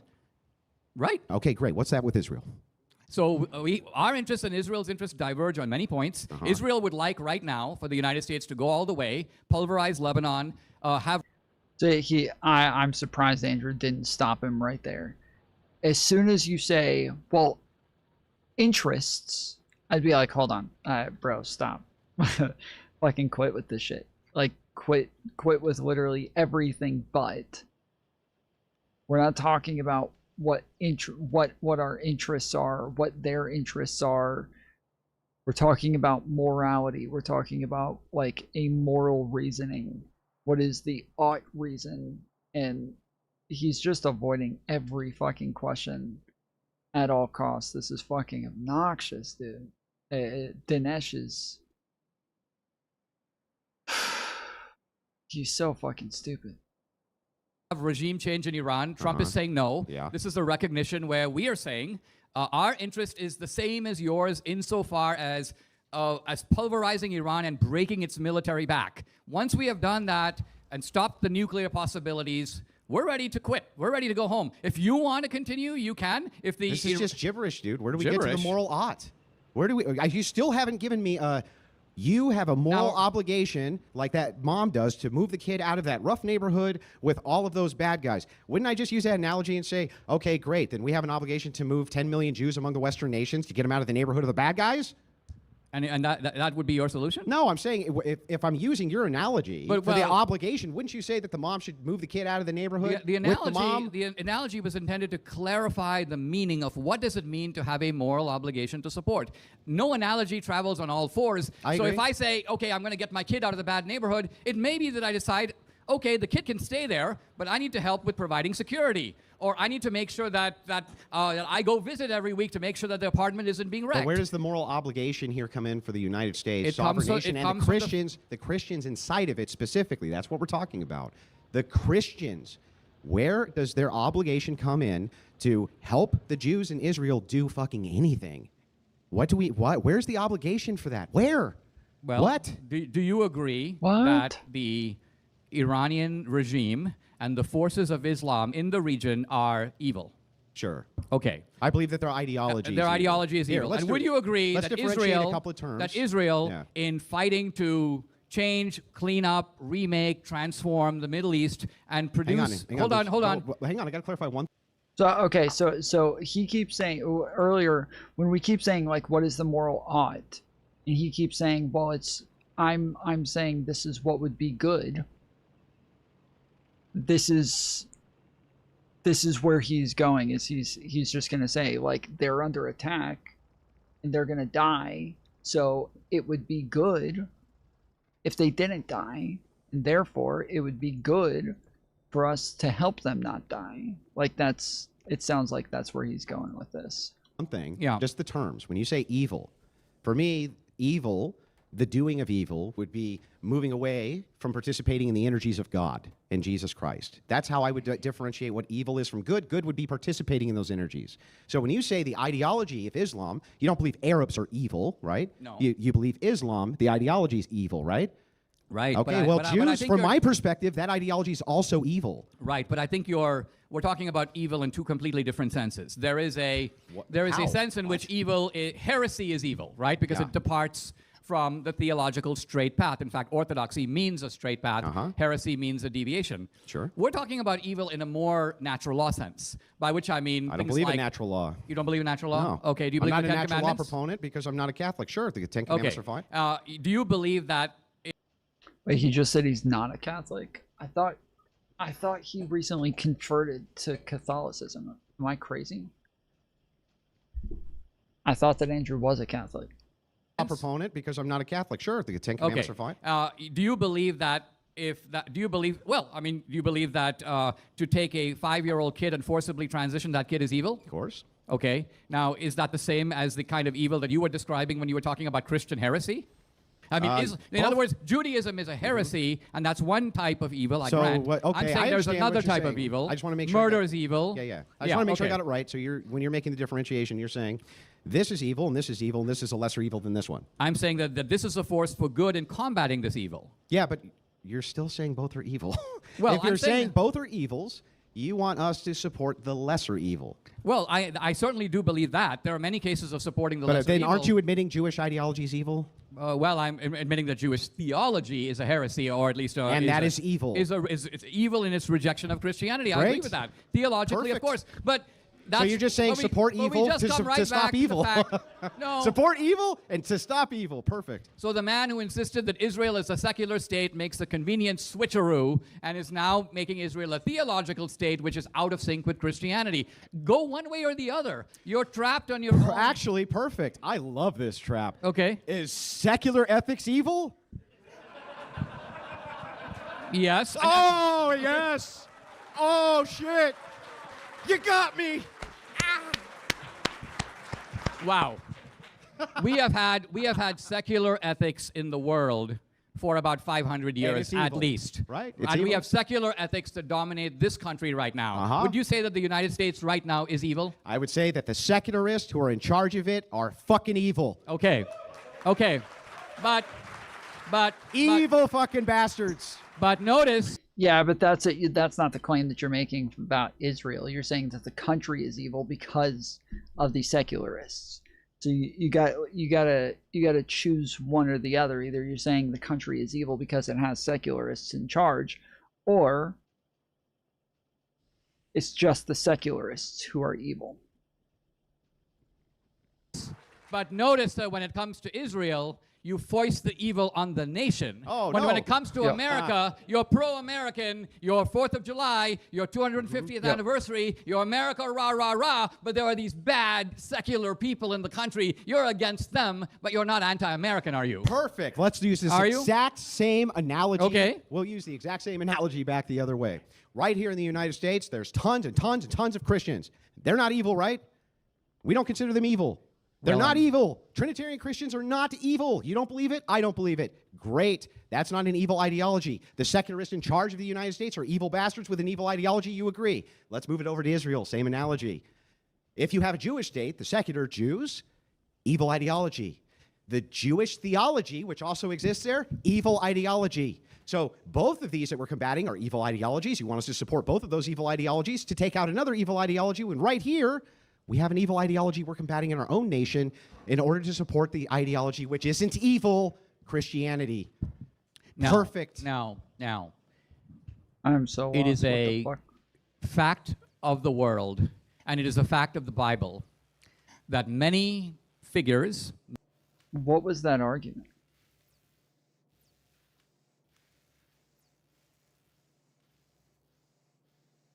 Did anybody keep up with that?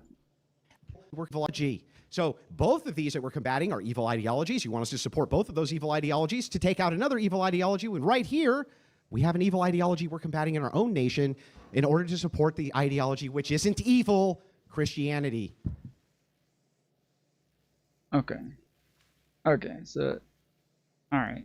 I don't know what he did a really good job at getting him off of the contradiction that was in Andrew's argument earlier that Dinesh pointed out. And instead of Andrew engaging with the contradiction whatsoever, he's like, okay, cool. Here's this totally separate argument that I'm about to pivot to that has absolutely nothing to do with the contradiction that you just pointed out whatsoever.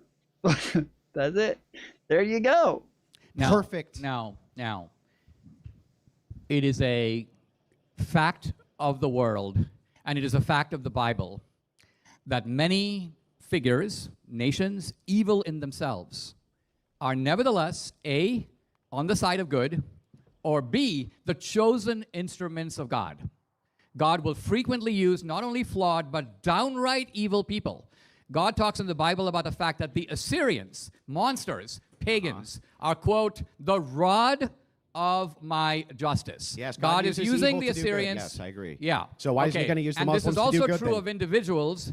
All the things that you talk about that are bad in Israel today were going on in the Old Testament. The worshipping of the golden calf, all kinds of sexual do you immorality. Understand why this is illogical? Here's why. Because you're drawing the fallacious conclusion that somehow if the Jews are secular, if they have LGBTQ rallies, somehow they have ceased to be the people of God. They are no longer sort of real Jews. They are now secularists. They are outside our area of moral concern. And I'm simply suggesting that the God of the Bible takes the opposite view. Never once does God say, you know what, you Jews, because you worship the golden calf, I'm taking back all my promises to Abraham. Give me the land back because I never gave it to you unconditionally. I gave it to you conditionally, hand it back over. Does God ever say that in the Bible? He just punishes them. No, I'm not making that claim. And Israel has been punished. You're just putting words in my mouth. Again, back to the ethical claim. None of this even matters. It's completely irrelevant to what you're even talking about. Why is it irrelevant? I'll tell you why. This is hilarious. You think the character of God is irrelevant to our discussion of good and evil? You made the claim that God will use evil for good. Do you agree with that? Yes. Okay, great. You agree with that. Then why do we assume that he's going to use the evil ideology of the Jew for good, but not the Muslim?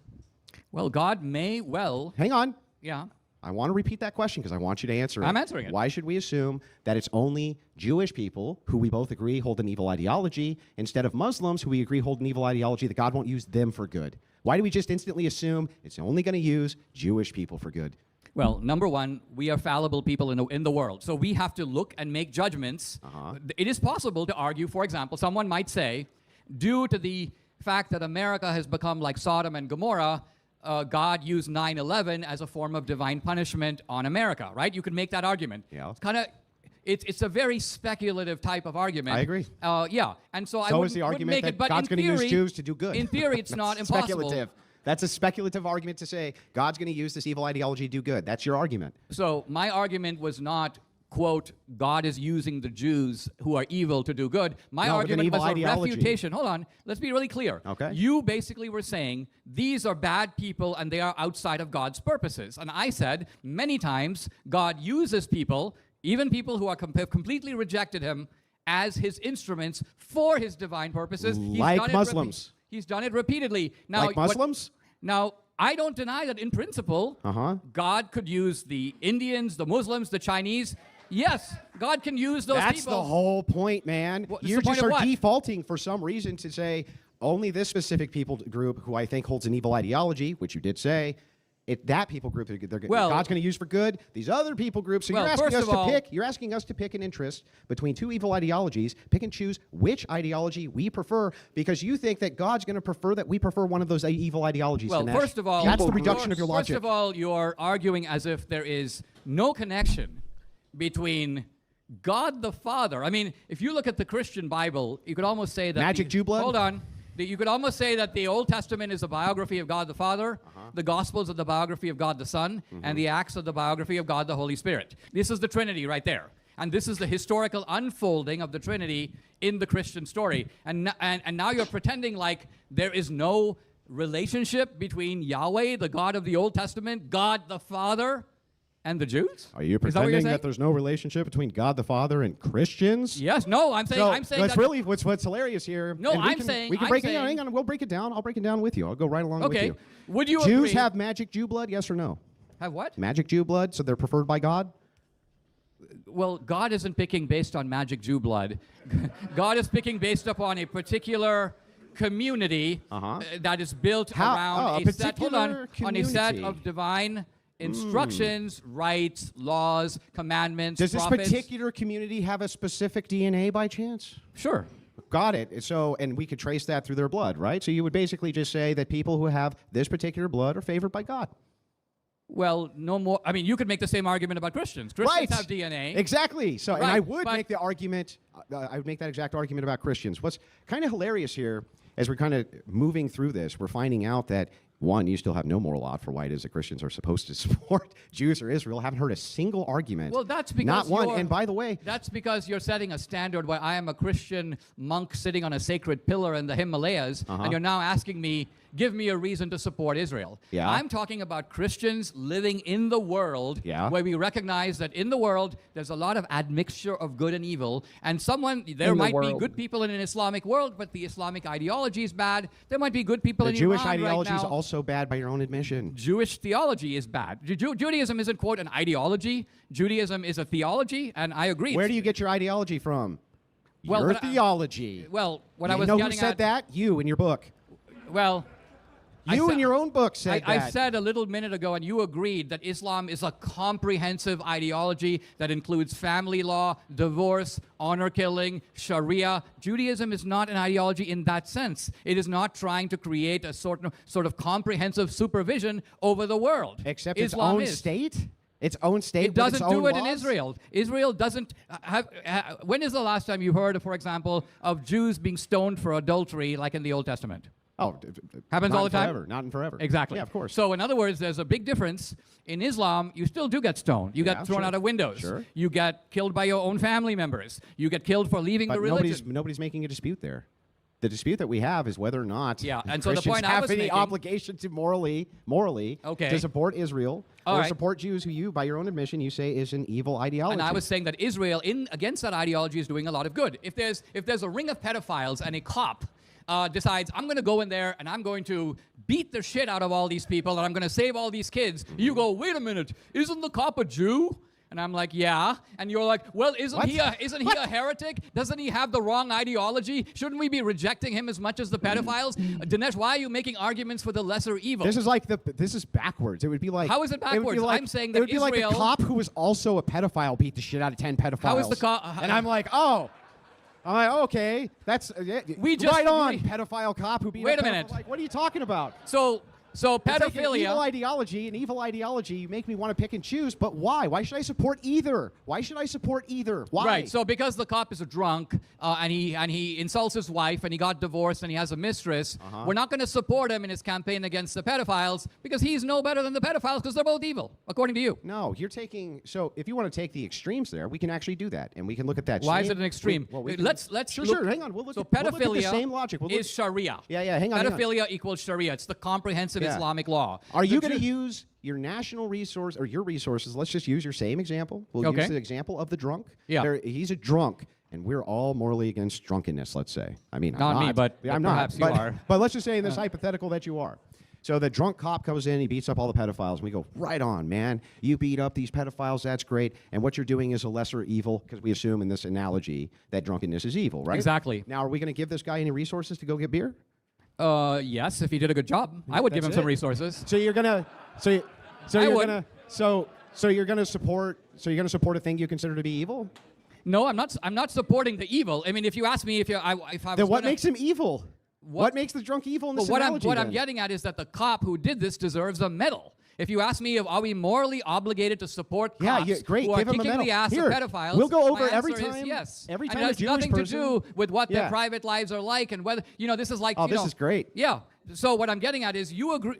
Let's talk about what we agreed. You agreed She that said, Islam yeah. represents a kind of comprehensive evil. You agreed that because that is the case. No, I agree. Both of these ideologies encompass and are they an evil. So you would say, for example, that Judaism poses the same menace for example, to Western civilization, to your and my religious freedom, to taking over America that, say, Islam does? I would say that the embrace of secular Jews and that being a part of the extension of the ideology of Judaism, exactly because they don't have the same formations that you just explained Islam does create an existential threat of progressive liberal ideology all the time, including in their own nation, Israel. And I do consider that to be the existential threat of humanity right this second. Progressivism is the worst threat to planet Earth right now. I agree. Even above Islam, for now. I agree. See, okay, so this is why debates like this are good. I would argue that the primary authors... Progressivism out here throwing all these people off fucking roofs and all this shit is fucked up. ...of Western secularism are, well, if I had to name a single religious group, it would have to be the Episcopalians. Why? Because where is progressivism the most ensconced in America? The answer is in the Northeast. That's why the guy from Maine stood up in the beginning and said Maine has been ruined. It hasn't been ruined by Jews, by the way. It's been ruined by white, Protestant, Anglicans for the most part, but Unitarians. Okay. So these heresies lead to bad outcomes due to the fact that they push in secular ideology. But just like you would make the claim, and I would agree with you, that many Protestant ideologies, especially out east, which is where it landed first, right? What we end up seeing is that they push in progressive value structures. The problem that you have with Judaism is it does the same thing. It often pushes for secular ethics, secular values, due to the fact that it does not evangelize nor have these same foundations you're criticizing Islam for. Right, but it's not because... Is that true, though? No, because it is too true. You are blaming... Look, let's put it this way. With the Christians, you're saying that the deviation comes from departing from Christianity. So you would say, well, these Unitarians aren't really Christian. Didn't Jews depart from Christianity? No. Judaism? No. Yes. Hold on. Of course, the main part of Christianity called Christ? The analogy we were making is as follows. You are saying that secular Judaism is the fault of Judaism. That's why you said Judaism produces this. Yes. But yes, I am. In fact, it's just like I'm saying that this Protestants who have bad theology, that leads to a secular ideology, provably. And let me That's ask you what this. we saw with Judaism.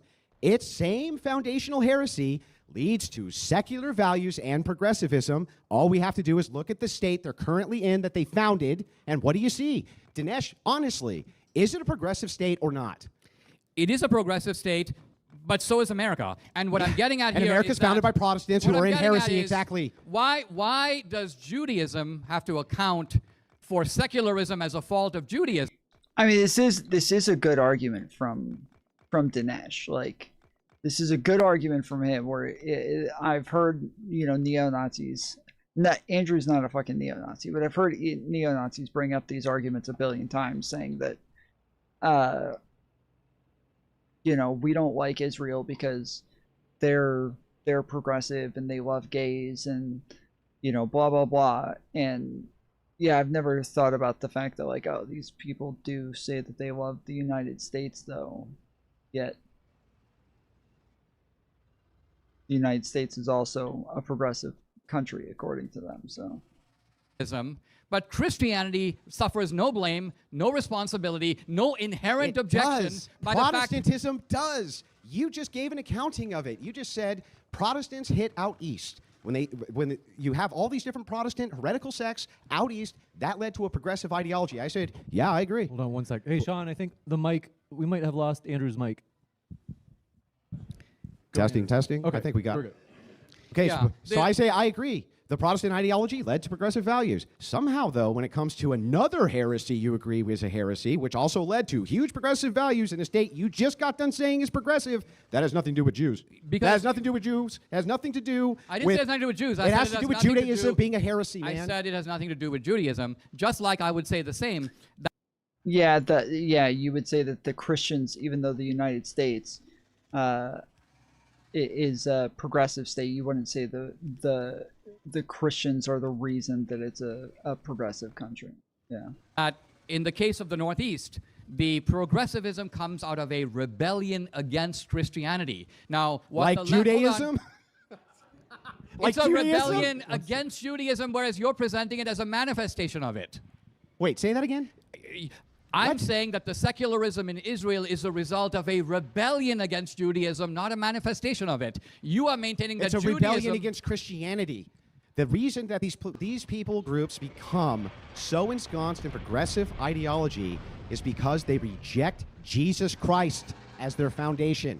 That is Islam, that is Judaism, and from my view, that is also many sects of Protestantism, which are non-Trinitarian. The reason they have to adopt those things is because the theology is so bad, they have to fill in the gaps with other All right, things. so what we're saying here, and this is a point of agreement, we are dealing with a menacing radical secularism that has developed in the world and in the West. Yes. The West invented it. The Jews did not invent it. Its authors... Protestants didn't invent it either. Was Charles Darwin a Jew? Yeah, but was Nietzsche a Jew? Was Heidegger a Jew? The Protestant Reformation paved the way for progressive ethics. I agree with that. I agree with it too. But it happened before the great thinkers of progressive enlightenment. The Protestant Reformation paved the way, but it happened before these things came to fruition. By the way, many of these Protestant heresies are considered by both Catholics and Orthodox to be Judaizing heresies for a reason. Same reason that we consider Jews to be heretics, not ethnic Jews. Remember, I'm making the distinction now between people who believe in Judaism theologically versus people who are just ethnic Jews. I don't have any problem with Arabs, and I don't have any problem with ethnic Jews. That has nothing to do with anything. Right. My point is, you can't look me in the eye and say that Protestant heresies led to the embrace of progressive ideology, but that Jewish heresies don't. And I can prove it to you. If you reject Jesus Christ, who is the source of all truth, what do you end up with? What do you end up with? Let me say that even here in America, over the past 30 years... This is not an answer to my question. It is an answer. It is an answer. I have had a fair amount of experience with Orthodox Jews who have been fans of mine. They come up to me at events. Now, why are they fans of mine? They socially, politically, morally, they are to the right of me. They are totally against abortion. They are totally against LGBTQ. So are Muslims. And not only do they say it, they actually live it. So do Muslims. Hold on. So are the Muslims, correct. But what I'm getting at is that to argue that Judaism is itself responsible for secularism is stupid, because the most religious Jews are not secular at all. Great. They are then to argue, let me on show the you moral issues. I'm going to show you how stupid this is. Then to argue that Protestantism is responsible for progressivism is stupid, because out in the hallway I met some Protestants and they were really fucking based. No. Hold on. That is literally the stupidest thing you've said tonight out of many stupid things. No, this is pure sophistry. Not sophistry. Well, let me tell you why.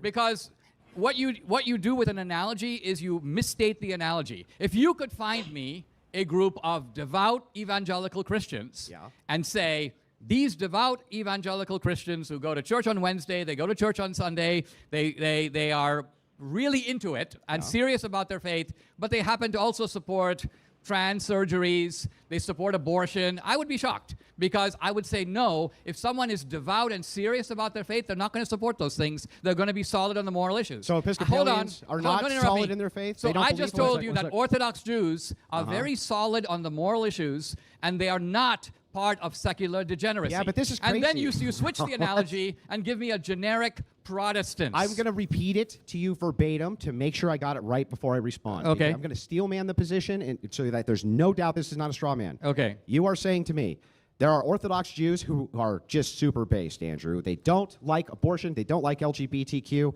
They don't like any of that degenerate stuff. Right? Right. Okay. Can we agree that there's lots and lots of Protestants, including Episcopalians, who you say are responsible for the current state of progressive Enlightenment principles being enacted in this nation, who are super based and also don't like abortion? Right. And they also don't like LGBTQ. They don't like any of that. True or false? Yeah, and those Protestants, those Protestants fall into the Assemblies of God. They fall into the Baptist denominations, very different from the Unitarians, the Anglicans, the Presbyterians, and the Methodists. I mean, the reason But you just got done saying, though, now you're in contradiction. I'm saying that the second you say Episcopalians are responsible for this, but not some Episcopalians, you're making the same argument with the exception that I would. You're right. Judaism is also a heresy, therefore responsible for the integration of progressive values, especially in Israel, but not all of them. Great. What the hell have we established here? Except that heresies lead to progressive ideology across the board, which is why the church has always been against them. Heresies should be rejected theologically. Yes. But it's possible in a decent society to make moral alliances with people who are heretics but agree with us on certain moral issues. Agreed. And so you could find someone in America right now who's an atheist, but they don't think that kids should be killed in the womb. They don't support euthanasia or infanticide. They don't support trans surgeries. And you would say, guess what? You know what, buddy? You're on the right side. Now, are you going to heaven? No. Theologically, you are on the outside. But is it immoral not to support them? Is it immoral not to support them? What I'm saying is it immoral not to support that same group you just said we could make an alliance with if we so chose? Would it be immoral for us not to? It would be immoral to reject them when they want to be in alliance with you on the side of good. It would be like the pro-life movement deciding that anybody who's going to hell cannot be allowed in the pro-life movement. It would be wrong and immoral to do that because these are allies on a good cause. It doesn't matter if they have bad opinions on their socialists and other things. You don't support them in the socialism, but you support them in the area that they are on the side of good. Got it. And that's what I'm saying about Israel. And this makes complete and total sense to me. So if I'm breaking down your position and I'm getting it totally correct, you're saying that if it is the case that, let's say there's a group of atheists who oppose abortion, you're not going to reject that help because the greater good is to stop abortion. You would not reject their help in the pro-life cause, correct? Right. Yes, correct. Okay, so it would actually be immoral in that context to reject that help. Correct. Got it. Now let's get an equivalent analogy Yes. for how it is that if we decide that we're not going to send billions of dollars to Israel, we're not going to send a single soldier over to help them at any time because the United States electorate doesn't want it, and if it is the case that we no longer want any Israeli influence in our government whatsoever, why would that be immoral? Well, it would be a wrong decision both tactically. Why would it be immoral? It would be immoral because what we are ultimately doing is we are taking an ally that is on our side and is kicking the ass of the bad guys in a very dangerous They're neighborhood. all bad guys. No, they're not all bad guys on this issue. The Islamic project is global caliphate. There's no equivalent Jewish project to that. The Jews are fighting that, and they're doing it with great effectiveness. So then tell me this. Let's just pretend. So in other words, I'll I'm grant not it. saying that we have democratically, we could decide by the majority of people saying we don't want to have anything to do with it. Let's dive right in. And we have every right to do that. Let's dive right in. Let's find out if this is true, if this is logically true. Let us play pretend. Okay. Tomorrow, all of these Islamic nations right around Israel unite and they crush it and they wipe Israel out in a single day. Let's just say in this hypothetical. Yeah. Okay. What happens then to the United States? What happens to the United States? What happens to the United States now is that you will have created what Islam has long dreamed of, which is a restoration of the. We haven't had an Islamic. Why do I give a shit about the Islamic Caliphate though? Why do I care? The Islamic Caliphate they is have destroyed in Dallas. Israel. The Islamic Caliphate is all over Texas. It is not only taken That's over. immigration, though. We can fix immigration, whether or not you have a Jewish state or not. Hold on. Many of these Muslims have been here for decades. Why is Andrew against bringing about the prophecy from Revelations? Does he want to be right or not? So there's a documentary that you should watch on a channel called Terminally Online Media, where it talks about the fact that the younger generations of Christians, when you talk about the chosen people, when you talk about the Israelites, that those are not Jews. Those are not people who live in Israel. The Bible talks about New Israel. And that this, to them, is the Christians. The Christians are the new chosen people.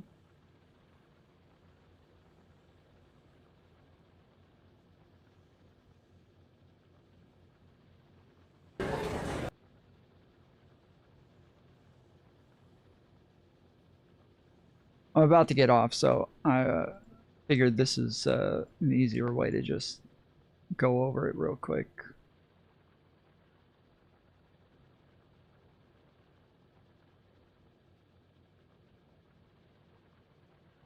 Though Russia has outlawed Christians evangelizing outside of churches, and there's even reports of Russian troops unjustly killing pastors. In some cases, Candace is claiming Ukraine is evil based on incomplete information, while in other cases, She's just outright fabricating information, making Zelensky sound evil, when the reality is that Russia is much worse in each instance. And she repeated these talking points among others numerous times over the next couple months. She used similar tactics during the Israel-Palestine war. Ben has always been a staunch defender of Israel, as have other hosts at the Daily Wire. Didn't Jesus say, if a man should come into your home and slaughter your children and rape your women over your dead body, you should declare a ceasefire to give him time to celebrate his vicious enormity so he can make plans to do even worse? While Ben is obviously Jewish, all of the other hosts are loud and proud Christians. As they keep with the trend of holding the conservatism of old, their religious views say that Jews are God's chosen people. Jesus was Jewish and killed for claiming he was king of the Jews. The Bible states that he will come back in the second coming to rule over the new Israel here on earth, after all the Jews profess that he is the Messiah. Everyone knows Jews don't believe that Jesus died for their sins, but Christians still have respect for the Old Testament and the history and traditions that led to their current practices. Yet younger generations of Christians don't believe this. They believe that Jews stopped being the chosen people when they turned their back on Jesus and nailed him to a cross. That's when Christians became the new chosen people. So while older Christians don't think Jews are getting saved or going to heaven, they do stand up for Jews and hold Israel as the Holy Land. Younger Christians don't feel the same kinship with Jews. Right here, 51% of U.S. evangelicals believe Jews are still God's chosen people. There is a generational difference in this sentiment, with 59% of respondents who were 70 or older saying they believe Jews were still the chosen people, while only 44% of those aged 40 and below agreed. So these people do not believe that Jews are the chosen people for the most part. That is not a common sentiment among younger Christian generations. That is, Christians are the chosen people now. Christians, not Jews. Jewish people. They see them as the ones who murdered their savior and believe they are bastardizing their holy scripture. So when Ben and the other Daily Wire hosts all defended Israel's actions, Candace Owens didn't claim one side or the other, at least not explicitly. On November 3rd, 2023, Candace Owens tweeted out, "No government has a right to commit a genocide, ever. There is no..." This part right here is the one thing from this documentary that I regret the most. This statement right here, I fucked this up majorly. There was a different statement that I thought she was talking about than the one that she did, and when I went and looked it up, I should have added the actual claim, the actual video to the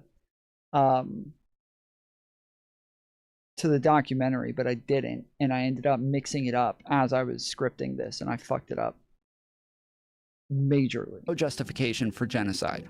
I can't believe this even needs to be said, or is even considered the least bit controversial to state. It seems pretty obvious that she's claiming Israel is committing a genocide against Palestinians, but she later claimed that she was only pushing back against genocidal rhetoric from Republicans, since some had come out saying, there's no such thing as an innocent Palestinian. This is what notoriously led to David Horowitz of the Freedom Center writing a piece saying, "Goodbye, Candace Owens," which was one of the worst smear pieces I've ever read. Goodbye, David Horowitz, to you too, because how dare you? Yeah. How dare you lie to your audiences, claim that I said this about Israel when I was talking about Brian Mast. You just put words in my mouth because you assumed, which is interesting, by the way, that you assumed I was talking about Israel when you can clearly see leading up to this tweet, I'm just liking Yashar Ali was a journalist, and he was like, and he's actually pro-Israel, I think, as I take him, and he was like, can we all just say that this is wrong? Like what Brian Mast is doing here is wrong. And I was like, this is crazy. It's genocidal. And it's happening in an American Congress. What do you, like, we should all always be able to say that genocide is wrong. At the point that I made this documentary, I did not know who Dave Smith was. I didn't know who this guy was sitting across from her. I had no fucking clue. And it's happening in an American Congress. What do you, like, we should all always be able to say that genocide is wrong. Like, I hope that's okay. I feel good. I think the tweet will age well. Right. If this is true, and she's only calling out genocidal rhetoric, this is a really dumb way to do it. She didn't quote tweet anyone, and didn't name anyone specific. She's a political pundit. She had to know she was using the same language as all the anti-Israel protesters claiming Israel is genociding Palestinians and committing an ethnic cleansing. Saying there's no such thing as an innocent Palestinian is a pro-war crime sentiment, but it's not really pro-genocide. It's excusing the deaths of unarmed civilians, but isn't saying that all civilians should die. So either Candace is insanely... That part right there, it's not saying all civilians should die.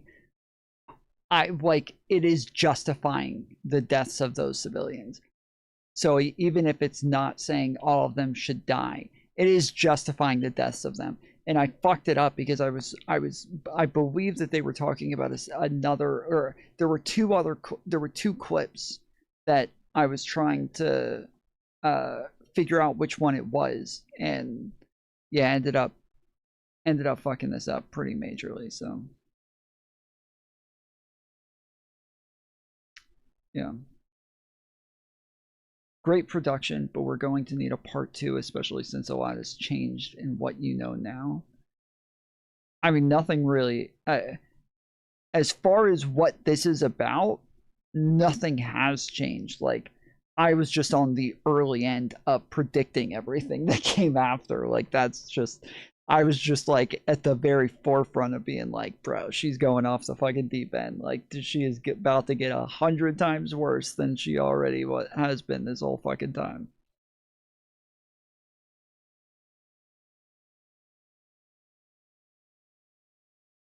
Ignorant, made a really dumb tweet that doesn't make any sense, and should be sympathetic to why everyone read her tweet the way that they did and apologize. Or she knows exactly what it is she's doing. The same thing she always does. Yes, the question is back. So yeah, that is the one part that I regret. I would say that is justifying killing all of those people. But thank you for the 400 jewels, Scott. Holy moly. Holy moly, Scott. Let's get some W's in the chat. W's for Scott.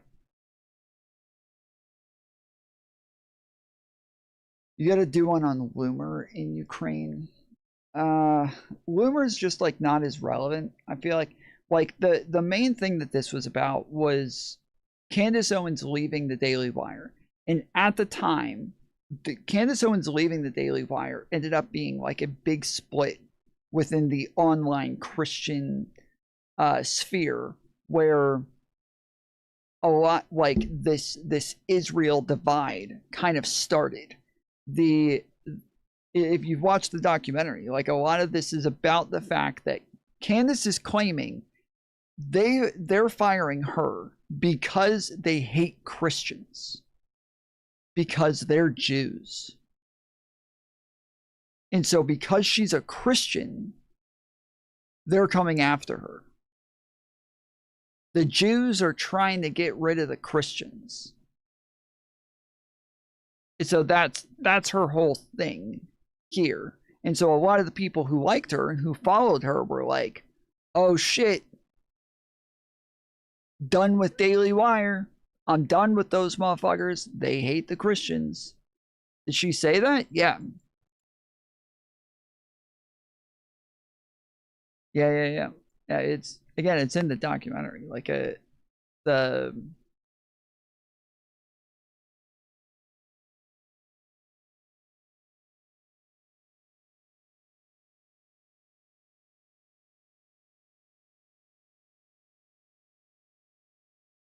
I think this is it.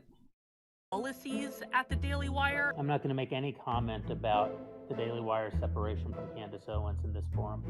If she violated a company policy, you would have been able to say yes to the question, Jeremy. I know that much. After the Twitter space ended and everybody left, Candace commented under it saying, "The most interesting part of this for me was that I never knew Nick Fuentes was blacklisted when he was just 18 years old from people at the Daily Wire, smearing him for asking questions about Israel." Nick says they fed him to the ADL. As many people brought up in this conversation, it is ironic, to say the least, that someone clearly fed me to the ADL upon my departure from the Daily Wire. And they did this by trying to smear me as somehow connected to Nick Fuentes via Christ is King, although I legitimately do not know Nick. It's very... Oh, wait, that's right. No. That's what sorry. Not that part. That's what the Christ is King thing is all about. The Christ is King thing was her doing this like Christ is King at Ben Shapiro because she was acting like they hated her for being a Christian and shit.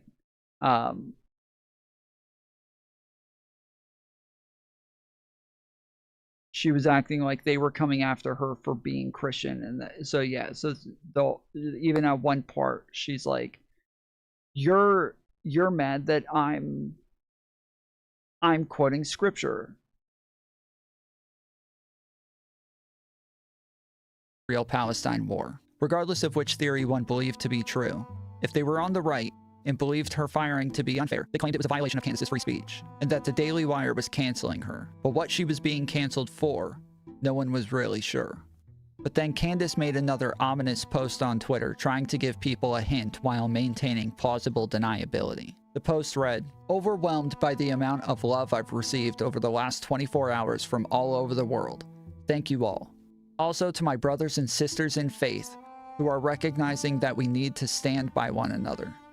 There is a deep-seated hatred in the media for Christians. The worldwide persecution of Christians rarely receives coverage and is readily dismissed. We should not allow that." I don't know. You're like, that's obvious.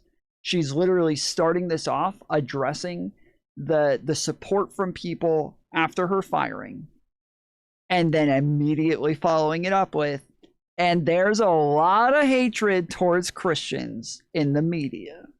Just throw that. Yes, that's obviously what she's saying, and that's what the whole Christ is King thing was about as well. And then I start this part off with this. In other words, they're completely full of As soon as I get back in the Oval Office, I'll also immediately end the war on Christians. I don't know if you feel that. You have a war. There's a war. Under crooked Joe Biden, Christians and Americans of faith are being persecuted, and government has been weaponized against religion like never before, and also presidents like never before. Here I am. I always say Al Capone was treated better than I was treated. Scarface, Al Capone, he was a tough one. Christians are under siege. We must protect content that is pro-God. We love God, and we have to protect anything that is pro-God. We must defend God in the public square and not allow the media or the left-wing groups to silence, censor, or discriminate against us. We have to bring Christianity back into our lives and back into what will be again a great nation.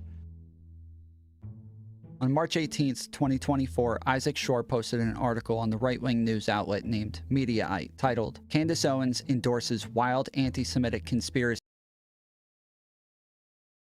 The only people I saw who were really offended by Candace using Christ as King as an insult to Ben Shapiro were Christians like Jeremy Boring and David Wood. I mean, I play numerous Christians who talk about the fact that this is bad, and then I even show some articles about it. But even in the meantime, I also heard like Christians on the radio at around that time talking about how bad this was and how much they didn't like it. So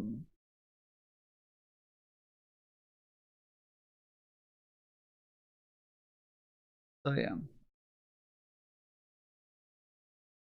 In her circle, yet she'll continue to claim that she doesn't know him. You know, there was a video circulating of him calling me a disgrace and a faux professional, whatever it was. And I decided to choose peace, and then when I chose peace, he responded to the peace with not peace. Why would he just fire you? Well, as I explained on Tucker Carlson's show, like, Ben doesn't have the power to fire me. On March 22nd, 2024, Jeremy Boring, the CEO at the Daily Wire,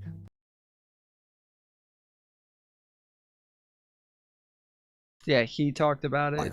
The one reason she has to leave above every other is because Christ is King. The phrase "Christ is King"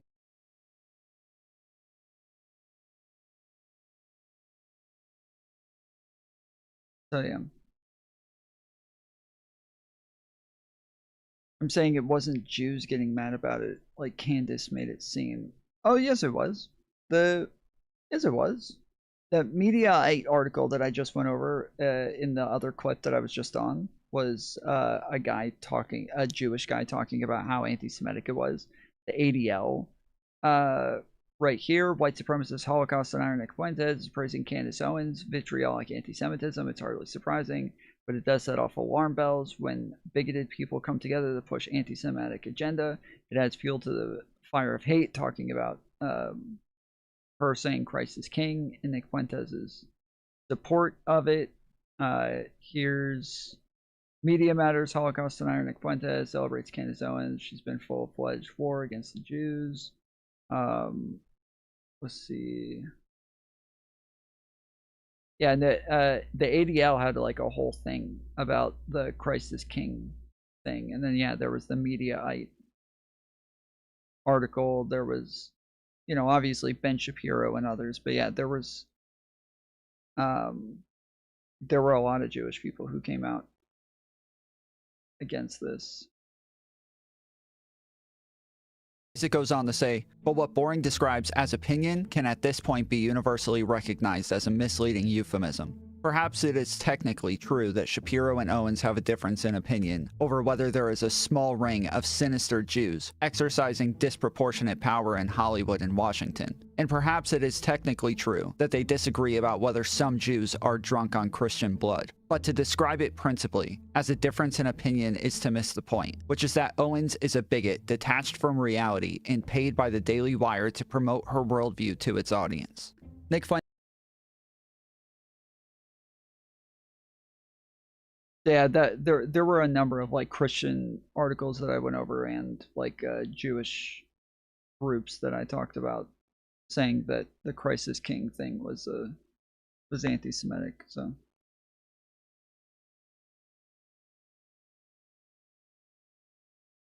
specific people who came out offended were mostly Christians. I mean, most of the country is Christian, so sure, like, yeah, sure.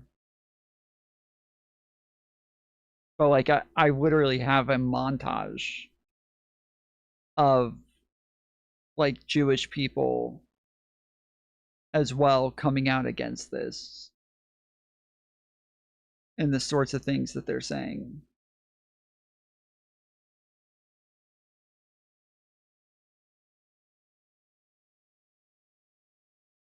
And she even says here, like, you know, no one ever shouted Christ is King at a Jew. It was never anti-Semitism. It was always anti-Christian bigotry. Like the whole narrative about, you know, Christ is King being anti-Semitic. This is just anti-Christian bigotry. This is them just coming after me for being a Christian. Put that on t-shirts we're talking right away. Let's get that on t-shirts. Yes. We're being told that we are being hateful, that we are engaging in Yeah, like a lot of these people that they're coming after and quote tweeting in these are a lot of Jewish people who are saying like, yeah, Christ is King is obviously anti-Semitic, and then they're quote tweeting them, calling them out for it. You know, this is a Jewish girl here. Owens, a medieval Jew hater, emphasis on the medieval, because so often when she's talking about Jews or responding to Jewish accusations, she never really answers the accusations or the questions. She always kind of veers into this weird spiritual territory. So yeah. All right. I'm going to head out. I'll be back on tomorrow. Everybody do me a favor. Hit the thumbs up button. Got to get a lot of thumbs ups. And then on top of that, make sure you join the Discord and you follow me on Twitter. The links are in the description. Go join the Discord right now. Don't put it off. Don't wait. Don't do it tomorrow. Go ahead. Just join the Discord. It literally takes 5 seconds. Unironically, literally 5 seconds. You just click the link, click join, done. Done and done. Join the Discord. We got, we're trying to get to 1,000 members right now. We're at 952. So join the Discord. I'll be back on tomorrow. Till then, appreciate you. Love you. See you next time. Later, fools.